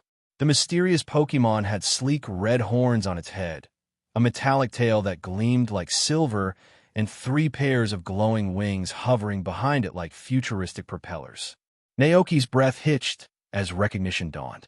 Iron Moth, the future form of Volcarona. But something was off. It didn't seem to be hunting. The Iron Moth hovered gracefully in the air, its cold, mechanical gaze fixed on the Raichu. It released bursts of heat rays, herding the frightened Pokémon toward a single direction, almost as if it were observing their behavior. The Raichu group had no choice but to keep moving. Before long, they found themselves trapped at the edge of a waterfall, the rushing water below roaring like an abyss. The Iron Moth's metallic wings began to glow brighter, spreading out like the fiery wings of a god of destruction. A scorching heat gathered around it, hinting at the overwhelming power it was about to unleash. The Raichu below trembled but stood their ground. And then, just as humans sometimes show unexpected strength in the face of danger, the Raichu synchronized their electric powers. Suddenly, a blinding burst of electricity erupted from the group, their combined energy resonating in the air. Above them, storm clouds began to gather, swirling ominously until, with a crackling boom, a massive bolt of lightning struck the eye. Ron Moth with pinpoint accuracy. The Iron Moth staggered midair, sparks flying from its metallic frame as if its mechanical core had been damaged. Smoke billowed from its body, and with a mechanical whir, it tumbled helplessly into the depths of the crater below, vanishing from sight. The threat was gone, and the Raichu group panted heavily, their bodies trembling with relief. But they didn't linger after a brief moment of rest. They quickly scampered away, disappearing into the twisting terrain of the crater. Watching the scene unfold, Naoki exhaled slowly, a wave of relief washing over him. Not bad, he murmured with a smile. It seems these modern Pokémon aren't entirely defenseless. Beside him, Palmot and Dragonite stared at the now empty battlefield, their expressions filled with awe and a hint of nervousness. Naoki crouched down to their level, his voice firm but kind. "Did you see that? This place is dangerous. You need to stay close and not wander off." Palmot nodded eagerly, determined to stick by Naoki's side. Naoki couldn't help but notice the unsettling difference between the ancient paradox Pokémon and the futuristic ones. The intentions of the ancient ones are easy to read, he thought. They act purely on primal instincts, hunting, surviving. But the future species were different. The fusion of high-tech machinery and organic life gave them an eerie, detached quality. It was difficult to predict their actions or understand their motives. "They feel cold," Naoki muttered to himself, "like machines imitating life, with purposes we can't easily grasp." The realization left him uneasy. Straightening up, Naoki gave his Pokémon a reassuring look. "That's enough for today. We'll continue exploring tomorrow." With a final glance at the waterfall, Naoki put away his telescope and headed back toward the observatory, his Pokémon following closely behind. The next morning, the great crater of Paldea awoke to the gentle touch of sunlight. The once menacing landscape was now bathed in a serene, golden glow, as if the previous night's terrors had been nothing but a bad dream. Standing at the observatory's edge, Naoki took in the breathtaking scenery, marveling at how the crater's beauty masked the ferocity that came with the night. "It's hard to believe," he thought, "that such a beautiful place turns into a ruthless hunting ground under the cover of darkness." Naoki packed his belongings, slung his travel backpack over his shoulders, and continued his journey deeper into the great crater of Paldea. By noon, he and his Pokémon arrived at a forest bathed in colorful crystals. As Naoki studied the landscape, his gaze fell upon the massive tree roots completely encased in glittering crystal. He murmured thoughtfully, "It seems the crystallized energy has seeped into the trees as well." The shimmering crystals reminded him of terastallization, the phenomenon where Pokémon become cloaked in sparkling crystal, making their bodies glimmer like finely cut gems and radiate brilliant light. According to Naoki's understanding, terastallization was likely connected to the mysterious terastal energy that flowed from beneath the ground in the Paldea region. He scratched his head. Could it be the source of this energy is some ancient creature? Perhaps even the mysterious Terrapagos? It was only a guess. Unfortunately, the DLC content for Pokémon Scarlet and Violet hadn't been released before Naoki was pulled into this world, so neither he nor the locals knew the truth behind it. Could Terrapagos be slumbering deep underground? He wondered, brushing his hand against the energy crystals on the tree. A faint hum of power thrummed beneath his fingertips, sending a subtle but thrilling jolt through his palm. Beside him, Koraidon tilted its head, curiously admiring its own reflection in one of the crystals. But suddenly, Koraidon spotted something moving behind them in the reflection. "Rayo!" Alert, Koraidon spun around, swiping instinctively with its powerful claws. Wham! The object hurtled through the air, slamming face first into a tree. It slid down the trunk in a tangled mess, landing awkwardly in the grass. Naoki jumped to his feet, his hand instinctively gripping the pokeballs in his pocket. "What was that?" he asked, scanning the area cautiously. Koraidon gave a confused shake of its head. "Rayo? I don't know either." Naoki adjusted his stance, eyes narrowing as the figure in the grass came into focus. "Wait a minute, was that Jigglypuff?" No, this wasn't an ordinary Jigglypuff. It had wild, untamed features. "Screamtail," Naoki whispered to himself in disbelief. Memories of Roaring Moon, the savage paradox Pokémon he saw the night before, flashed through Naoki's mind. His heart raced. "Stay alert, Koraidon," Naoki warned sharply. Koraidon tensed, ready for action. Rayo, the Screamtail Pokémon, having peeled itself off the tree trunk, now stood wobbling on unsteady feet. A red mark streaked across its face from the collision, making it look more comical than threatening. With a loud, exaggerated cry, "Dash, YH!" Roaring Tail let loose a fierce battle cry, thumping its chest like a wild gorilla from a prehistoric world. Without hesitation, it charged headlong at Koraidon, its small body bursting with untamed energy. Koraidon blinked, momentarily stunned by the ferocity of T. He tiny Pokémon. It instinctively raised a clawed hand, preparing to swat the little savage away. But before it could make contact, Scream Tail lunged, sinking its sharp fangs deep into Koraidon's arm. Rayo! Koraidon yelped in surprise, shaking its arm furiously to dislodge the clingy creature. Despite Koraidon's best efforts, Scream Tail clung on with unyielding determination, its fangs latched tight. Naoki rushed forward. "Hang on, Koraidon. I'll help." Grabbing Scream Tail's tiny body, Naoki pulled with all his might, trying to pry the stubborn Pokémon off Koraidon's arm. For a moment, Scream Tail's round body stretched comically long, but it stubbornly refused to let go. Naoki gritted his teeth, tugging at the ancient Jigglypuff's body with all his strength. He even accidentally pulled out a few tufts of its fluffy fur before collapsing onto the grass, panting. "All right, enough of this," Naoki muttered, catching his breath. "If brute force won't work, let's try something else." With a quick command, Naoki pointed toward the persistent Scream Tail. "Koraidon, use flamethrower." Without hesitation, Koraidon unleashed a searing jet of flames, engulfing Scream Tail in a blazing inferno. "Yhhhh!"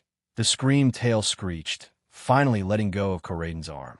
Its fur, now singed and smoking, flared as it ran wildly in circles, desperately trying to extinguish the flames.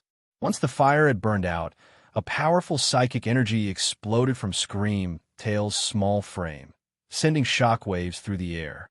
The tiny Pokémon's face twisted in rage, and with a defiant shriek, it roared. "Scree!" Then, with a burst of power, a solid wave of psychic energy surged from Scream Tail, aimed directly at Koraidon. Naoki's heart raced. There was no way this confrontation was going to end peacefully now. "All right, Koraidon, use collision course," Naoki commanded without hesitation. He knew that Dragon-type moves wouldn't affect Scream Tail, and Fighting-type moves would barely scratch it. Collision course, however, was their best bet, a powerful attack to end the fight decisively. With a fierce snarl, Koraidon's body ignited. Flames roared to life, enveloping it in a blazing inferno, transforming the Pokémon into a fiery comet charging toward its target. The psychic blast from Scream Tail slammed into Koraidon mid-charge, but the mighty dragon plowed straight through the attack without faltering. Boom! The two collided with a thunderous impact. The force of the blow sent Scream Tail flying, its body crashing into a nearby tree with a heavy thud. It slumped to the ground, defeated. The flames surrounding Koraidon fizzled out as it exhaled deeply, steam rising from its body. Naoki rushed to his partner's side, offering him a bottle of Moo Moo milk. "Here, buddy, drink up." Koraidon gratefully took the bottle in its claws, tipped it back, and gulped down the milk in one go. Rayo, with Koraidon rejuvenated, Naoki approached the unconscious Scream Tail, carefully studying the Pokémon lying before him. Except for the massive ponytail on its head, it almost looks like a regular Jigglypuff. Naoki mused, crouching down beside it. He tilted his head, comparing it to the familiar Jigglypuff he knew from the modern world. No, it's not quite the same. Jigglypuff doesn't have sharp little fangs like these, and it's much smaller. The Scream Tail lying before him was at least 1 meter tall, nearly twice the size of a typical Jigglypuff. "It's definitely a wild one," Naoki said with a chuckle, shaking his head. "But compared to Roaring Moon from last night, this one's not so bad." He tapped his chin thoughtfully, considering his next move. "Should I try to catch it?" After a brief moment of hesitation, Naoki made his decision. Reaching into his backpack, he pulled out an empty Pokeball. He gave Koraidon a quick nod before carefully placing the Pokeball on Scream Tail's forehead. In the next moment, Scream Tail's body transformed into a streak of red light, and was pulled into the Pokeball. Bloop, bloop. The Pokeball landed on the ground and began to shake violently, the button at its center, flashing with a bright red light. Once, twice, 3 times, the Pokémon inside struggled fiercely, causing the Pokeball to tremble. But soon the shaking slowed, and the glowing red light dimmed until it stopped entirely. Capture complete. Did it work? Naoki whispered, a bit surprised. He cautiously picked up the Pokeball from the ground. After a moment of hesitation, he pressed the button on the ball, aiming at the empty space beside him. In a flash of white light, Screamtail reappeared, fully conscious despite its weakened state. Scree! Even though it was visibly exhausted, Screamtail looked just as wild and aggressive as before. Its fangs gleamed as it floated forward, making a beeline for Naoki with an angry snarl. Before the ancient Jigglypuff could get close, Koraidon swatted it away with a quick flick of its claws. Rayo! Screamtail hit the ground with a thud, but quickly jumped back up, howling fiercely. The high-pitched sound echoed through the forest, making Naoki wince as he clutched his head. That's enough, Naoki groaned, recalling Screamtail back into the Pokeball to end the commotion. The surroundings returned to silence as Naoki stared at the Pokeball in his hand, deep in thought. Looks like Pokeballs don't have any kind of mind control feature, Naoki mused with a wry smile. Even after catching a Pokemon, you can't just make it obedient right away. He thought back to Screamtail's erratic behavior and chuckled softly. Of course it's a wild Pokemon from ancient times. Despite being a fairy and psychic type, it seems to prefer biting and brawling over using special attacks like Dazzling Gleam. It acts just like a primitive savage. It's such a shame, though it looks so cute, but that wild personality is going to be a handful. Naoki sighed, running a hand through his hair as he considered what to do next. If I can't properly tame this Screamtail, it'll be impossible to bring it back to the ranch, he muttered. With its current feral nature, Screamtail could wreak havoc on the ranch. If he and Koraidon weren't vigilant, the situation could turn dangerous for the other Pokemon in no time. Naoki winced at the thought of the potential disasters. Alchemy being gobbled up in one bite. The hens in the coop attacked in the dead of night, or even Pokemon like Dolive and Glacian being harassed. He sighed again, shaking his head. What a mess. At noon, Naoki finally reached the second observation station. The layout was nearly identical to that of the first observatory, simple and functional, with some unused materials neatly stacked along the walls and a thick energy conduit running through the structure. Naoki glanced around the room, satisfied. He set down his backpack, planning to rest for a bit and have lunch before continuing his journey deeper into Area Zero. Dragonite Palmot, come on out. With a flick of his wrist, Naoki tossed 2 Pokeballs into the air. In a burst of white light, Palmot and Dragonite materialized inside the station. Both Pokemon greeted Naoki eagerly, happy to stretch after being confined in their Pokeballs. Naoki, however, hesitated when he looked at the final Pokeball in his hand, the one containing Screamtail. After a moment of contemplation, he decided against releasing it. Maybe not just yet, he muttered. With the lunch preparations underway, Naoki laid out his utensils, ready to make something simple. Just as he was about to start cooking, the communication device in the observation station began to ring. Naoki blinked, momentarily surprised, but quickly answered the call. A familiar voice came through the speaker. Dr. Sada, I see the second observatory is active now. Looks like you made it there safely. How's everything going? Encounter any Paradox Pokemon along the way? Dr. Sada asked eagerly. It's been safe so far, Naoki replied, recounting his encounters with Roaring Moon, Iron Moth, and Screamtail. Toward the end of the conversation, Naoki asked cautiously, Doctor, do you really think these Paradox Pokemon can coexist with modern ones? They seem dangerous. Dr. Sada paused, considering Naoki's words before replying thoughtfully. Not all Paradox Pokemon are inherently dangerous. We believe they can coexist peacefully with humans, just like modern Pokemon. Naoki furrowed his brow. What makes you so sure? Dr. Sada chuckled warmly. Look at your Koraidon, Naoki. It's technically a paradox Pokémon, yet it listens to you. It's living proof that they can integrate into our world. Naoki glanced at Koraiden, who tilted its head curiously. See, Dr. Sada continued. With the right care, these Pokémon can be tamed. If we can bring paradox Pokémon into the world safely, it could revolutionize the ecosystem. Trainers would get to know new Pokémon, and our understanding of these creatures would grow immensely. Her voice softened with passion. It's our dream to create a place where all Pokémon, modern and paradox alike, can coexist harmoniously. No battles, no fear, just peace and cooperation. Naoki couldn't help but raise an eyebrow. A paradise, huh? You'll see it one day, Dr. Sada said with a touch of excitement. I'll be waiting for you there. Naoki blinked in disbelief. Was Dr. Sada always this crazy? He rubbed the back of his neck awkwardly. Right, one more thing, Dr. Sada added, as if remembering something. There's a book in the desk drawer, the Vermilion book. It has valuable information about paradox Pokémon. You should read it. With that, the line went silent. Naoki stared at the communicator for a moment, then turned toward the dusty desk. Sure enough, he found a drawer and pulled it open. Inside lay a slightly yellowed book with the title, The Vermilion Book, printed on the cover in vibrant red and purple hues. Holding the book, Naoki glanced at his Pokémon. Hungry, Palma, Rayo, Oo-Dash. Dragonite cooed cheerfully. Naoki chuckled. All right, give me a minute. He sat down on the metal bed, flipping open the book to the first page. The cover crackled slightly under his fingertips as he began to read. My name is Hazen.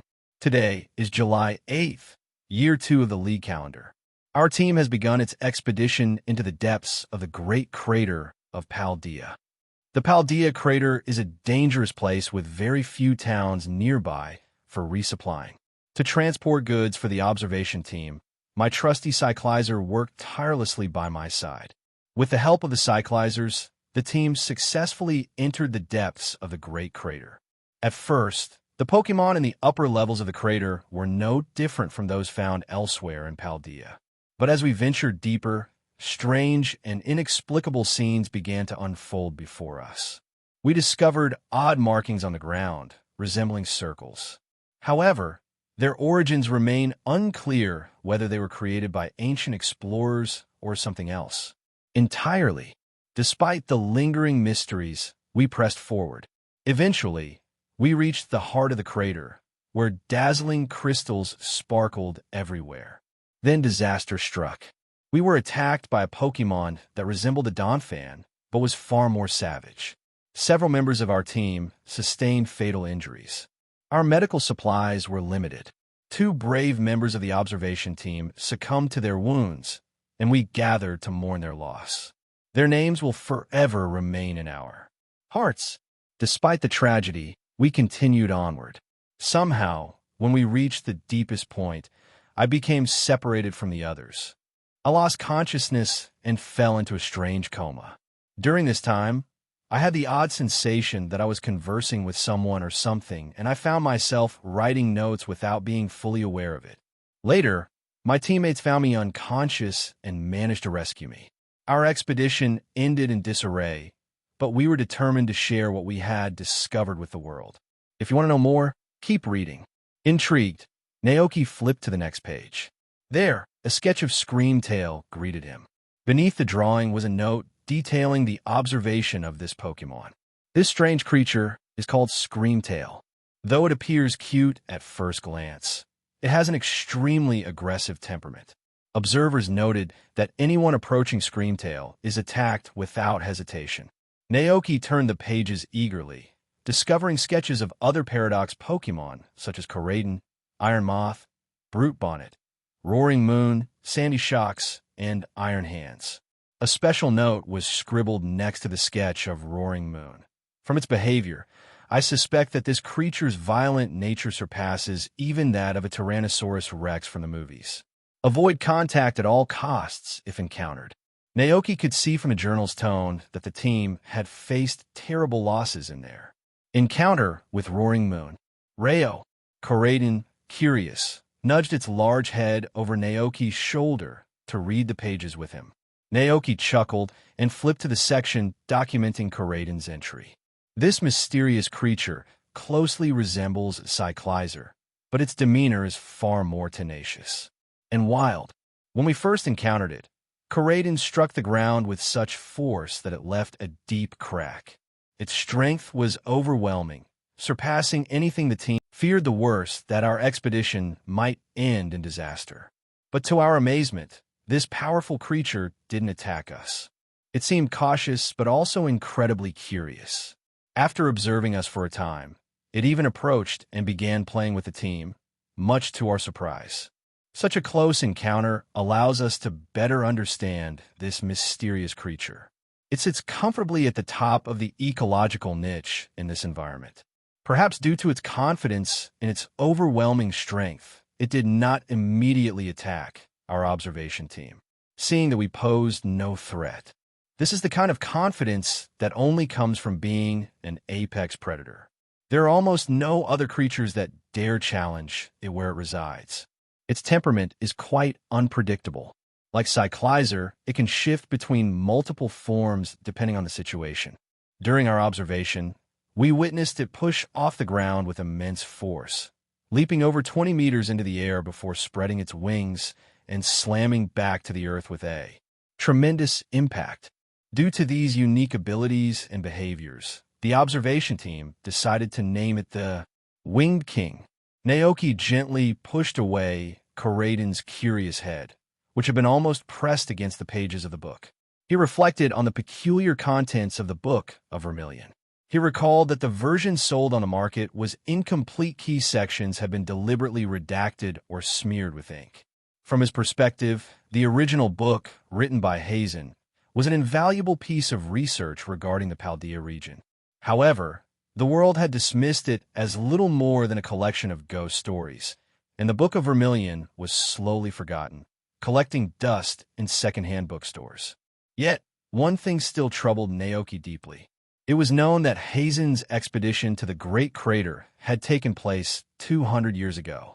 According to his writings, Paradox Pokémon had already existed inside the crater at that time.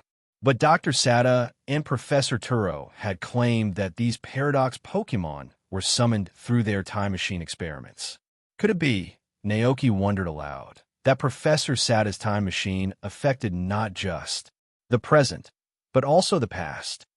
The thought twisted his mind into knots. How could something like that even be possible? Or perhaps the Great Crater acted as a bridge between two timelines, or even two worlds, allowing the Paradox Pokémon to appear naturally through the mysterious energy seeping from the terrestrial crystals? Naoki groaned, clutching his head. The more he thought about it, the more confusing it became. He gave up trying to make sense of it all, collapsing back onto the bed in exasperation. At that moment, Dragonite's stomach rumbled loudly, breaking the silence. Naoki sat up, glancing over at the guilty-looking Pokémon. Dragonite gave him a sheepish grin, rubbing its belly. Oh, Naoki sighed with a small smile. All right, I'll make you something to eat. Dragonite's face lit up with joy. Oh, Naoki decided to prepare lunch for his Pokémon. He pulled out a variety of ingredients from his travel backpack. Today's menu was simple but hearty: fried eggs and sizzling steaks, paired with berries from trees and bottles of moo moo milk for a nutritious meal. He heated oil in a pan, and as the steaks hit the hot surface, a delicious aroma filled the air. The meat sizzled, the fat crisped to a golden brown, and the juices danced across the surface, making each steak glisten and look mouth-wateringly tender. When ready, the steaks promised a juicy explosion of flavor with every bite, designed to stimulate the taste buds of even the most stubborn eater. As the aroma drifted around, Naoki took out the Pokeball containing Screamtail. As an ancient, wild Pokémon, Screamtail was vastly different from modern Pokémon, lacking the understanding of human trust and companionship. Naoki decided to use food as a bridge, hoping to appeal to the Pokémon's primal instincts. Much like ancient humans had tamed wild wolves by offering food. With a flash of white light, Screamtail appeared on the grassy field outside the observation station. It howled immediately upon release. Rah-ha! Coraden, standing nearby, narrowed its eyes, ready for a confrontation. Naoki sighed, expecting the ancient Pokémon to follow its instinct and avoid conflict with Coraden, who was clearly stronger. But Screamtail surprised him. Without hesitation, the wild Pokémon bared its small fangs and lunged at Coraden. With a swift, calculated movement, Coraden raised its claw and swatted Screamtail to the ground, burying it momentarily in the dirt. Row! Screamtail cried in frustration, writhing in the mud. Naoki stood still, slightly exasperated. This Pokémon really has no sense, does it?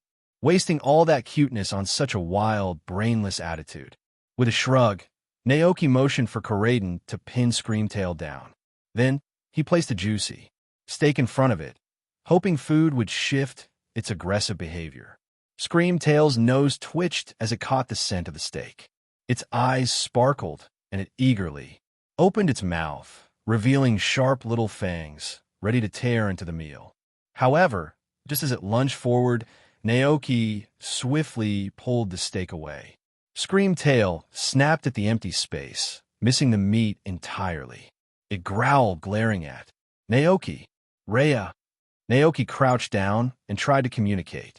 He pointed at himself, then at the steak. Listen, if you behave, I'll give you the food. Screamtail tilted its head, but let out another loud, defiant howl. Rhea. Naoki raised a finger. Stop shouting. Rhea. Screamtail roared again, ignoring him. It snapped toward Naoki's finger, but Naoki, anticipating the move, quickly pulled his hand back. Rhea. Coraden let out a low growl, and with that, it unleashed an overwhelming aura. The sheer pressure of Coraden's presence washed over Screamtail like a tidal wave, leaving the wild Pokémon frozen in place. Screamtail whimpered, fear finally flickering in its eyes, as if realizing it was no match for Coraden. There, Naoki said softly, placing the steak back on the ground. It's okay. We won't hurt you as long as you don't attack us. Now eat. Still trembling, Screamtail cautiously sniffed the steak. Satisfied it was safe, it began tearing into the meat with wild abandon. The way it ate messy and aggressive was in stark contrast to its adorable appearance. Naoki watched patiently, arms crossed. Once Screamtail had finished the meal, Naoki took a step closer, only for the ancient Pokémon to bare its teeth again, growling low in its throat. Rhea. Naoki sighed, disappointed. Guess taming you won't be easy. He glanced over at Coraden, who stood calmly by his side. Looks like the only thing it respects is strength. It dawned on Naoki that the concept of trust between trainers and Pokémon didn't exist in Screamtail's primitive mind. It didn't see Naoki and Coraden as a team, just a weak human and a strong Pokémon. To truly earn Screamtail's trust, Naoki realized he would have to prove his strength not through food, but through battle. But how could a human, without weapons or armor, overpower a Pokémon like Screamtail? If this were the world of Monster Hunter, Naoki mused, I'd craft armor from dragon scales and weapons to take on ancient creatures like this. He chuckled. Naoki observed Screamtail from a safe distance. Capturing Paradox Pokémon is proving to be much more difficult than I thought, he muttered. It's not just because they're aggressive by nature, but also because they can't communicate with people the way modern Pokémon do. They just don't understand me. He frowned, wondering if there was any other way to handle the situation besides force. Then, a memory popped into his mind. He had once used Giratina's reversed world water to create a series of special reversal dishes. But there was a catch.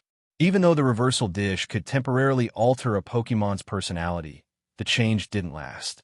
Giratina had returned to its true nature not long after consuming the dish. If Naoki were to bring Screamtail back and temporarily change its temperament with the dish, what would happen if it suddenly reverted to its wild, aggressive self when he wasn't paying attention? Naoki shuddered at the thought.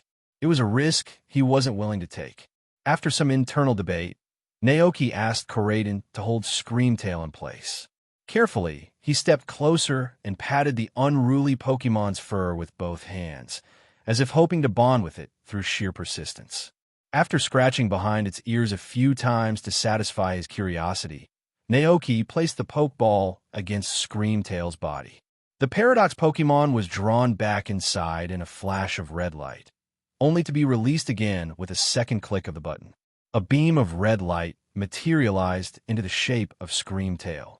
As soon as it emerged, the Pokemon snarled and bared its sharp little teeth. "Rah!" Koraiden growled in response, unleashing an overwhelming aura that whipped through the air like a powerful gust of wind. Startled, Screamtail's wild instincts kicked in. It turned tail and fled, vanishing into the distance without a second thought. Koraiden gave a satisfied snort. "Well, that settles that." Naoki sighed. He patted Palmot on the head and murmured affectionately, "Modern Pokemon really are cuter." Palmot wiggled happily under his touch, tilting its head back to enjoy the attention.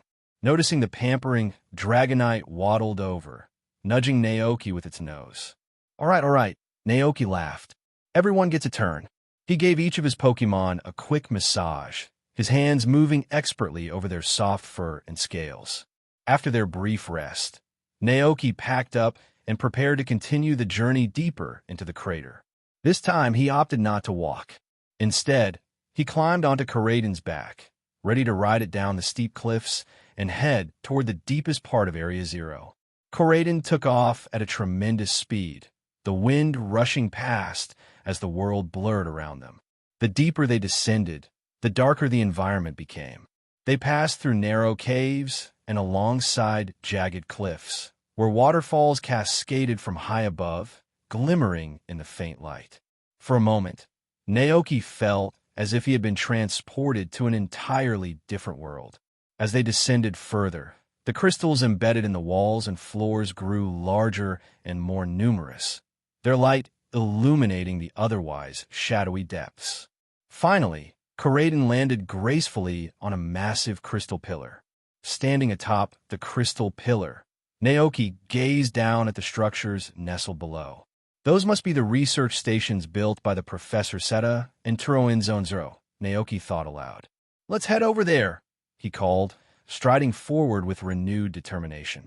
Koraiden turned to glance around the cavern uneasily, its expression growing somber. It seemed restless, as if it didn't like this place at all. Yet, despite its discomfort, it faithfully followed Naoki, its heavy steps echoing behind him. Just like in the game, Naoki murmured, marveling at the shimmering environment around them. "There are so many crystals in Area Zero. Without any sunlight reaching this far into the depths, it was a wonder that the area remained so brightly illuminated. But there was no denying that the light emanated from the vibrant crystals embedded in the walls and ground. These radiant formations bathed the entire cavern in a mystical, otherworldly glow. As they moved deeper into the cavern, Naoki noticed Pokemon rarely seen in the outside world.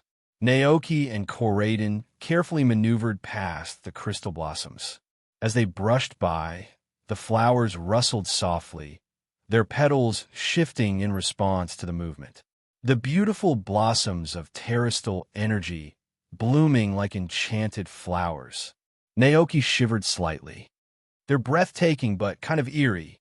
Feeling uneasy, Naoki gave the flowers a wide berth, guiding Koraiden toward a winding cave entrance. A sign at the mouth of the cave indicated that the passage led to the Research Institute.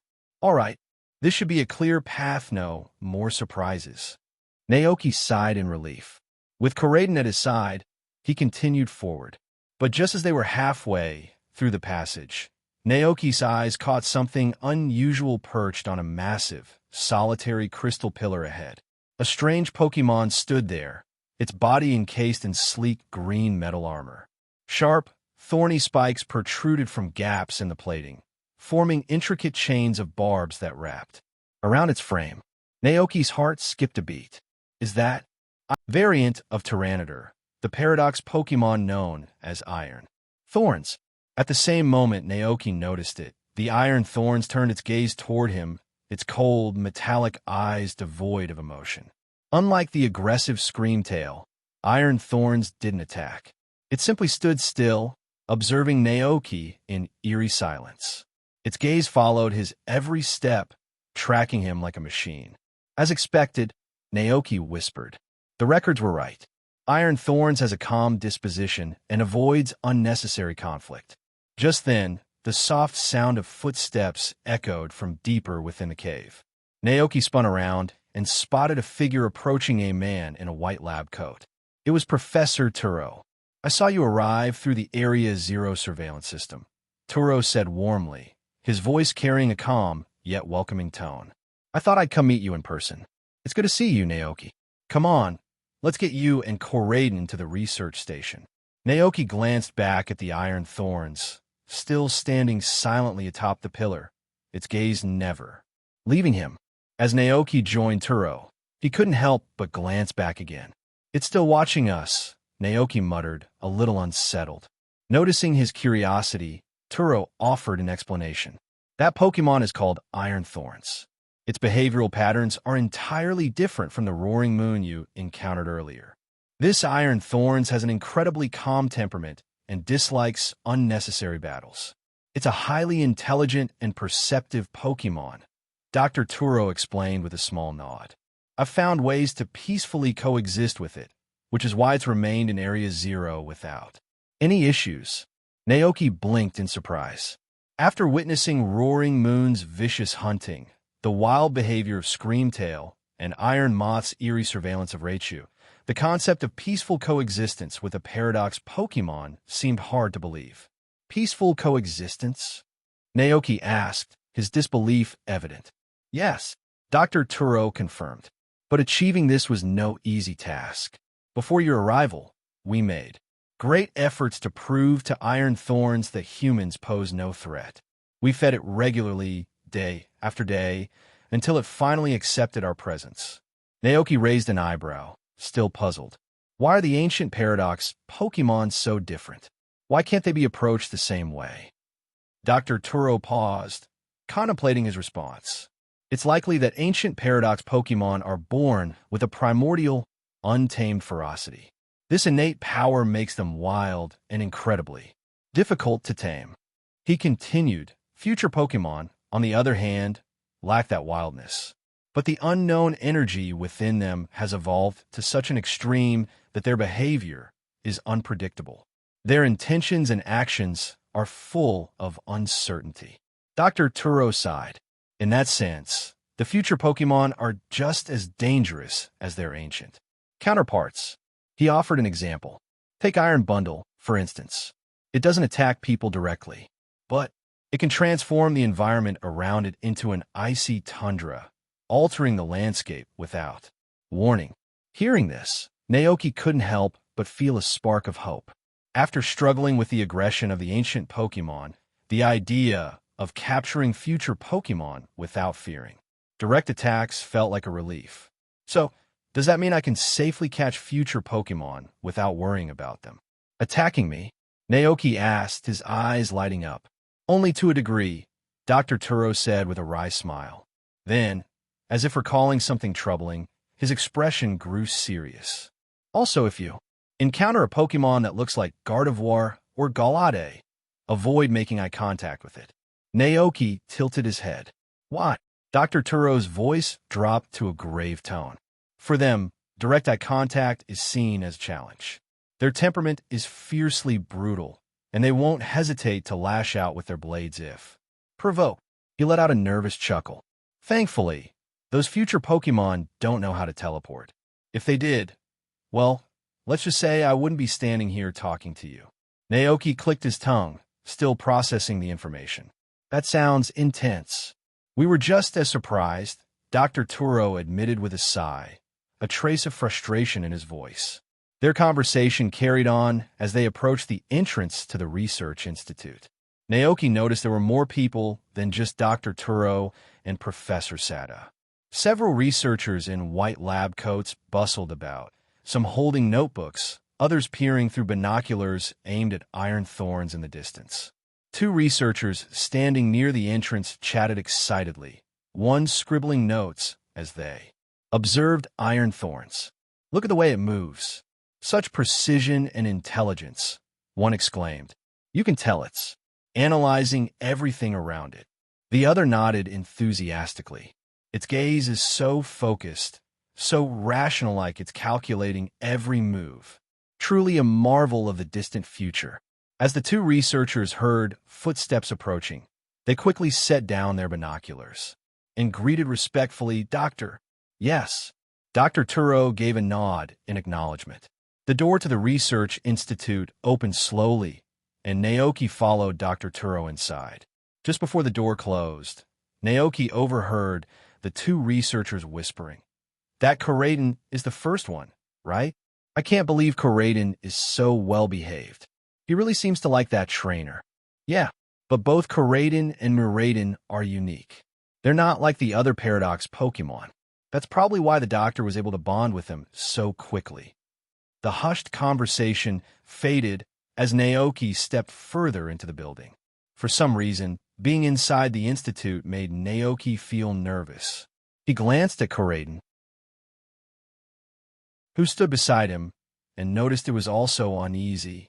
Kuraden rarely seemed this way, which made Naoki's own anxiety fade. He reached out and patted the Pokemon's head, mouthing silently, "Don't be afraid." Kuraden nuzzled into Naoki's palm without a sound, the gesture warm and reassuring. Dr. Turo led them into a large, open room. The space felt like a small ecological park. Lush green vegetation filled the area, with a winding river running through the trees. Small flowers dotted the grass, their petals gently swaying in the breeze created by hidden vents. Above them, an artificial sun hung from the ceiling, providing light and warmth for the plants. Below, Naoki marveled at the room, but soon noticed a distinct dividing line ahead, marking the boundary of what seemed to be a projected space. There, standing on a patch of grass, was Professor Sada. In front of her rested a sleek Pokémon with a cold, mechanical elegance. Its bluish-purple body shimmered under the artificial light, and its expression remained calm and unreadable. Naoki's eyes widened. "That's Miraiden." The moment Miraiden sensed their presence, its pupils shifted slightly, locking onto Kuraden with laser focus. Kuraden tensed immediately. The instant it spotted Miraiden, a low growl rumbled from its throat, and its posture became rigid with alertness. "Rayo!" Kuraden snarled, glaring at Miraiden with clear hostility. Miraiden's expression remained cold and emotionless, as if it were a machine devoid of feeling.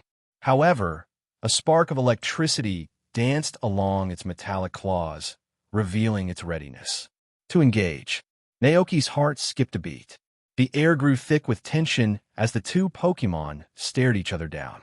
Before the situation could escalate, Naoki stepped forward and raised his voice. "Kuraden, stop."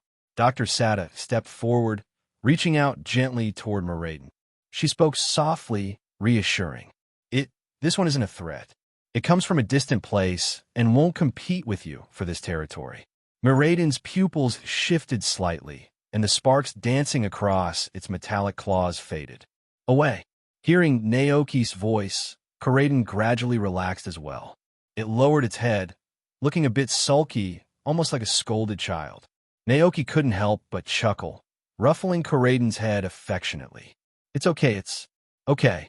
For some reason, the brief exchange between Kuraden and Miraiden reminded Naoki of a big, goofy golden retriever getting into a spat with a sleek, aloof cat. Kuraden's frustration seemed to melt away under Naoki's touch, and it gave a soft grumble of contentment. With the tension dissolved, Naoki straightened up and turned toward Dr. Sada and Dr. Turo. Dr. Sada greeted him warmly. "Welcome to Paradise, Naoki. Good to see you again, Doctor," Naoki replied with a polite smile. Dr. Turo glanced at his watch and gave a small nod. "It's already 5:10. We should head to the dining area. After dinner, I'll show you to your accommodation." "Thanks so much," Naoki said sincerely. As they prepared to leave the ecological garden, Naoki cast one last glance back at Miraiden. This futuristic Pokémon felt vastly different from the other Paradox Pokémon Naoki had encountered. It had an air of calm acceptance, as if it had already made peace with both humans and the world it found itself in. Dr. Sada handed some tasks to Dr. Turo and then walked with Naoki toward the dining hall. On the way, she spoke gently, her voice tinged with sympathy. I'm truly sorry for the challenges you faced during your journey, Naoki, but I hope you won't judge all Paradox Pokémon too harshly based on those encounters. Naoki blinked, taken aback by her words. Dr. Sada continued in a soft, thoughtful tone. They've only just arrived in this strange world. They need time to adapt to it, just like any of us would if we were suddenly thrown into a new environment. Her gaze was warm, almost motherly. I believe that one day, they'll find their place here and live alongside us, just as Koraidon and Miraidon have begun to. At the Research Institute, Naoki noticed that the food options were rather limited. It was clear that the researchers here didn't have strong appetites or demands when it came to meals. Under Dr. Sada's guidance, Naoki and Koraidon made their way to the Institute's dining hall. It was lunchtime, and the room buzzed with activity. Researchers, both men and women, gathered with lunch trays in hand. When they saw Dr. Sada, they greeted her warmly, their admiration evident in their expressions. It seems that Dr. Sada and Dr. Turo are highly respected here, and rightly so, Naoki thought as he followed along. Dr. Sada, walking confidently through the room, exchanged polite greetings with the researchers while addressing Naoki. Due to our limited supplies, the food here may not be as impressive as what you're used to outside. I hope you can manage with what we have. Naoki smiled and glanced at Koraidon, saying, That's no problem at all. We aren't picky eaters. Dr. Sada gave him a faint smile in return. After dinner, one of the researchers will show you to your accommodation. Tomorrow morning, I'll take you on a tour of the Institute. Naoki responded politely, Thank you so much. I really appreciate it. Dr. Sada chuckled lightly. There's no need for such formalities. Turo and I are only about 8 years older than you, not such a big gap, really. Naoki found himself smiling at her relaxed demeanor. Dr. Sada continued, And honestly, without your help, we wouldn't have made progress with the Paradox Pokémon as quickly as we did. Naoki gave a modest shrug. I'm sure you and Dr. Turo would have figured things out eventually. Dr. Sada escorted Naoki to the serving area, introducing him to the cheerful chef station behind the counter. You can come by any time if you're hungry, she said with a nod toward the bearded chef. The chef waved a ladle in greeting, his eyes twinkling with warmth. Don't worry, Doctor. I'll take good care of our guests. Dr. Sada gave the chef a grateful nod, then called over a young researcher. After dinner, please show our guest to his quarters. Of course. The researcher responded promptly, standing straight as he glanced curiously at Naoki. Hi, I'm Butch, Dr. Sada's assistant. The young researcher introduced himself with a grin. He looked at Koraidon, his eyes sparkling with recognition. Is this the first Koraidon? Naoki raised an eyebrow. The first one. Butch eagerly explained. Yes, this is the first Koraidon summoned by the professor. We also have a second Koraidon and a Miraidon in the Institute, but their personalities clash, so we had to keep them separated. Naoki blinked in surprise. So, there are 2 Koraidons and 1 Miraidon here? Butch nodded enthusiastically. It's a bit different from how things played out in the game, right? Some things seem to have shifted with the way the worlds have merged. Naoki kept his thoughts to himself, though the deviation from the game's plot puzzled him. Typically, the game's storyline involved a conflict among 4 Pokémon 2 Koraidons and 2 Miraidons, resulting in 1 Koraidon escaping and being found by the player character. Maybe the fusion of the worlds in this version caused some changes. Naoki mused silently. He set aside his confusion for the moment, releasing Dragonite and Palmot from their Pokeballs. The 2 Pokémon materialized in flashes of light, excitedly stretching as they took in their surroundings. Naoki retrieved some Pokémon food from the counter and found a random seat for himself and his team. It didn't take him long to notice the stark contrast between the food offered to humans and the Pokémon fare. While the researchers' meals were basic and plain, The variety of Pokémon food was impressive. The selection included sweet poffins, vibrant energy cubes, crunchy Pokémon cookies, and an array of fresh fruits. Each item was carefully crafted to suit the tastes of different Pokémon species. Naoki guessed that the variety of food must have been something the professors had specially prepared to help tame the Paradox Pokémon. Butch, a cheerful young man about the same age as Naoki, sat across from him during the meal. As Naoki ate, Butch chatted enthusiastically about Dr. Sada and Dr. Turo. "They're incredible people," Butch said with admiration. "They invented terrestrialization, and they've even risked their lives to make contact with Paradox Pokémon." As Naoki listened, he recalled his interactions with the two professors. Despite their dream of bringing ancient and future Pokémon into the present era, a concept that still felt slightly reckless, they had been nothing but kind to him. Butch's voice carried a spark of ambition. "Everyone at the Institute admires the professors. That's why I applied to be Dr. Sada's assistant. I want to be just like them, a great researcher someday." Naoki gave a polite nod, though his mind drifted, unsure how to respond. Just then, he caught snippets of a hushed conversation from behind him. "Those Paradox Pokémon are terrifying," one researcher whispered, sounding shaken. "Dr. Sada and Dr. Turo want to release them from the crater. But I heard some researchers were attacked. Some didn't make it. I can't die. My wife and daughter are waiting for me at home." Another voice murmured in response, "Are you thinking about quitting? What choice do we have?" The man sighed heavily. "I just don't understand why they moved the entire base to the Zero Zone Research Institute." Before the conversation could continue, Butch stood and interrupted them sharply. "Hey, now's not the time for that kind of talk. Research on Paradox Pokémon is at a critical stage. Even if it costs us our lives, it's worth it. Our work will advance Pokémon science for generations to come." The two researchers immediately fell silent, exchanging uneasy glances before returning to their meals. Butch returned to his seat and grinned at Naoki, unfazed by the tension. "It's fine. Humans have never stopped exploring. Sacrifice is part of progress. Our predecessors made sacrifices so we could get here, and we have to leave something behind for future generations." Naoki nodded thoughtfully, though inwardly he had his doubts. "So this explains why there aren't any researchers left at the Institute in the game," he mused. With dwindling manpower and trust issues, the professors eventually created AI assistants to help them run things. It seemed that the signs of that development were already appearing. After finishing his meal, Naoki followed Butch to his assigned room, a sleek, silver-toned space that felt more functional than comfortable. The room was small, containing only the essentials: a bed, a desk, and a wardrobe. A bathroom and toilet were tucked near the door. The metallic walls gave the space a cold, technological feel far from the warmth of home. Upon entering, Dragonite, Palmot, and Karaden looked visibly uneasy, their expressions mirroring Naoki's own discomfort. The lifeless atmosphere of the room weighed on them. Seeing their downcast faces, Naoki sighed. "I know, this place isn't." Alliance calendar year 198, July 25th, autumn. The air had turned crisp. Gone were the short-sleeved shirts and summer ease, replaced now by warm, long-sleeve jackets.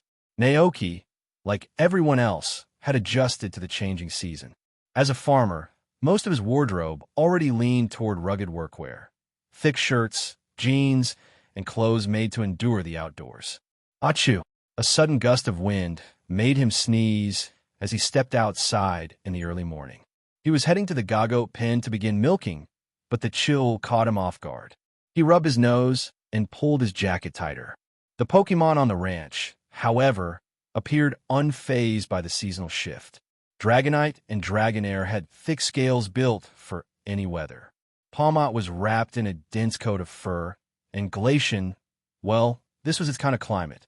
The only one struggling was Cyclizer. It stood beside Naoki, looking groggy and miserable. As if echoing him, Cyclizer sneezed too. "Getting sick on me, buddy?" Naoki knelt and pressed a hand to its forehead. "No fever. At least, not yet. You can rest inside today." Cyclizer didn't resist. It slumped onto the living room couch with a sigh. Sister Indy D, ever attentive, brought it a steaming cup of tea. Naoki sniffled, grabbed his milking equipment, and stepped out to greet Dragonite and Koraiden, who had come to assist as usual. The three Gago trotted over and kneeled down without needing to be called. Naoki smiled and began his work. While milking, he stole a glance at the mutated world tree sapling. It hadn't changed much in the past 2 weeks, visibly at least. If not for the countdown timer ticking down slowly, Naoki might have assumed it was completely dormant.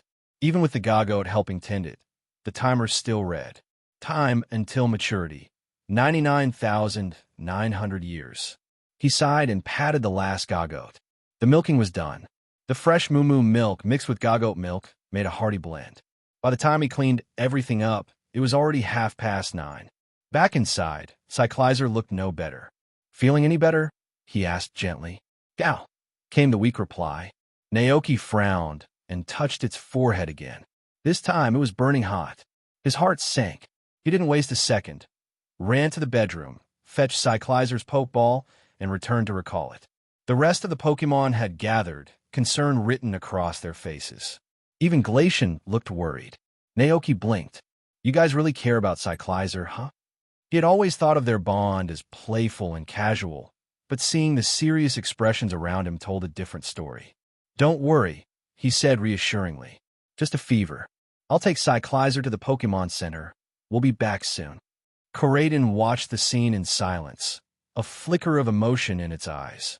As a Cyclizer, it had been through moments like this. Recalled into its Pokeball, it never got to see how the others reacted. It never realized they had cared all along. Let's go, Naoki called out. Koraiden snapped out of its thoughts, shifting into its galloping form. Within minutes, they arrived in Kosagi Town. Nurse Joy wasted no time. After Naoki explained the symptoms, she and Adino rushed Cyclizer into the treatment room. The image reminded Naoki of an emergency room scene in a drama. His chest tightened. Koraiden let out a soft sound beside him. Rayo. Naoki turned.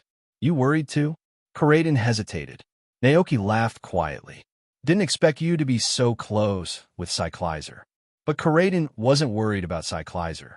It was wondering about its place in Naoki's heart. Back when it was just a Cyclizer, it hadn't thought much. It was simple, a little slow, but it had grown, evolved, not just in body but in mind. Naoki was kind to everyone. But did that kindness go deeper for some more than others? Naoki must have noticed the look in Koraiden's eyes. He spoke, softly, like confessing a hidden truth. Even though I looked calm, I was terrified. Cyclizer was my first partner. That kind of bond never fades. He smiled wistfully. We've done everything together, tilled land, watered crops, taught it step by step like a parent. I only regret I didn't see it hatch. Koraiden's heart twisted. So Cyclizer really was special. It lowered its head until Naoki turned, startled. Hey, are you crying? Koraiden launched itself into a hug, much like Dragonite would. Naoki laughed and patted its back. I like you too, Koraiden. I care about all of you. Koraiden murmured, Rayo, but in its heart it thought, I was a Cyclizer once too. Just then, the treatment room door opened. Nurse Joy emerged with a relieved smile. You brought it in just in time. It's just a cold from the weather shift. Fever's down now. Naoki exhaled deeply. Thank goodness. Inside, Cyclizer lay curled up under a blanket, sleeping soundly. Keep it indoors for a few days, Nurse Joy instructed. Cyclizer are very sensitive to cold. No battles, no outdoor work. Naoki nodded and thanked her before paying and heading home. At the ranch, he was surprised to see Kelly's truck parked near the fields. She stood teasing a bashful Dragonair. Back from town, she called. Yeah, Naoki answered. Cyclizer caught a fever. Had to get it checked out. Is it okay now? It's resting. He handed the Pokeball to Sister and DD. Make sure it stays warm. Aye, she chirped and floated off. Kelly raised a brow. You've been working Cyclizer pretty hard for a Pokemon that's not even a year old. Naoki paused. You're right. She smiled. Well, no harm done. Now, ready to build that greenhouse. Absolutely. Between milk, rock salt, and berry sales, he'd save enough to afford a decent-sized glass greenhouse. He led her to a spot near the orchard's entrance. Here should work. Kelly nodded and marked it. As she looked around, she noticed the orchard's berry trees were heavy with fruit. Looks like a good harvest. Naoki sighed. Doesn't sell for much. Berries bring in less than milk. Then make them into poke treats. I saw your Dragonite loving them. Naoki smiled, but shook his head. The Poke Puffs were part of Dragonite's pay. He and Sister Dd could only make so many per day. Kelly understood and began unloading materials. With some time to spare, Naoki returned inside. Cyclizer lay curled in a blanket, surrounded by Glacian, Palmot, Dragonite, and Alchemy, all watching with concern. Cyclizer glanced at Naoki, eyes pleading for rescue. He chuckled. All right, give it some space. It's fine now. As the Pokémon backed off, Naoki checked its temperature, back to normal. Then, achoo, Alliance calendar year 198, July 25th, autumn. The air had turned crisp. Hello, everyone. As we wrap up this video, I want to share a quick note. I have a Patreon account. If you'd like to support me and enjoy on-demand audiobooks, you can become a Patreon member.